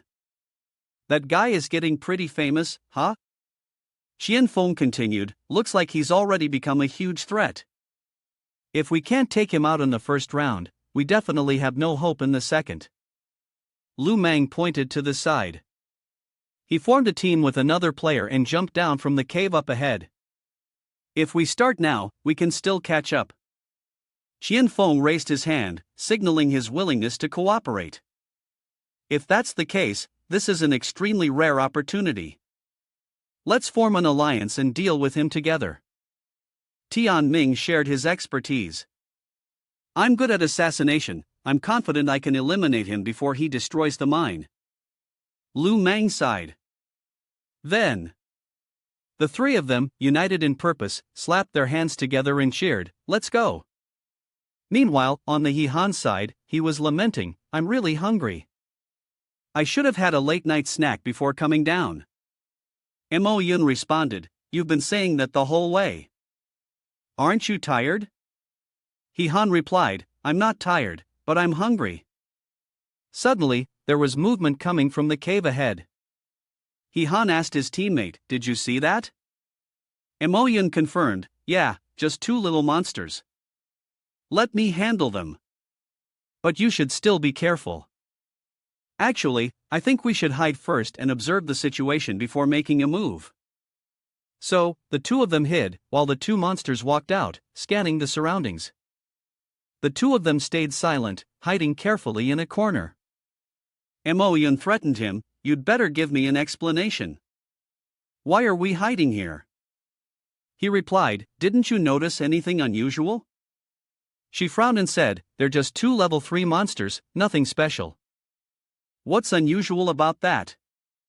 He Han responded, have you ever seen a level 3 beast going on a hunt with a patrol team formation? At that moment, she began to vaguely understand that he meant they were an organized group. The two of them left their hiding spot after the two monsters had gone. Mo Yun asked him, do you want to go over there and take a look? He Han replied, no, let's go quickly, it'd be best if we can. Why did your clothes change back?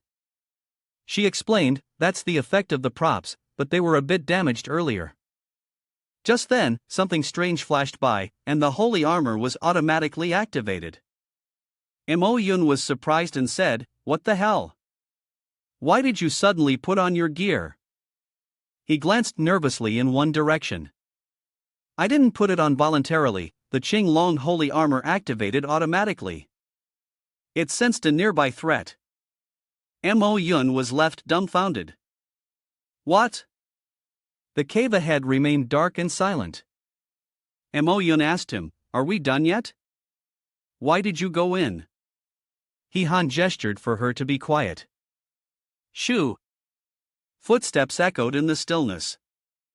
Both of them remained alert, staring in that direction. A giant monster clad in imposing iron armor walked past them. They peeked out from their hiding spot to watch the monster's shadow fade away. He Han exclaimed, I didn't expect you to have a warning ability. Truly, you're so thoughtful. Mo Yun was so frightened that he stuttered. The pressure is terrifying. What level of monster is this? He Han calmly said. I'll go check it out. Mo Yun was worried. What are you talking about? Are you crazy? Facing an enemy of that level, going there is basically a death wish. He Han explained. The high-level bosses have already moved up to the next floor. The enemies down here will be even harder to deal with. It's better to take advantage of the opportunity to eliminate it and level up, making it easier to handle the dangers on the lower floors. Mo Yun hesitated a bit after his persuasion. Han continued to coax. It didn't notice us earlier, which means its detection abilities aren't very strong. As long as we go up and check it out, if things look bad, we can just run. There's no harm in that. Seeing Han calmly walk inside, Mo Yun called after him. Wait for me. The 3 members of Qianfeng's group had just arrived. Lu Mang reminded them. Hey, you two, I have a bad feeling about this. Qianfeng asked suspiciously. Why? Lu Mang shared his thoughts. Han should have been ahead of us, right? Why did he let those 2 underlings pass us earlier? Tian Ming thought. Maybe there was a turn, and they missed it? Lu Mang firmly denied. Impossible, we've been on this road the whole time, there's no turn. Qianfeng guessed. He did it on purpose, letting them go to deal with us. No sooner had he spoken, something attacked his face.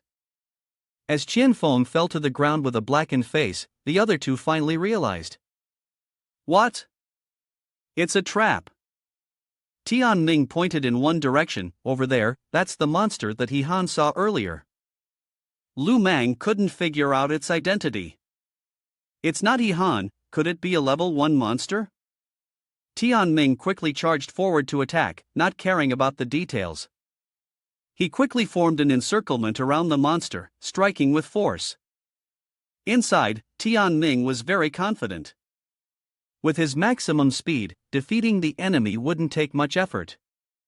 However, the monster calmly raised a hand, and his face immediately turned pale. What? A palm strike, like a massive arrow, shot toward the target. Tian Ming couldn't believe it, even when the attack had already hit. It was absurd, his entire body had to withstand that force, causing him to stagger. Lu Mang reacted swiftly, his skills activating. Countless streams of supernatural energy radiated from his fingertips, attacking from all sides. The entire cave lit up with the power. Finally, Tian Ming was released, collapsing to the ground, unable to move, his body racked with pain. Seeing this, Lu Mang also became tense. The monster calmly walked toward them. Mo Yun, hiding in a corner, whispered, "It's too strong, it doesn't give the opponent any chance to retaliate." Han, on the other hand, was curious. How strange. With such overwhelming momentum, the injuries it inflicted seemed normal.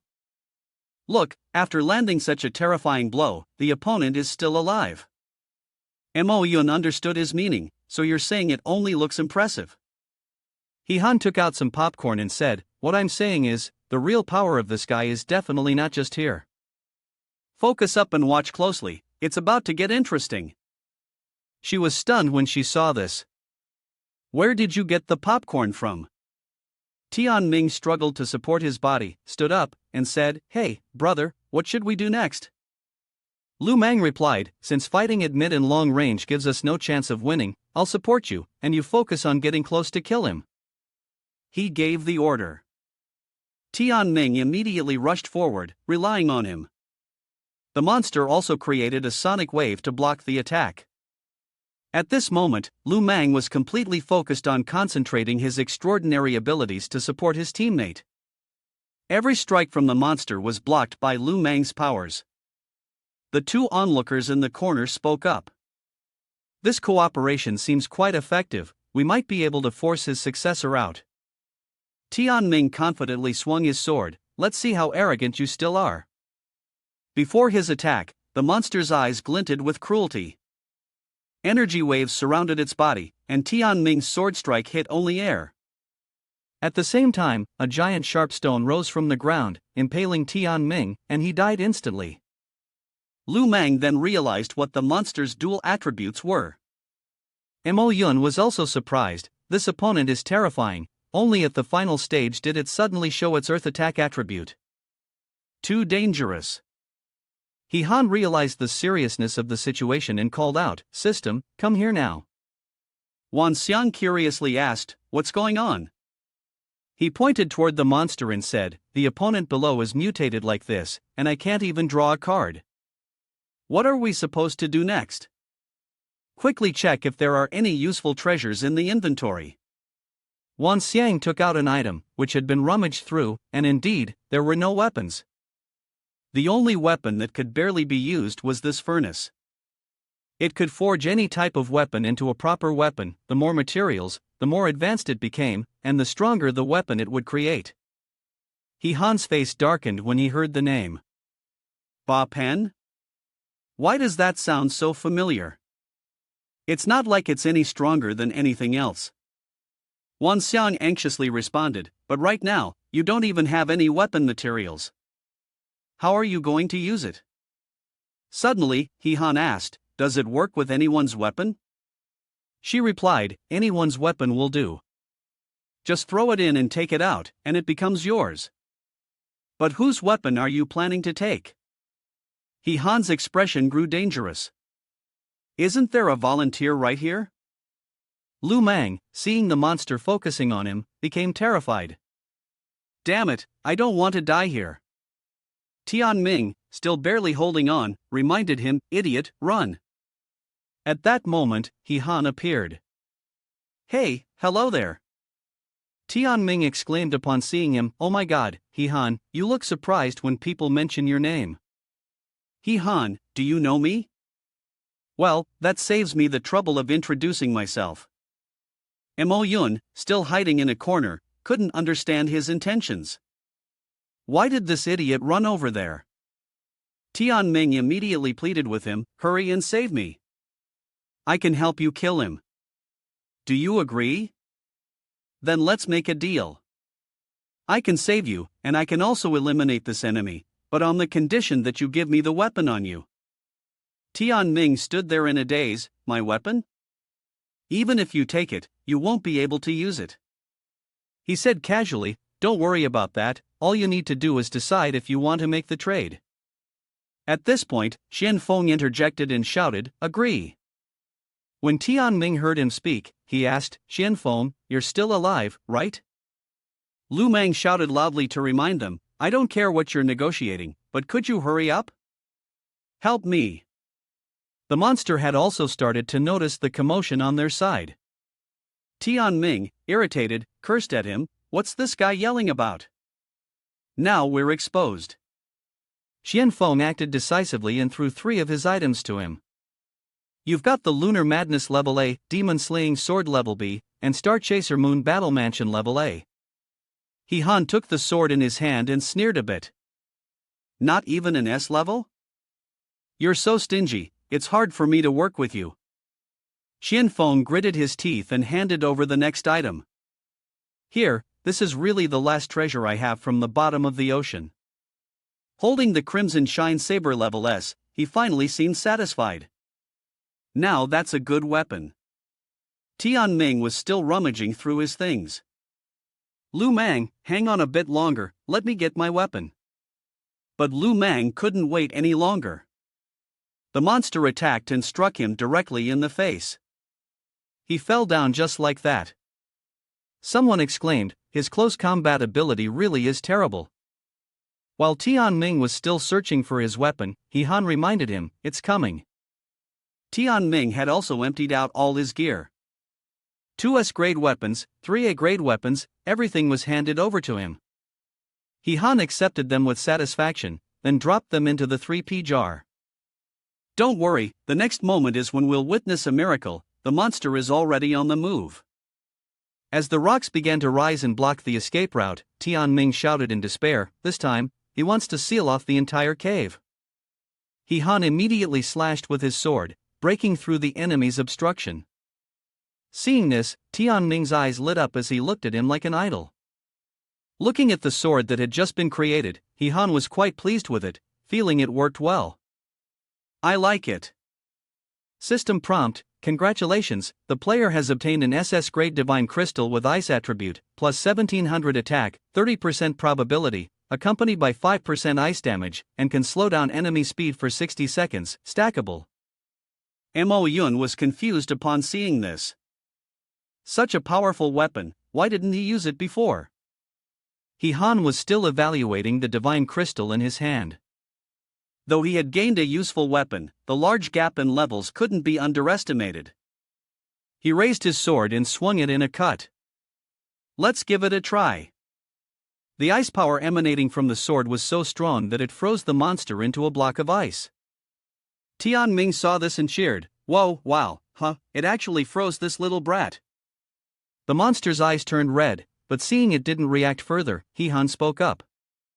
As expected, it's useless. It even felt like it was getting harder to deal with. But just as he finished speaking, the heat from the monster spread out, causing the ice to shatter. Its hand began to summon a weapon, and a hot spear, like flowing magma, appeared. Han broke into a cold sweat upon seeing this. No way, this is a bit much, isn't it? The monster didn't give him a chance to think further. It stretched its body and swung the spear with all its might. One slash came down, followed by a torrent of fiery power. An explosion erupted right in front of Han, and the heat spread throughout the space. Qianfeng also had his mouth agape. Well, we're done for. However, Han didn't panic. Don't say defeatist stuff so early. The divine artifact in his hand also rose high, and his ice-related power emanated from it. A move called 1,000 Miles of Ice slammed down onto the ground, freezing everything in its path. The two opposing forces of ice and fire collided, and the monster's power was frozen into a block of magma. The block then cracked open right before its eyes. A stream of ice pierced through continuously, stabbing straight into the monster's chest. Han let out a delighted exclamation. Direct hit!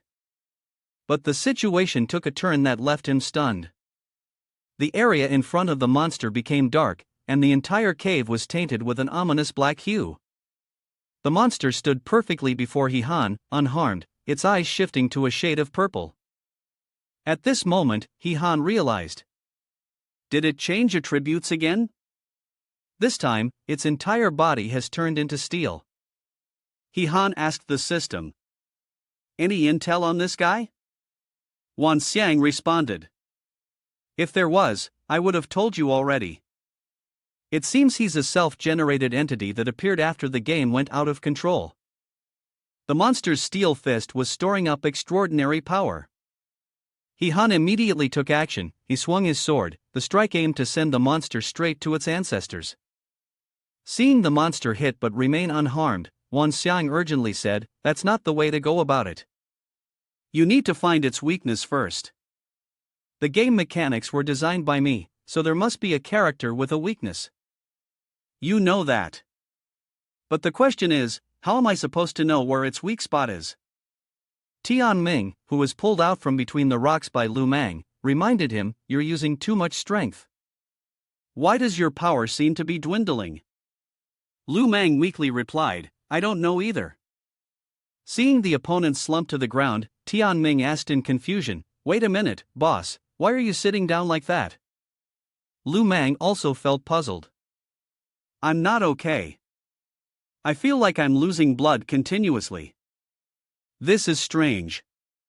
Tianming empathized, "Same here.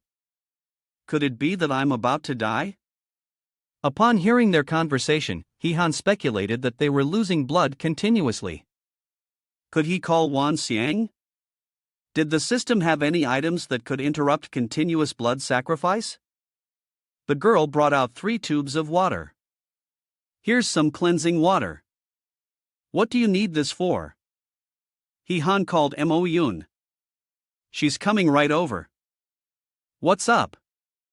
He tossed the 3 tubes of water to Mo Yun, who caught them but still looked puzzled. "What is this?" Han explained briefly, "I've figured out the monster's weakness. You have 20 seconds to get those 3 who just fell to drink all this cleansing water. It's all or nothing."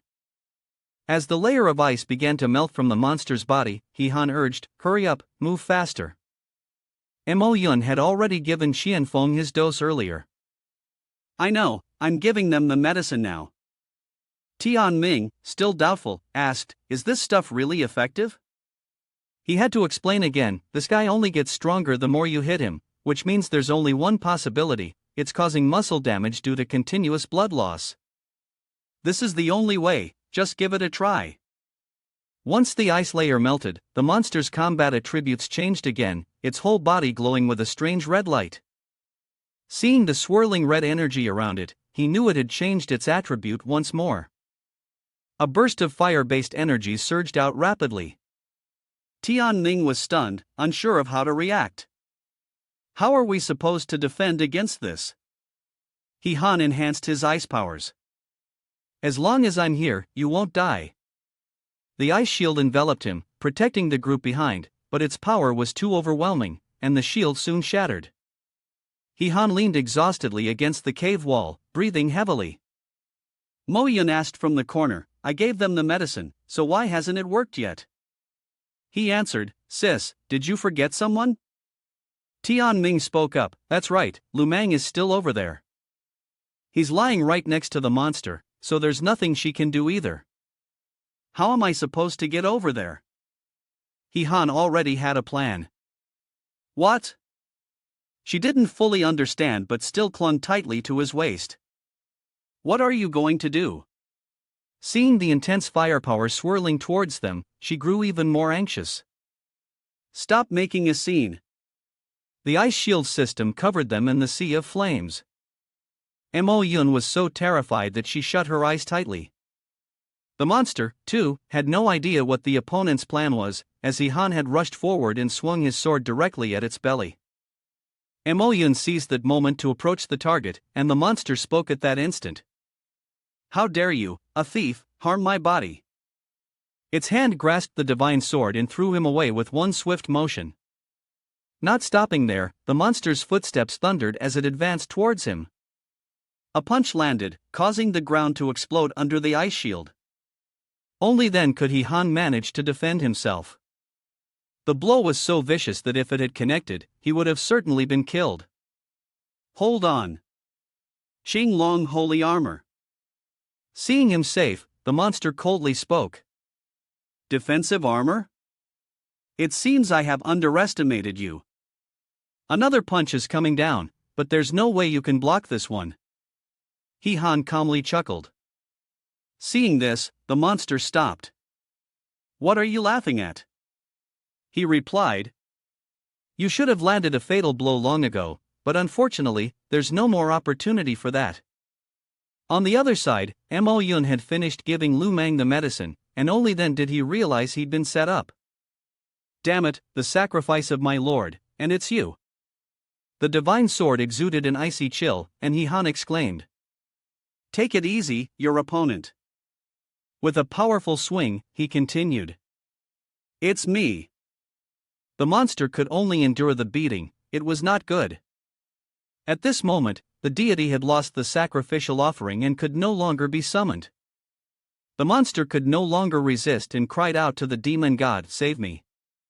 After saying this, it vanished without a trace in front of Han. Mo Yun sighed in relief.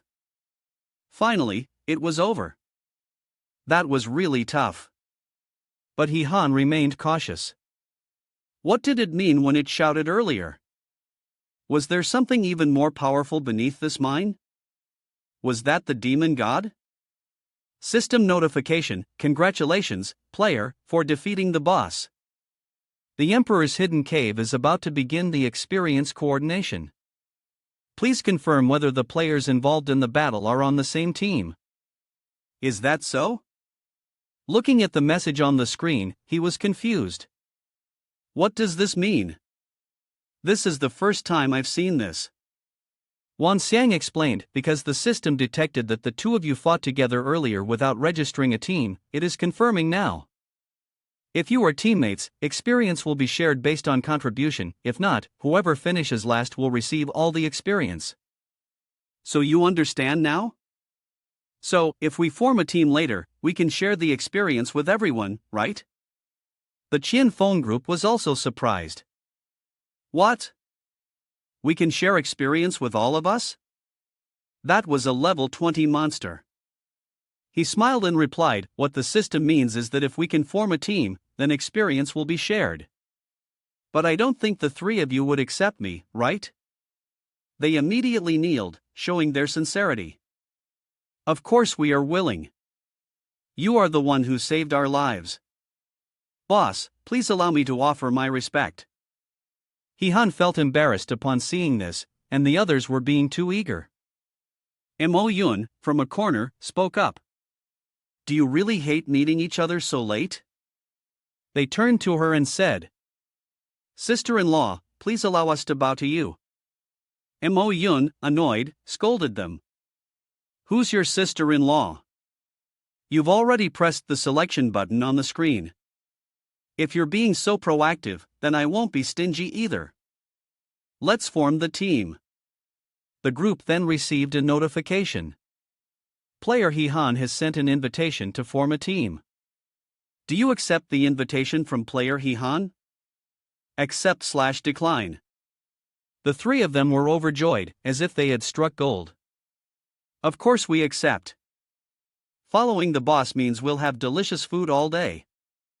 The system confirmed the information. 3 players, Shin Feng, Lu Mang, and Tian Ming, have accepted the invitation to form a team. Progress, 3/4. Hee-han was a little surprised. Is there still someone who hasn't joined? Mo-yun asked in confusion. Why did you send me an invitation too? Tian Ming, with a grin, said. Of course, you have to join, sister-in-law. This made her even more furious, and she threatened. Do you believe I'll tear your flesh off and chew your bones? Faced with this fierce attitude, Tian Ming could only shrink back and apologize. Sorry. She then turned to the main subject and asked, Do you know the rules for forming teams in this game? He replied, I've never played before, so I'm not sure. Mo-yun decided to enlighten Hee-han. Forming a team in this game is different from a guild. A guild is a loose organization that can be disbanded at any time, but forming a team represents an alliance. Once you form a team, you're bound together, and you can't back out for 3 months. During that time, team members aren't allowed to attack each other, or they will be punished. Hearing that, he felt completely at ease. That's good, this is how it should be between team members.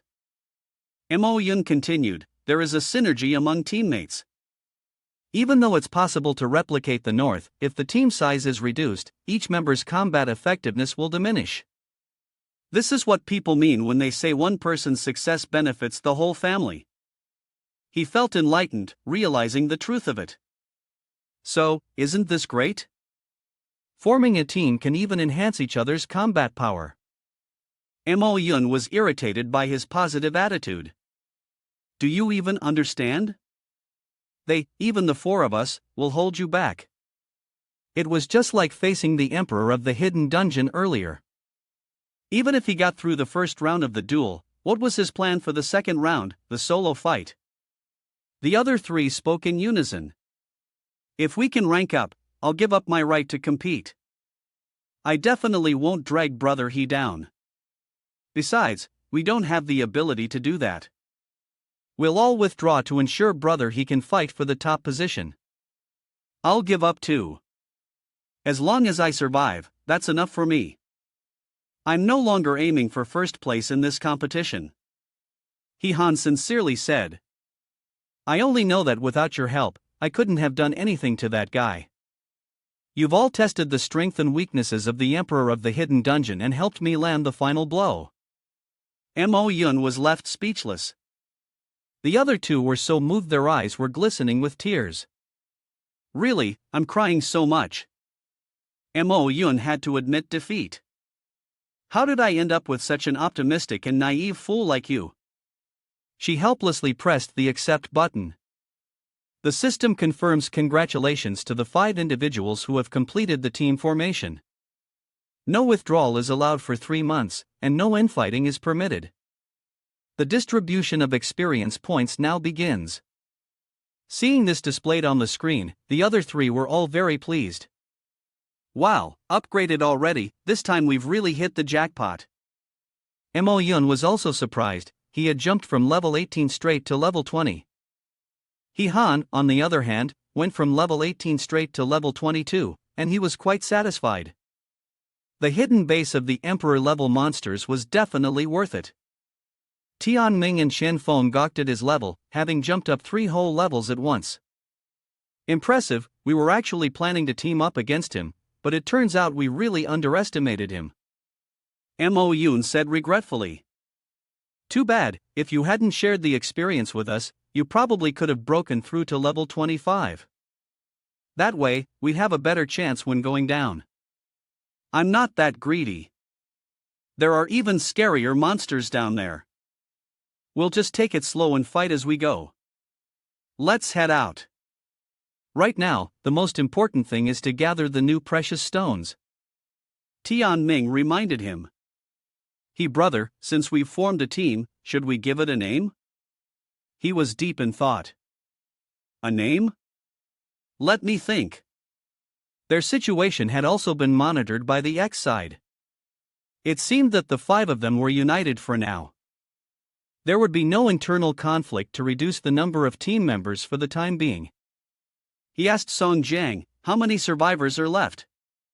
He reported that 5 hours and 14 minutes had passed, and there were still 18 survivors. As they got closer to the bottom floor, the casualties among the members increased. At this point, it was difficult to say whether anyone would make it back alive. X frowned and said, no matter what, they are the last hope now. If even they can't clarify the situation at the bottom level, then there's no choice but to resort to that thing. Suddenly, the supervising staff exclaimed, what's wrong with this contestant? X asked anxiously, what's going on? On the map, he reported that a contestant had suddenly appeared on the lowest floor. X was so shocked that he shouted loudly. What? At the last level, a teleportation gate had appeared, and a mysterious figure stepped out from it. He laughed loudly, as long as I reach a range of 1,000 meters, I can use the teleportation spell. Who can match my speed? Just as he finished laughing, he shut his mouth when he saw what was in front of him. An architecture deeply reminiscent of ancient Sea Nation appeared. What? What is this? On Han's side, they were deeply engrossed in killing monsters. Each wild monster had been defeated. Xian Feng stood proudly among a group of smaller monsters, saying, a bunch of small fry dare to show off in front of me? Han, feeling anxious, realized that after circling around for so long, it seemed like they still hadn't found a way down. Mo Yun believed that if the organization hadn't provided a map, it meant they knew that the routes in the mine were destroyed, and they would have to find their own way. Staring at the numerous paths ahead, Han found himself in a tough spot. Now this was a real dilemma. With so many turns, how could they find the way forward? Seeing Tian Ming stretching, Lu Mang was extremely curious. What are you doing? He casually said, if it's a maze, you'll need my help to find the way out. Do you know what my alias is? Lu Mang didn't know, so he asked, what is it? Tian Ming shot forward, proving his answer, the sound speed assassin. In the blink of an eye, he had vanished. Wait for me to find the way, and I'll come back to call you. But at some entrance, Tian Ming's scream echoed. Han anxiously exclaimed, what happened? Why did he suddenly disappear? Xian Feng was equally tense, it seemed like he'd fallen into a hole. They hurriedly scrambled into a passage. Xian Feng stood before a cave entrance blocked with wooden planks and called for Hu Tianming. Mo Yun inspected for a moment and discovered that it was newly sealed, indicating that someone had intentionally faked it to prevent other contestants from finding the passage. Luckily, Tianming was so fast that he ran to the adjacent wall and managed to open it.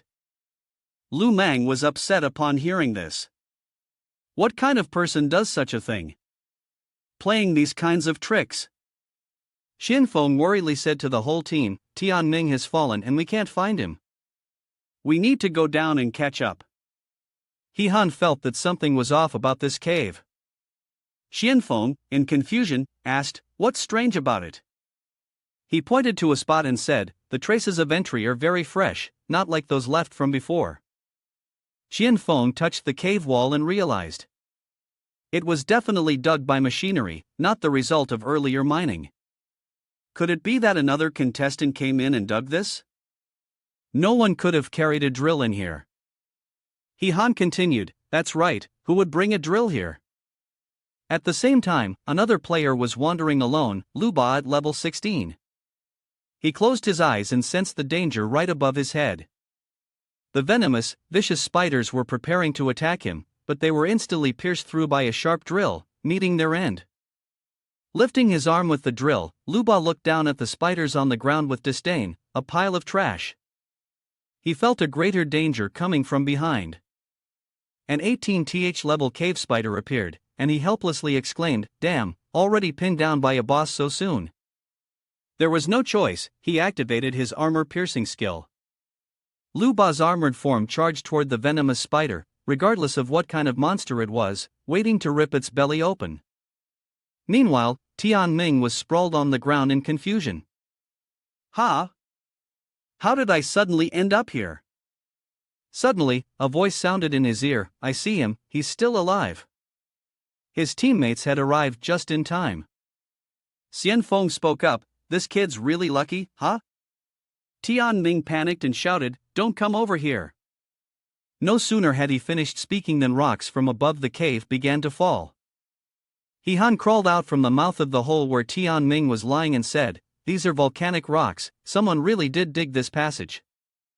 Xianfeng reminded Tianming, "Let's go, why are you still lying there?" Once all three had gotten up, Han cautioned, "Everyone be careful, the tunnel driller might still be around here." With a keen sense of smell, Moyun detected a strong, fishy odor of blood coming from that direction. Han decided to go over and check it out. Over there, Luba had his drill nose broken and was lying flat on the ground after a battle with the venomous spider. A group was searching for him. We couldn't find that mage, and instead, we bumped into this guy. His electric drill is impressive, made several holes in my body. He delayed us by 10 seconds. The owner of the voice was GC, a level 24 illusionist. Where did that mage run off to?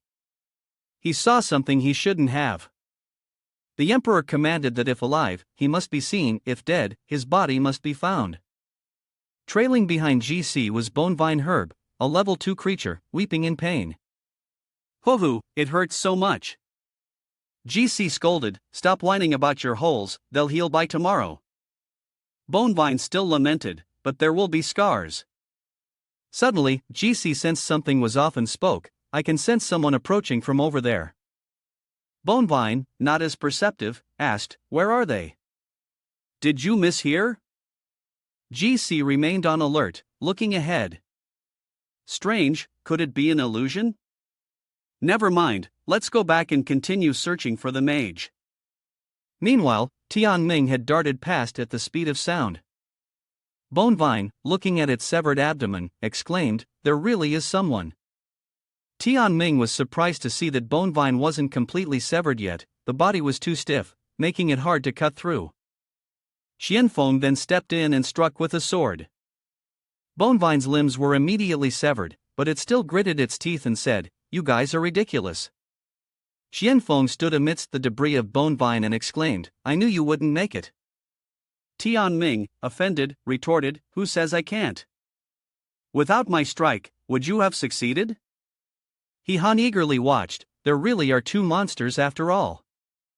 "Lu Mang, good thing you reminded me." Lu Mang replied, "It's my enduring spirit strike, it warned me of danger ahead." Suddenly, his enduring spirit strike began to glow again. Lu Mang frowned and exclaimed, "What's going on? The enemy's gone, why is it still glowing?" Xianfeng, still unaware of the danger, casually asked, "Those two broken rings of yours are malfunctioning. Didn't they stop glowing when we encountered the Emperor's sealed spell mark earlier? Why are they glowing now, with these two lackeys?" Lu Mang grew even more tense, "This can't be right. My enduring spirit strike would never make such a basic mistake." Bonevine appeared behind him and said, "So it was the rat hole you've been hiding in. Did you destroy it?" Lu Mang was startled and shouted, "What's going on?" Xianfeng's body was also pierced by the vines. Tianming had his throat constricted by the tendrils. Han immediately split the tasks, "I'll deal with him. You save them." With a single strike, Bonevine was quickly frozen. Mo Yun worked in tandem to rescue their teammates, cutting through the vines that had ensnared the two of them. Mo Yun shouted, "Lu Mang, save them, don't let him die." Lu Mang caught Xian Feng and responded, "Got it." Although Bonevine was frozen, it could still speak. What a hassle. He Han immediately shot out countless ice arrows. Then stop right there. These ice arrows pierced through Bonevine's body, leaving holes all over it. He Han said with force, "Dare to stab my brother? Then I'll return the favor tenfold." Xian Feng, who was being treated, exclaimed, "Boss." Lu Mang quickly reminded him, "Don't move." Bonevine, enraged, had tendrils sprouting from the holes in its body, like some unruly vines. More ice darts were fired, with Bonevine becoming the target for each of He Han's attacks. The darts were embedded deep into its body, causing it to grunt, "Damn it." He Han delivered a fatal blow with his sword. He pressed his face close to Bonevine's and said, "If you can regenerate endlessly, then I can just kill you over and over." Bonevine was so furious it couldn't even speak. "In the end, you have to rely on help from here." "Damn mushroom, hurry up and come help." He Han froze, looking in the direction it was calling. "What?" GC calmly approached, "Don't rush." He Han realized it was bad news. This guy was dangerous and had to be dealt with immediately. GC's poisonous spores began to spread, and he said, "The show is about to start." Tian Ming, curious, looked on. "What is this?" Meanwhile, Mo Yun was puzzled. Why are both of them alive? The spores surrounded them, with even Xian Feng and Lu Mang unable to escape. GC spoke coldly, "Good, you're all infected." Just as you were finishing, it had to stop. Seeing He Han still charging in with fierce momentum, it spoke up, "How decisive. Regardless of the consequences, you're determined to take me down first."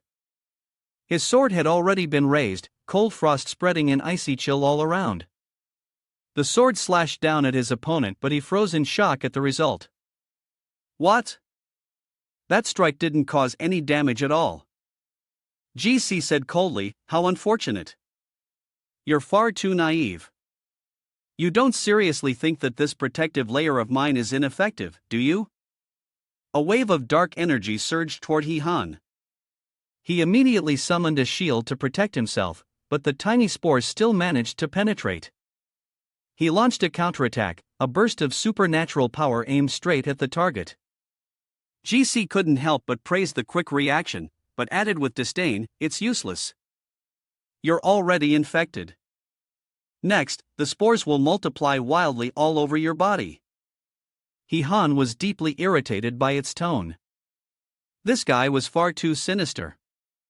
Wan Xiang reminded him from the side, "You're skilled at close combat, but without proper protective gear, there's no way you can win against a long-range poison-type enemy like this. Retreat for now." Tian Ming weakly added from the side, "Boss, his arm is already covered by the toxin. I'm stiff." The moment he finished speaking, Tian Ming's entire body stiffened and turned to stone. Just as Mo Yun reached out his hand, He Han shouted, "Don't touch him. He'll shatter." On Lu Mang and Xian Feng's side, mushrooms had begun sprouting from their bodies. The two of them had already. GC continued, "If you get my spores on you, your body will undergo a significant change. Except for you, I will transform the rest into superior wood to make up for the damage you've done to Bonevine. As for the other four, their transformation will depend on their individual characteristics." Mo Yun anxiously exclaimed, "So, I don't even know how I'll die?" He Han pulled her back, "There will be an antidote, but we need to move first." Watching them escape, GC sneered, "Humans are truly foolish. This world must belong to Lord Demon God." Bonevine, who had just recovered, reminded, "What are you mumbling about? They've already run off, why aren't you chasing them?" GC replied, "In a hurry? What for? Do you think they'll get far? Besides, if they're in cahoots with that wizard, wouldn't it be a good chance to lure him out?" Meanwhile, He Han could no longer hold himself up and collapsed. Mo Yun hurriedly asked, "What's wrong with you?" He struggled to speak, "I feel like my skin is about to open." Behind He-han, vines had already started sprouting. The vines stretched long enough to latch onto the surrounding rock walls. He was pulled closer to the cliff face, and he exclaimed, "This is bad, I'm really being transformed into a vine now." Seeing that Mo-yun was still fine, he became even more curious. "Why haven't you reacted yet? Do you have some kind of immunity? In that case, hurry up and try." "I'll see if I can find an antidote," Wan Xiang said urgently. "You're left with no choice but to wait." "Okay. Hurry up." Mo-yun replied, "Let me give it a try." He-han agreed immediately. "Okay." She slowly walked towards him. As she got closer, he still couldn't understand what she was doing, so he quickly pulled away. Mo-yun sat down right there.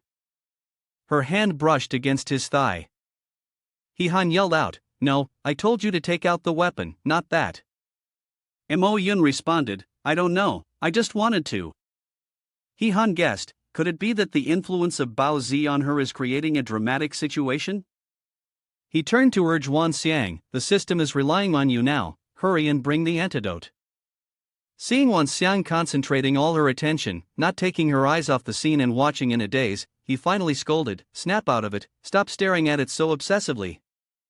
Mo-yun raised her hand to feel her heartbeat. I don't know anymore. My heart is beating too fast." He-han grimaced and said, "Sis, my heart's beating even faster.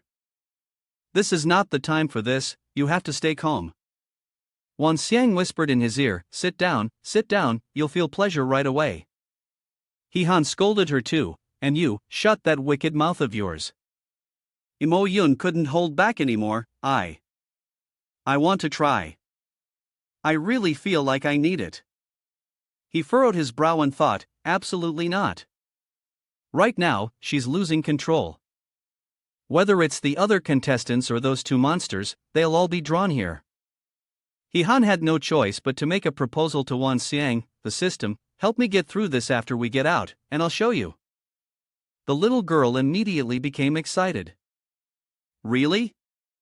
he replied. "Tricking you is like cheating a dog, hurry up, she's already sitting on it."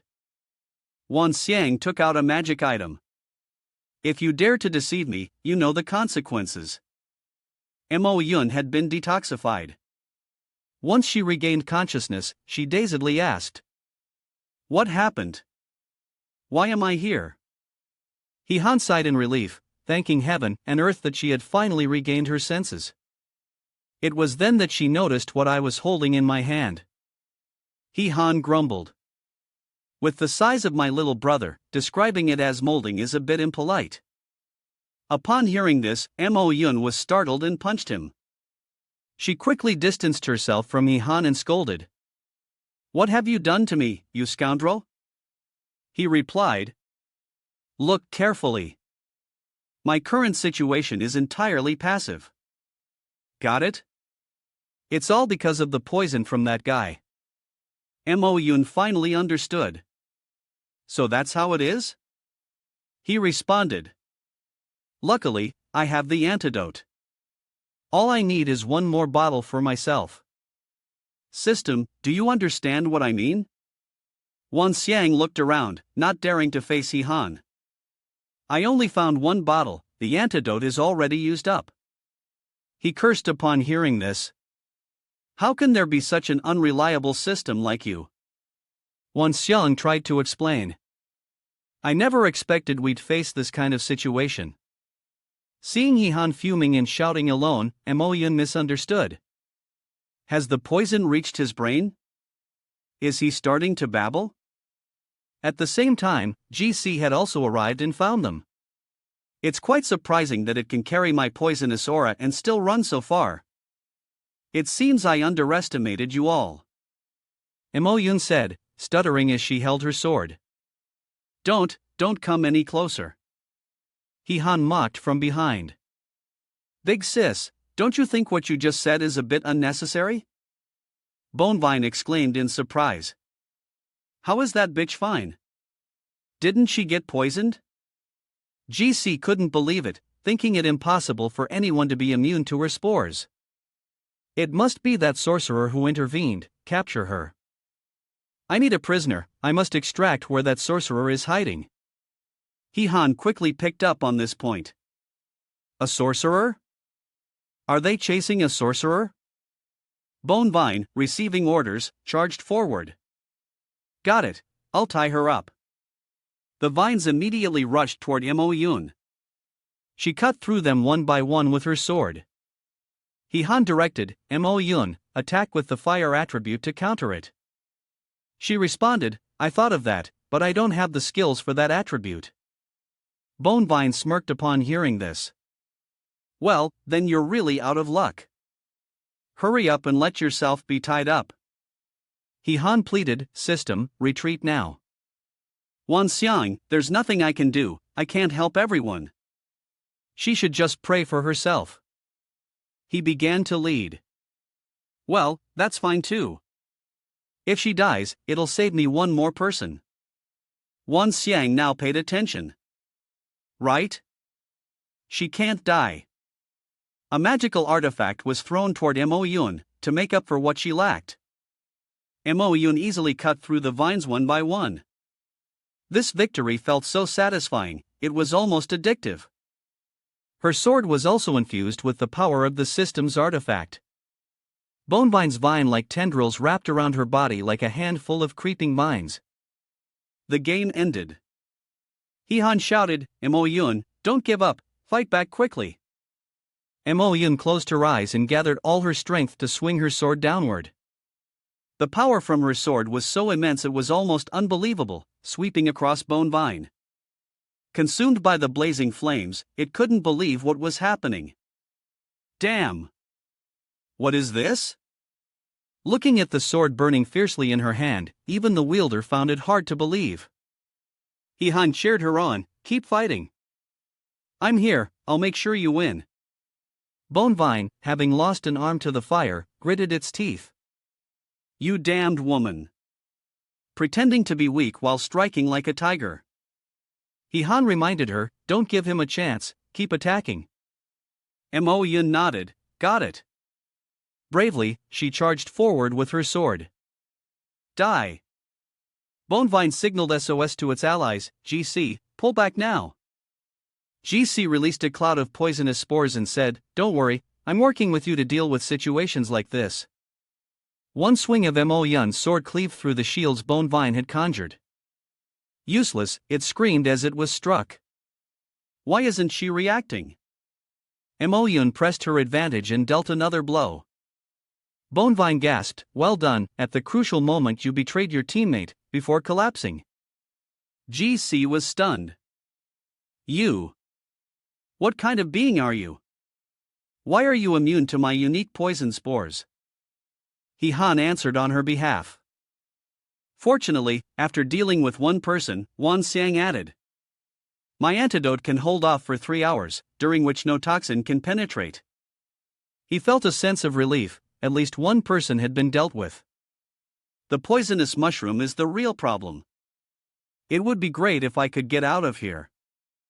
Mo-yun thought to himself, the snake demon could still be countered with fire, but how should he handle this spore? It felt like it was even more troublesome. GC also reminded himself to stay calm. Even if she was immune to the spores, there were still other ways to handle it. After all, it was just her in front of him, the issue shouldn't be too difficult. Bonevine, from a corner, suddenly exclaimed. I still have hope. Mo-yun turned in surprise to look at it. You're still alive? Seeing it crawl toward him, Han silently had a bad feeling. Why is it coming toward me? GC anxiously shouted. Are you trying to? No, don't cause a scene. Hearing the command, the life of this old man, he would figure it out himself. The vines behind Han began to stir. They were being pulled back toward Bonevine. Han, now freed, exclaimed.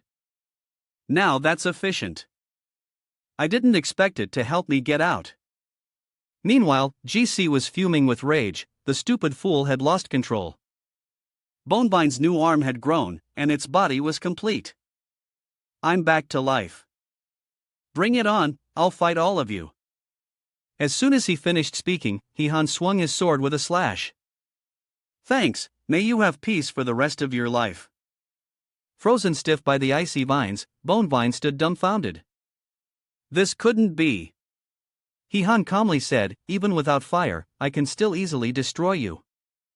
Yun gazed at him, mesmerized, looking so cool and powerful. Han merely pointed his sword at the remaining opponent.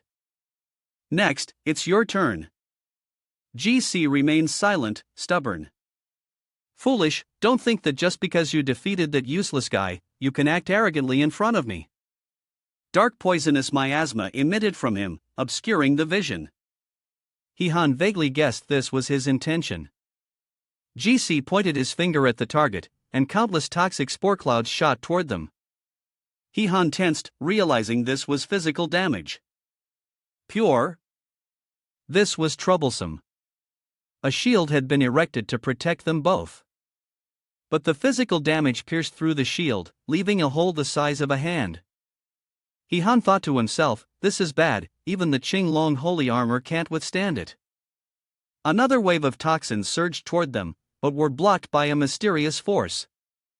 He gasped, the purification skill is so powerful, who is it that has come?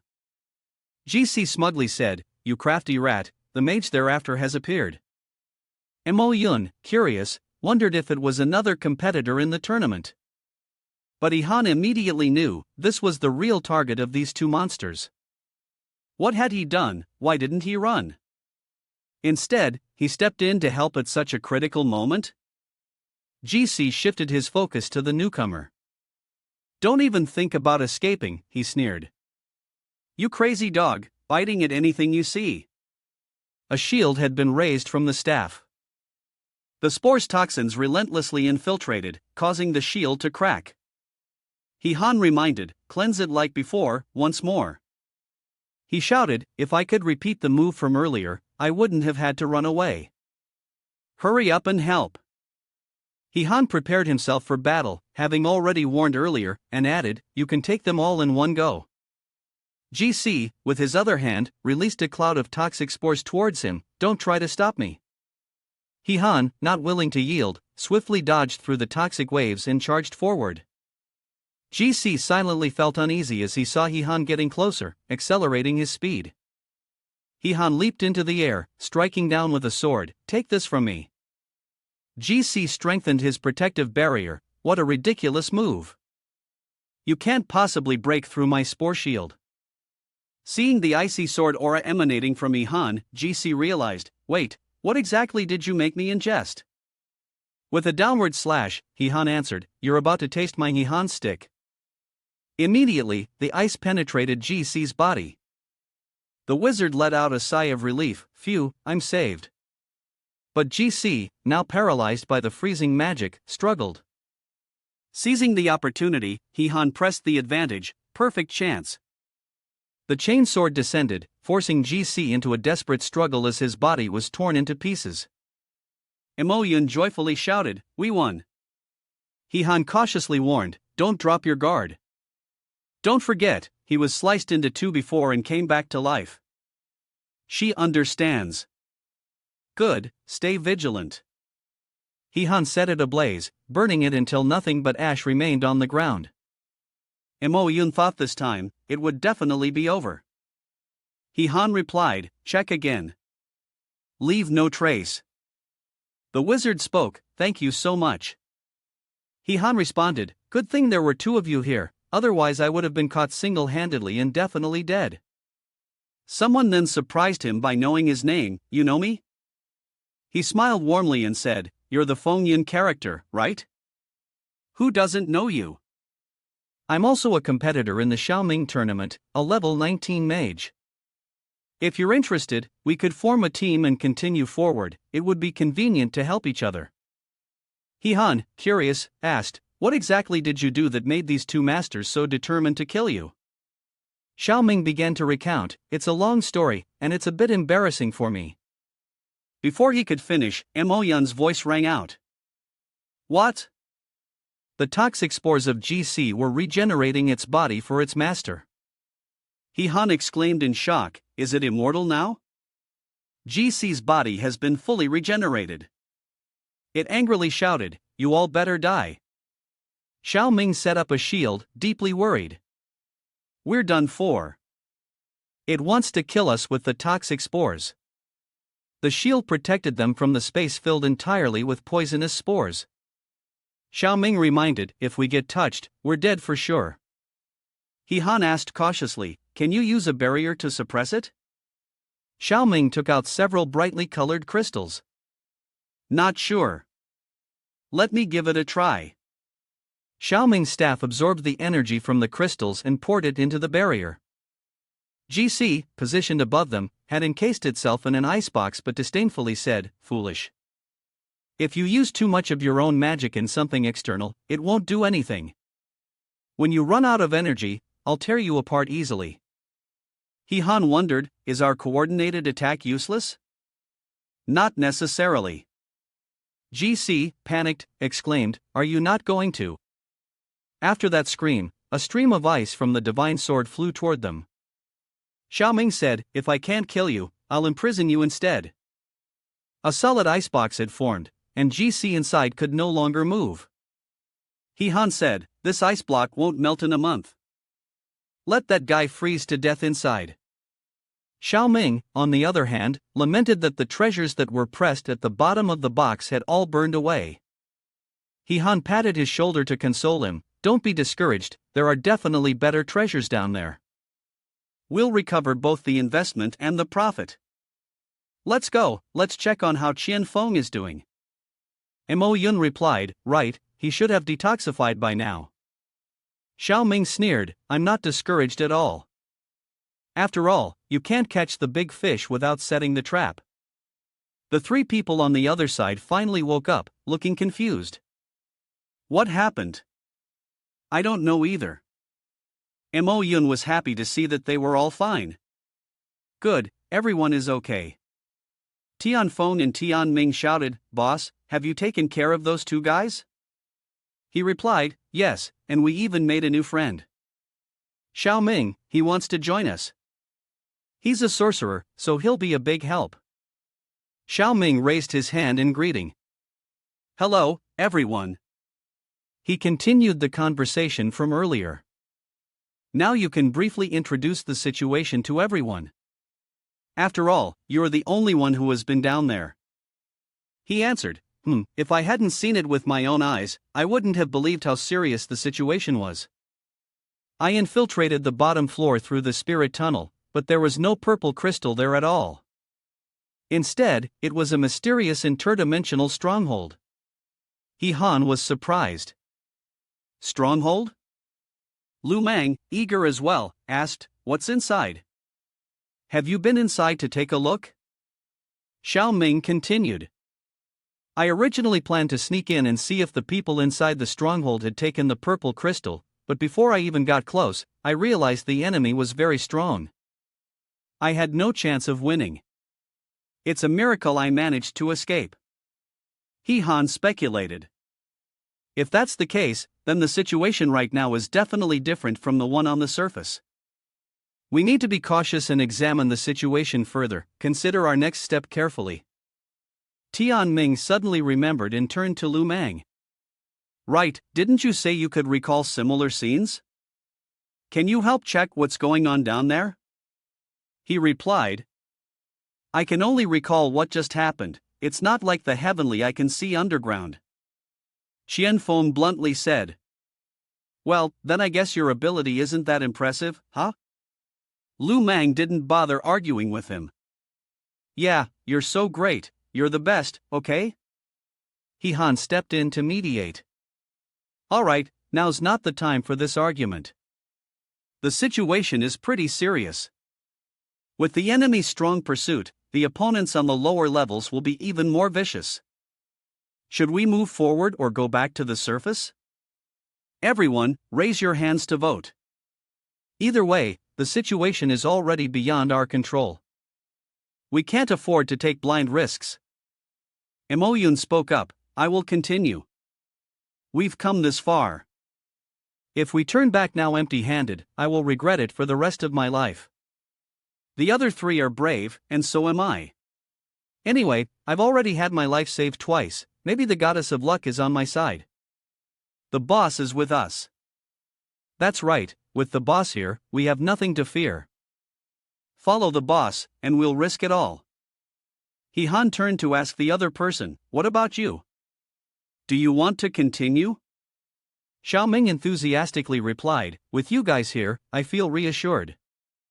No matter what happens, my crystal won't go to waste. It will definitely be rewarded accordingly. I agree. Alright then, let's continue heading to the bottom of the cave, the team said excitedly. Okay. Tianfeng reminded Xiaoming, by the way, do you want to join our team? It will definitely improve our effectiveness in battle. Xiaoming declined, no, I still want to continue acting as a free agent, but don't worry, I'll do my best to help you all. Xianfeng didn't press him further. Alright, I won't force you. Let's just survive and talk about it later. Xiaoming nodded, Han asked, you've been to the bottom level before, can you take us there again? He replied, my staff has been disabled, and there's no way to open the Xianling cave anymore. But I know of another path that can lead directly down there. Han was surprised. A shortcut? He pointed towards the hole in the distance. I saw the pursuit soldiers coming up from here, which means this path could lead straight down to the bottom floor. Han looked down and couldn't help but exclaim. It's so deep that the bottom can't be seen. It really is very long, but it's impossible to tell if there's anyone guarding the exit. If we just go down like this, we might encounter danger. Tianming stepped forward to take the task. My reflexes are quick and agile. Let me go down and take a look. If there's any trouble, it will be easier for me to run. You all stay here and wait for my signal. Xiaoming said. I'll go with you. I know where the enemy's guards are, which will make it easier to be on alert. Lu Mang also volunteered to go, as he was good at long-range attacks and could coordinate closely. Lu Mang agreed. Alright, I'll go down with both of you and take a look. Xianfeng, above them, warned. Be careful. Tianming confidently replied. Wait for our good news. Mo Yun was very worried, not knowing what the situation below would really be like. Han, however, remained vigilant, feeling uneasy about Jiang Xiaoming. Mo Yun asked, dazed. Is there something wrong with him? Han answered in detail, though not specifying exactly what the problem was, but he had always felt something odd, especially just earlier. Lu Mang's long-range attack abilities were not strong. It would be better to find someone with faster, more agile surprise attack skills, like her. Why did he specifically want Lu Mang to go down with him? Deep below, a frog yawned in the mouth of the passage, stretching its limbs. He grumbled in frustration, it's so annoying, having to keep watch here every day. When is this going to end? But little did he know, a knife was already drawing a quick, sharp line right after. In the blink of an eye, the frog was eliminated. The Xiaoming group crawled up from the hole. Tianming suspected that there was only one guard at the exit. Xiaoming added, that's good. Let's hide the body first, and I'll take the two of you to the castle. The group arrived at the mysterious stronghold. Tianming was utterly amazed, oh my god, how was this castle even built? Lu Mang also marveled, as they said, there really is no purple crystal, but we can actually get inside the castle. Xiaoming instructed them, pull back for now, report the situation to the boss, and discuss the long-term plan. Xiaoming continued, don't rush, let's go down and find the purple crystal first. There's still no lead at the moment. Tianming agreed, alright. Xiaoming pointed to a rock in front and said, do you see that rock up ahead? Tianming, go up to that rock. Maybe you'll be able to see inside the castle. At least you'll get a better understanding of the terrain so you can report back. Tianming immediately took the order, okay, I'll check if there are any enemy posts over there. Xiaoming added, I went over there earlier, and it was perfectly safe. He sprang into action right away. The two of them waited here, ready to provide support at any moment. Lu Meng cautioned, all right, be careful. Upon reaching the designated spot, Tianming felt that it was a great position. There were no guard posts, and the enemy was truly foolish. It seems that the monsters occupying this place are just a chaotic bunch, with only Lu Meng being alert.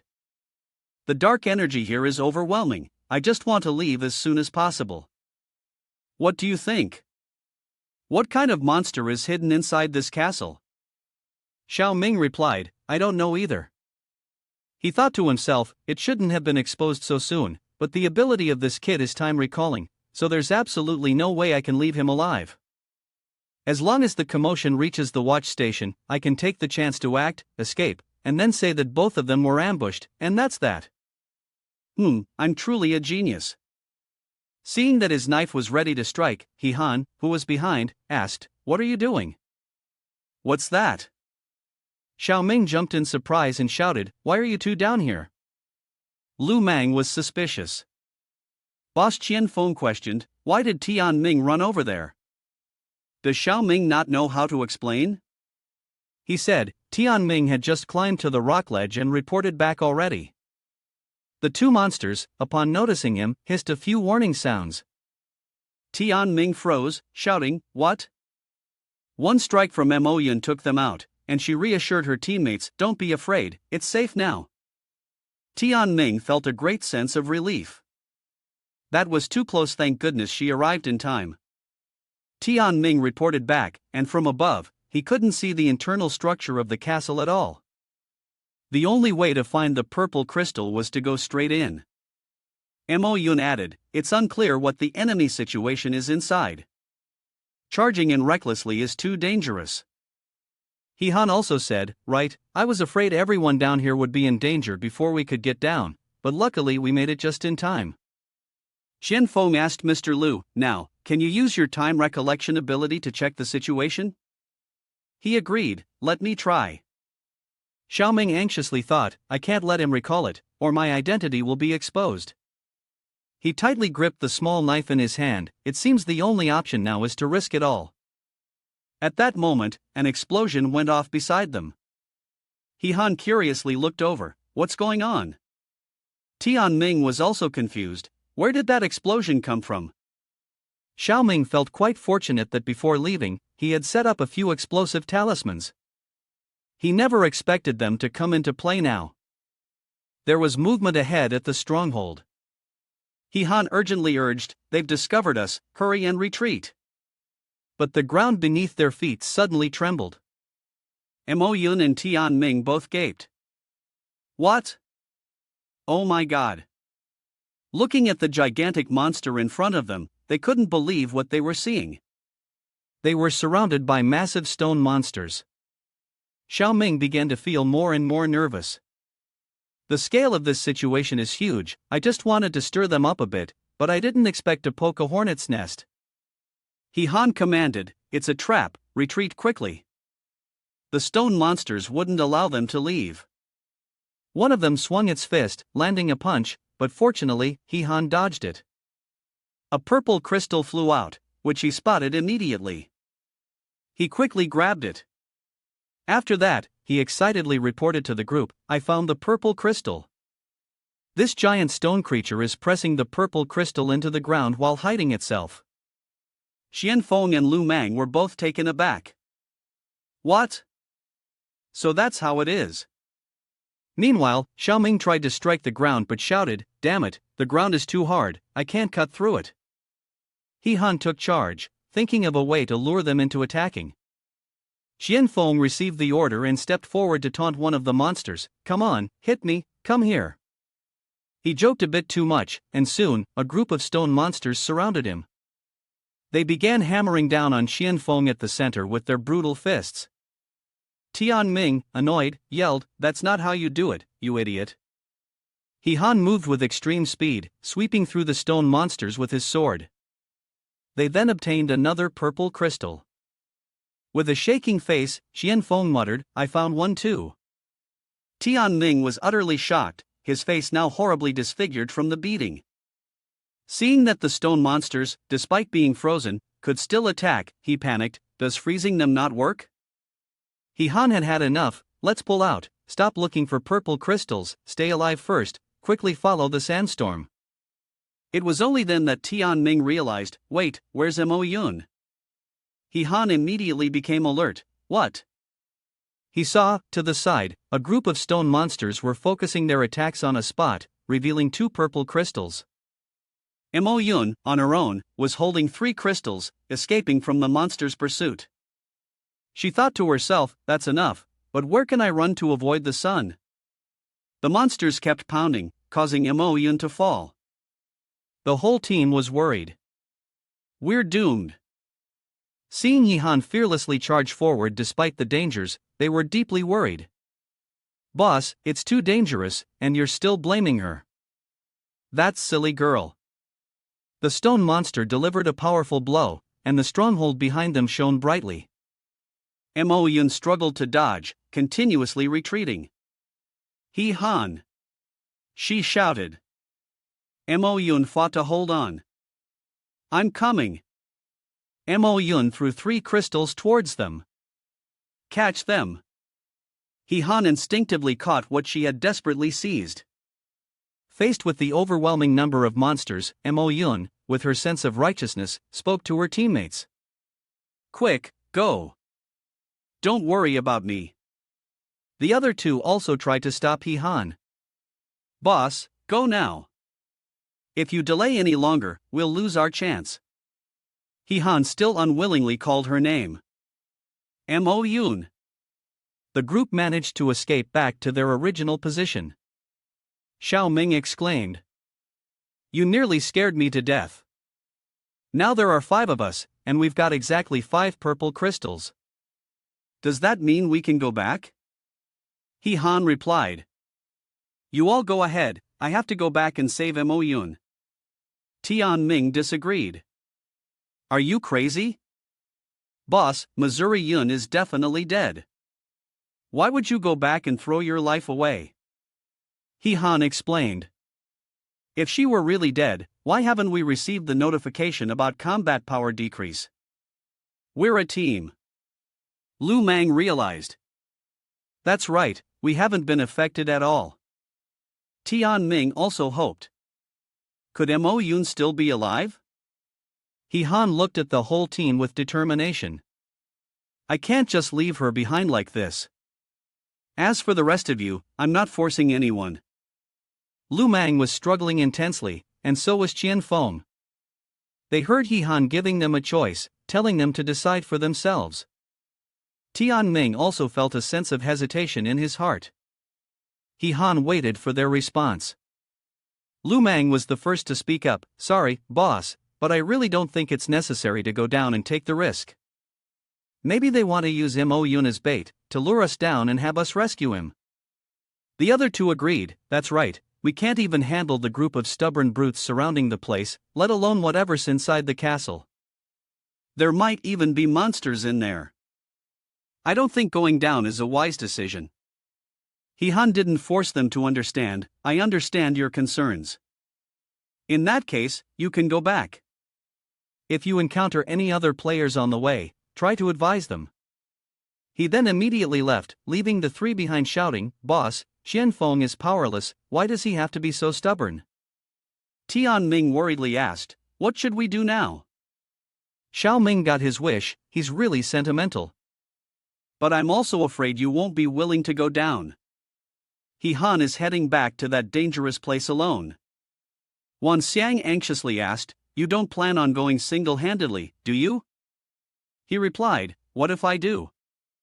I was just acting all cool a moment ago, but now if I back out, what kind of boss would that make me? Wan Xiang relayed some news to him. The closer we get to the castle, the more chaotic the magnetic field becomes. I can't provide you with a support card anymore. From now on, you're on your own. He asked, do you think this is a replica? Otherwise, how could this castle suddenly appear? Of course not, she replied. The copy in the other world requires a special entrance, and the combat mechanism of these creatures is clearly not modeled after the copy's design. What is the combat mechanism of the copy? Wan Sang explained, in the copy I designed, whether it's the boss or the underlings, they will prioritize attacking the highest level challengers. For example, those people who kicked the ball earlier didn't focus on you, which indicates that you're a character with average intelligence. You'll have to accept it. Well, it seems that the next time I go through the copy, I'll need to bring someone with a higher level than mine. Wan Xiang praised, "You're not bad. Although this idea is a bit illogical, it is very accurate. The next problem is how to sneak into the evil castle without anyone noticing." Suddenly sensing a disturbance behind him, He Han drew his sword. Xiao Ming, with the blade pressed to his neck, said, "It's me, it's me." He Han looked at him in surprise, "It's you? Why did you come down here too?" He replied, "You're being too unfair. Just because the three of them didn't want to go doesn't mean I didn't want to. You didn't even ask me, just went there single-handedly."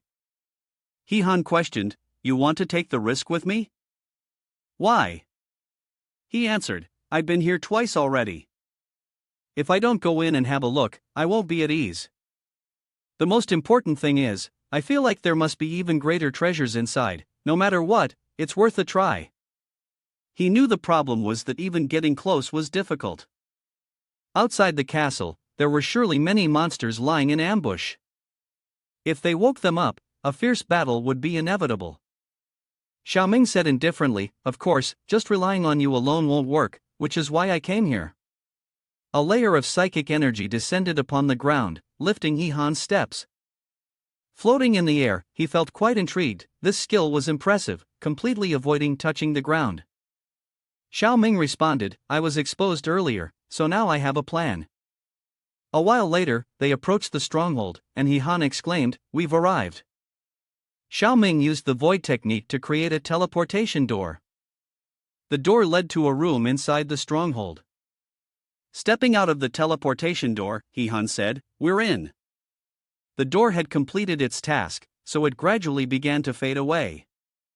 He Han surveyed the surroundings. "I thought these people didn't need food, but I didn't expect that this castle still has food storage." Xiao Ming urged him to hurry and find someone. The two of them stealthily crept around to search for someone. As they entered the inner hallway, He Han was stunned. The space inside was much larger than it appeared from the outside. Xiao Ming speculated that the castle was peculiar, likely containing other dimensions inside. "You have a plan, right? Searching blindly like this won't work. First, we need to find a prisoner to interrogate, and see where Mo Yun is being held." Ahead of them was a monster, and He Han immediately hid behind a pillar, peeking out to take a look. He curiously asked, "Who was that passing by just now? Is she the third brother's dream girl?" Xiao Ming didn't know either. "Never mind, let's go check it out." The monster had entered a room while holding a box. They then heard a scream, "Let me out." Inside, Mo Yun was being restrained in the chair. She screamed, "Let me go. If you want to chop me up or kill me, just do it already. Stop using this kind of method to torture me."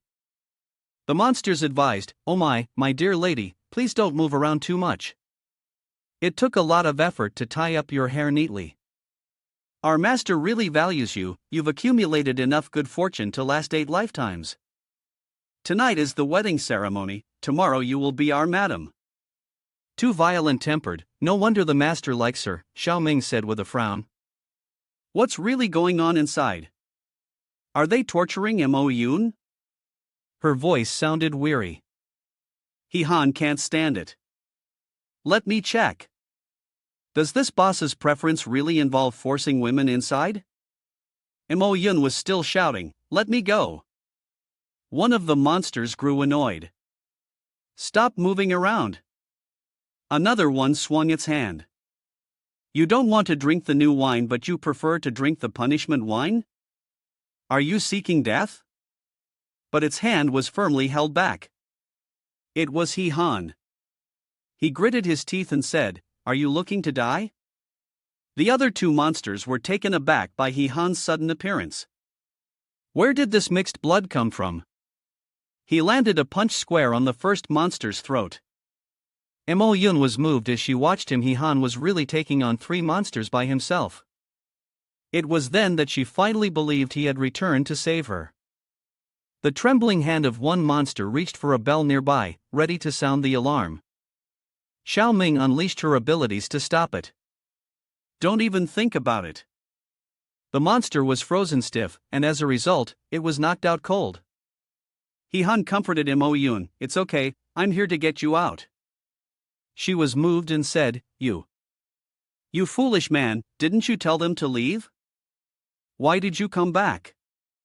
He honestly said, if we've already formed a team, how could we leave her here alone? Xiao Ming urged them, Stop talking and let's get out of here. The 3 of them had run out of the hallway when He-han asked, Can't we find a nearby wall to break through and escape? Xiao Ming replied, I don't know what might be behind the wall, taking the same route back is still the safest. Seeing 3 bats flying toward them, they cursed, Damn it, we've been spotted. The 2 of them swung their swords at the bats, while Xiao Ming covered his head and shouted, This is dangerous. When they saw a group of rock monsters charging toward them, Mo-yun exclaimed, This is bad, it's those rock goat monsters again. He-han was already prepared, there was no time to hesitate anymore. Mo-yun curiously asked, What are you going to do? Hurry up, just hold on a little longer and we'll be out of here. His sword emitted a fiery glow, and a surge of fire blasted forward.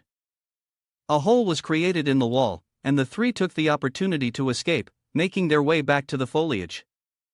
At that moment, Xiao Ming shouted, I twisted my ankle. He-han pulled him up, Hurry, just hold on a little longer and we'll be out of here. Mo-yun cautiously looked behind them.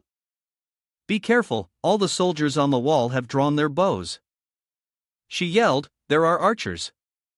He-han activated the Qinglong holy armor, quickly erecting it to block the incoming arrows. Xiao Ming joyfully thought, Finally, we've made it. His magic staff attacked Mo-yun, who was caught off guard. She was knocked out of the shield. He-han couldn't believe it. What? He was speechless. You're the next target. Xiao Ming struck directly at He-han's back. He-han learned quickly, and in his heart, he had already made a guess. This was the moment when Xiao Ming's face turned malicious. I've waited so long for this. Finally, I've caught my chance.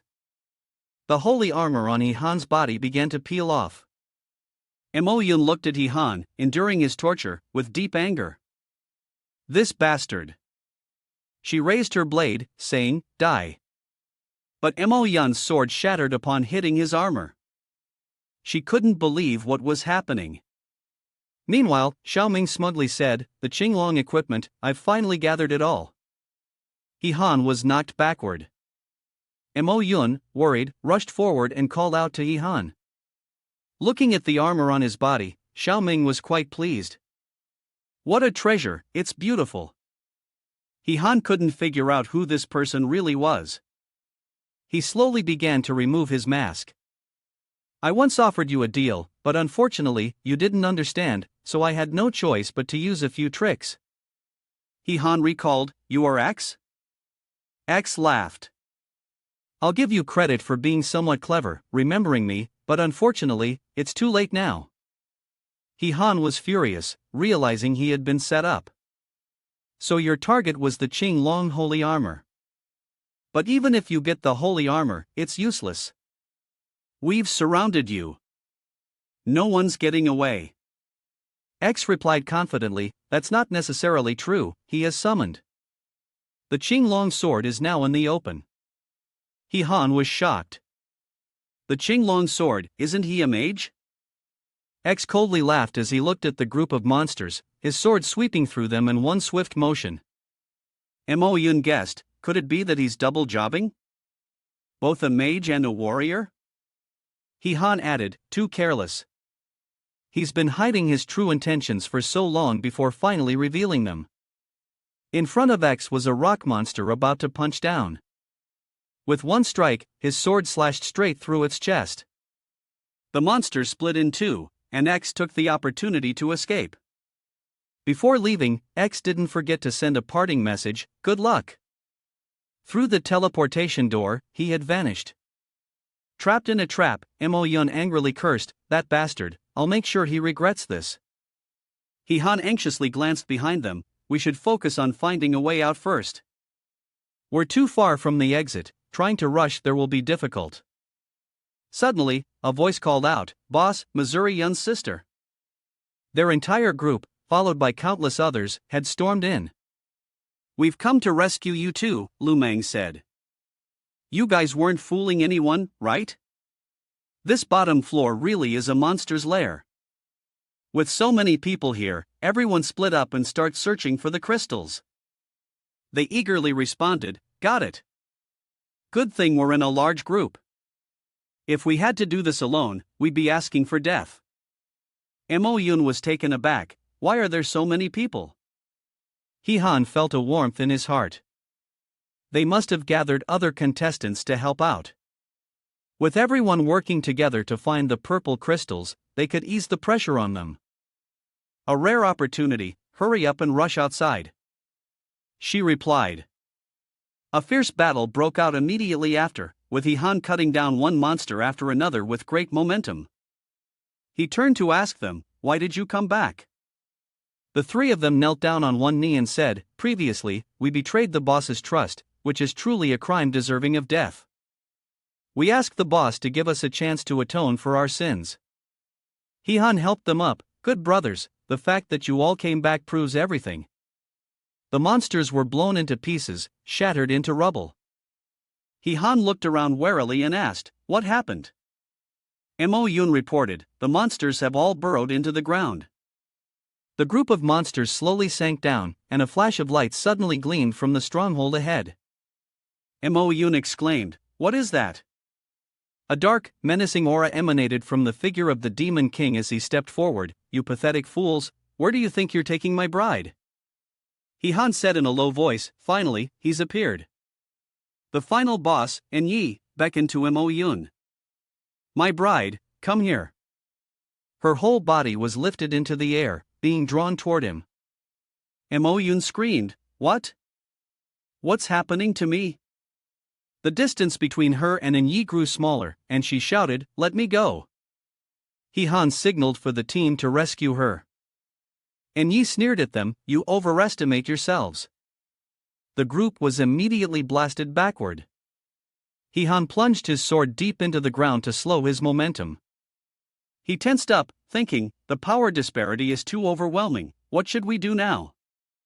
The other participants gasped in fear, "What kind of monster is this?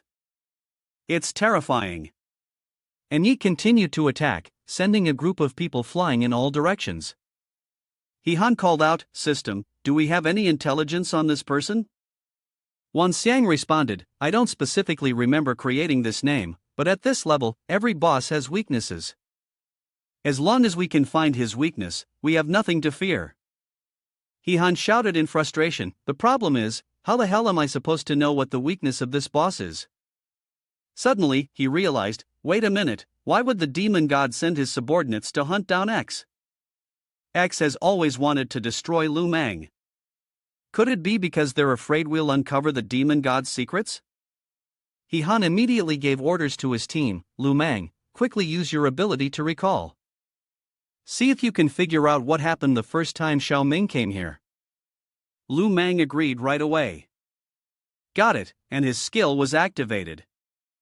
Hee-han took on the task of drawing the demon god's attention. "That guy, come over here now. No matter what, you guys have to hold him off to buy time for Lu Mang." Xian Feng shouted, "Got it." His divine energy created an icy vortex aimed at the target. Yi sneered, "Low talent," and pulled rocks from the cave walls to block the attack. Xian Feng moved skillfully between the rocks, holding a sword as he charged forward. He shouted, "Sharp sword, activate the sunburn mode." The sword energy surged down with such power that even Yi was taken aback. He looked at the wound on his chest and said, "Sacrificing the lifespan of the weapon for a single burst of high damage, huh?" Xian Feng paid no attention to this, swinging his sword again. "Kill! Kill! Kill. And Yi spoke nonchalantly. His childish footsteps thundered towards Qianfeng with an unstoppable momentum. The aura emanating from him was enough to make Qianfeng spit out his siro. Tianming rushed forward to assist. "Let me," he said, swinging his sword down with force. And Yi stepped back a few paces to avoid the blow. Yet the sword still pursued relentlessly. A corner of the stronghold was cleaved into pieces. And Yi, intrigued, complimented, "Oh, this move is interesting." Tianming replied, "It's even more interesting behind it." Another strike came down from him. Countless sword lights interwoven like a deadly web flew toward Yi. "Let's see how you'll escape this time." The sword strikes landed on Yi's sturdy frame. Tianming gaped in disbelief as his attacks seemed to merely scratch his opponent. He lost strength, his body trembling as he tried to remain standing. "You?" And Yi mocked, "Putting in all your effort to the point of death? Then let me send you on your way." Han charged forward, pushing Tianming aside carefully, but his leg was pierced by a burst of power. Tianming, barely conscious, mustered his last breath and advised Han. "This guy's unbeatable, boss. You need to run, I told you not to speak anymore." "Lu Mang, have you found anything?" He replied, "Not yet." Lu Mang became the next target of Yi. "You're very suspicious. To ensure safety, I will eliminate you first." Mo Yun attempted to ambush him from behind. "Don't even dream of it." But Yi's body, like steel, caused her blade to bend upon contact. Mo Yun was stunned. "What?" And Yi grabbed her by the neck. This woman really doesn't know how to listen. At this moment, Lu Mang reported, "I saw it, I." But before he could finish, Yi attacked him. Han anxiously shouted, "Lu Mang." He pretended to say, "It's a pity you'll never be able to speak again." Lu Mang's face was beaten so badly it turned black, his breath weak.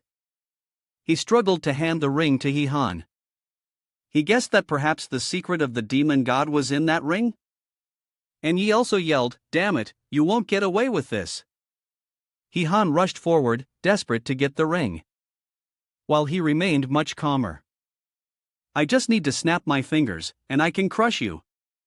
Mo Yun immediately hooked her foot around his hand, blocking his movement. And Yi applied more pressure to her wrist, making her feel extremely uncomfortable. But suddenly, an invisible force pushed him down, and Mo Yun managed to break free. And Yi exclaimed, "Not good, it's Han. He's got the ring." Mo Yun did well. The ring emitted a dazzling light, and he stared at it in astonishment. Memories were brought back, and he saw X fighting alone against countless stone monsters. Was this the battle that took place when X first reached the final floor?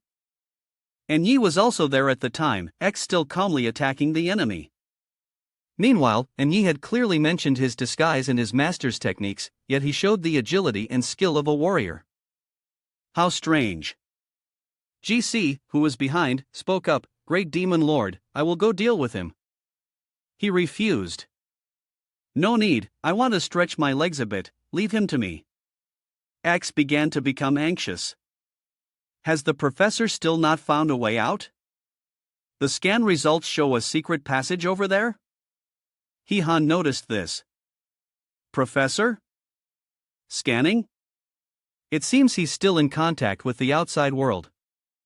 He must have a team always providing support for him. If that's the case, by observing this battle, I can figure out the root cause of X. Once we get out, I'll definitely find him and settle the score. X cursed.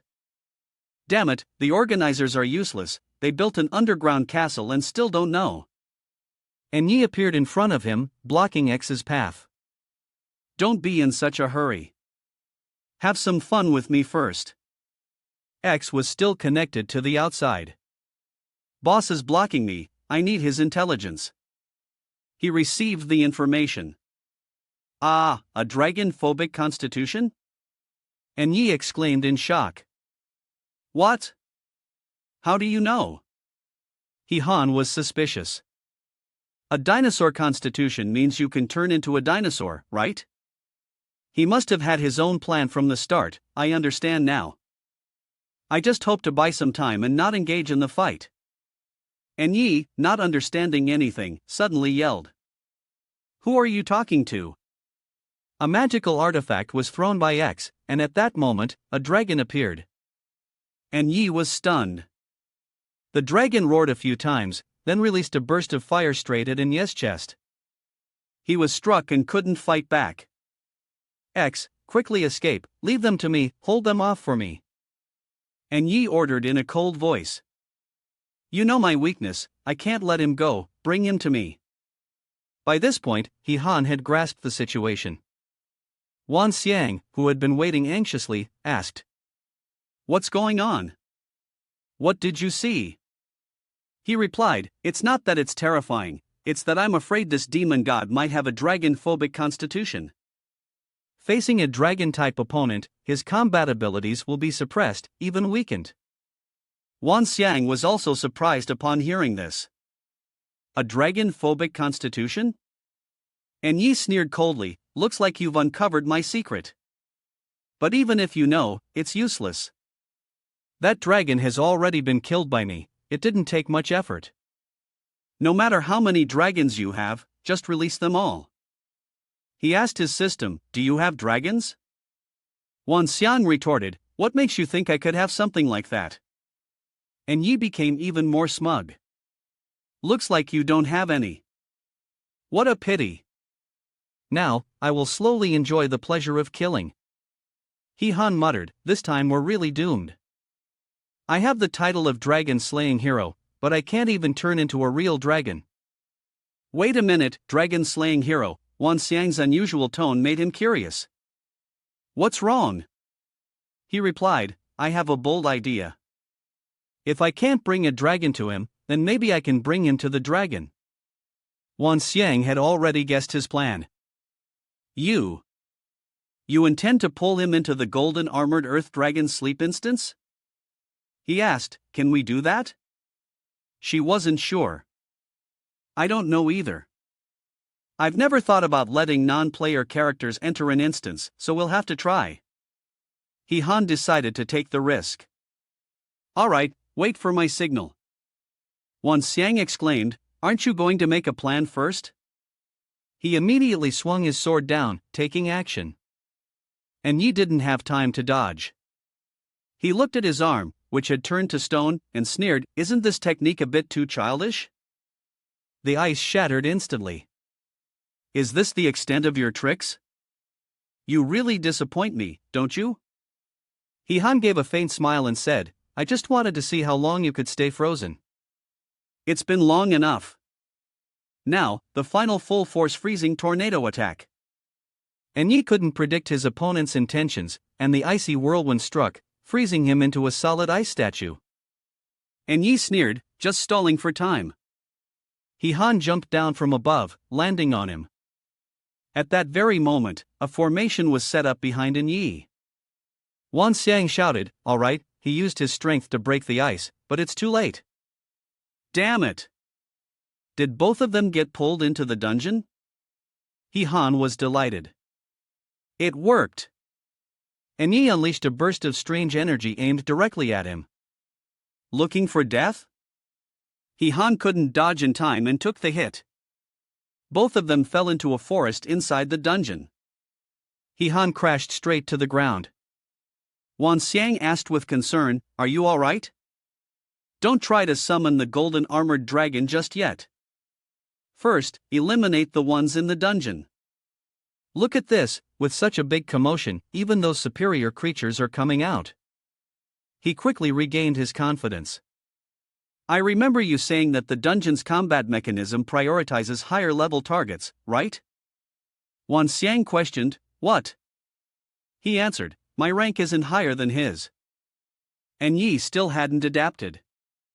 This bastard had brought him to this hellhole. The superior creatures had focused on attacking him, but before they could strike, they were all completely annihilated. The leader of the superior creatures signaled to the rest of the pack. The entire group of goblins shouted for Yi He Han of the team. "Keep it up." He casually asked him, "Is this your assistant?" A massive knife appeared in his hand, and he didn't even bother to look at the goblins. "A bunch of ugly, disgusting creatures, not even worth filling the gap in my teeth." One casual swing of the knife would be enough to make the goblins bathe in syrup. Wan Xiang, seeing this, grew tense. No, these insignificant little ones are no match for him. On the other hand, He Han remained calm. "Leave them be, help me find the medicine first. I need to quickly adjust my strength to its peak state." The little girl flung open her medicine cabinet for me to search through. Tonics, kidney supplements. He Han was irritated by Wan Xiang's comment. "You didn't prepare any useful medicine?" The little girl announced, "Found it. Savage pill, it triples strength after taking it, but it only lasts for 30 minutes and comes with severe side effects." He immediately took it. "That's it." Before Wan Xiang could finish speaking, he already swallowed it. He Han was waiting for the medicine to take effect when Yi pressed his sword against the ground and approached him. "Hey kid, if you have any moves left, you might as well use them now." He replied, "I've used them all. Next, I'll throw everything in and risk it all to the death." He laughed loudly. "You talk big. Risk it all to the death? Do you have the guts to do that? Against me?" He pointed in a direction and said, "I really don't have that kind of ability, but what if it's added to the mix?" And Yi, feeling something was wrong, turned to look. "What?" A majestic dragon appeared, and he continued, "Rock, paper, scissors, we don't know yet who will win or lose." The dragon slowly crawled towards them. He Han reminded, "He's here. The final assistant has arrived."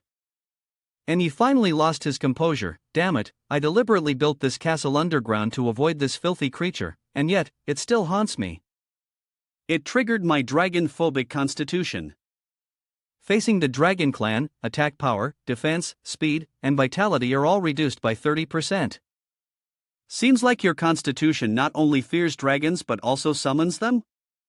He snapped back, "Don't get cocky. This dragon is only level 10. Even though it's a counter to me, I'm not afraid of it."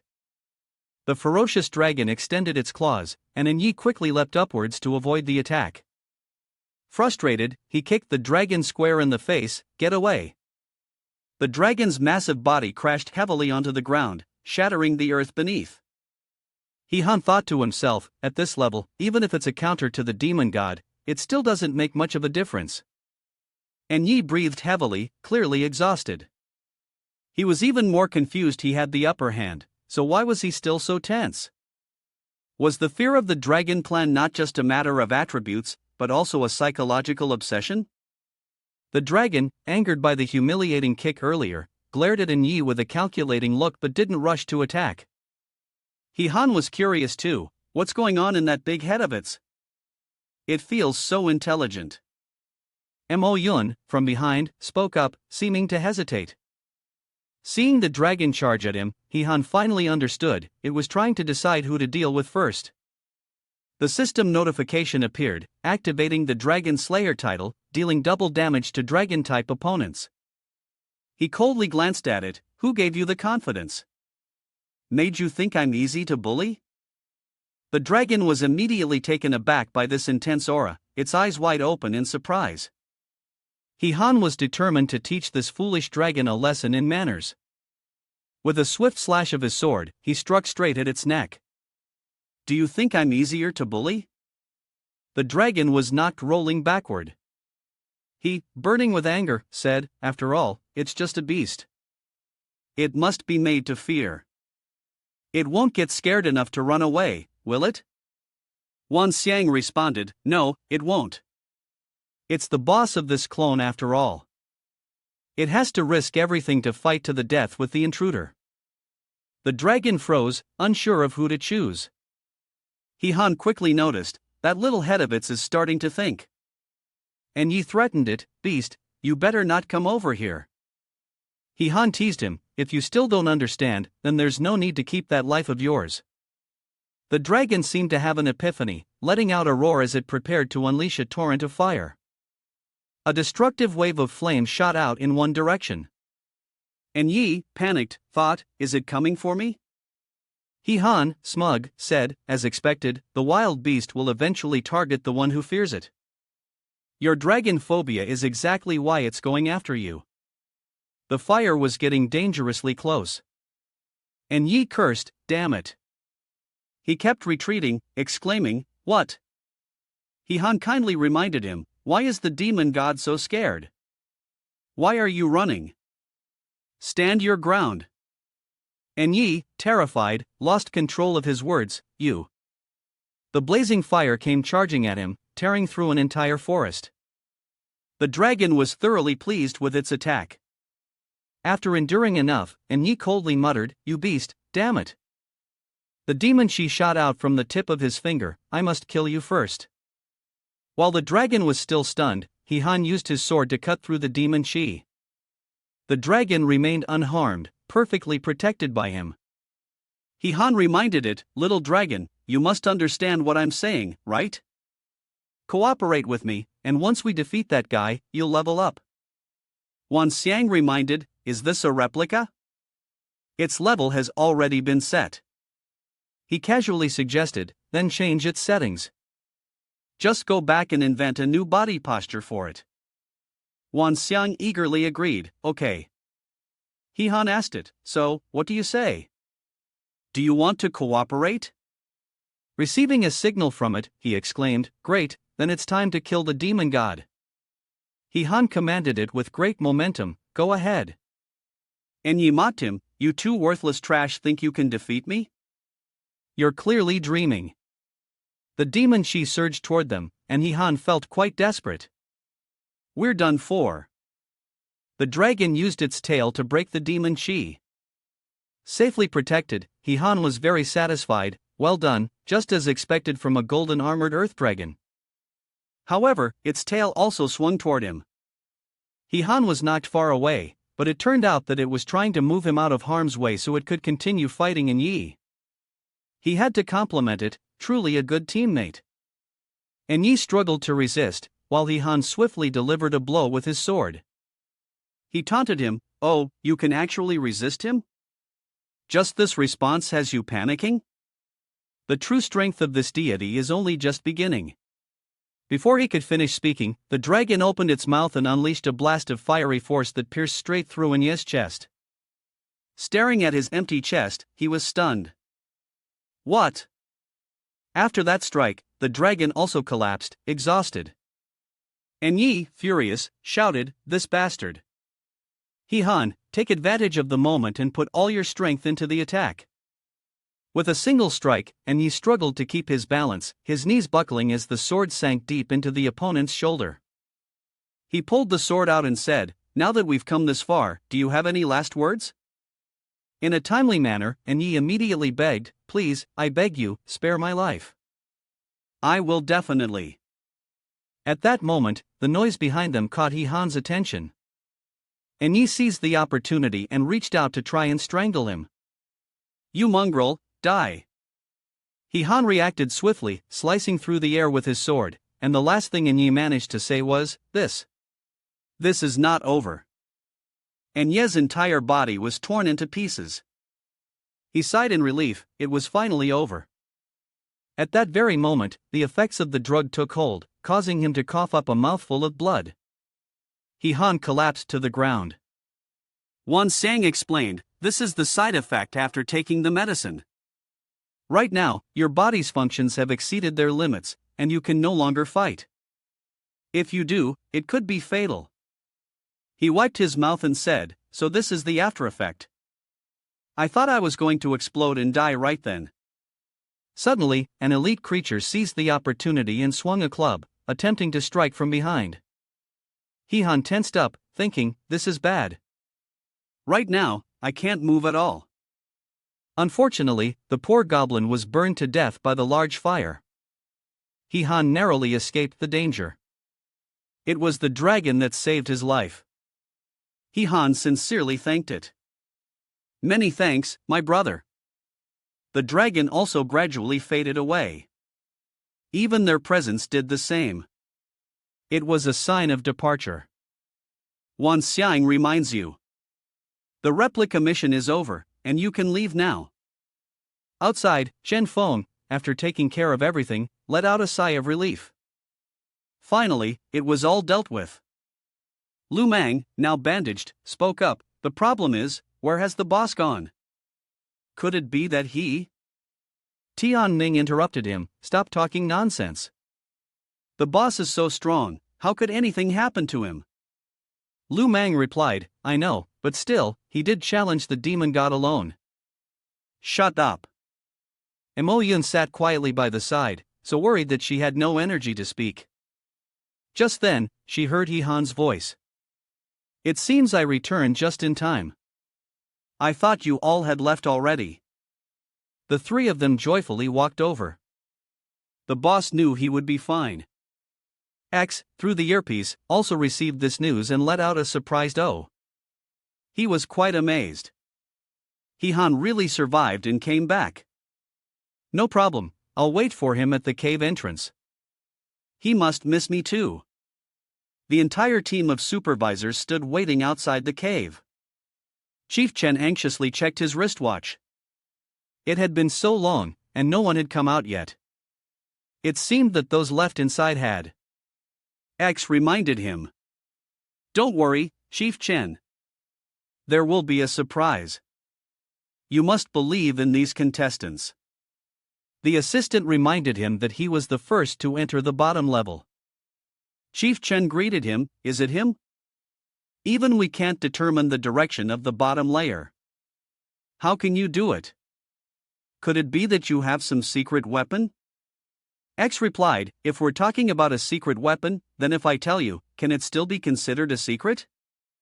Chief Chen shouted loudly, don't think that just because you have a few tricks, you can act arrogantly. Now that you're here, you must obey the discipline, otherwise you'll learn what respect means. Suddenly, there was a commotion at the entrance of the cave, and everyone was abuzz. What's going on? Someone was about to leave and had just taken their first step outside. He Han and the rest of the group had returned. Tian Ming exclaimed, are you all waiting here for us? Chief Chen clapped his hands and congratulated them, welcome, welcome, welcome back. Brave explorers, you've worked hard. Mo Yun punched him, sending him stumbling backward. A group of assistants froze and shouted, oh my god, Chief Chen. She yelled at him, you bastard, what kind of intelligence are you providing? Do you want to get us all killed? Chief Chen ordered, bastard, how dare you attack the spy in such chaotic conditions? Capture her. The subordinates immediately responded, yes, capture her. Lu Mang coldly said, let's see who dares to touch her. The assistants looked at them warily. Chief Chen understands that these people all came out from the dead body at the back. If they face them directly, they will definitely not be a match. Making a scene would also make it difficult to report back to the higher-ups. Finally, he had no choice but to reconcile. It was a misunderstanding, just a misunderstanding, all a misunderstanding. Quickly arrange for the company to prepare the meal. The contestants here must be tired and hungry by now, so go rest for a bit. A group of 3 people approached from behind and said, what food are you talking about? The competition has already ended. Director Chen froze and asked, what? It's over? He pointed at them and questioned, where did these crazy people come from? Do you have any idea how high the standards of this competition are? What are you, and how dare you? Someone beside him raised a dragon organization card.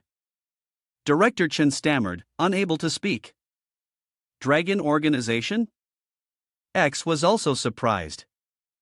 Why had the highest level supernatural organization suddenly appeared here? He Han felt curious what was the dragon organization. Why did he have an unsettling feeling? Ling Ming, standing in the middle, announced, this is an emergency situation. I'll be taking over the scene now. Director Chen complied, yes, understood. I will definitely cooperate fully. He continued, you are all outstanding warriors, having excellently passed the first test. You should have been given more rigorous training, but the situation is urgent, and you all need to head to the battlefield immediately. 5 hours ago, an interdimensional breach occurred. After the defense forces fought desperately, the front line was almost stabilized. However, we don't know when it will collapse, so we need you to join the fight and carry out the decapitation plan. Han's team was stunned after hearing this. Breach of the front line, decapitation plan? What in the world is going on here? Lu Meng spoke up, Leader, are you referring to the invasion? Isn't it just about dropping some equipment? There shouldn't be any powerful alien beasts appearing, so why does it require such a large-scale battle? Ling Ming gave orders to his subordinates, who still hadn't grasped the severity of the situation. Let them see for themselves. One subordinate responded, Yes, a spotlight has been turned on, and the full view of the battle is now visible. The subordinate revealed that this was not an invasion but an incursion. A massive crack suddenly appeared in the center of the Jinjiang city. A large number of otherworldly monsters have entered the city through the crack and are showing signs of aggressive expansion. The enemy continues to launch attacks, making it extremely unfavorable for our efforts to regain control of the city. Han added, So, the enemy is using a human wave tactic. Even if we join the fight, it won't make any difference. Ling Ming replied, After research from the command center, it's concluded that there must be a leader behind these monsters. Therefore, the only option is to send the most elite team to infiltrate the otherworld through that crack and carry out a decapitation strike. Mo Yun, dissatisfied, said, You want us to enter the otherworld? Are you serious? Ling Ming, fully aware, replied, Of course, this isn't about ensuring safety. The command center has instructed that we split into 2 teams, A and B, to carry out this mission. I noticed that it seemed like everyone had already been split into teams. Team X replied, No, we're just here to assist with the fighting. Ling Ming concluded, So, you're a team, then? On Han's side, he allocated, As for you, you are Group B, immediately depart with me. Regarding the specific situation, I will explain it in detail on the way. X exclaimed, Can I refuse? After all, I'm not part of the organizing committee. I have no obligation to risk my life for you guys.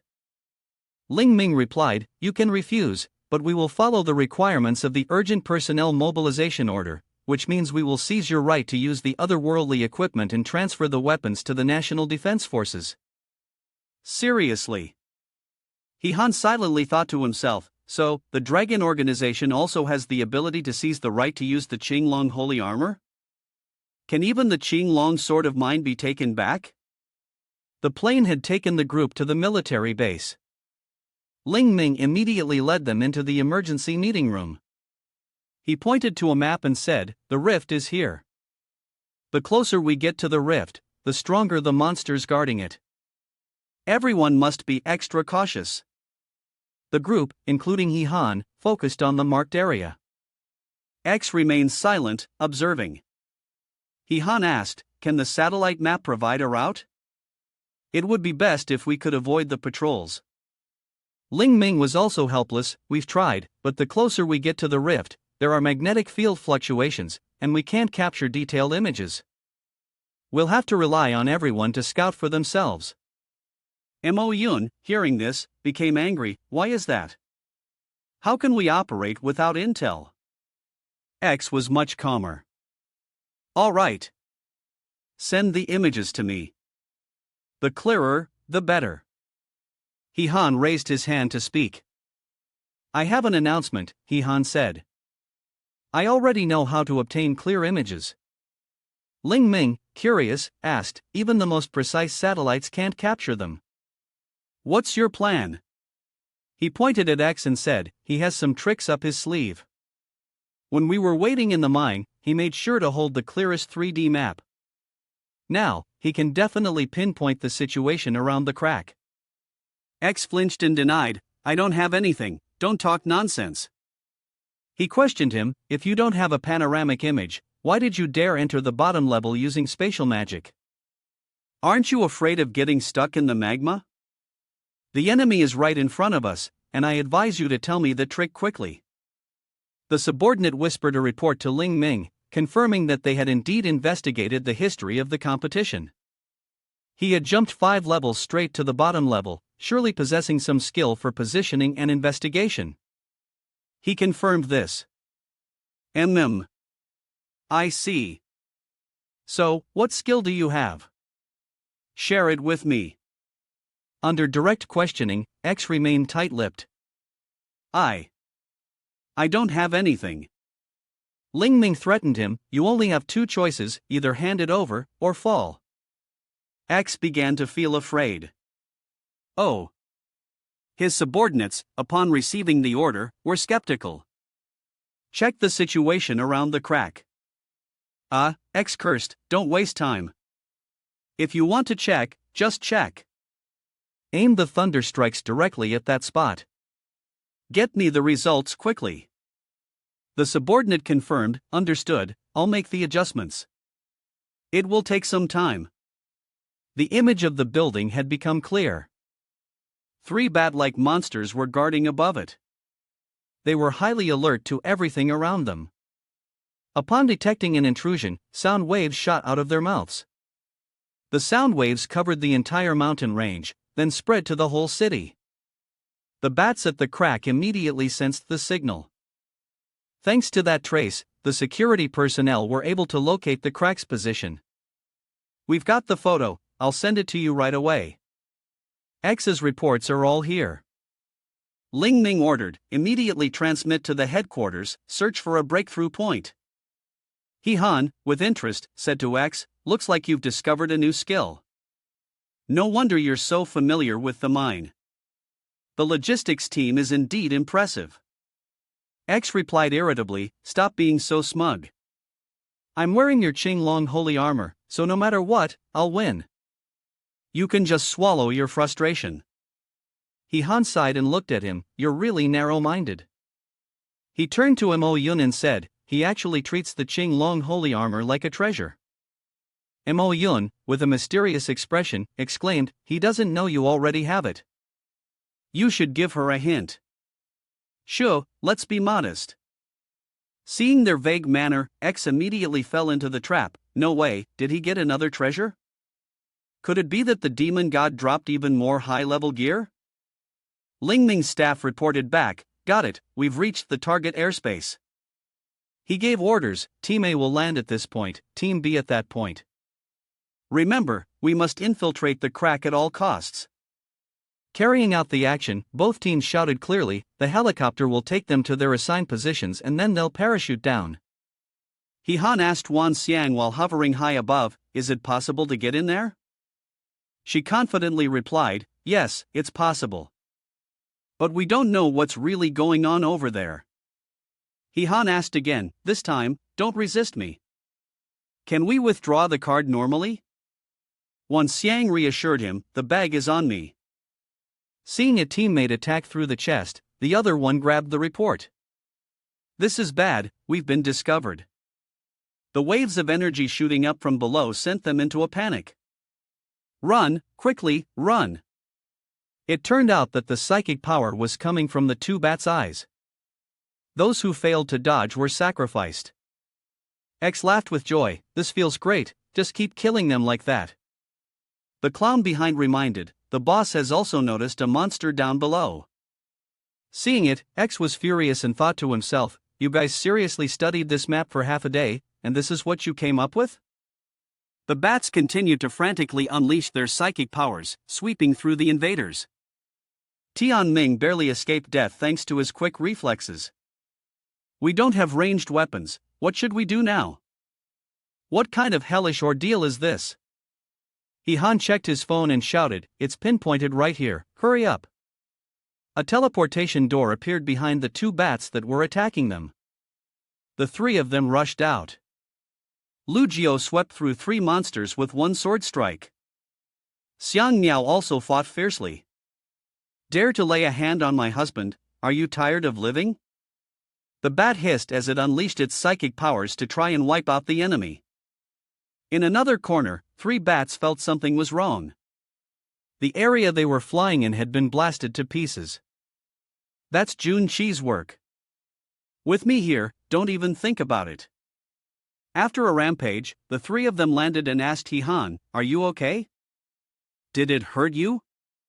Xianfeng exclaimed in surprise, "Nice one, boss, still hiding some tricks up your sleeve." Lu Jiu looked ahead and asked, "Is our target that crack over there?"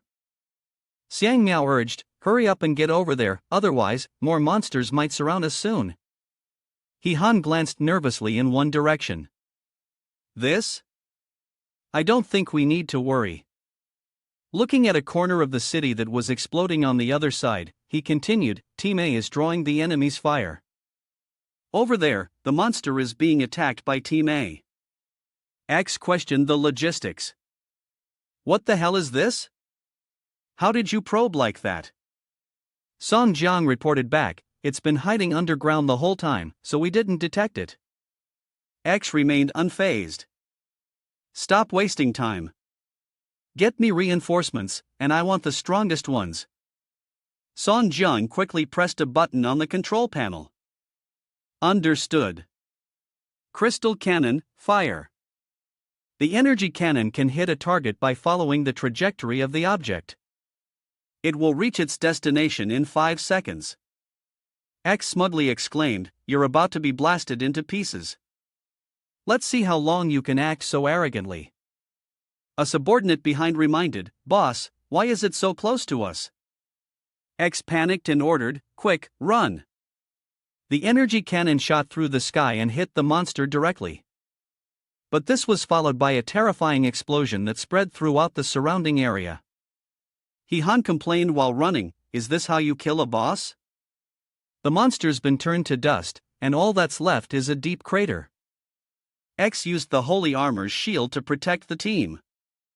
Once the danger passed, he gingerly touched his sore hip and exclaimed, "My butt." Song Jiang reminded, "A lot of monsters are approaching your location at a very fast speed.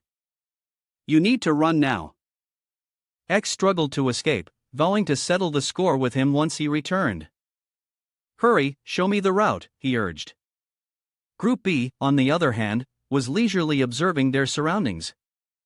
He-han spread his arms to stop the group. Tian Ming, who had gone ahead to scout, returned and reported, "I've checked the area up ahead. No ambush. Just a few random monsters here and there. We shouldn't have any major issues charging in." He-han pondered for a moment and said, "This is strange. This place is an important entrance and exit, yet they didn't bother securing it?" Mo Yun responded, "Maybe it's because the crack can't be sealed. That's why they don't care about guarding it." Lu Meng suddenly noticed, "What's that flying in the sky? A bird?" Xianfeng, seeing the vast number of them, couldn't help but feel uneasy. After everything they had gone through, how could there still be birds flying around here? He-han tensed, replying, "Those aren't birds. They're not birds. They're swarming towards the people." Group B ran at full speed toward the crack. He-han shouted, "Run with everything you've got, dive into the crack." The monsters kept chasing them relentlessly. Lu Meng, frightened, saw one drawing closer and closer. In a desperate moment, He-han swung his sword, freezing the creature in place. Lu Meng, panicked, exclaimed, "Boss." He-han responded, "Running away like this isn't the solution. You all go ahead first, I'll hold them off." The others were stunned for a moment, then said in unison, "Husband boss, He-han wants you all to go quickly." Lu Jiu, remaining calm, pulled Xiang Miao along and said, "Let's go. The sooner we get there, the sooner he can make his escape."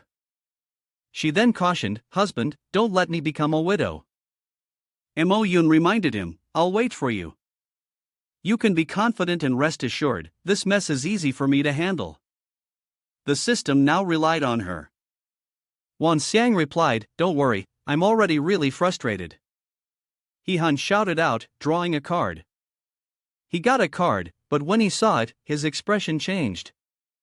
Meanwhile, a swarm of monsters, like a mass of bees, rushed toward them, only to be struck by the power of the card. Not a single one managed to escape.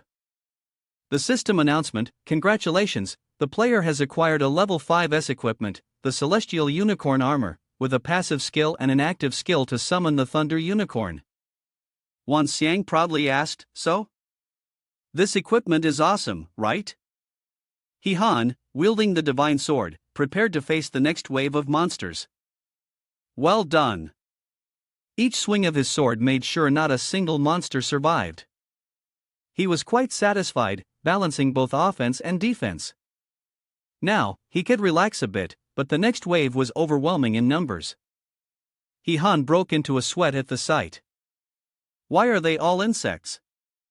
Wan Xiang answered, if you ask me, who am I supposed to ask? Hurry up and think of a way to charge through them.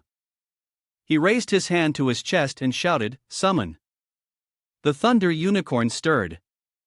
Pieces of armor detached from his body, then reassembled into a powerful unicorn. He Han mounted it and commanded, Thunder Unicorn, charge. The swarm of insects in front was also ready to welcome them. They had already made their move, and a whole mass of them had been pierced through by him. On the B team's side, they were leaving, with a few still trailing behind in pursuit. One of them noticed the movement, but was immediately eliminated by Tian Ming and Mo Yun working together. He reminded the group to stay close together and charge forward. They hurriedly ran towards the crack. However, their steps had to stop. In front of them was a dense mass of insects. Xian Feng realized, damn, they've set up an ambush. Lu Mang had no choice but to accept the situation, knowing that at this point, they could only risk it and dash through. Tian Ming was exhausted from slashing, there were too many, and he didn't care when one insect knocked him down. Mo Yun shouted in worry, Tian Ming, its foot is on his chest. At this moment, Mo Yun could only close his eyes and call a name, He Han. He appeared, and the swarm of insects around Mo Yun was instantly blown away. Only then did Mo Yun dare to open his eyes and look. They heard He Han's voice, no major problems. I'm here now. Tian Ming called out, boss, I knew you still had a secret weapon. A new wave of monsters with different attributes surged out from the portal. He reminded the group, these pathetic ones still haven't learned to fear. Everyone, stay close, I'll lead you all through. Then, He Han ordered the unicorn to charge ahead. The monsters all seemed to sense the formidable presence and were intimidated. He pierced through the monster horde, clearing the way for the group. Lu Mang and his teammates ran behind, sighing, this new mount is really something. However, Lu Jiao sensed that something was approaching and quickened his pace. There were still a few creatures beneath the ground, about to surface, and they immediately rushed into the crack. He Han was surprised. What? Don't stop, get in now. Lu Jiao reported back, we're almost out. He Han, guard the crack for the rest of the group and let them go ahead. Hurry up and get in. Just then, something strange shot up from the ground, blocking Junqi and Lu Jiao. He Han, tense, realized, this is bad. The two of them fell into the sharp-toothed mouth of the monster. Junqi, in fear, said, we're done for. In the nick of time, she was grabbed by He Han's hand. Both of them were pulled out of the monster's mouth. Junqi reminded him, my dress. He Han strained as he replied, what time is it? Staying alive is more important. You two should lose some weight. Lu Jiao angrily yelled, who are you calling fat? Speak clearly. He Han didn't bother arguing anymore. Let's go. The unicorn thundered. The three of them made it into the crack just in time. The monster's mouth came crashing down, but was blocked with a loud bang. Its head reeled, swaying back and forth, but the delicious prey was still behind. Team X quickly offered their lives, brothers, the crack is just ahead. Let's charge through. They couldn't rejoice for long as they saw the monster had blocked the way. It licked its lips, looking at Team X with tears in its eyes, and yelled, what kind of creature is this?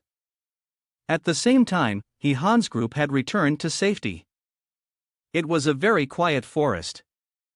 All three sat down on the ground to rest. He Han sighed in relief. That was close, we almost got eaten. Lu Jiu looked around. Where are the others? And why can't I see that crack anymore? Wan Xiang speculated, it seems that the portal can only be entered from one side. The beasts that went out can't come back. Those who travel backward are sent randomly to any location. Since we didn't enter at the same time, we can't end up at the same place. He Han understood. No wonder that giant monster didn't chase us here, it didn't have the chance to go through the crack a second time. The girl responded, but the fact that you all entered the crack backward must have been due to someone opening it. Lu Jiu replied, got it. We need to move quickly. If that's the case, we should hurry and leave, see if we can join up with Xiang Miao's group.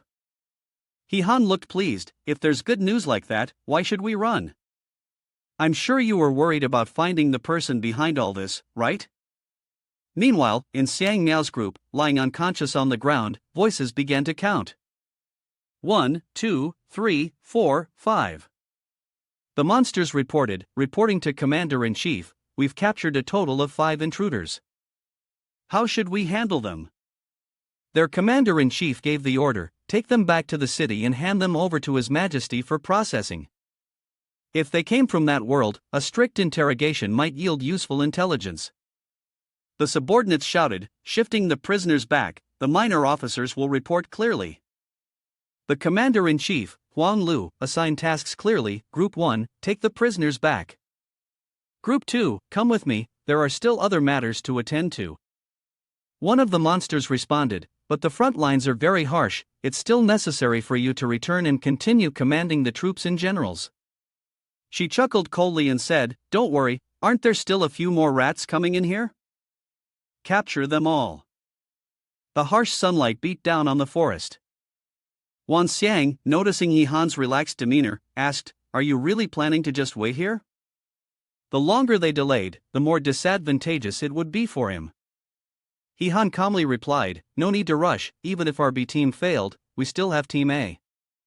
Suddenly, some movement caught his attention, and he became serious. Looking down at the 3 monsters below, he thought to himself, Lu Jiu's signal has finally arrived. Seeing the 3 frogs below, He Han said, the ones arriving are just miscellaneous creatures, even if we capture them, they're not worth much. These 3 frogs down there are talking strangely. Intelligence says they're supposed to be here, but they've definitely run away. Let's head back and report. Lu Jiu remained silent, observing them from the tree branch. She thought to herself, why hasn't He Han made a move yet? Wan Xiang grew anxious, what should we do? Should we go and check where their camp is? He pondered, I just feel like something's off. The 2 groups of monsters had gathered. One of them asked, did you capture anyone? Another replied, an intruder. The rest of their group was wiped out, only 1 survivor left, so we brought them in for interrogation. Wan Xiang was stunned. What? Didn't Xiang Miao's group fail? He muttered darkly, the situation's still unclear, let's wait and see. It could also be the people from X. Below, the monster asked, by the looks of it, did you capture a woman? It answered, yes. Why? Her face immediately flushed red.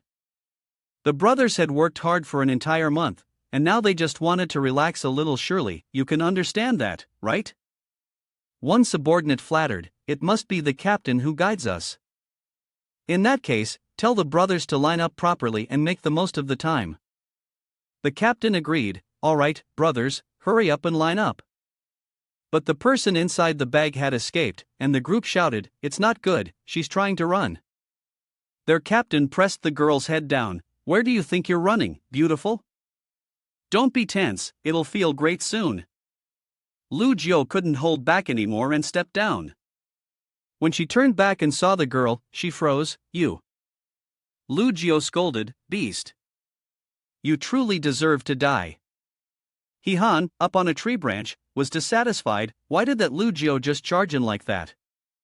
The monster still angrily gave orders, "Come out here." As soon as the words left its mouth, Lu Jiu sent it on its way with a single strike. The remaining group remained alert and shouted, "Get her!" Lu Jiu looked down on them, "Trash, come and die with me." Junqi, still lying in ambush in the tree, silently watched Lu Jiu sweep through the small fry. He Han asked her, "Shaoqi, why aren't you coming down?" She replied, "Didn't you say that I shouldn't act unless I have your signal?" He Han breathed a sigh of relief and thanked the heavens. She was indeed more reliable. Lu Jiu has revealed herself now. You should go down and help her. But remember, do not mention me. Junqi was curious. Why? Are you worried the enemy still has a trap set? He replied, I don't know. It just feels too much like a play. Let's rescue the person in the sack first and see who it is. The two monsters below were scared and fled. Run! Junqi jumped down and blocked their path. Where are you going? She immediately cast fire magic and burned them. Only then did Lu Jiu prepare to untie the sack. Don't be afraid, you're safe now, Huang Lu pretended to speak weakly. Thank you, ladies. Lu Jiu, surprised to see a stranger, asked, Who are you? He Han immediately realized she was not one of their own, and indeed, there was something off. She acted innocent, leaving no trace. I came here through the crack as well. Did you? Lu Jiu asked. Are you from Team A? But I never heard there were women in that team? Huang Lu made an excuse, no, I'm from another team. Didn't they tell you? Who's in charge of your team? In her heart, she understood the 5 people they had captured earlier were indeed from Team A, as she had said.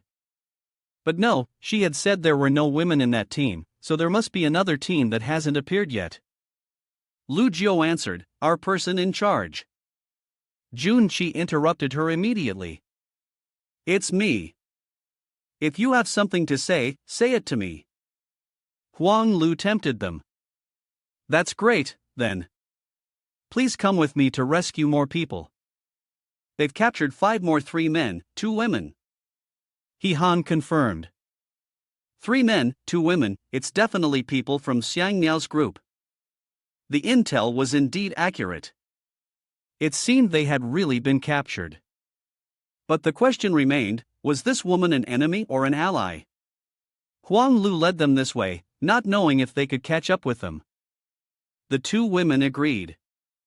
All right, we'll follow behind. Lu Jiu quietly exchanged words with his teammates. What's going on?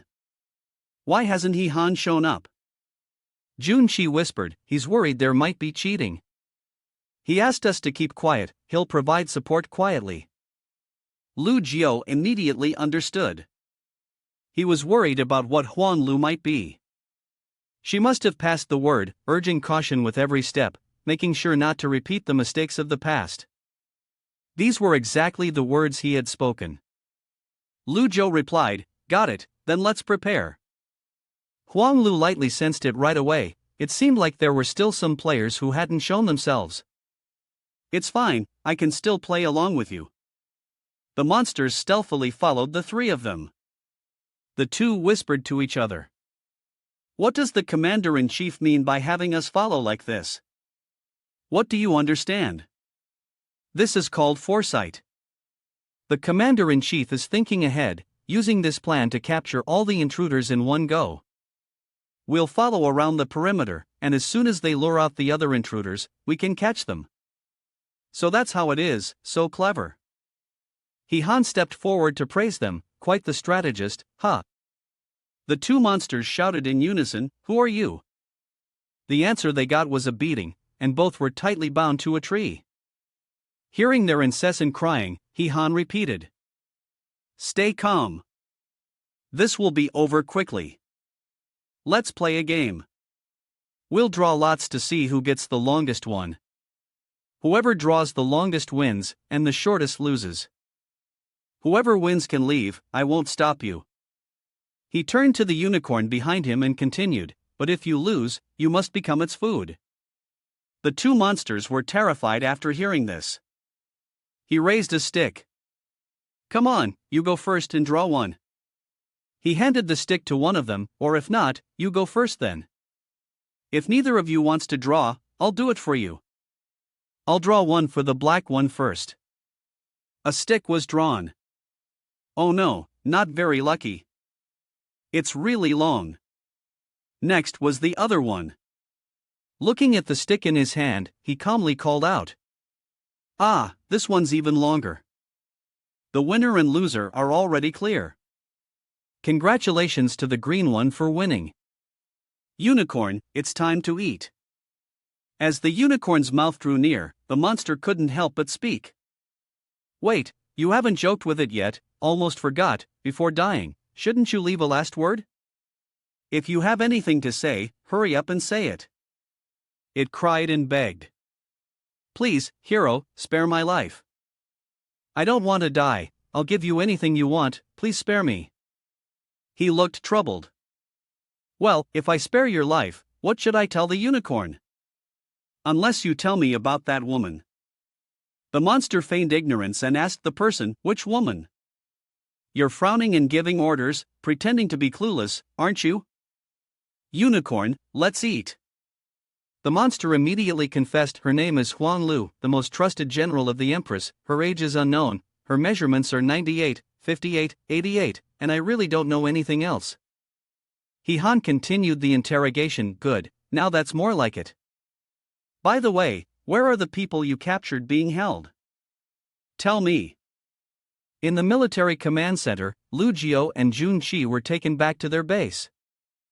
Huang Lu sat in the chief's seat and ordered, "These two bitches didn't fall for the trap, making me waste so much time wandering around the forest with them, dragging them down for severe punishment and forcing them to reveal where their accomplice is hiding." The subordinate replied, "Yes, she received the report. Commander-in-Chief, someone from the imperial capital has arrived." Huang Lu asked in surprise, "Who is it that has come?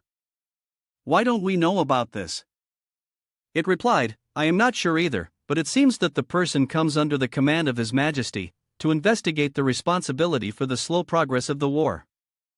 Huang Lu immediately urged, "What are you waiting for? Quickly invite them in, hurry up." The creature responded, "Understood." Seeing the person enter, she knelt down and reported, "Junior General Huang Lu welcomes the special envoy of His Majesty." Han, wearing a mask and a red cloak, appeared. "Huang Lu, do you feel ashamed of the trust His Majesty has placed in you?" Huang Lu looked at him suspiciously. "Wait, who is this special envoy? I've never seen him before. Why does the special envoy look like this?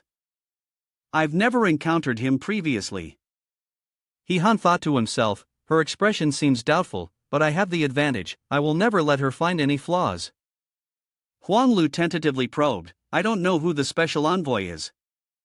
He suddenly raised his voice, "How dare you see the special envoy and yet fail to arrange a seat? Do you have no regard for His Majesty? Are you trying to gather troops and plot a rebellion?" Huang Lu respectfully gestured toward the main seat in the room. "Junior General dares not, it was a careless mistake, I beg the special envoy to forgive me." He coldly reminded, "I will remember every one of your actions and words, and report them to His Majesty when I return." Huang Lu lowered his head in shame. Yes, Junior General acknowledges the mistake." Han sat down and then asked, "What is the current status of the war? Give me a detailed report." Huang Lu reported, "Our first division has already taken control of 2 cities, and is now searching for key targets." Han asked bluntly, "Who are we searching for?" In his heart, he thought to himself, those 2 frogs didn't have the slightest idea about the plans for war, so he had no choice but to extract information from this woman.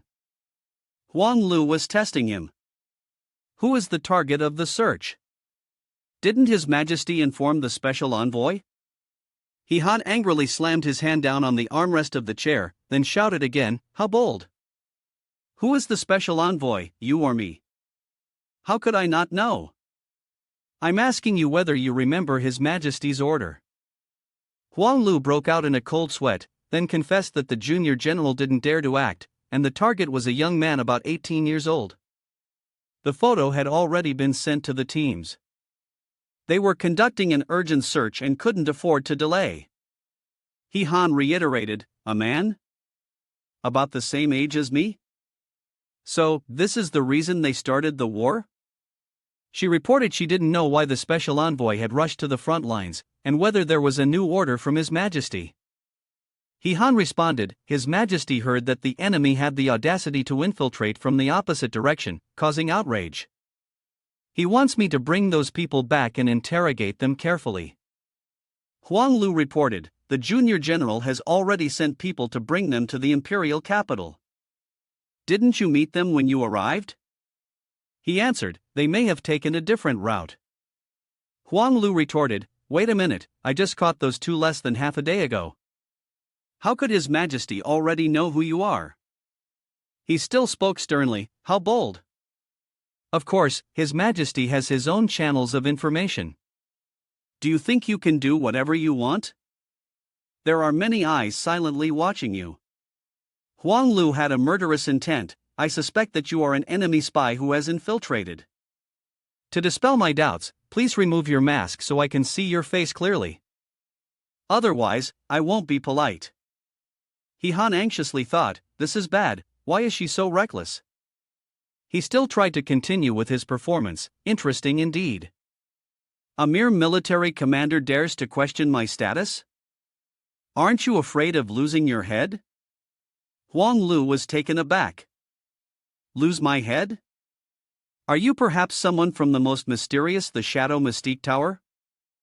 Han replied vaguely, what do you think? He sighed in relief. As the two frogs had said, the Shadow Mystique Tower was always a name that struck fear into people. Huang Lu had been deceived. She knelt down. I have been disrespectful, please forgive me, my lord. Han ordered her to stop with the meaningless words. Are there any more prisoners? I'll take them all. Relying on him, Huang Lu, having heard that the Shadow Mystique Tower's interrogation was the best in the world, thought that since the enemy was continually infiltrating, there must be a plot. She hoped he could help Junior General interrogate those two scoundrels, which would help handle the situation. Before the battle, His Majesty ordered that the front lines be the priority, but we can mobilize any forces for support as needed. I'm sure you know about this.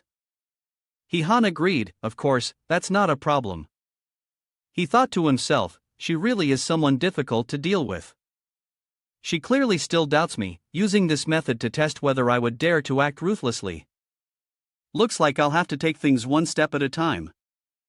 Besides the two girls, there was also X and the clown. The two of them yelled out, damn it, let us go. He was quite surprised. X had been captured too? Huang Lu pointed at them and reported, these are the spies we captured from two different places. You can interrogate them as you wish. He silently rejoiced, understanding the situation. Interrogation is too harsh, don't blame me. Huang Lu responded, of course not. You can do whatever you want. Over there we have all kinds of torture methods, whips, heated iron, wooden clubs. Whatever you want, we have it. She thought to herself, starting to show off before even beginning. You think I'll fall for this? Han ordered, those tools are too delicate. Bring me the steel whip. Also, the iron leaves. And a pot of the hottest chili peppers. The spiciest one, of course. Huang Lu was stunned. He held the iron whip in his hand and said, kid, you're quite bold, daring to make trouble on the Emperor's territory? X immediately begged, boss, let's talk things through, can you not strike first? He showed no mercy, swinging the whip at them. Will you talk now? Say something? X screamed in agony. What do you want me to say? Just ask, and I'll answer. Huang Lu completely trusted him and first launched the lethal questioning blow, destroying the enemy's will to resist. No wonder the Shadow Mystique Tower had such a reputation. X was beaten to the point of remembering it for a lifetime, only able to scream in pain. He coldly remarked, you've got tough bones, huh? Even if you die, you won't talk. He was quite curious, why didn't this kid return the Qinglong holy armor? Could it be sealed? X begged the boss, ask anything you want, I'll definitely tell you. Just don't hit me, don't hit me. He smirked and said, serves you right, then ordered Huang Lu, ask them anything you want. She was stunned. Yes, I'll ask.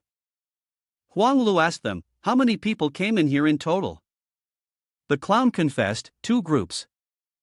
Our group is all dead, only the 2 of us left. The other group, we really don't know. The 2 girls beside you are from the other group, you can ask them. He Han added, what was the purpose of infiltrating here? The clown replied, to kill your emperor. I didn't want to come, we were all forced. A photo was held up.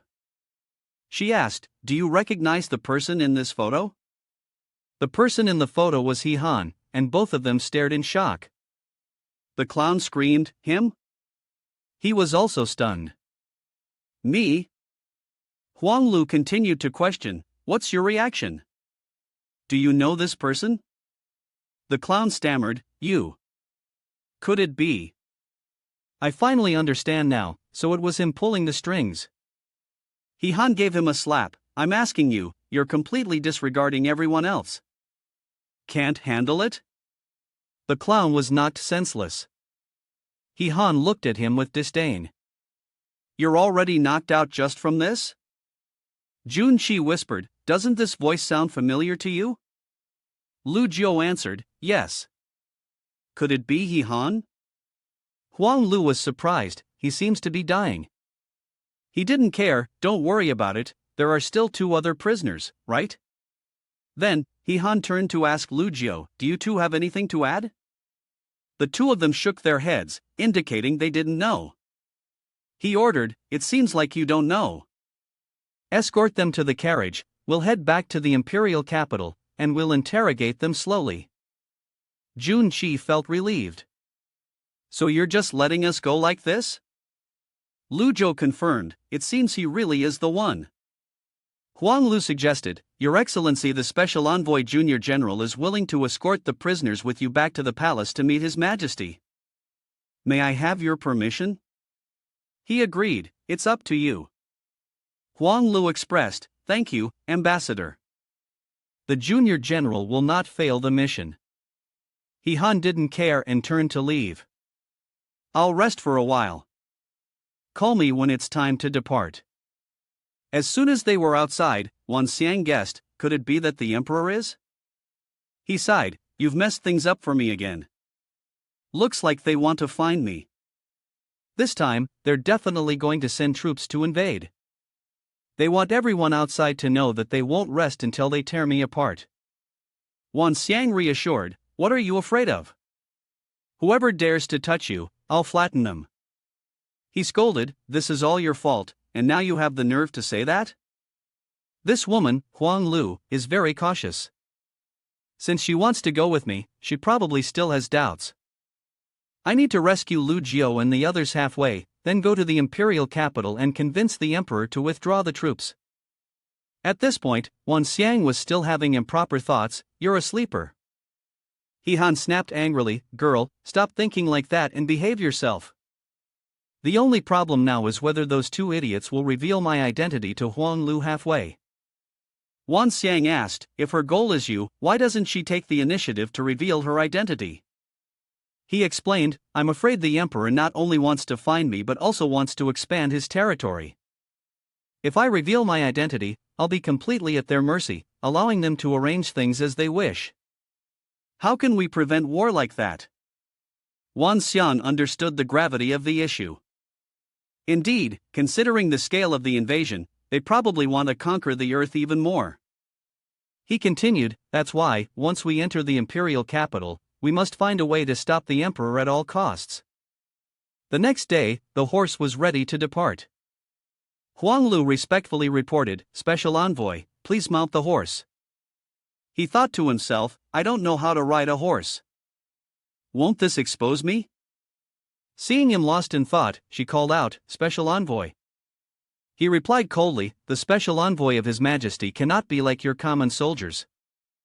Arrange for me a carriage. The two low-ranking soldiers whispered to each other, what's with the theatrics? Does he really think he's some king?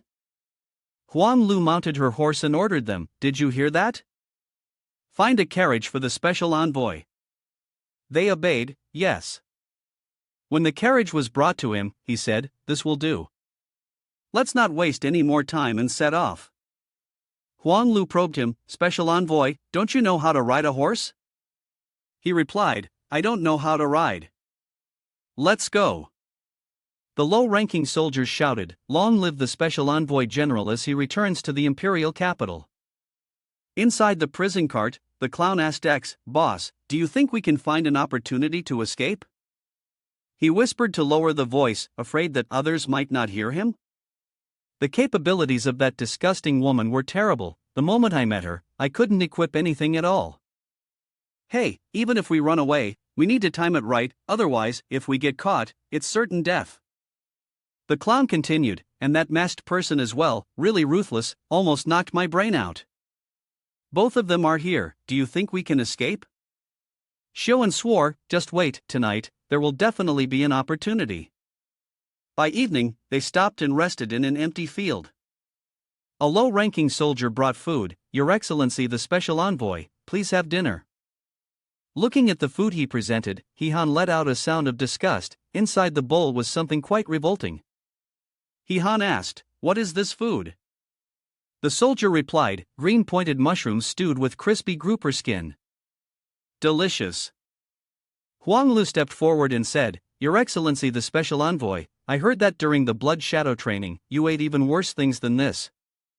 Could it be that you can't even handle this? Han reached out to take it. What's the big deal? Even if there's feces in the bowl, I would still have to taste it. Looking at Huang Lu's attitude, he immediately realized that she must have started suspecting. She even switched our car and stripped us of our clothes. Is her face mask safe? Wan Xiang assured, it's fine, you're not seriously thinking of drinking it, are you? Huang Lu was waiting, if you dare to drink, I will believe you are someone sent by His Majesty. Otherwise, I will kill you on the spot. After all, in this desolate place, no one will know if I kill you by mistake. Behind them, Lu Jiu shouted, hey, what kind of garbage is this? Is this for the dogs? She threw the bowl towards the low-ranking soldier. I'd rather starve to death than eat this. He retorted, then you can just let yourselves starve. Huang Lu scoffed coldly. When you're about to starve to death, you'll beg for food. As she turned around, she saw Han had finished the bowl of soup, savoring it with delight. Huang Lu couldn't believe it. Was he really done? He instructed, get some rest, we leave early tomorrow. Huang Lu was still in shock. All right, fine. She then asked the creature if it had really seen him eat. It stammered, I wasn't paying attention, just keeping watch near the prisoner's cart. But it's probably finished, even if it fell to the ground, I should have seen it, right? Huang Lu couldn't believe it. Could he really be the special envoy? Inside the carriage, Wan Xiang was angrily shouting, I'm so pissed, you actually dared to shove that disgusting thing in my mouth. I'll remember this grudge. We're not done yet. Han replied casually, it's important to help at the critical moment, isn't it? If I didn't show this, how could she be reassured? Wan Xiang, fuming, spat water at his face. I'm not letting you off the hook. Han thought to himself, from the emoticons to the virtual body, now it seems like I can actually eat real food. Looks like I was right, the system is always evolving. Truly miraculous. Seeing him stare at her, Wan Xiang asked, why are you staring at me? He made an excuse, nothing. I was just thinking about when we'll take action to save someone. The girl suddenly remembered, that's right, tomorrow we'll arrive at the imperial capital. If you want to rescue someone, you have to act quickly tonight. Do you have a plan yet? He revealed that he had already thought of one. We need to find an assistant to guard the area. Wan Xiang was curious. Where are you going to find an assistant? He Han replied, aren't there 2 loyal supporters outside? While the 3 soldiers were guarding the firewood, I gave instructions. They must be fast asleep by now, so we can act. Give me the item. Wan Xiang reminded him, it's only effective for 10 minutes. Got it, I'll keep an eye on the time, he said, looking at the pill she handed him. This should be enough. Now, I'll swallow it directly. Wan Xiang could already feel the effect taking hold. A thick smoke began to rise from inside the carriage. Huang Lu sensed that something was off. Outside, a subordinate saw her step out and quickly approached to ask, General, she is carefully observing the surroundings. Is there anything unusual? He replied, everything seems normal. The prisoners are all still sleeping. Huang Lu remained uneasy. Could it be that she was just being overly cautious? She ordered, all right, you all rest up tomorrow. Stay on guard for me tonight. The 3 soldiers received the order and shouted in acknowledgement. A suspicious fly appeared. Inside the carriage, the jester clutched his stomach and groaned, Boss, I have a stomachache. And X swears that he'd rather starve to death than eat that stuff. The fly was actually He Han in disguise. He flew over to X's ear and whispered, don't make a sound. I'm here to rescue you. X was surprised, huh? Who is that? He replied, we are Team C, specially sent here to rescue a few people. In 10 minutes, I'll initiate the assault and destroy the enemy's prison vehicle. After that, several people immediately ran into the forest, without stopping. Our team has provided support from a distance. X asked, right, but there are still 2 more prisoners. Can you rescue us first? Both of us are seriously injured and can't run fast. If we make it back, we'll definitely repay you properly. He cursed inwardly, thinking, trash, even now they're only thinking about themselves, trying to grab the chance to escape first. They deserve to be played with until death. He agreed to save the 2 first. X flattered him, thank you, boss. He lifted the clown beside him, get up, quickly get up. The clown woke up and asked, what happened? I finally managed to fall asleep. X whispered, do you want to sleep or do you want to die? He Han flew out of the vehicle's door, and Wan Xiang smugly said, these 2 are really unlucky, being played with in the palm of his hand. Returning to his original form and sitting quietly in the vehicle, he replied, you can't say it like that, I really came to rescue people. Whether we can escape or not depends on fate. Outside, everything was still calm, but the clown, waiting for the right moment, grew impatient. Boss, it's been about 10 minutes. How are they going to rescue us? X guessed, if it's a sudden attack, it'll definitely be a surprise. Killing without the need to pay for it. From what I can tell, it's probably going to be a huge, earth-shattering move. The clown understood. Oh, so that's how it is. X could sense the disturbance approaching. A barrage of fire from the forest beside them was shot towards the prison transport. The 3 guards were stunned and exclaimed, what's going on here? The fire grew larger and advanced towards the 2 of them, who stood frozen, staring, before rushing headlong into the flames. As they were engulfed by the fire, one of them couldn't help but curse. Is this a rescue or a cover-up? Huang Lu stepped forward and asked, what's happening? The guards report that the enemy is attacking, a surprise assault. He pointed towards the prisoner transport. It seems the enemy is here to seize the transport. Huang Lu was stunned. Seize the prisoner transport? From the debris, the clown shouted. Help me. Huang Lu angrily retorted. Damn it, have you ever seen anyone try to seize a prisoner transport and throw people into certain death like this? The guard apologized. Ah, yes, I'm sorry. She gave orders. Go into the forest and find out who's behind this. The group immediately sprang into action. Yes.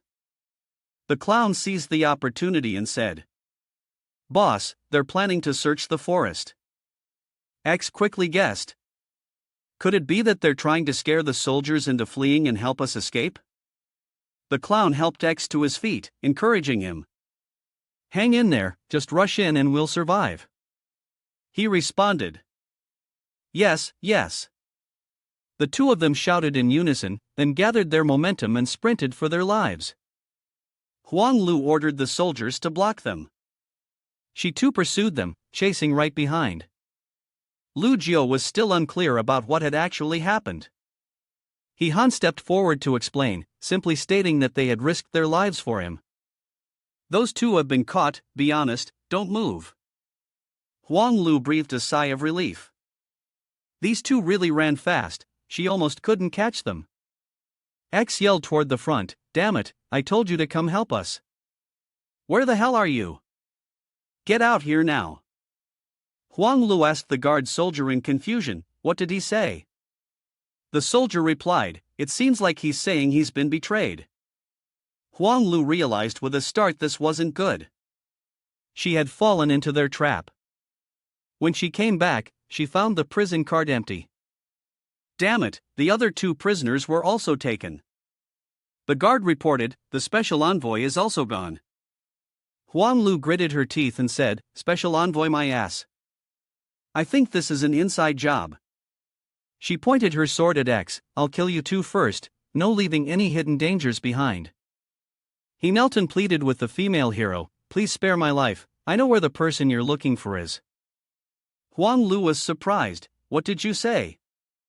The clown spoke up, "The person you're looking for is named Han. He came in here with us.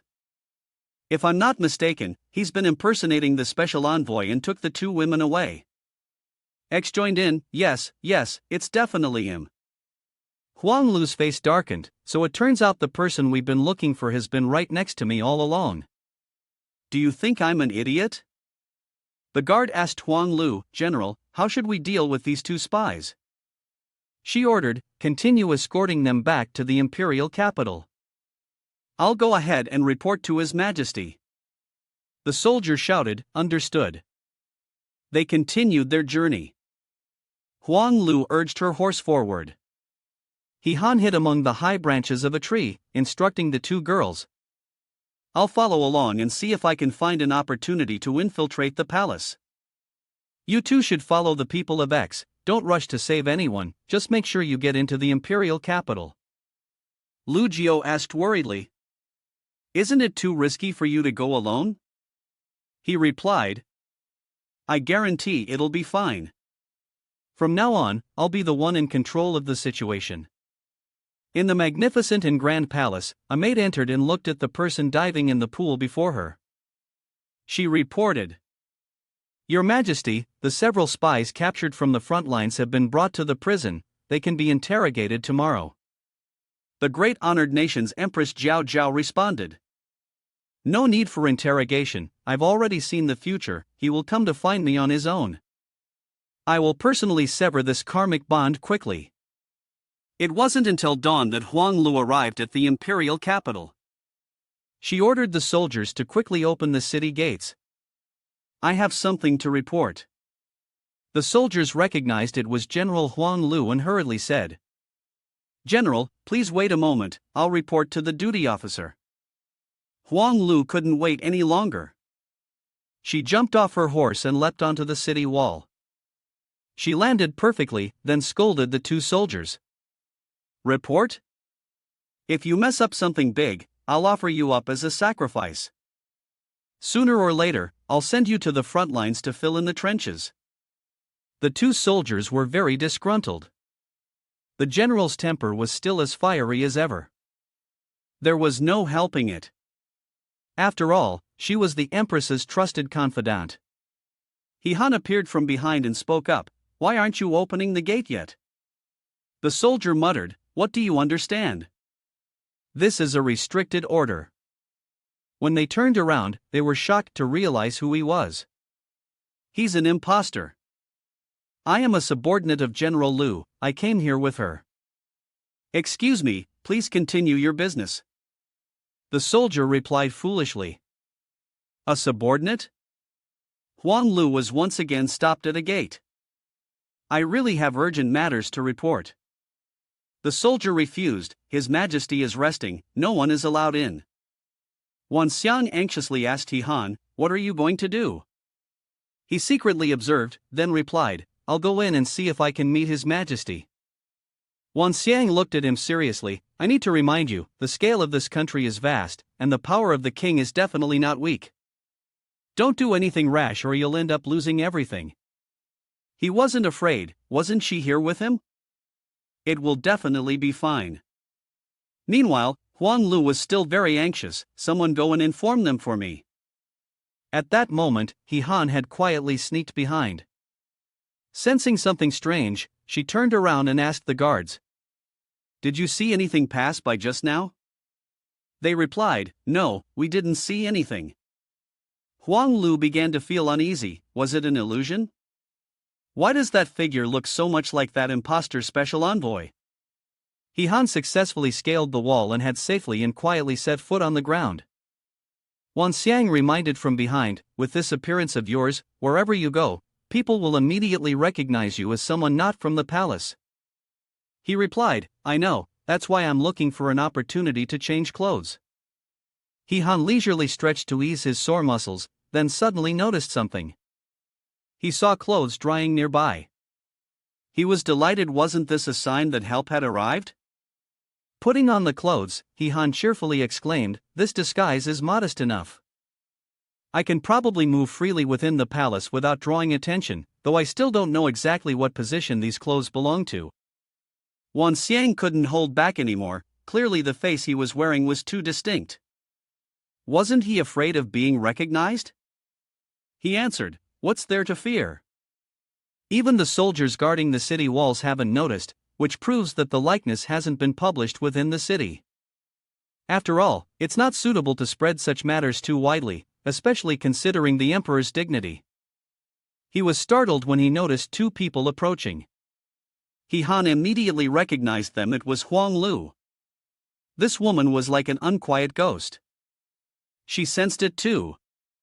The palace maid asked, General Huang, what's wrong? She pointed in the direction He Han was hiding. I think I saw a loyal minister entering. The palace maid smiled brightly and denied, How could that be? That's the place where His Majesty bathes. If a loyal minister were to enter carelessly, they would be executed immediately. Huang Lu stubbornly continued walking forward, ignoring the palace maid trying to stop her.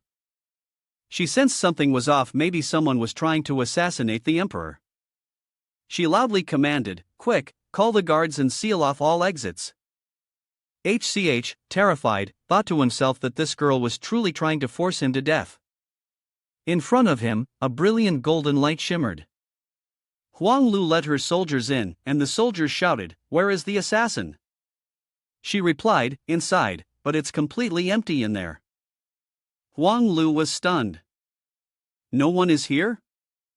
A soldier furrowed his brows and asked, Where's the assassin? She firmly asserted, I saw someone enter with my own eyes. They're definitely hiding inside. A palace maid stepped forward and shouted, How dare you? Do you know where this is? You dare barge in here with your ragtag group? Are you not afraid of the execution of the 9 kindreds? Huang Lu General, His Majesty is about to change clothes and take a bath. What do you think you're doing, leading a group of guards into the bathing chamber? Huang Lu Qingming, I saw the assassin enter, so I brought people here to arrest him. The palace maid interrupted, Enough.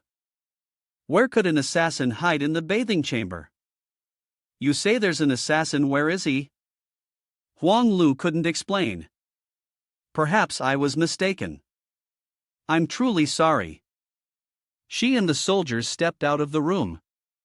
He Han, holding his breath under the water, thought to himself that they must have all left by now, and he had finally escaped the danger. Just then, a foot gently touched his shoulder. Jiao Jiao stepped out of the bath, sat in the water, and asked the palace maid, What was all that noise just now? The palace maid reported, It was just a misunderstanding, Your Majesty. They almost disturbed Your Majesty's bath time. Jiao Jiao relaxed comfortably. It's fine. The water temperature is just right. Compared to evening, I prefer soaking in the bath in the early morning, it's much more relaxing. Zhao Zhao hummed a song, leisurely floating in the warm mineral water, but she suddenly froze, exclaiming, "How strange! Why does it feel like something is staring at me?" The palace maid asked with concern, "Your Majesty, what did you say?" He Han closed his eyes tightly under the water. Do not look, do not listen to things that are not proper. Above the surface, Zhao Zhao immediately noticed. She stood up and said, "All right." The palace maid behind her exclaimed in surprise, "So fast?" Then, the maid carefully draped a garment over the emperor. Do you feel unwell today, Your Majesty? The bathwater behind them rippled. He Han emerged, gasping for air, nearly choking to death underwater. After catching his breath, his face turned pale, and a powerful force began pulling him forward. Zhao Zhao frowned as she looked at He Han. It turned out that the official had tried to take his life and still had the audacity to be dishonest. Truly deserving of death. He Han asked, puzzled, "I clearly hid it so well, how did you discover it?" She replied, "As long as my water contains any trace of dirty blood, I can detect it." He Han, helpless, muttered to himself. Blood from the nose, there was nothing he could do about that. After all, the distance was so close, and it was still so pale. Hearing these words, Zhao Zhao was enraged and unleashed her power. Do you want to die? He Han struggled, repeatedly retreating. Finally, he had to leap into the air to avoid her attack. Wan Xiang saw He Han running away and asked, "Didn't you just happen to find her? Why are you running?" He explained, facing such bravery, only a fool would choose to confront it. Better to avoid it for now and figure things out later. However, He Han's feet were already entangled by her power, and his limbs couldn't escape, as he was bound and then dragged backward. Zhao Zhao looked at him with disdain. "You're just a eunuch, and yet you dare to sneak a look at my beauty. I'm more interested in seeing how filthy that chastity room has made you." He tried to explain, "No, you misunderstood. I'm just a force that reached the crossroads of He Han before death. Take a look, are you sure I'm still a man?" But as his pants were pulled down, Zhao Zhao froze. She stuttered, unable to speak, You. What is this?" He Han was also very embarrassed. "Sorry. Normally, I should be a warrior, but just now I was trampled, so. It's a little shy to not come down. I'm really sorry." Zhao Zhao covered her eyes. "You bastard. You're definitely not a eunuch from the palace. Who the hell are you?" He answered plainly, "I'm sure you can recognize me now, right?" She stuttered, You. "It's you." He confirmed, "Yes, it's me." She ordered everyone to search for him. "Isn't that right?" I'm standing right in front of you. Now, let's help the army." He sighed inwardly, thinking, in the end, I still have to rely on my looks to save the world. Zhao Zhao was surprised. "You already know everything?" He replied, Of course. "How could I not know your thoughts? First, you should order the troops to withdraw. As for whether I come here to live with you as a son-in-law, or if you come to my place to register our marriage, we can discuss it slowly." After hearing this, Zhao Zhao sneered, "Live as a son-in-law? Are you out of your mind?" He Han began to realize the situation was going off script. "What's wrong? Do you still want to marry into the Yi family?" Her face darkened as she shouted, "Marry? You are just the karmic entanglement on my path to dominance. Men only affect the speed at which I wield my sword. If I kill you, I can focus on unifying the lands." This time, it was He Han's turn to scowl. "Ha!" Seeing the killing intent radiating from Zhao Zhao, he tried to advise her, if that's the karmic entanglement, why not consider going with the flow of fate? I'm very warm-hearted, I guarantee I can give you a sweet love. The female emperor's resolve remained unshaken. "That damn man, I've made up my mind. First, I'll incapacitate you, then I'll kill you." Your screens will surely be moving, won't they? Han knew he had provoked someone reckless, and now it was too late to back out. No way? Where did this mad woman come from? She doesn't follow any logic. Am I not supposed to be her dream lover? Jiao Jiao pulled out a large pair of scissors and charged at him. The drama was about to unfold. Seeing his life flash before his eyes, Han desperately shouted, "Help!" Outside the door, the soldiers anxiously reported to the emperor. She furrowed her brows and asked, "What's going on?" He reported, "Earlier, the news came in saying they've found the person you've been desperately searching for. They're on their way to the imperial capital and should arrive by tomorrow." This news surprised Jiao Jiao. "What?" Han also exclaimed, "No way. How many steps of portraiture have you done? How did you find another person?" Jiao Jiao asked the soldier, "Who found them? Is the information reliable?" The soldier answered, "The esoteric Marvel sect sent the message." "That's correct, Your Majesty." Jiao Jiao murmured to herself, "The people of the national priest." Han reminded her, "Your Majesty, if we've already found the person, can you let me go now? My 80-year-old mother is waiting for me back home." But before he could finish, her strength tightened around him. Then, Han was thrown out, crashing face first into the ground. Han groaned, "It hurts." The soldiers immediately surrounded him. An assassin? Where did they come from? Isn't this the person Your Majesty was looking for? Why is there another one? Jiao Jiao ordered, "Take him to the dungeon. We'll deal with him after the other one arrives tomorrow." They responded with clear obedience, dragging him away. Han desperately pleaded, "Your Majesty, I'm just a fake. Please keep searching for the other one." Huang Lu hid in a corner, observing, and thought to himself, "Your Majesty, it's getting dark, and Han is locked in the heavenly prison." He sat quietly in a corner, sighing continuously. Wan Xiang, feeling anxious, muttered, "Why keep sighing? You should break out of prison already. Once you've escaped, how can I report that imposter?" "Just wait until tomorrow when that person arrives, then we'll decide." Wan Xiang gave up. "I truly admire you. It's already this time, and you still want to watch the show?" He furrowed his brow in suspicion. This emperor was truly unpredictable, wanting to destroy his own true mandate of the Son of Heaven. Wan Xiang disappeared, saying, "I don't care about you anymore." Suddenly, he heard the prison warden calling. "General Huang, she came to your cell just to confirm that it's really her." Han pretended not to know. "What are you saying? Do we know each other?" Huang Lu angrily replied. "Stop pretending, your voice didn't change." "Special envoy, you've got quite the nerve."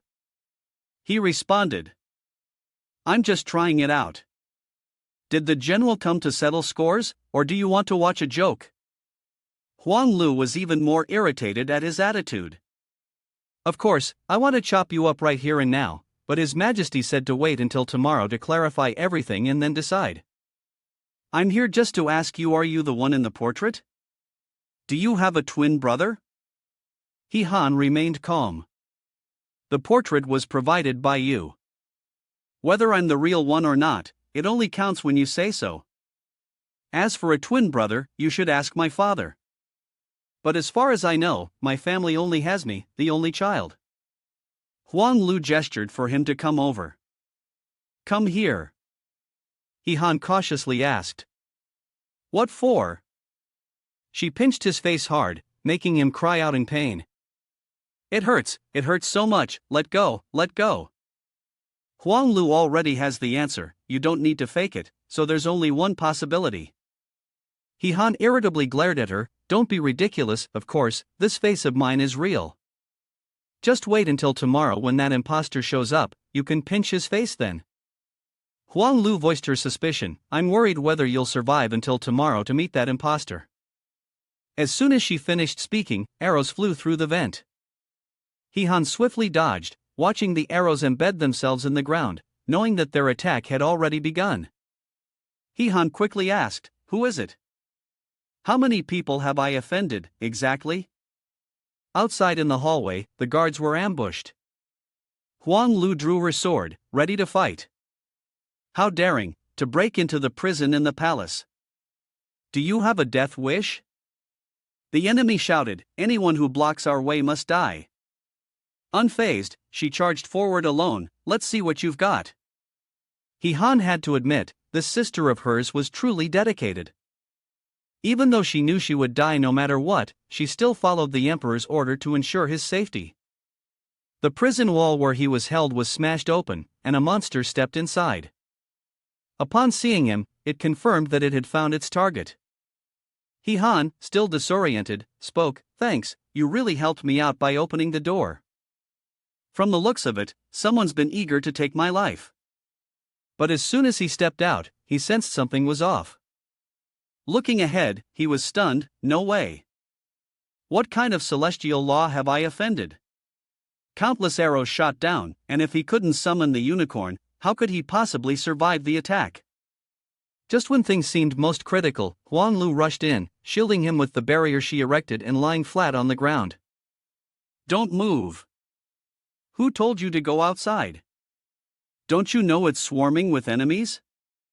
He Han replied, "I just wanted to find a way out." She anxiously glanced around. This was bad. Trapped by archers, I can't hold out much longer. He Han felt awkward with her pressed so closely against him. These two heavy shields weren't something I could hold up for long. It wasn't just a rain of arrows, firepower was now pouring in. Huang Lu snapped angrily, "You've really lost all sense of proportion, haven't you? Even using a stone-throwing machine now." He called out to the system, and Wan Xiang understood immediately. "Got it. I'll find you a dozen instant teleportation scrolls." The next volley of firestones was launched. The leader on the other side issued a lethal command but did not see any corpses. "Send someone to confirm whether they're really dead or not." His subordinate responded, "Yes, sir." Huang Lu was teleported to safety by him. He helped her up and asked, "Hey, what's going on?" She was still in shock. "Weren't we outside the prison just now? How did we end up here?" He explained, "I know a bit of instant teleportation. That's how we managed to get out." Huang Lu smirked. "Not good at fighting, but pretty impressive when it comes to running away, huh? It's obvious you're not the upright, noble type." He didn't care. If he could escape, then why bother fighting? He bid farewell. She asked, "Where do you want to go?" He replied, "My goal is to stop the invader from taking over my world, so I definitely need to continue my mission to find your emperor and discuss things with him." Huang Lu advised him, "Don't be foolish. The one who just launched the ambush will definitely not let you near the emperor. If you show yourself, you're dead for sure." He Han wondered, "I really don't understand. Why does the emperor want to find me? He wants to kill me, and there's someone impersonating me. What exactly is going on in your world?" Huang Lu sighed in resignation. "Forget it, let me explain it to you first. Actually, the mastermind is a force from the esoteric Marvel sect, and their leader is Wushu. He also has another identity, that of the national scholar of the great honored nation. Over at Zhao Zhao's side, she also received a report. Your Majesty, the national scholar requests an audience." Zhao Zhao issued an order, "I see, tell him to come in." National scholar Wushu entered and bowed respectfully, "Your servant greets your Majesty." Zhao Zhao waved her hand dismissively, "There's no need for formalities, national scholar. It's so late, what brings you here?" He reported, "Your servant heard that the one chosen by heaven appeared in the palace today and almost got dealt with by your Majesty." She replied, "Isn't it said that the esoteric Marvel sect found someone again? I'm waiting for that person to come tomorrow, so I can figure out who's the real one." Wushu asked cautiously, "Once the real one is found, does your Majesty still want to deal with him?" Zhao Zhao affirmed, "Of course, any kind of restraint that hinders us from dominating the world must be cut off." Wu Shu expressed regret and reproached, I truly didn't expect that the one chosen by heaven is actually bound by fate. If we forcefully sever this, it will surely provoke the hatred of the world. I have shaped the image of this person, and initially hoped that your majesty would follow heaven's will, marry, and rule the country hand in hand. Why would your majesty? Jiao Jiao coldly repeated, I've said it before, I'm not interested in men. This nonsense about fate is all empty words. Does the state master want to oppose me? He didn't say anything more and turned to leave. Ah, so be it. If it's heaven's will, I have no more strength. I take my leave. Jiao Jiao spoke, however, I still want to warn the state master. If the person who arrives tomorrow is a fake, then one person will surely bear the wrath. Wu Shu, unfazed, replied, whether real or fake, we'll know soon enough. Your majesty should rest early. When she saw him walk away, Jiao Jiao gritted her teeth and muttered, that old fox, the palace maid has already reported to her about what happened earlier. Your majesty, something has happened at the heavenly prison. Jiao Jiao was startled, what? After hearing the palace maid's report, she was furious and realized, clearly, they want to silence people and cover up the fake. The palace maid asked for instructions, the guards have cleaned up the scene and found no body. We don't know if it was taken away to destroy the evidence or if they managed to escape. Should we investigate further? Jiao Jiao ordered, the investigation must follow, if the person is alive, we must see them, if they are dead, we must see the body. Otherwise, tomorrow they may write whatever they want, even forcing the emperor to abdicate. The palace maid immediately responded, understood. On Yihan's side, after hearing the whole story, he exclaimed, does the esoteric Marvel sect have the power to force the emperor to abdicate? Huang Lu confirmed, yes, after all, you have control over the communication between the gods and them. In comparison to the emperor's power, they hold the divine authority in higher regard. Half a year ago, Wu Shu had drawn the image of the emperor's dream man using dream reading techniques, and then proclaimed that this man was the emperor's chosen one. He would rule the world alongside the emperor in the future. The emperor waged war and entered your world to find him first. But who would have thought that you would come here yourself? Yihan immediately understood, no wonder they wanted to kill me, not because they felt I interfered with her sword drawing, but because they feared I would take their power. Huang Lu, feeling indignant, continued, that's why the esoteric Marvel sect is now looking for an imposter, they surely want to put on a show. We must stop them, protect the emperor, and safeguard the emperor's power. Only then will you have a chance to bring about peace. I agree. I understand. Then let's wait until tomorrow to meet the fake and expose his scheme. Since the other side has brought so many treasures, they won't easily let me go. I need to find a safe place to hide tonight. Huang Lu hesitated, then said, actually, I know a place where you can stay. My house. He felt embarrassed upon hearing this. Huang Lu led Yihan back to the general's residence. Upon arrival, she took him into the guest room. Stay here, she said. He couldn't help but exclaim, as expected of a great general, the place really feels cold and uninviting. But there was still one concern lingering in his mind, so he asked, what if they find out you saved me and come looking for you? How will you handle that?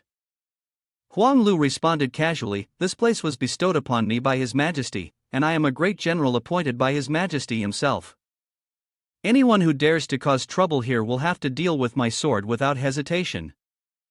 Yihan then asked, good, I like your spirit. But now it's my turn to ask something in return. Can you release my friend you captured earlier? Huang Lu answered, they are locked up in the prison, and as far as I know, they haven't been interrogated yet, so they are still safe. Don't worry, after everything settles tomorrow, I will report to His Majesty and have them released. Suddenly, a subordinate outside reported, General, the people from the esoteric Marvel sect have arrived and wish to meet with you. She wasn't particularly surprised, quick action, just as you predicted. Yihan replied, well, anyone with half a brain would know they'd come for you. Huang Lu shrugged, doesn't matter. I'll just send them away. You rest easy. She gave an order to the guards, maintain strict surveillance around the room. No one is to come near, except for me. The guards gave a firm reply. Han sneered, rest easy? Anyone who knows how to fight would have a straightforward mind, that's for sure. Outside, the general's guards stepped forward to confront the group. Step aside. This is the general's residence. Who dares to barge in? The visitors arrogantly retorted, are you tired of living? Huang Lu stepped forward and said, get out of the way. On the contrary, I want to see who dares to enter. If you cross this threshold, be careful or you might lose your life. If you have the guts, go ahead and try. The opposing side immediately fell silent, not a single word was uttered. Huang Lu arrogantly asked, what's wrong? Are you scared now? If you're afraid, then hurry up and leave. They respectfully bowed their heads in greeting. At this moment, Wu Shu stepped forward. Huang Lu, your temper really is getting hotter by the day. What's the matter? Can't even meet me now? Seeing him, Huang Lu was shocked. Wu Shu. He actually came here in person? Wu Shu questioned, why aren't you at the front lines commanding the battle? Why have you returned to the capital? She spoke with confidence, isn't it because I heard that the person His Majesty has been searching for has arrived, so I came back to see for myself? And it was found by the subordinates of the national mentor, wasn't it? Wu Shu replied with a faint smile, it was just luck, but I also heard that someone impersonated His Majesty's true mandate this morning, deceived His Majesty, and after being thrown into the dungeons, managed to escape. Do you know anything about this? She feigned confusion and asked, should I know about this? At midnight, the national mentor came to my house to ask about such a trivial matter? He announced, a witness has testified that they saw you with the impostor at the scene of the prison break. How will you explain that?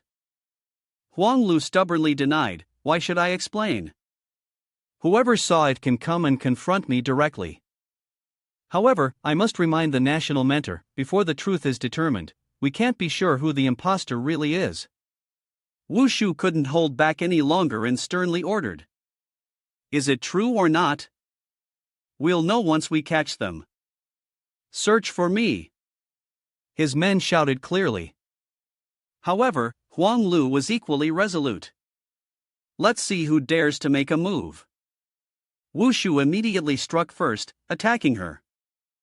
Huang Lu was restrained by him. The soldiers in the mansion anxiously shouted. General, she's very angry as well. Wu Shu is threatening her. I've controlled her energy channels. If force is applied further, she will surely be in critical condition. Speak up, where is the person hiding? But she remains silent, still unaware. Wu Shu revealed. Truly foolish. Do you think I came here without evidence? Let me tell you this. The area outside this courtyard is surrounded by my men. Not even a fly will escape. I'll dig 3 feet into the ground here, and I don't believe we won't find the person. As she watched the people enter, Huang Lu felt increasingly tense. This is bad, what should I do now? After a while, seeing his subordinates come out and call for the national sage, he immediately asked. Have you found anything? He reported. We've searched thoroughly, but found no one. Wu Shu shouted angrily. What? In such a small place, you couldn't find a single living person? He fearfully reported. We really did search everywhere. Everyone's identity has been verified, we even checked the guard dog, and we didn't spare the latrines either. 2 brothers fainted from smoke inhalation, and they are still looking for rescue. Wu Shu knocked him down and shouted. I don't care about their lives or deaths, I just need the person. Huang Lu looked at him smugly, it seemed that tomorrow she could go to court to report this matter to the emperor. The great honored nation, now whose words should be believed? Wu Shu was left speechless, enraged by the trick played on him. Huang Lu once again accused him of treason, saying he had dared to barge into the general's residence and threaten the great general. Looks like the state preceptor wants to replace the king and change the ruler? In the end, he had no choice but to give the order, "We are leaving now," but Huang Lu will not let this go. "I will settle today's matter later." Once they had gone far, she let out a sigh of relief. That was too close, truly a big fate. But where on earth did that guy hide? He Han, disguised as a palace guard, raised 2 fingers and smiled at her. Huang Lu opened her mouth. This kind of handling is definitely something only debtors would do. A new day began. Jiao Jiao asked Wu Shu, state preceptor, "Is it really necessary to deploy such a military strategy just to welcome someone?" He replied, "After all, this person has been chosen by heaven, someone who can help strengthen the authority of our great honored nation. His Majesty personally welcomes him, showing utmost respect for the heavenly Tao." Jiao Jiao frowned, thinking to herself, "This old man surely doesn't want me to stand by and watch, unable to intervene, does he? If that's the case, then he is truly too naive." The soldiers came to report to her, informing that the prisoner who escaped last night had not been found yet. Jiao Jiao scoffed coldly, "This is really strange." She mocked, "They could have let the two confront each other, but now, one of them has gone missing." "State preceptor, do you think this is a coincidence?" Wu Shu appeared to be innocent, clearly worried that his false identity would be exposed, so his accomplices must have already rescued him. "Your Majesty, please be careful not to fall for his deception." Jiao Jiao was upset but not angry. Meanwhile, Wu Shu gave orders, "Establish a strict defense within a 3-mile radius, under no circumstances should Huang Lu and that man be allowed to get close." His subordinate replied, "Understood." Then, he commanded his men, "Everyone spread out, leave no corner unchecked, not even a fly should get through." His subordinates scattered in all directions, one of them lying in ambush on the roof. But suddenly, he was struck by a stone. This was a diversionary tactic, He Han swinging his staff from behind. The man muttered, "Why did a stone fall from the sky?" He discreetly pulled him into a room and poured some kanji. Huang Lu anxiously asked, "This is a forbidden area in the palace, what are you planning to do?" He revealed, "I want to get closer to that imposter and find out who they really are." Huang Lu sharply asked, "If you get too close, you'll be discovered. Have you thought of a way to escape?" He winked at her, "That's where I need your help." Huang Lu was momentarily confused. Meanwhile, at the emperor's side, an announcement echoed, "The chosen one has arrived." A majestic carriage rolled in, with dragon knights guarding it on both sides. Jiao Jiao coldly remarked, "Dragon knights, and they're here to escort them." The national master really went to great lengths. Wu Shu responded nonchalantly, "I heard there are enemies infiltrating our borders, so we have no choice but to take precautions." The soldiers led the delegation to report. The dragon cavalry was ordered to escort the chosen one, inviting His Majesty to come closer and observe. Wu Shu also warmly invited. "Your Majesty, let's go and see the demeanor of the one chosen by the heavens." Jiao Jiao exuded a murderous aura and questioned, "What rank do you hold to dare tell me to come down?" The waves of water emanated from her and then attacked the carriage. Seeing Jiao Jiao's murderous intent, Wu Shu shouted loudly, "Your Majesty, no." He Han, standing aside, thought to himself, "So ruthless, she's willing to kill right in front of everyone." Her hand extended, and the impostor was immediately sucked up, then dragged back to the place where the barriers met, right in front of Wu Shu. Calmly, she spoke. "What's the fuss about? I didn't kill him. But still, if I really had such intentions, the national master would surely act against me, wouldn't he?" Wu Shu regained his composure and said, "Your Majesty is joking, of course, you would never harm the one chosen by the heavens." He Han had to admire, this old man really knew how to use morality to bind others. The mask was removed, and Jiao Jiao questioned, "What are you hiding? Show your face." Upon seeing a face exactly like her own, the original person was shocked, striking with her palm. Jiao Jiao stood dumbfounded. It really was identical. How could there be two people exactly alike? Did the national master abduct someone last night? Then bring them here today to deceive me? Wu Shu answered. Your Majesty, it is the will of the heavens, how dare I secretly scheme? No matter where that person was last night, as long as they are true now, isn't that enough? The impostor cried bitterly when he saw Jiao Jiao preparing to end him. This was exactly what Wu Shu had hoped for. Good, Wu Shu thought, finally, he couldn't hold back anymore and wanted to strike. As long as you kill him, I can kill you in the name of apologizing to the heavenly Tao. You want to fight me? You're still too inexperienced. Jiao Jiao has already rushed to the impostor, and I will never submit. He Han appeared just in time to stop her. Wu Shu couldn't believe what was happening before her eyes. What's going on? Jiao Jiao was also stunned. She watched as He Han took the man away, and she never expected the situation to turn out like this.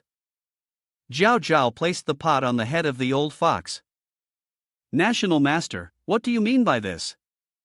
Why are you arranging for your subordinates to steal people away? Wu Shu stammered, trying to explain. This wasn't arranged by me. Jiao Jiao is determined to go all the way.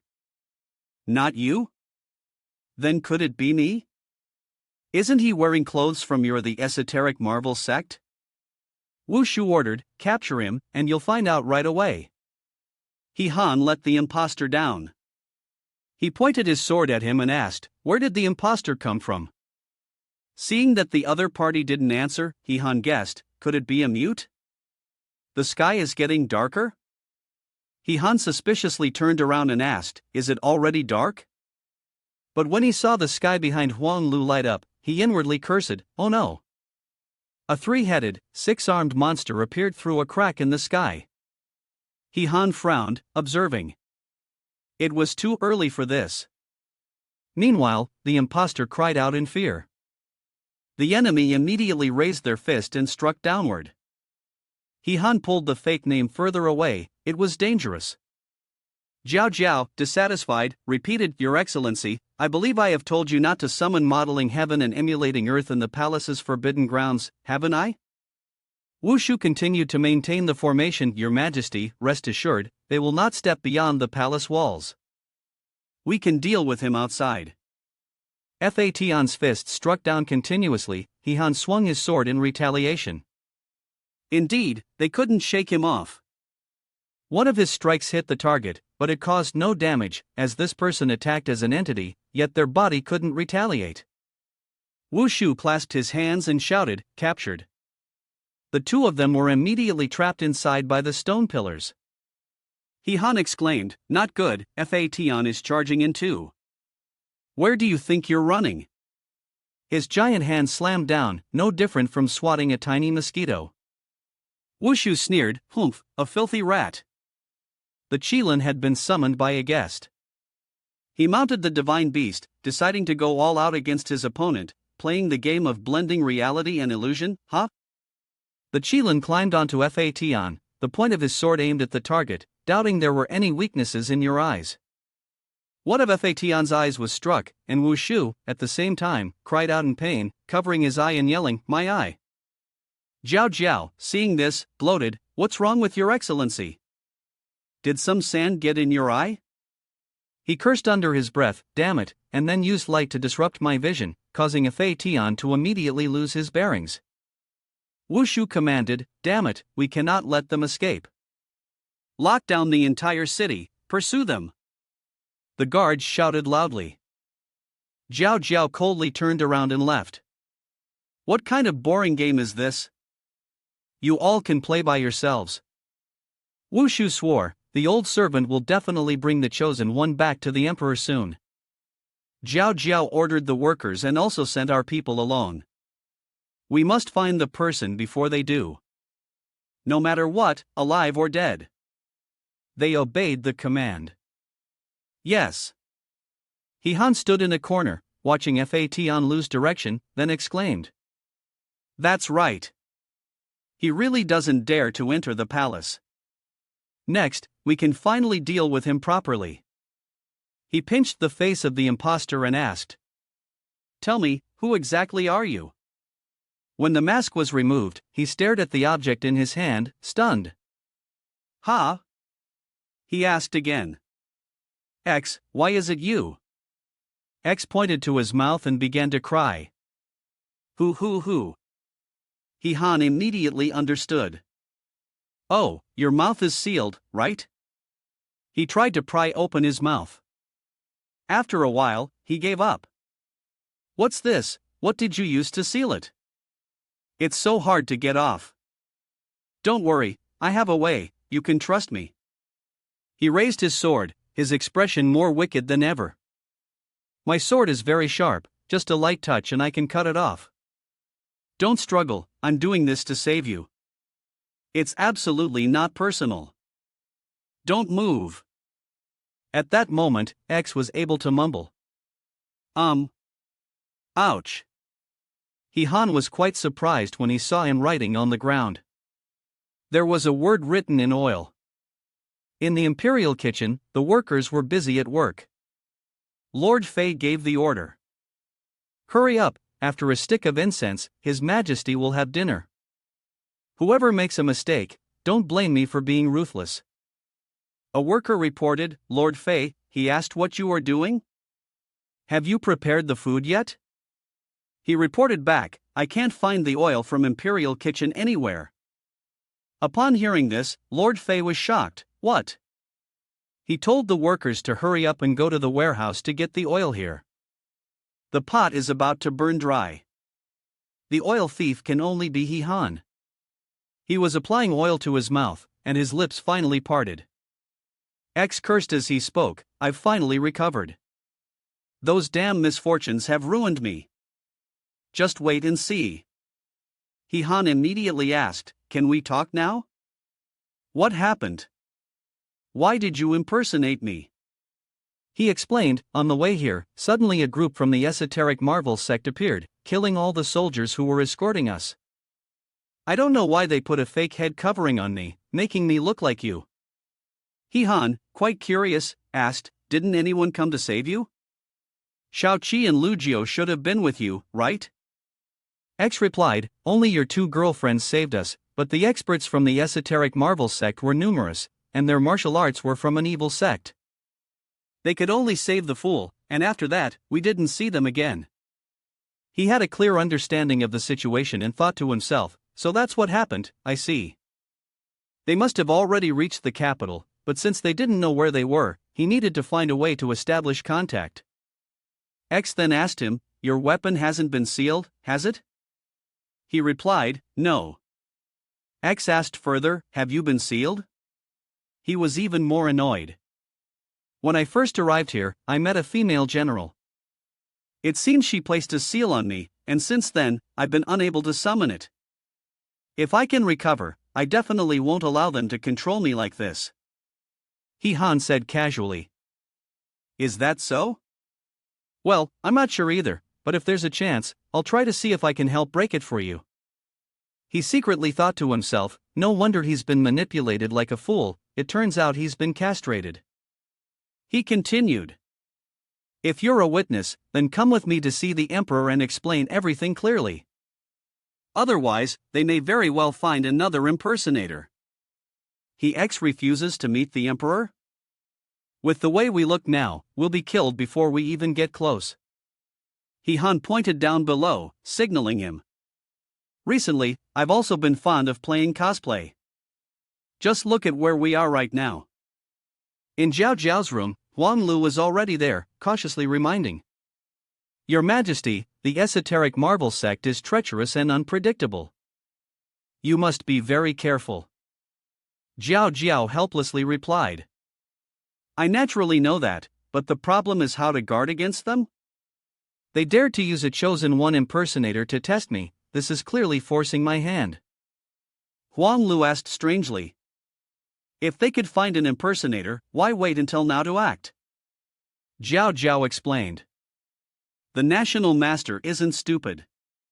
He knows that the great technique I practice can test the heart pulses of people, to see if they belong to this world. I only need a light touch to know. Huang Lu immediately understood, so that was the reason. They had been waiting to capture someone from another world before they could fake their identity. Just when Han appeared in the palace, they realized they couldn't delay any longer, so they rushed to take action. Zhao Zhao was puzzled. I confirmed that the person I met yesterday was from another world, but after I secretly checked today, I found out that today's person also came from another world. What exactly is going on? Huang Lu reported, I follow the emperor's command, strictly guarding the passage, only allowing people to leave, not to enter. There is no way for anyone from the esoteric Marvel sect to sneak in from the other side. The intruders have been spotted and dealt with. Zhao Zhao reminded, what's going on? Huang Lu's expression seemed to show understanding, as if she suddenly realized, and immediately asked for permission to leave. Please wait, Your Majesty. I will quickly investigate and find out what happened. At that moment, Lord Fei brought the food forward. Your Majesty, it's time for the meal. Huang Lu rushed past them without noticing the two familiar faces disguised as workers in the imperial kitchen. X whispered to him, Han, it's her. She sealed my equipment. Han scolded him, shut up, focus on the important matter first. We'll deal with her later. X agreed, thinking to himself, after all, this is the palace. If you haven't clarified things and the emperor openly exposes himself, just wait to get pricked like a hedgehog. Han instructed, we'll go ahead in a moment. I'll find a chance to reveal my identity. You need to explain things clearly.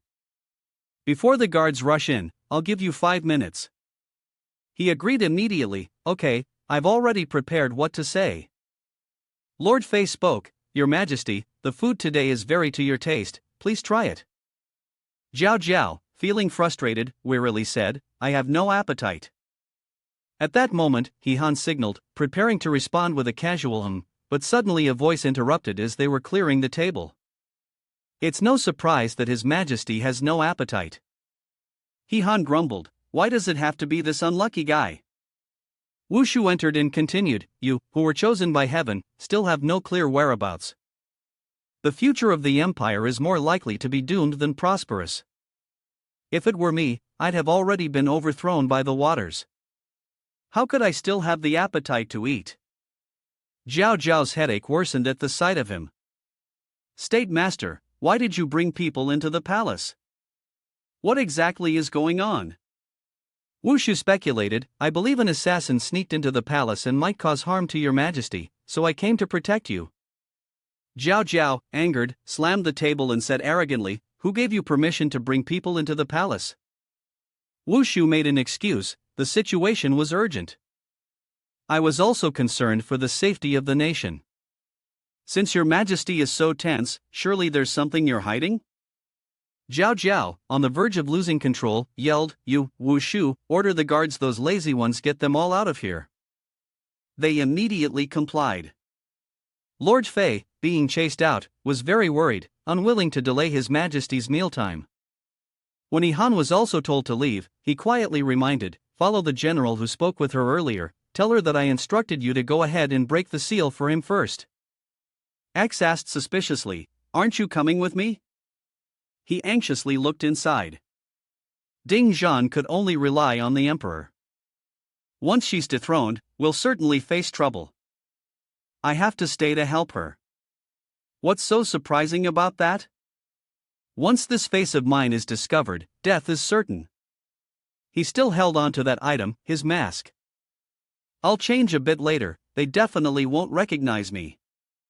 The guards kept shouting orders to drive the imperial kitchen out. Get out. The people from the imperial kitchen were anxious. How did the esoteric Marvel sect manage to enter the palace? It looks like the imperial palace guards have sided with the national master. The emperor is more likely to survive less than more. The door slammed shut, and X quickly slipped away.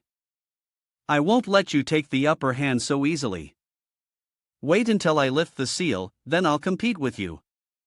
Inside the room, Wushu looked at the dining table and mocked the emperor. He picked up a plate of food, assessed the dish, and continued, no wonder everyone wants to be emperor. They get to live in luxury, with jewels and treasures in abundance.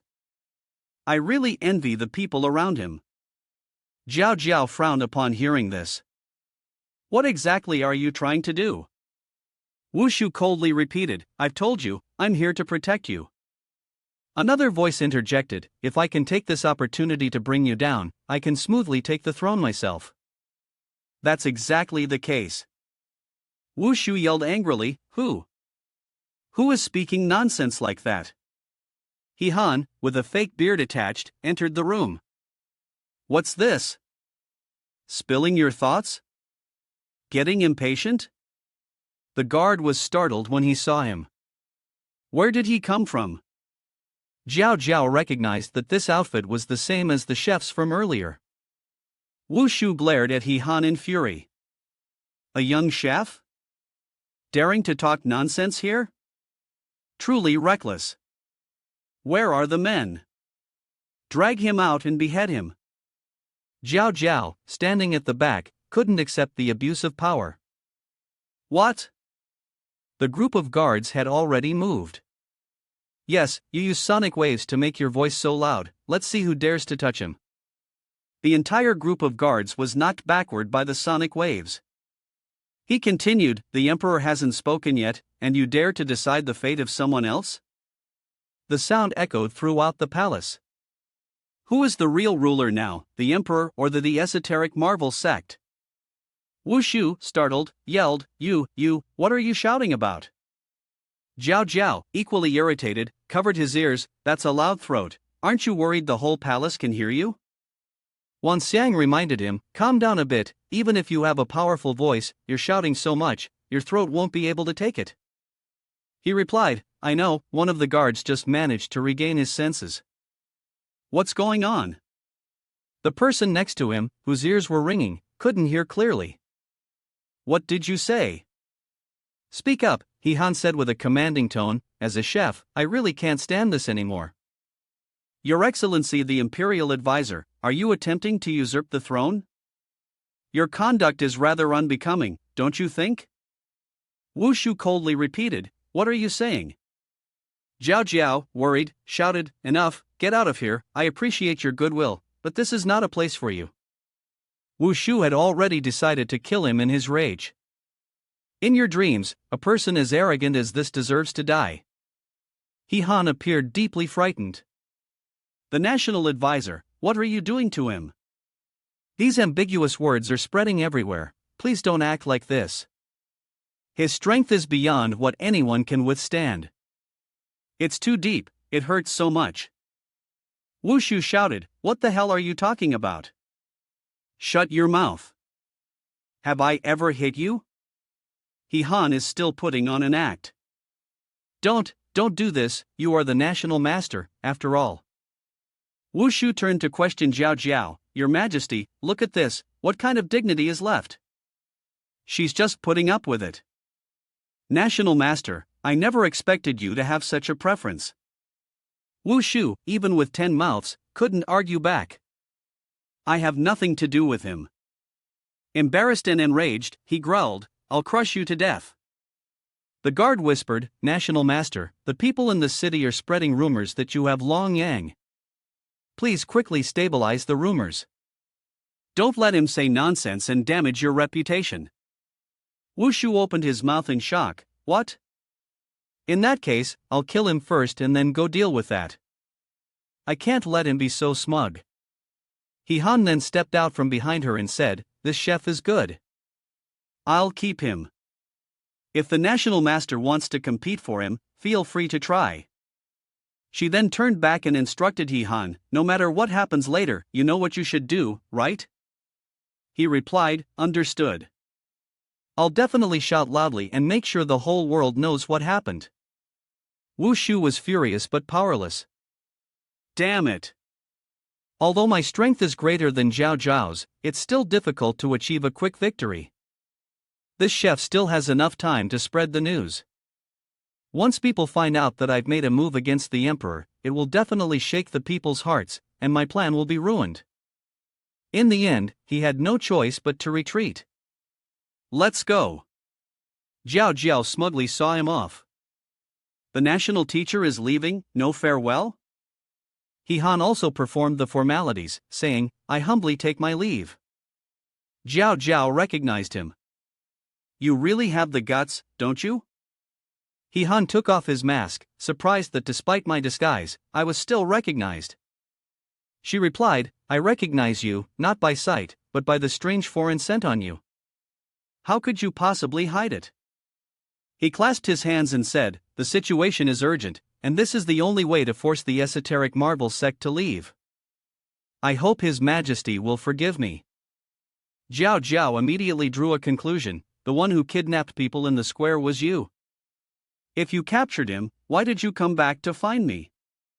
He Han sincerely pleaded, "I ask His Majesty to order the withdrawal of the army and cease dealing with the intruders from my world. Moreover, now that I am here, continuing the invasion is meaningless, isn't it?" Zhao Zhao pondered and said, "The day the army withdraws will be the day I am destroyed. If it were you, what would you do?" He Han was at a loss for words. How should I even respond to that? Zhao Zhao revealed, "You've seen it, the national teacher has always wanted to usurp my throne.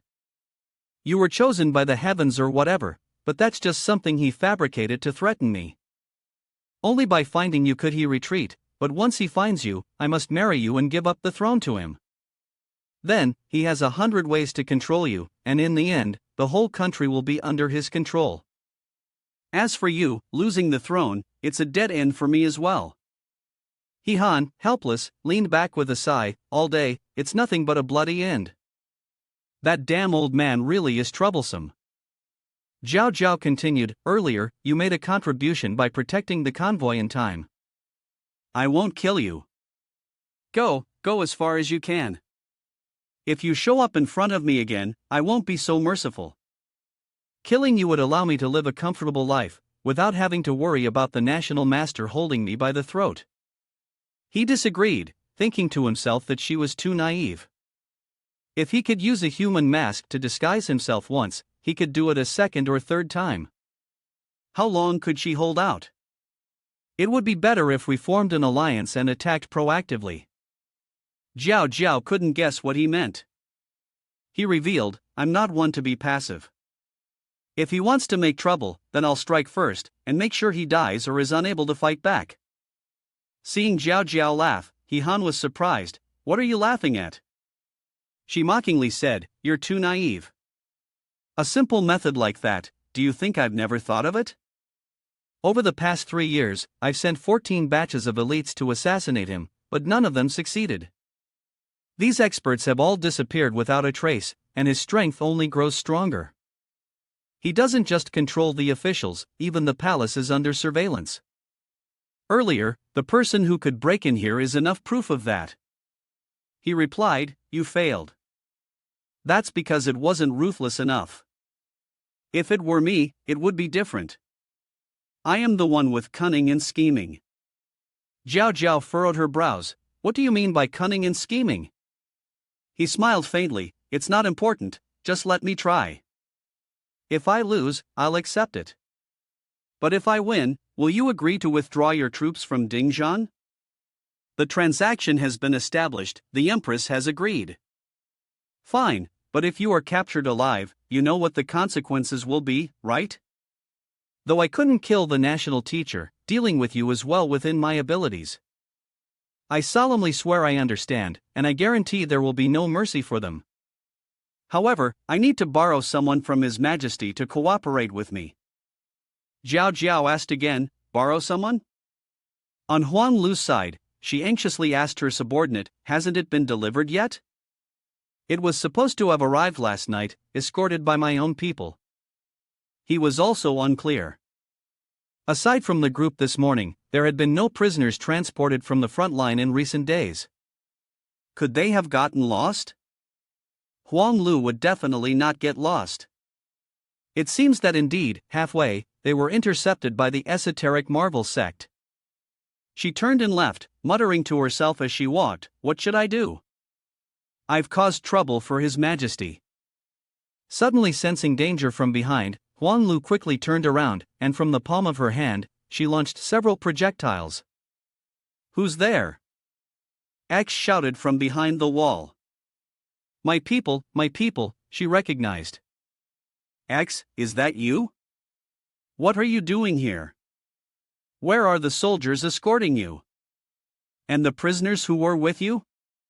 X explained, we were intercepted by people from the esoteric Marvel sect halfway. They forced the Han mask on me and brought me here, then I was rescued. Huang Lu confirmed the person in the square in front of the palace was indeed from X's side. X urged me, Han told me to find you, hurry and help me lift the seal. He's fighting the esoteric Marvel sect in the palace, and I need to go help him right away. Huang Lu anxiously exclaimed. What? She immediately the seal. Damn it, no wonder I heard those strange sounds. Turns out it was Han and the National Master confronting each other. The power had been transferred into X's body. She shouted to it. Feeling the power within her, XLY said. It's Ed. Huang Lu, caught off guard, turned around and said. Don't worry, I'll go to the palace and find them. X swung the axe.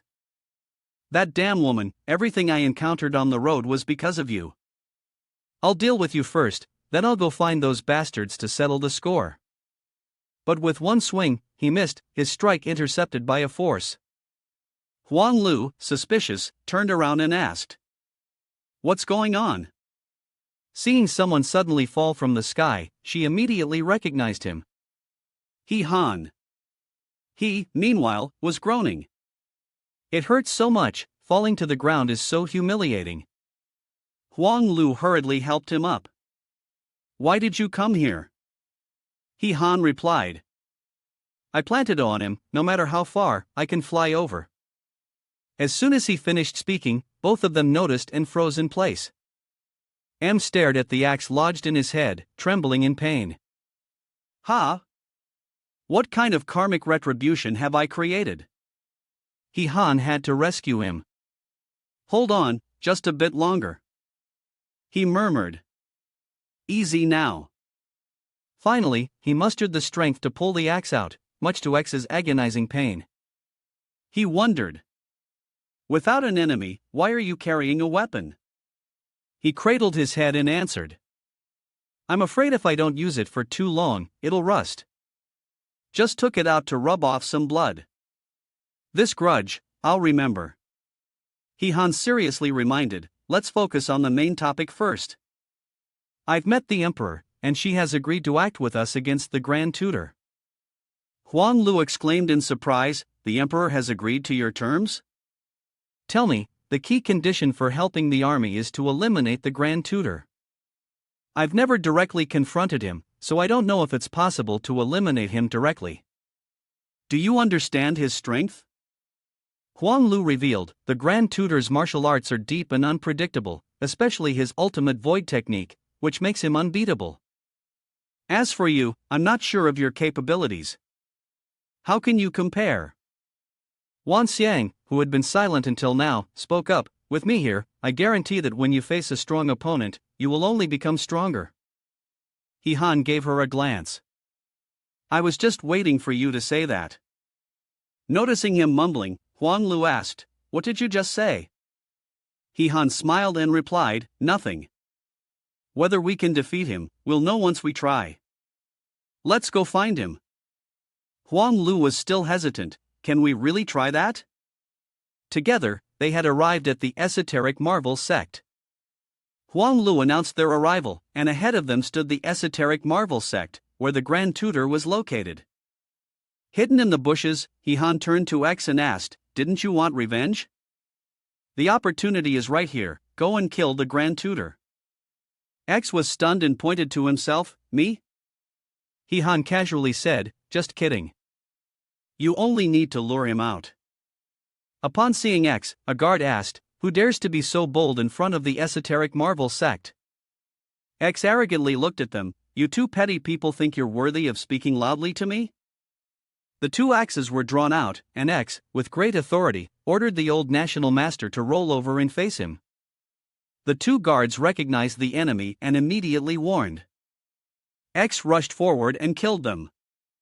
Han, hiding behind the bushes, muttered, with equipment, it's no wonder he's acting so arrogant. Right, What kind of trick did she use to seal him, making him unable to use his weapon? Huang Lu explained, "It's a technique His Majesty taught me, saying it's a secret of the esoteric Marvel sect, which can lock the enemy's ability to manipulate spiritual energy. This technique can also restrict your use of weapons." He Han's face darkened after hearing this. Oh, so this trick is from the esoteric Marvel sect? As expected, X got knocked out. Acting so arrogantly, and he thought he was some sort of master. They discussed whether they should throw him into the prison. Forget it, it's obvious he's a lunatic. No need to argue with someone so ignorant. What would X do when he returned, throwing a tantrum? Someone who can seal my weapons. That's too much of a bully. Huang Lu responded, "Let me for you." He Han understood, looks like this trick is similar to what that clown said could lock down the moves of players like us. This is going to be troublesome. He asked Wan Xiang if there was any way to break it. The little girl answered, "Of course, the game won't allow such a cheap trick to mess things up." Let me think. Huang Lu suddenly remembered, there's an array that can make all magic spells, limits, and effects nullify within a certain area, but it requires prior battlefield preparation. How do you plan to lure the national master here? He answered, "This? As long as we can predict where the national teacher will go, that's enough. They've already reached the gates of the prison." The prison guard doubted and repeated, "The group that was sent here the earliest?" Huang Lu asked directly, "Are they locked up here?" He pointed in a direction. The emperor had ordered strict surveillance, and they had always been confined. It was strange, why were so many people asking about their situation today? Huang Lu quickly noticed, has anyone else asked besides us? He recounted, 15 minutes ago, people from the esoteric Marvel sect also came to inquire. They didn't say anything was wrong, just asked and left.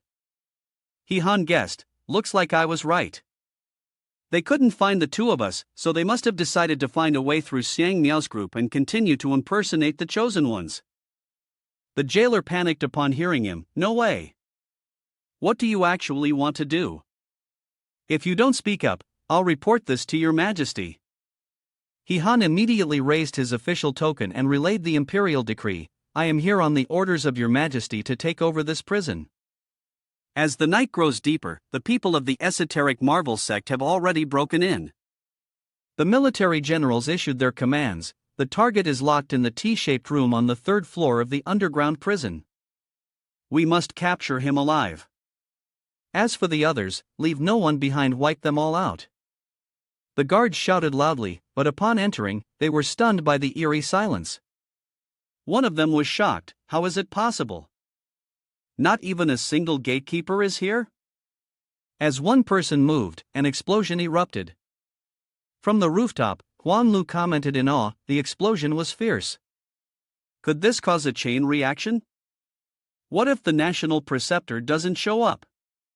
He responded, "Don't worry. The more intense the confrontation, the easier it will be for the national preceptor to appear.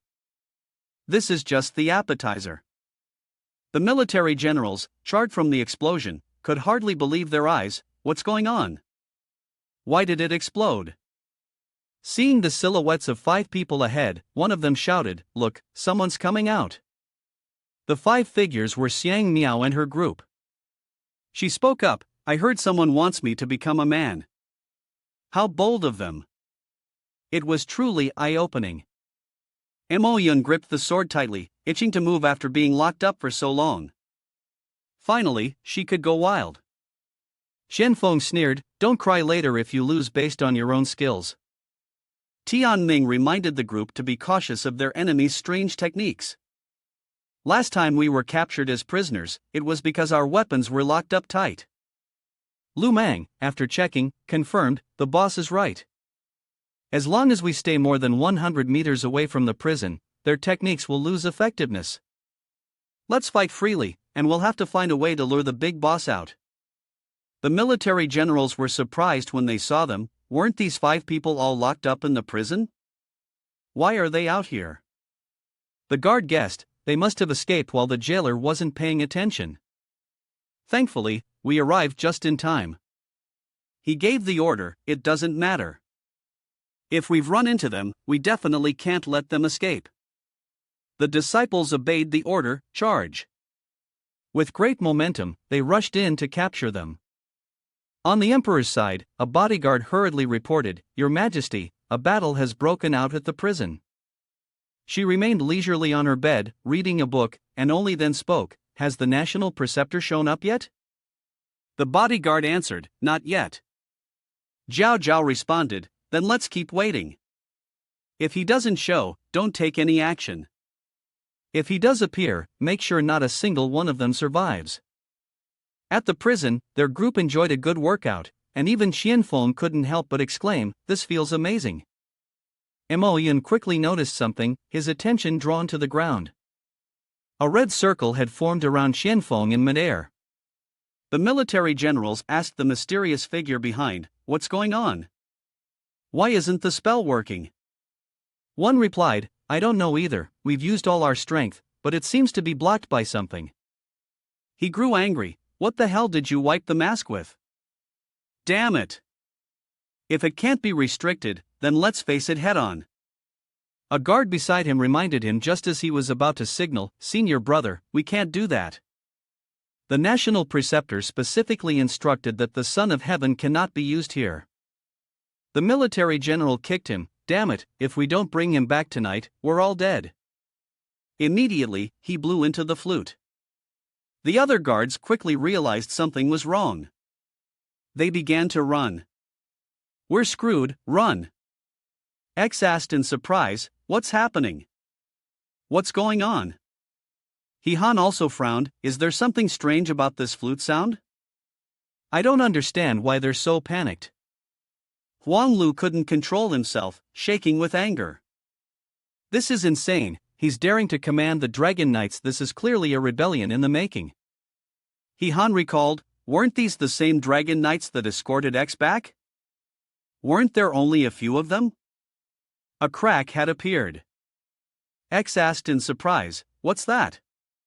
Mo Yun guessed, "A void crack?" Tian Ming tensed, staring at it.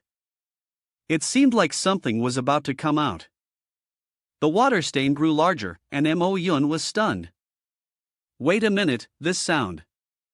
The thunderous rumble of Dragon Knights rushing towards them, with the military generals leading the charge and ordering for a massacre. Huang Lu's anger intensified. "They actually mobilized an entire army to deal with just 5 of us. This is too much, it's bullying." 800 Dragon Knights could flatten a whole city, they're definitely doomed, X thought with satisfaction. "All of my subordinates are dead, and yours won't stand a chance. Let me see how you'll pretend this time." But as he turned, there was no one in sight. X asked in surprise, "Where did they go?" Huang Lu was also dumbfounded, "They were just here a moment ago." Looking at the Dragon Knights rushing towards them, they shouted, "Retreat, we can't hold out much longer." Suddenly, a burst of light appeared before them, blinding everyone. The Dragon Knights looked up to the sky, on alert. Above them, He Han rode a unicorn, looking down on them with contempt. "You dare impersonate dragons with this pathetic lot? Even if real dragons came, I wouldn't be afraid. What makes you think I fear you, a bunch of pathetic creatures?" X was so envious that he cried out, "The divine beast unicorn is on par with a dragon. My God, how can someone be this cool? I want one too." Alone he stood valiantly against 800 soldiers. Seeing the Dragon Knights stand still, the soldiers urged, "What's going on? Charge! Useless fools!" Xiang Miao happily realized that He Han's Thunder Unicorn had just entered the battlefield, its aura completely overwhelming them. The soldiers noticed this and murmured, "Isn't that the person chosen by the heavens in the portrait? He really appeared?" Suddenly, a sound drew his attention. "What's that sound?" Mo Yun, confused, said, "It's that blood flute sound again, but the rhythm isn't the same as before." He Han noticed the atmosphere was much stronger and thought, "Is it giving some kind of command?" The Dragon Knights immediately sprang into action, becoming fiercer. Han anxiously realized that the consciousness of the dragon controller was being paralyzed, forcing them to overcome their fear of the unicorn. The dragon knights hissed out sound waves. Han shouted, "Thunder Unicorn!"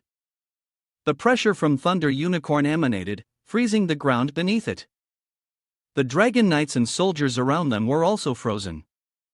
Lu Meng struggled to maintain his shield and reminded, "Boss, we can't hold on much longer." The military general observing from afar stood stunned. Terrified, he thought, "This is bad. The dragon riding army, the cornerstone for the national preceptor's future, is being wiped out like this. How am I going to explain this to the national preceptor?" He yelled, "Kid!" Han warily looked in that direction. He urged the unicorn to dodge a sudden ambush, and another strike hit Lu Meng's leg directly. "He's not going to spare him, is he?" Before he could finish speaking, the whole group was hit by a trap. Han, seeing this, couldn't help but feel wary. The attack is too strong. You give the orders, Huang Lu, save the others, and she and X should charge ahead. All right, Han sighed in relief, looking in one direction. Finally, the face was revealed. That damned old man. Looking at the place where his legion had just been standing, now only a smoking crater remained, Wu Shu cried out in pain, "The most solid support for my conquest of the world has been destroyed by you.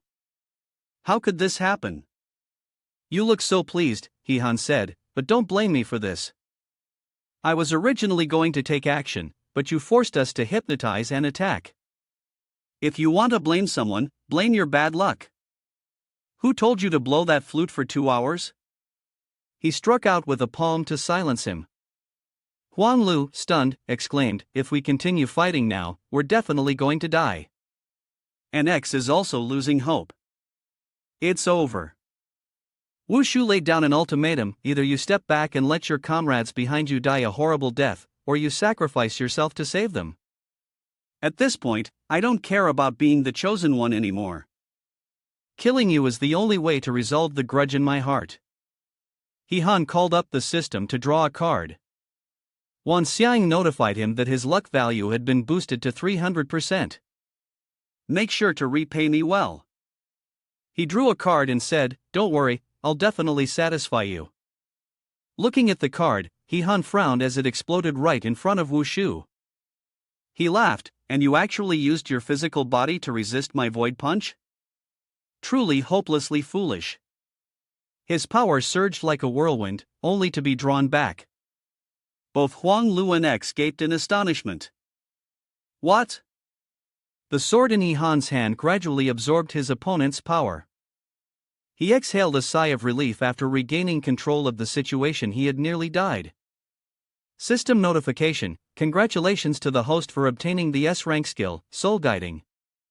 You can now absorb enemy attacks and convert them into your own power. Please note, this skill has a limited storage capacity. Exceeding the limit will cause self-detonation. Please release it in time. Current storage level, 65%. Wu Shu, I can't believe it. How can you have the same energy source as me? What kind of trick is this? The force around the sword is my void punch. How can this be possible? Han swung his sword. Whether it's a trick or not, you'll find out. Wu Shu, stunned, thought to himself, who exactly is he? Not even a single part of his body can be resisted.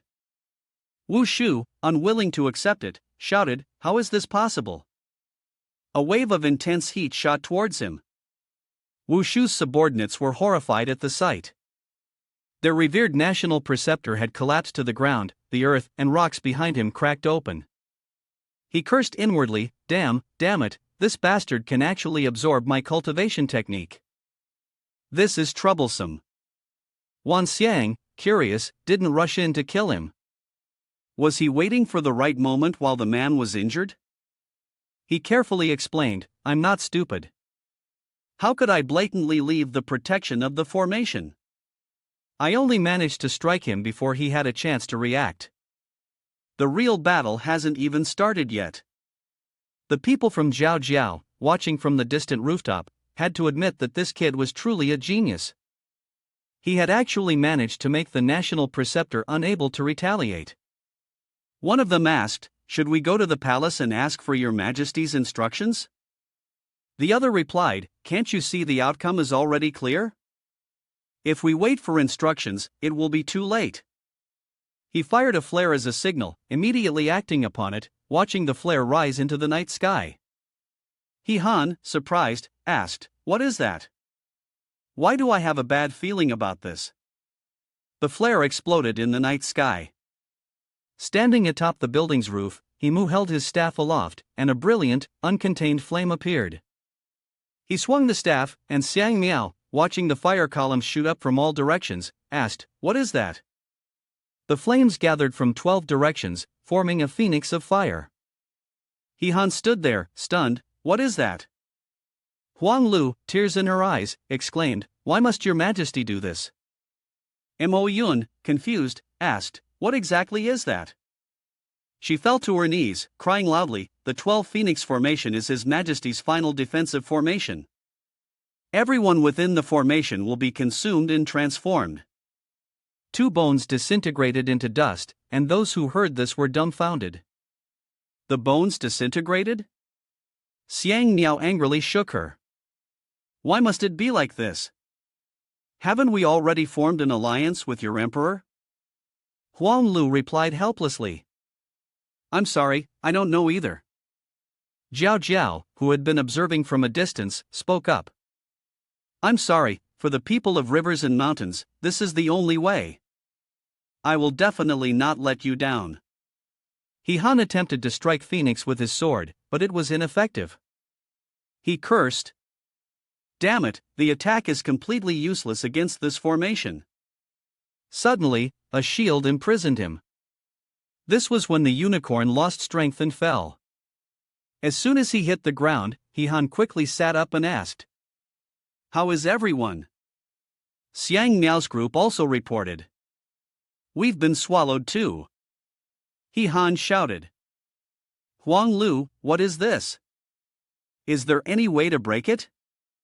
She replied helplessly, "This is a deadly move that His Majesty has been secretly preparing. Its purpose is to guard against the national preceptor. I never expected that today, in case of an emergency, it would be used against everyone." Xiang Miao shouted. "Then why didn't she just go fight the national preceptor? Why drag us into this?" Huang Lu sobbed.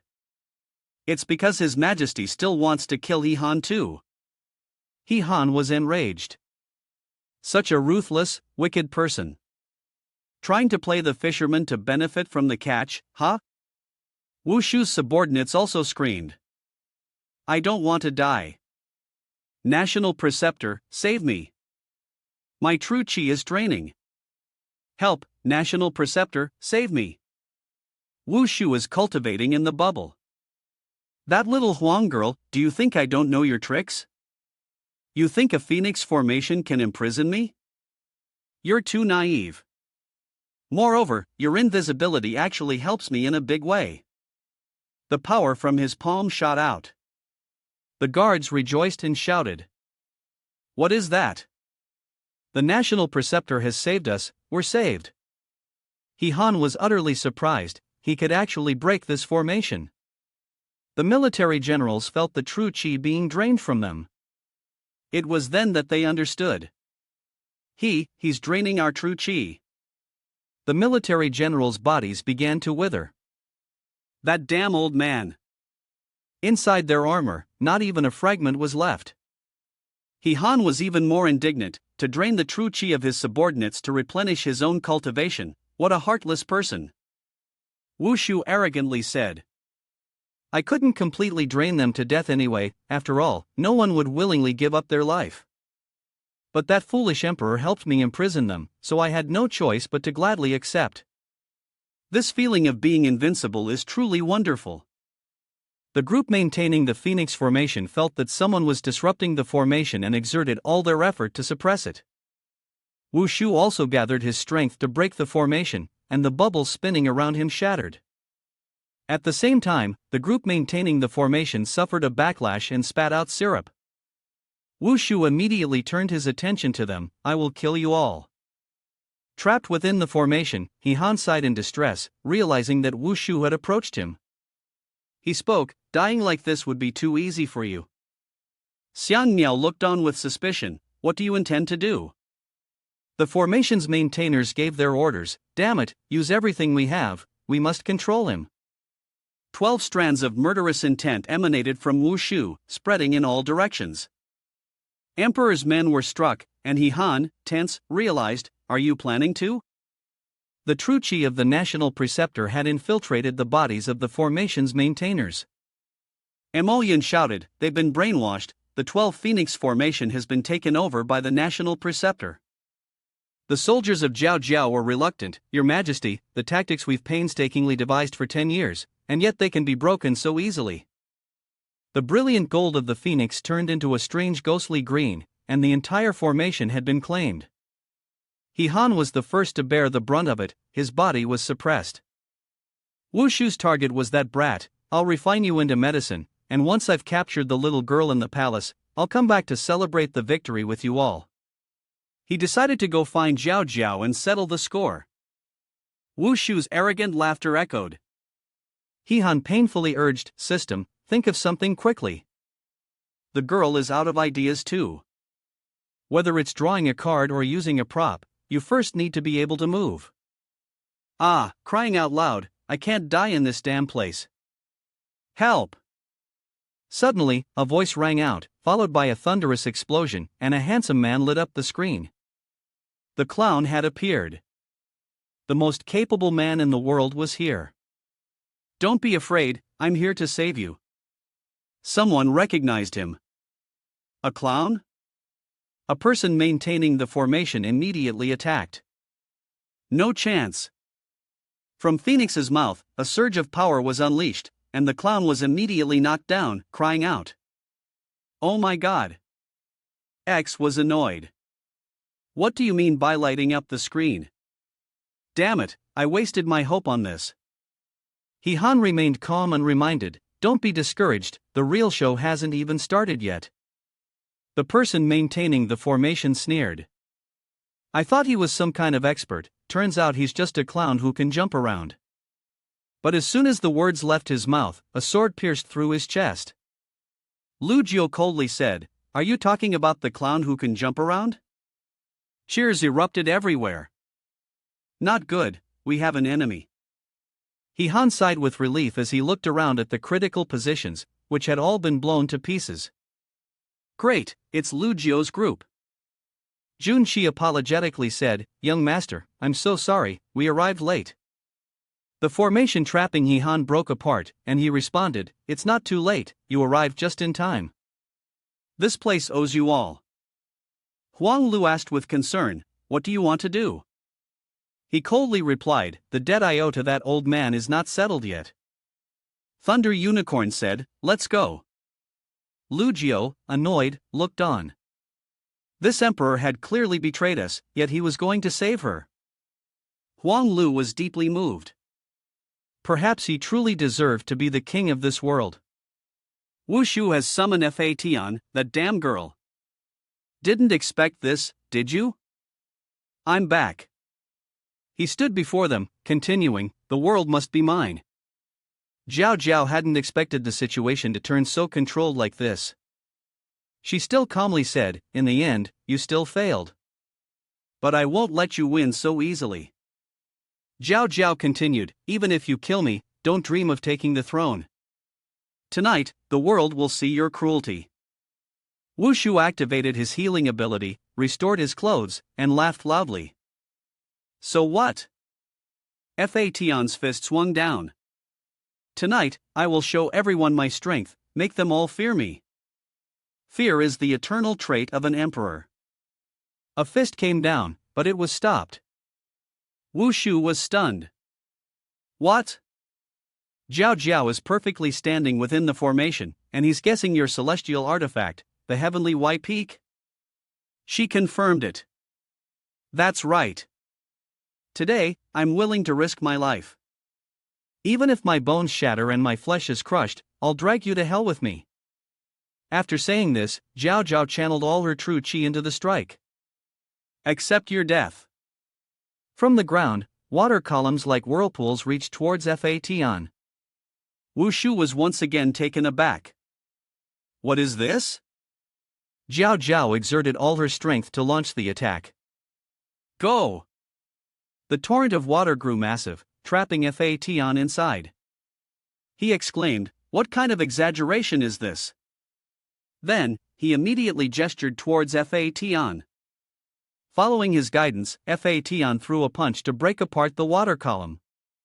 Wu Shu sneered in disdain. With just this little martial skill of yours, don't even think about touching a single hair of mine. Zhao Zhao silently thought to herself, she had truly given it her all. Wu Shu, feeling smug, said, "Accept your fate. You are nothing but a useless emperor." Through the thick mist of steam, ice arrows were shot out. Wu Shu cried out in pain as he was ambushed. Looking at the ice arrows lodged in his hand, he incredulously asked, "Why is it freezing? Are you using ice magic as well?" Even Zhao Zhao herself didn't understand, but it was He Han who spoke dismissively. "You can't even avoid an ice spike, it seems you're not that strong after all." Wu Shu exclaimed in tension, "This little brat is showing up again?" Seeing him riding the unicorn right in front, the old man was furious. It was like the vengeful spirit hadn't dissipated. He elegantly teased Wu Shu, "Not again? With your age, you're still building an empire. How can I afford to just lie down and relax?" "Queen, as for your subordinate playing tricks on me, I can overlook it, but I won't allow a repeat. In front of all these people, I'll help you deal with this traitor, and then you can withdraw your forces." "Is this deal acceptable to you?" Zhao Zhao agreed. "I still have the right to choose, relying on you." "As long as you can defeat him." He confirmed, "With your words, I'm at ease." The sword was drawn. "Now it's time to send you on your way." Wu Shu had never been humiliated like this before. He shouted, unable to make sense of his words, "On the contrary, I want to see who sends whom on their way." He Han commanded the unicorn to charge. Wu Shu, still arrogant, said, "Foolish." He directed Fatan, releasing true chi to block the attack. "How could I let you get close?" Not even managing to use a single move, he was crushed to the point of broken bones. But the true chi from Fatan's palm was completely drained. Wu Shu cursed under his breath, "Damn it, I forgot this brat can absorb my energy." Fatan's hands were empty, and Wu Shu became anxious when he couldn't find him. "Where is he? Could it be that I missed? What the hell is going on?" From one of Fatan's arms, He Han called out, "I'm here." Wu Shu gritted his teeth in anger. "Are you hiding beneath my magic palm?" "You're truly cunning, but no matter how fast the beast you're riding is, it's useless. At this speed, you won't be able to get close to me." He swung his sword with a powerful momentum. "Then I'll accelerate." With that, He Han propelled himself upwards. Wu Shu was stunned as he realized that He Han had used the energy he just absorbed from him to increase his speed. Before he could even process it, He Han was already in front of him. A punch sent Wu Shu flying, knocking out a few of his teeth, severing his last thoughts. Such a waste of talent. Wu Shu was beaten to a pulp, his clothes shredded and torn. He was sent flying far into the distance. Even Zhao Zhao was shocked. She couldn't help but exclaim, "This man is incredibly strong." He Han returned to the back of the unicorn. Suddenly, he noticed something below. Looking at the dark energy emanating from beneath Wu Shu, he was puzzled. What exactly was that beneath him? Wu Shu was secretly plotting against He Han. Under him, all of his true chi was gathered, aimed directly at the target. He Han struggled to dodge. That guy really was an unyielding, vengeful soul. "Your unicorn was hit, the plan succeeded," he said. Wu Shu laughed triumphantly, "Didn't you say you could absorb it? Let's see how you handle it this time." "If you have the ability, use your life to absorb it, take your time." Seeing his divine beast losing control, he ordered, Thunder Unicorn, return. Wushu, taking advantage of the situation, increased his true chi attack. Without the ability to fly, you're just a living target. Die for me. Han activated holy armor and charged towards him. He knew the only way to withstand this was head-on. He defended with all his might, but suddenly, a water vortex wrapped around his body. Thanks to this, Han managed to avoid the 5 true chi attacks Wushu launched at him. Wushu, furious below, once again conjured numerous streams of true chi chasing after Han.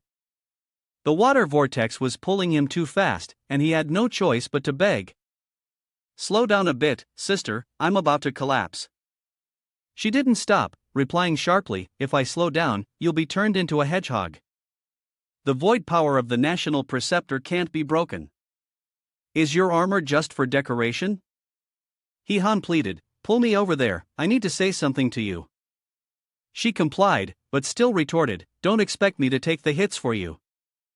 Han reminded her, take me over there. Seeing the two of them gathering in one spot, Wushu felt it was exactly what he wanted, just right to take care of both of them in one go. Jiao Jiao gathered her strength and threw Han towards him. If you want to die, don't blame me. Seeing Han charging towards him, Wushu shouted, what? You dare to rush over here? Countless streams of true chi from him surged towards Han. Don't think I don't see through your little scheme. When you charged towards me, you suddenly changed direction to use the void power to strike us, didn't you? Foolish. The void cultivation I practice shares the same origin as the void power, so how could I possibly be harmed? Just as he finished speaking, Han's sword came slashing down. Wushu couldn't dodge in time. As he saw the dust and smoke enveloping around him, he lost his sense of direction. What?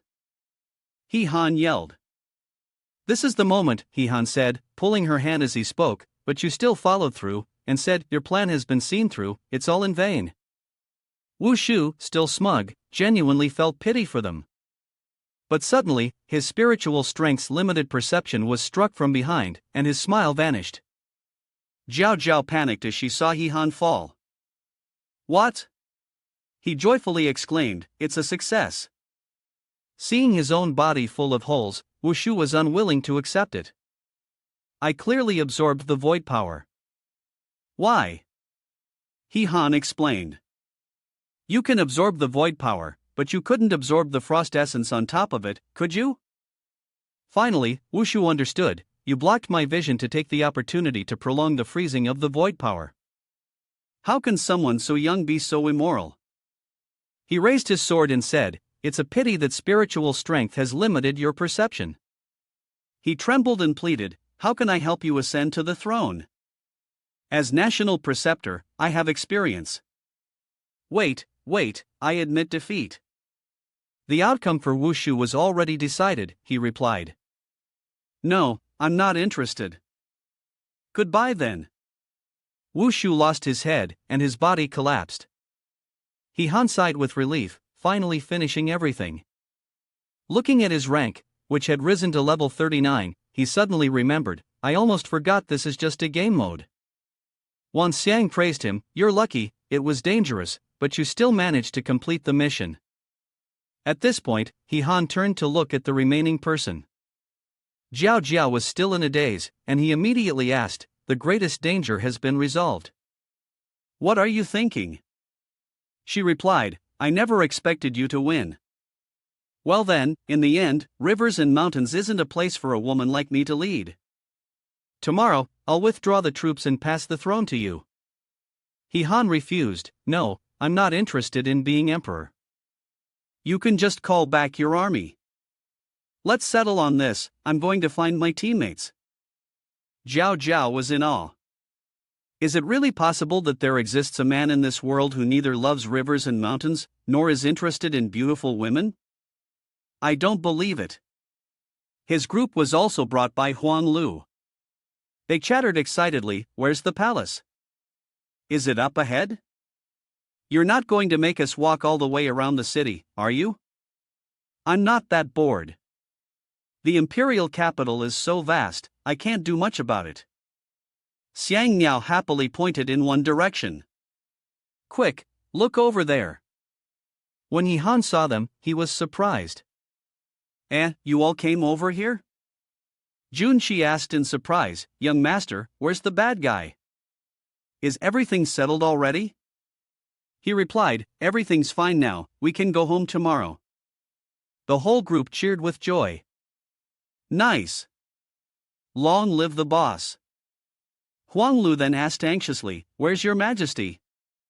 Is he still safe? He Han blurted out, healthy as a dog. Perfectly safe. Huang Lu, moved, immediately embraced him. Thank you so much, you truly are the savior of rivers and mountains. He Han kindly reminded her, calm down a bit, otherwise I won't be able to protect you later. Sensing the cold aura radiating from the group of women, Huang Lu stammered, sorry, I got too emotional. He Han then noticed someone missing. Where's X? Why didn't he come over here with you all? Mo Yin frowned and said, he and that clown went ahead, and even said that this time, you all won, but when it comes to returning, it's not going to be easy. We must make sure to clarify the victory and defeat. Also, pass the message to Yi Han, his Qinglong armor is extremely uncomfortable. Xian Feng angrily cursed, that bastard. Mo Yun continued, sooner or later, we'll have to settle scores with them. Yi Han disdainfully said, that guy, I've never considered him my rival, why does he keep sticking to me? Mo Yun anxiously looked at him, although he had suffered a heavy loss this time, the issue was still unresolved, and escaping was indeed a big problem. Yi Han yawned and said, forget it, let's get through the current hurdle first, we'll deal with it tomorrow. Once we get the imperial decree for ceasefire from the emperor, we can retreat. For now, go back and get some sleep. A new day had begun, and X had returned to reality, exhausted, lying flat on the ground. Suddenly, he sensed the killing intent around him and shouted, who are you? Why are you appearing in my headquarters? One of them stepped forward and seriously said, we are not human. On Yi Han's side, the palace maid invited him, Your Majesty, the one chosen by the heavens has requested your presence in the palace. Yi Han followed behind, muttering, why all this grandiosity? Huang Lu explained, yesterday, the commotion was so huge that the whole world knows you defeated the national preceptor's plot to seize the throne. This bit of glory is something you truly deserve. Who knows, there might even be a bigger reward waiting for you. The palace servant stopped in front of a room, Your Majesty is waiting for you inside. Yi Han was quite curious, wondering, shouldn't we be at the road? Why bring me here? Huang Lu decisively pushed Yi Han inside. Stop wasting words. Your Majesty surely has her own arrangements. Hurry up and go in. The door outside slammed shut. A voice from inside spoke, you're here? Yi Han once again saw the Empress bathing. Yi Han closed his eyes and respectfully said, Your Majesty, it's getting late. I should be heading back. I still need to take the imperial edict to retreat the troops and report back. She lifted the imperial edict, I've prepared it for you. Come here and take it. Yi Han awkwardly declined, no, it's not quite appropriate. I should stay out of the way for now. I'll wait until Your Majesty finishes bathing before coming to pay my respects. Jiao Jiao waved her hand, calling him back, why pretend to be so proper in front of me? Yi Han was lifted by the hand in the water, and he pleaded, Your Majesty, please don't. But it was in vain, as the hand threw Yi Han forward. He fell straight into the pool, and as he resurfaced, Yi Han spat out a mouthful of water in discomfort. Turning to look at the woman beside him, he grumbled, Your Majesty, you're not going to kill me, are you? Such sudden changes like this could invite divine punishment. Jiao Jiao gently reassured him, don't be tense.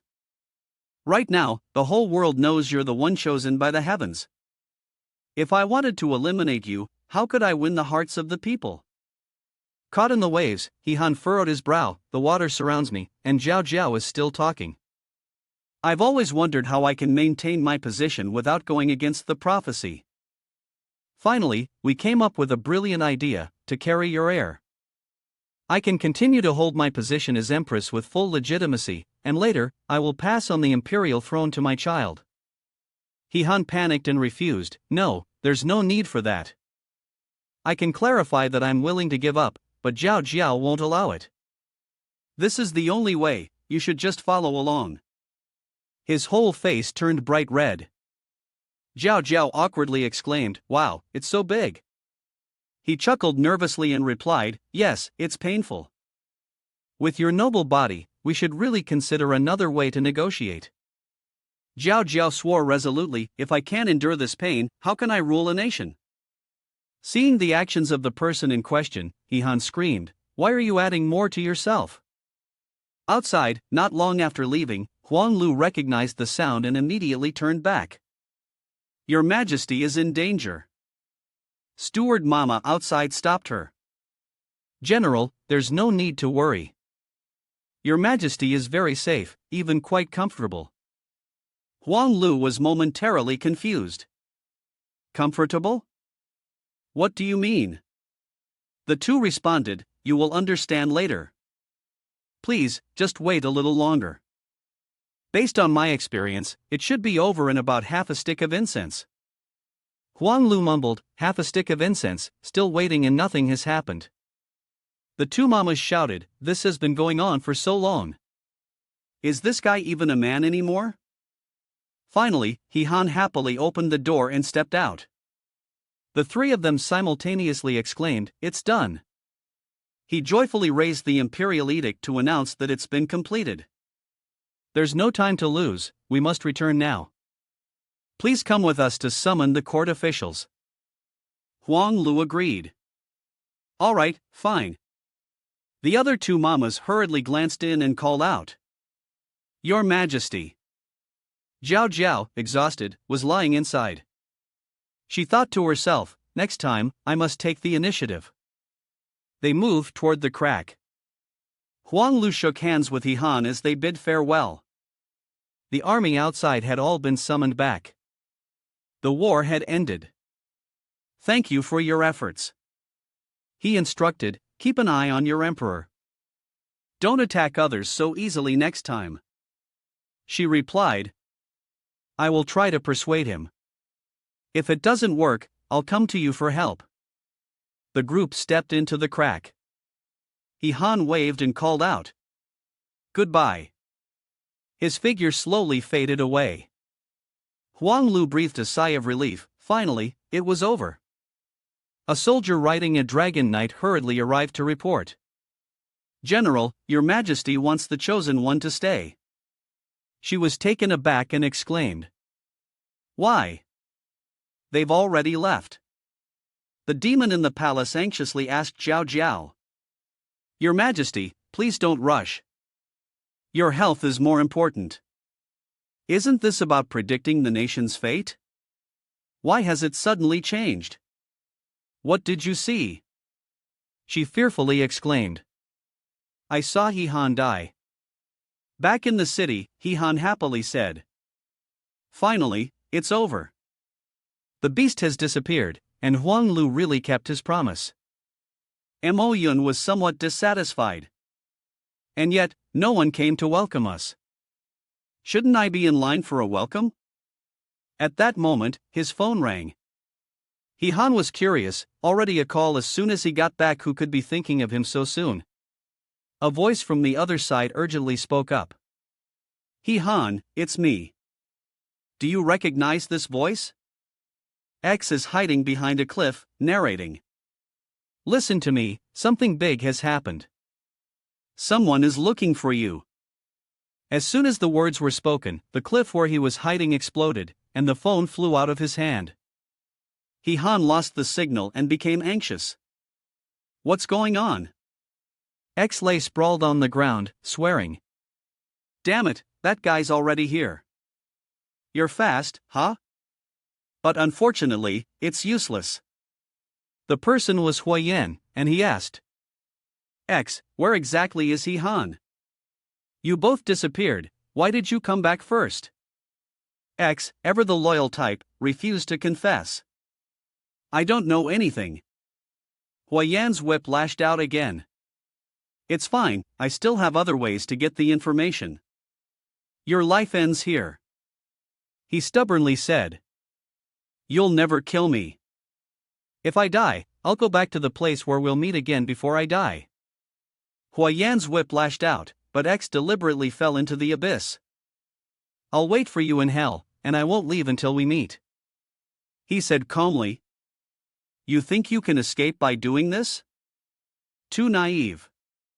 The 5 elements hunt, no one escapes. His figure slowly receded. Han heard this name 5 elements hunt? Mo Yun anxiously asked. What's going on with X? He answered in a low tone, without elaborating. But I overheard, it seems like someone is trying to hunt him down. But the real target is actually me. Xian Feng skeptically said. This is so strange. Could it be his own scheme? Tianming vigilantly exclaimed, right, we've fallen into traps too many times already, we can't get caught again. Han replied, my instinct tells me that this time, he's probably not lying. Looks like we'll have to find him and confront him directly. Mo Yun asked in surprise, do you know where he is? He casually said, I don't know, but I know where he will be. At the mountain ravine where X had fallen, he crawled out of the river and tended to his own wounds. Suddenly, hearing footsteps, X became alert. Who's there? Oh, it's Han, so you were hiding here. X felt a weight lift off his shoulders, he had finally arrived. He asked with concern, how did you get so badly hurt? Do you need me to take you to the hospital? He replied, don't worry, I'm not dead yet. Indeed, the one who understands danger the most is always the opponent. I only said a few random words, and you were able to understand them. Han continued, such clear signals, you might as well have just sent me your location. How could I not get it? A rendezvous, huh? No meeting, no return, you're ruthless, aren't you? While helping X tend to his wounds, he asked, so, tell me, what exactly happened? X carefully recounted everything from the beginning. To be honest, after returning from the other world, I planned to go back to the base to rest. But as soon as I entered, I saw several strange figures standing there, waiting. They only sent one person out. I had no strength to resist. Ever since I got the Qinglong holy armor from you, I could barely defend a single blow before it shattered. Han exclaimed in surprise, level 30 denial. I guessed you must be at least level 35. Han understood. Level 35, no wonder he had been beaten to this state. Why do they want to find me? X, irritated, replied, how should I know? But they're certain that I know your whereabouts, Han said frankly. So, you called me all the way out here and don't have any intel? X was infuriated by this remark. Hey, I risked my life to get this. Do you have any conscience at all, you beast? Another call. Han interrupted X. Wait a second. Mo Yun is calling, and X is rambling. If I'd known this, I should have just led them here and killed you directly. Han asked her, Mo Yun, have you all reached the command center? She received the message, boss, the command center has been destroyed. Han was shocked, what? Mo Yun, observing from a distance, continued to report, a group of people with abilities attacked the command center building in the afternoon. It said that all the data on the contestants for the elite selection competition was taken. Han was quite suspicious. What would they want with the data on the elite selection competition? She guessed, I don't know. Maybe they want to find something from the contestants' information? Han suddenly remembered, wait, is my data also in there? Mo Yun confirmed, yes, and ours too. The information for everyone was recorded clearly: appearance, height, weight, age, physical fitness, and background. Han immediately understood, that's it, they want to find out my background. Lin Fei and Pan Ji in Tandong City are probably in danger now. On Pan Ji's side, they were driving down the road. Lin Fei anxiously stared at her phone. This damn guy still hasn't called me? Pan Ji laughed and said, if you miss him so much, you should take the initiative to call him. Lin Fei frowned and looked at her, as if implying she didn't miss him at all. Pan Ji replied confidently, a guy like him? I could catch a whole bunch of them. What's there to miss? Just let it go like the wind. Finally, Lin Fei managed to get through to him. Hello. Han Pan Ji quickly asked. He really called? Lin Fei teasingly showed her the black screen. Now she's not hiding anything. But she's still talking tough. Pan Ji, annoyed, snapped, you damn brat, how dare you talk to me like that? And Han really did call, huh? Lin Fei quickly answered the call. It's really him, she said. Pan Ji, eager, urged, hurry, pick up. Lin Fei answered. Hello, who is this? In a rush, he got straight to the point. Xiao Fei, listen to me. Right now, you might be in danger. There are some unidentified experts who could be looking for you. Contact Pan Ji immediately, you two should hide and wait for me to come back. Pan Ji, curious, asked, what did he say? Lin Fei, tense, relayed the message, I'm with her. What exactly happened? Han replied, that's great, you two hurry.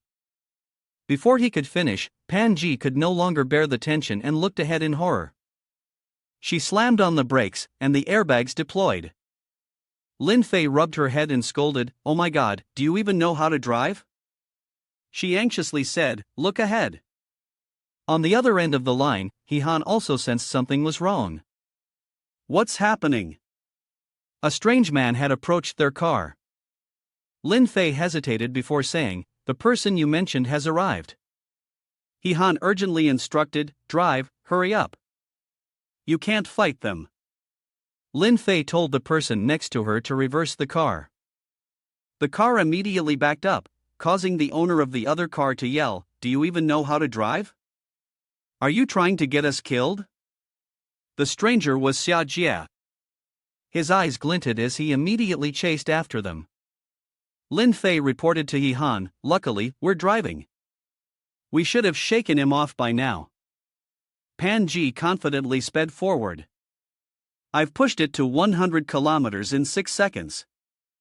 Even if he could fly, he wouldn't be able to catch up. Suddenly, a wall appeared in their path before they could even see it clearly. What's that?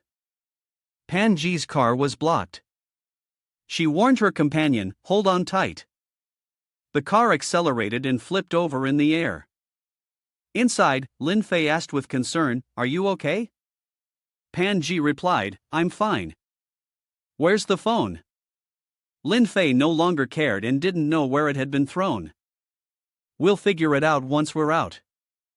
As the car hit the ground, Lin Fei immediately drew her gun. She fired at the top of the car, but the bullets couldn't penetrate Xia Jie's body. Lin Fei was stunned to realize that the sound was more like hitting a stone. His hand had reached down and tightly grabbed her throat. Then, they casually threw Lin Fei onto the street. Pan Ji inside stammered, you. Don't come over here. Xia Jie's hand slowly extended, and she immediately used a sneak attack on her opponent. The dazzling light from the palm of Pan Ji's hand emitted, leaving him dazed. The inside of the car instantly exploded, and Lin Fei anxiously witnessed the scene. After the flames died down, she hurriedly pulled Pan Ji out from inside. The two of them looked fearfully at the stranger across from them. He quickly sprang up, and the two girls stared in horror. The hat fell off, revealing a distorted face, with one deformed eye flashing with a mysterious red light. Han rode his unicorn, speeding through the city. He called out anxiously, I don't know where they are. System, hurry up and come up with a way. At this moment, Wan Xiang was still arguing with him, don't push me too hard. I've given you so many props, and a new batch just arrived recently. Han gave a dark command to the girl, find them for me. Wan Xiang replied in fear, okay, I'll look right away. In her heart, the girl thought, this is strange. Why is his chi so strong all of a sudden? Even I feel scared. A bird had been taken out. Wan Xiang introduced it, this is the golden tanager. It can guide you anywhere you want to go, perfect for people who are lost on adventurous paths. She released it into the air, and it led the way. The golden tanager flapped its wings, heading in one direction, which was the same direction as it. The unicorn immediately chased after it. When he arrived, he found a thorny stone barricade set up. Han dismounted from the unicorn, shouting, "Fei Fei." The space was silent, not a sound to be heard. He saw Lin Fei's gun. In a hurry, he picked up the gun and saw a streak of blood on it.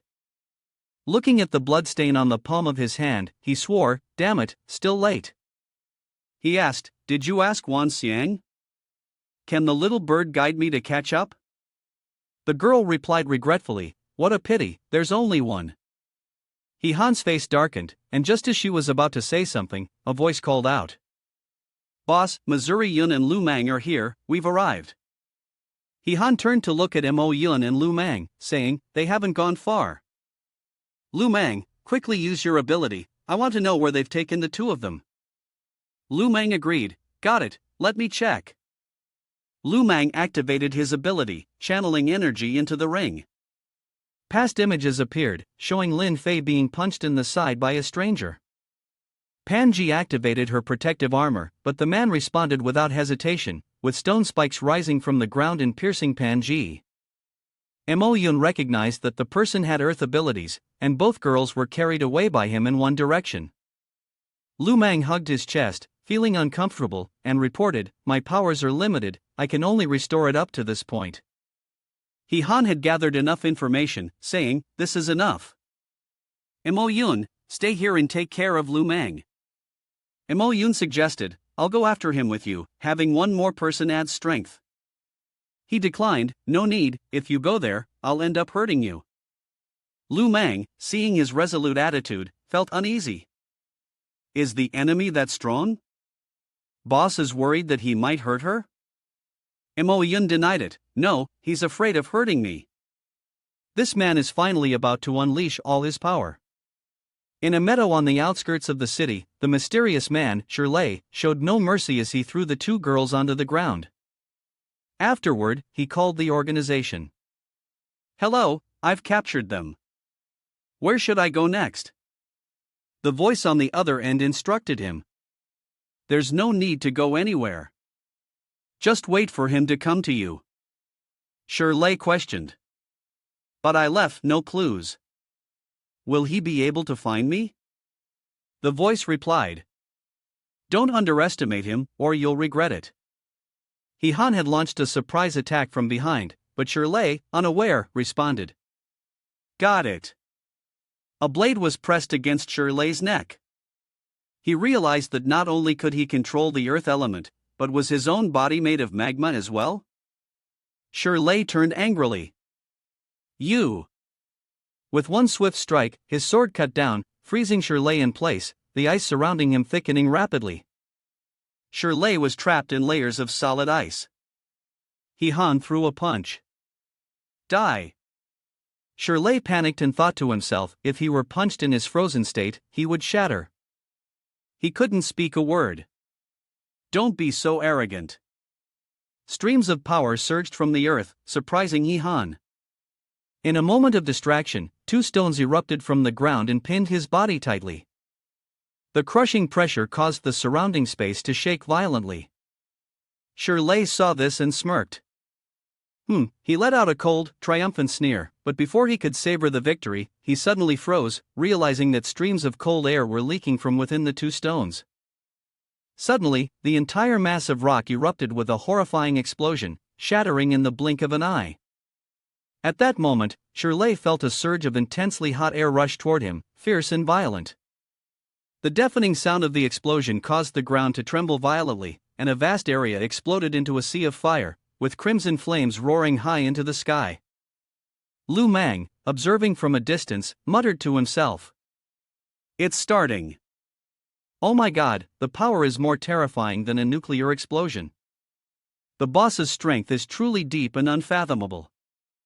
Mo Yun, irritated, responded. "What deep and unfathomable strength?" He just touched his chest scales and triggered his intense fighting will. Lu Mang, confused, asked. Chest scales? What are the boss's chest scales? How come I didn't know about them? Mo Yun replied. The two people who were captured are his women. Lu Mang asked. You didn't know that? The fool answered. No one ever mentioned this to me. How do you know? Mo Yun revealed. It's a woman's sixth sense. While they were chatting, two streaks of light zoomed down. Lu Mang, surprised, asked. What is that? Looks like meteors? Mo Yun casually remarked. It's not a meteor. Those are the enemy snow troops. We should move over there and retreat. On Han's side, a pit filled with ash remained at his feet. Shirley was scorched black, coughing a few times. Han looked at him and asked. Who are you? Why did you try to attack me? Wan Xiang, from the side, urged him. Why bother with him? Just kill him already. Shirley solemnly reiterated, didn't that person make it clear to you? We are not human.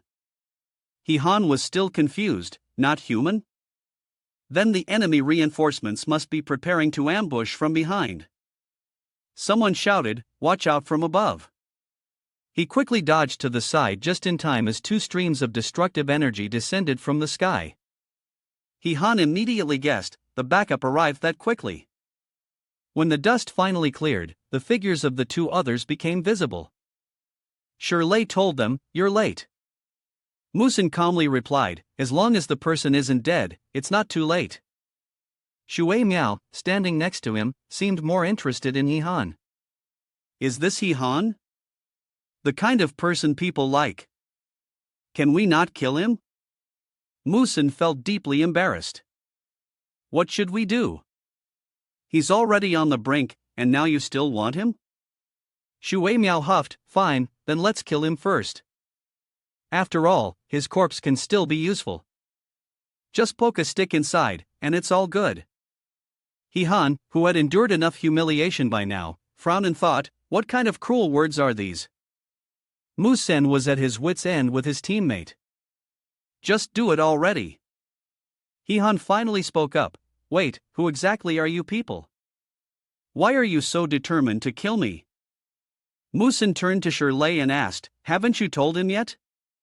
Shirley replied, I didn't get the chance.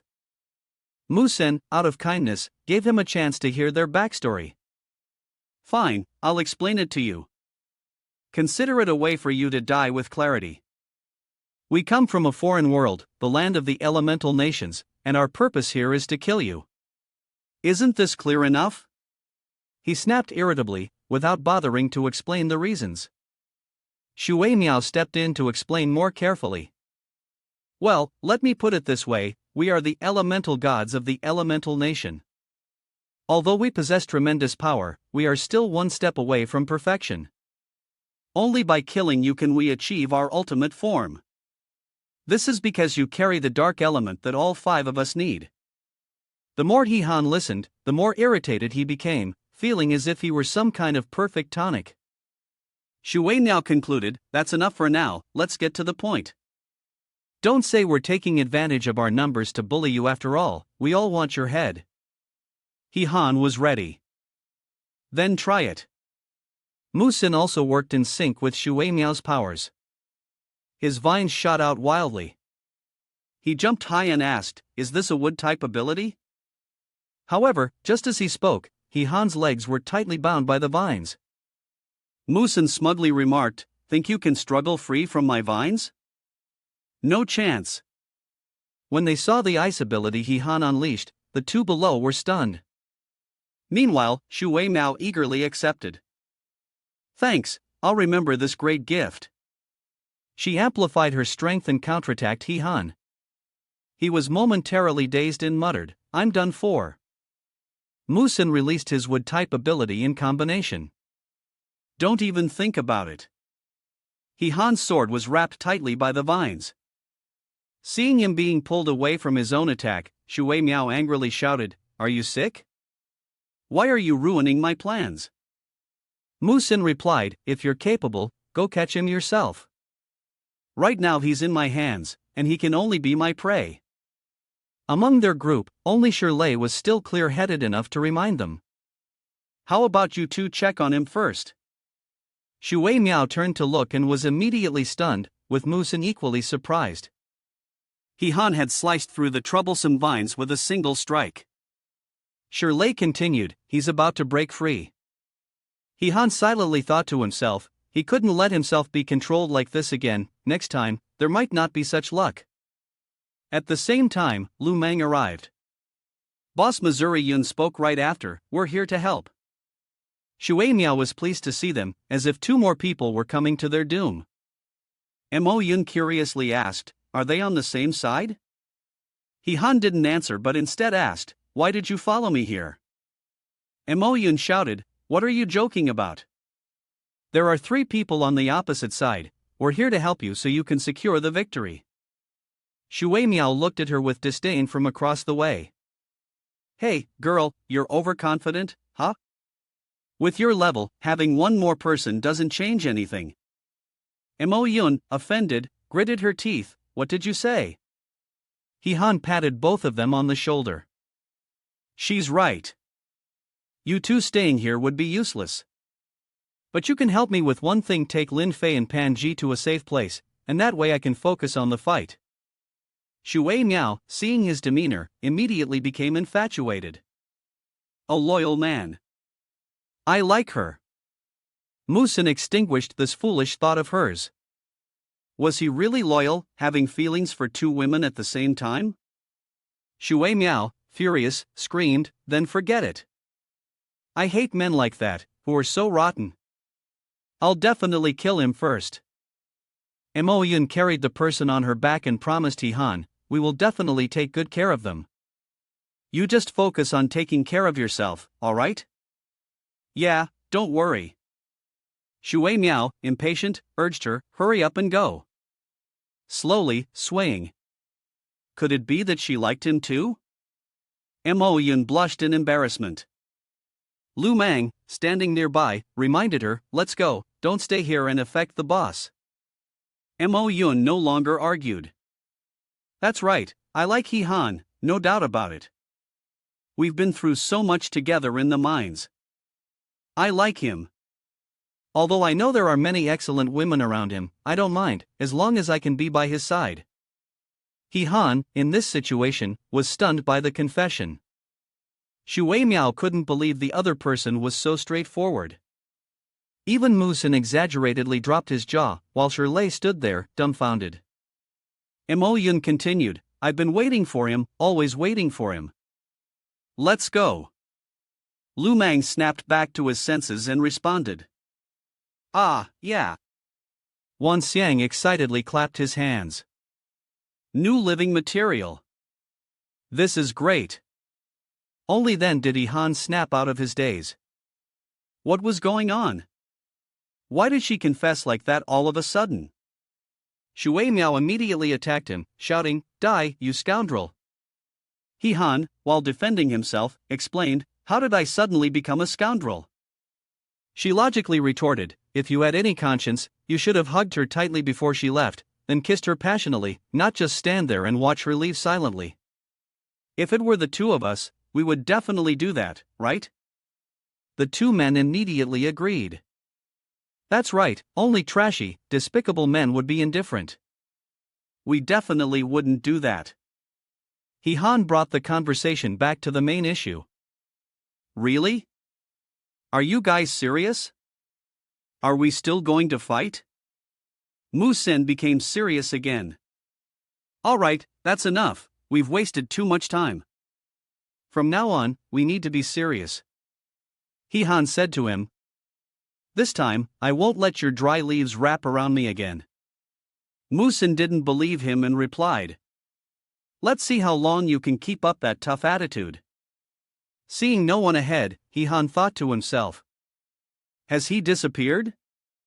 Shui Miao guessed. This guy is still hiding, right? Fine then, I won't argue with you anymore. It's not worth getting injured. In the vast emptiness, Han held his sword and looked around. Where did he run off to? Wan Xiang pointed out. It seems like he's turned into an element. Han connected with the surrounding environment. It was the first time he had heard of such a concept, turning into an element. The grass beneath him shifted slightly, and the breeze around him felt unusual. Does he have control over the wind as well? As he thought this, sharp gusts of wind shot toward Han. He leaned back to avoid them, but one of the winds still grazed his face. Sensing the pain on his cheek, Han realized it wasn't a leaf, it was a blade-like object flying from the ground. The green elemental fragments that flashed faintly also clung to his armor. As Han was still trying to figure this out, they changed direction and started chasing after him. Do these leaves have consciousness? Suddenly, something else appeared, branches and roots rising up from the ground. They surged towards Han, and he could only curse. Damn it, I had to use my trump card in the end. Thunder Unicorn! Shui Miao exclaimed in surprise. Oh, so you've got a guardian spirit beast? But it's useless anyway. Wan Xiang reminded him from the side. That guy has merged with the environment, you won't be able to attack him at all. Han immediately understood. So that's how it is, then it'll be easy to deal with. Wan Xiang misunderstood him. Oh no, don't tell me he's scared out of his wits now? Seeing the vines charging towards him, Han shouted. This isn't good, he's coming after us again. Thunder Unicorn, Wan Xiang shouted loudly. Are you crazy? At this point, you can only command it to help you dodge, and yet you're putting it away. Shirley, who was fed up, didn't even bother to look anymore. Forget it, it's just like this anyway. Shui Miao followed up. Let's go, he's about to turn into a corpse. Han raised his sword, and Unicorn followed, charging in. Wan Xiang vaguely guessed that Thunder Unicorn wasn't being sheathed into the armor but into the sword. Could he be planning? The sword was empowered, and Han boldly charged forward. Seeing that the battle wasn't over yet, Shui Miao curiously asked. What is he trying to do? The roots from the ground reached up, trying to latch onto Han. He disdainfully said. This is clearly just asking for death. With one swing of his sword, a series of roots were severed, revealing two small paper-like figures on the ground. Han thrust his sword down. Die. As the sword plunged into the earth, Han continued. For me. Shui Miao, watching as though it were a comedy, remarked. I thought you had some secret weapon? Is that all? How laughable.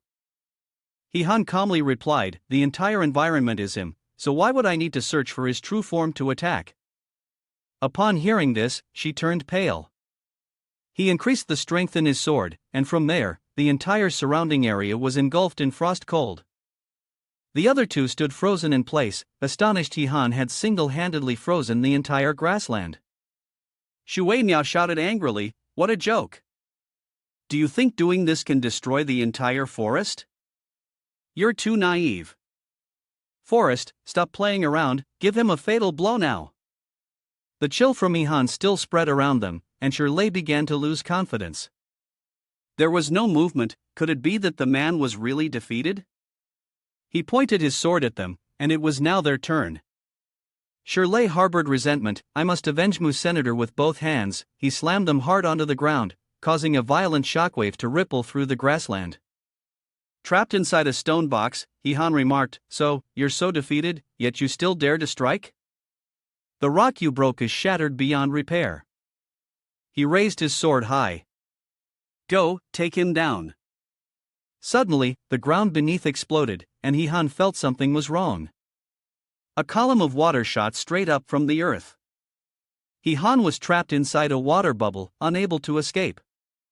He tried everything. This is bad, I can't get out. Shirley, smugly, said, just let him suffocate and die. She wasn't as optimistic as he was.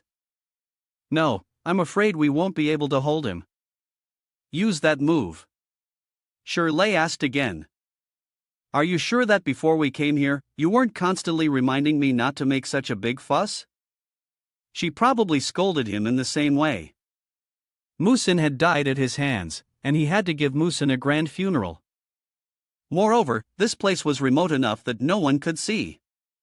Shirley had been waiting for this moment, so he no longer held back. His body transformed into a muscular monster, and the surrounding earth and stones swirled and pulled towards him. The soil and rocks merged into Shirley's body. Han doubted that it was Shirley in a new form, an imposing figure of thick earth and stone, walking towards him with an overwhelming aura. Han was horrified. Is this hacking? In front of him, he now appeared as small as an ant. Shirley spoke. Kid, your life is still ultimately mine. Han suddenly had an idea. Wait, I think I've figured out a way to escape. Just as Shirley's punch was about to land, Han waited, skillfully breaking through the water bubble from the outside to help himself escape the encirclement. The water bubble was dented, but it stretched like a rubber ball, not breaking apart. Han thought to himself. Something feels off. The water bubble didn't break, but the pain didn't lessen. Shirley laughed triumphantly. At this point, Han is helpless and calls the system. Before he could get an answer, his opponent had already thrown a punch. Next. Shui Miao watched with interest on one side. I really have patience.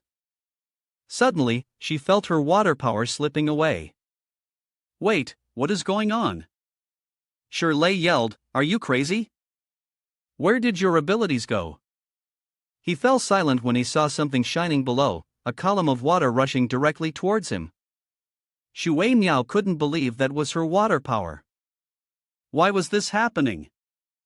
Had Shirley been knocked down? He collapsed to the ground with a thud. Shui Miao anxiously called out, Shirley, what's happening? She was stunned and speechless. Shirley had a hole in his chest, coughing a few times. Shui Miao, hurry up and go, you're no match for him. Shui Miao was heartbroken. He denied the last words of his life. We were so foolish, deluded ourselves into thinking we could challenge him. Han had appeared behind her. Was he going to hold Shui Miao accountable? She couldn't control her trembling body. I've interrogated him with the SSS-level super god equipment of the elemental furnace. Where are the other two?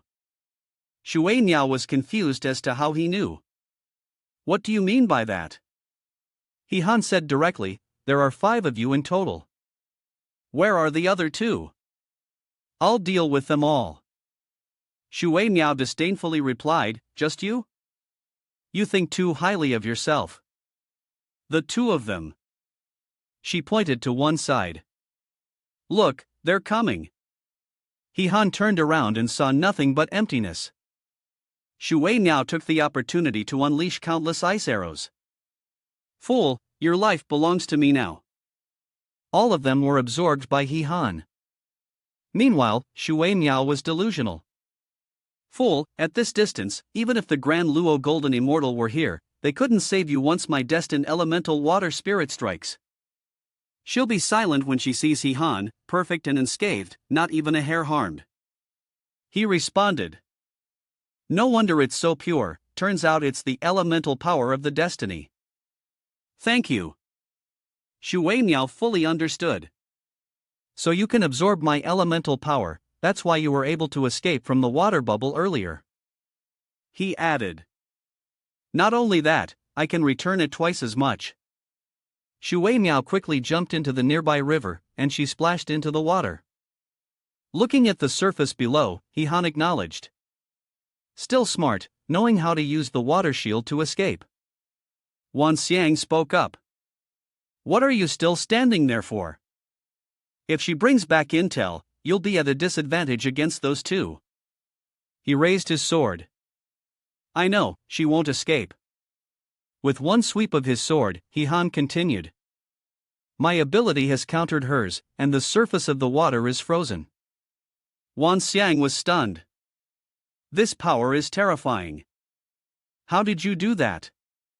Han explained, it's just transferring the elemental power I've absorbed into the sword.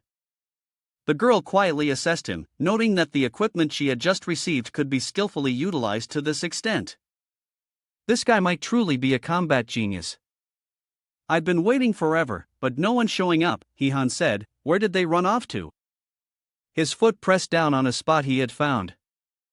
Xu Weimiao's body surfaced, and he casually complimented, "You're pretty fast, almost didn't manage to freeze you." "If you're that skilled, I'll grant you your wish." She looked at him in despair, and Han sensed it, pausing for a moment. Xu Weimiao curled up, hugging her knees as she spoke. "Shirley wasn't wrong, we really shouldn't have gotten involved with you." "You're too strong." Han coldly asked, "Stop wasting time." "Where are the other two companions?" She still trusted him. "But you can't defeat Hui Yan and Jin Xin. You're definitely no match for them." Han knocked the stubborn girl's head with his sword. "You really think I won't dare to kill you? Even now, you're still provoking me?" She pleaded, "I'm sorry, I was wrong. I'll take you to meet them right now." Han flashed a cunning smile. "Wait, hold on. Not so fast. There's something else I need your help with." He took her to the hotel. Xu Weimiao looked around suspiciously. "Where is this?" "Sit on the bed," Han replied. "It's pretty obvious. This is a couple's hotel.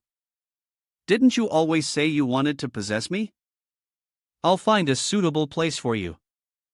"Now, move." Xu Weimiao shyly refused, "I'm not very comfortable today." Han pressed on, "Is that so? Well, that's great. I like a little extra spice." She anxiously hugged her chest and shouted, "You're such a freak." Han threatened, "This is my true face. Now, come here. Haven't you always been secretly watching my body? Let's dive deeper together." Xu Weimiao hugged her head and cried like a child, "I haven't. It's all because Hui Yan forced me to act." When Han didn't make any further moves, she dared to peek through her eyes. Han immediately understood, "As I guessed, you've always been acting." Xu Weimiao curiously asked, "When did you figure it out?" He replied, "From the moment I clearly saw that you knew I had the sword of wind and ice, yet you chose to jump into the water and run, even deliberately letting me catch you within the range of the freezing air." "Tell me, why go through all this trouble of acting? What's your real plan?" Xu Weimiao told him a story. "The world I exist in is a terrifying apocalypse. The few who survived could only live in fear of death, but the chaotic elemental powers have infiltrated and corroded everyone's bodies. The lives of all people are in a countdown.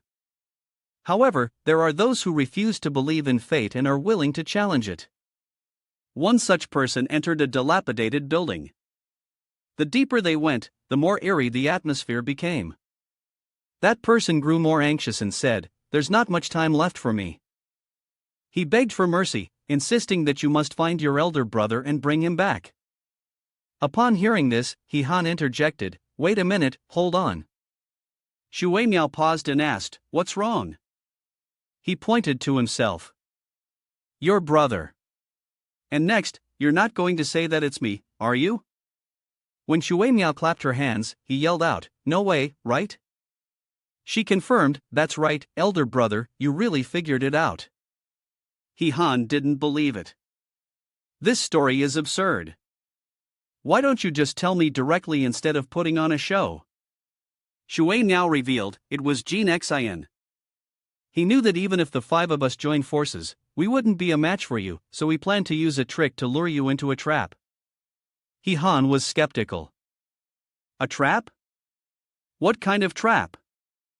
Xu Wei now answered, "They've set up an electromagnetic barrier that can seal away your elemental powers. Once you enter, you'll lose all your strength, and we'll be able to take you away." Han continued the narrative, "So, you guys kept provoking me, wanting to see my true strength, making me think I could easily defeat you, then I would walk right into the trap?" Xu Weimiao proudly praised him, as expected of the boss, "You figured it out in a flash." Han was still angry. "But you're using the lives of two people as bait, what a high price to pay." She awkwardly explained, "Actually, they've already safely left."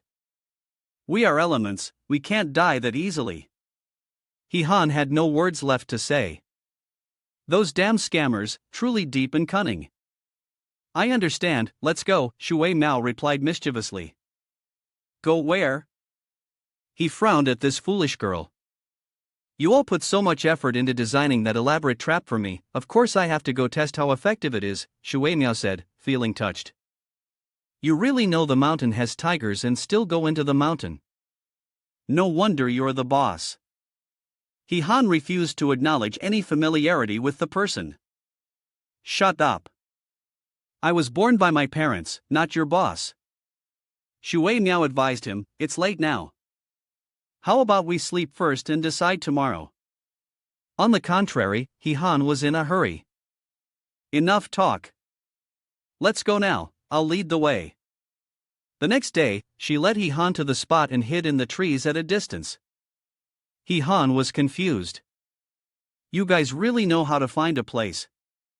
How did you come up with the idea to design a trap to catch me here? Shui Miao answered grumpily, we can't pass through the insect cave to get here. There's a professor here who unexpectedly opened a pathway connecting to our time, which is how we were able to come through. If we want to go back, we can only start from here. He Han thought to himself, could this professor really open a dimensional path? Could it be the Professor Zhang who ran away from Ziqiao? No wonder they couldn't find him. It turns out he was taken in by X as an underling. She asked him, so, do you think I should tell them not to fight anymore and just sit down and talk first?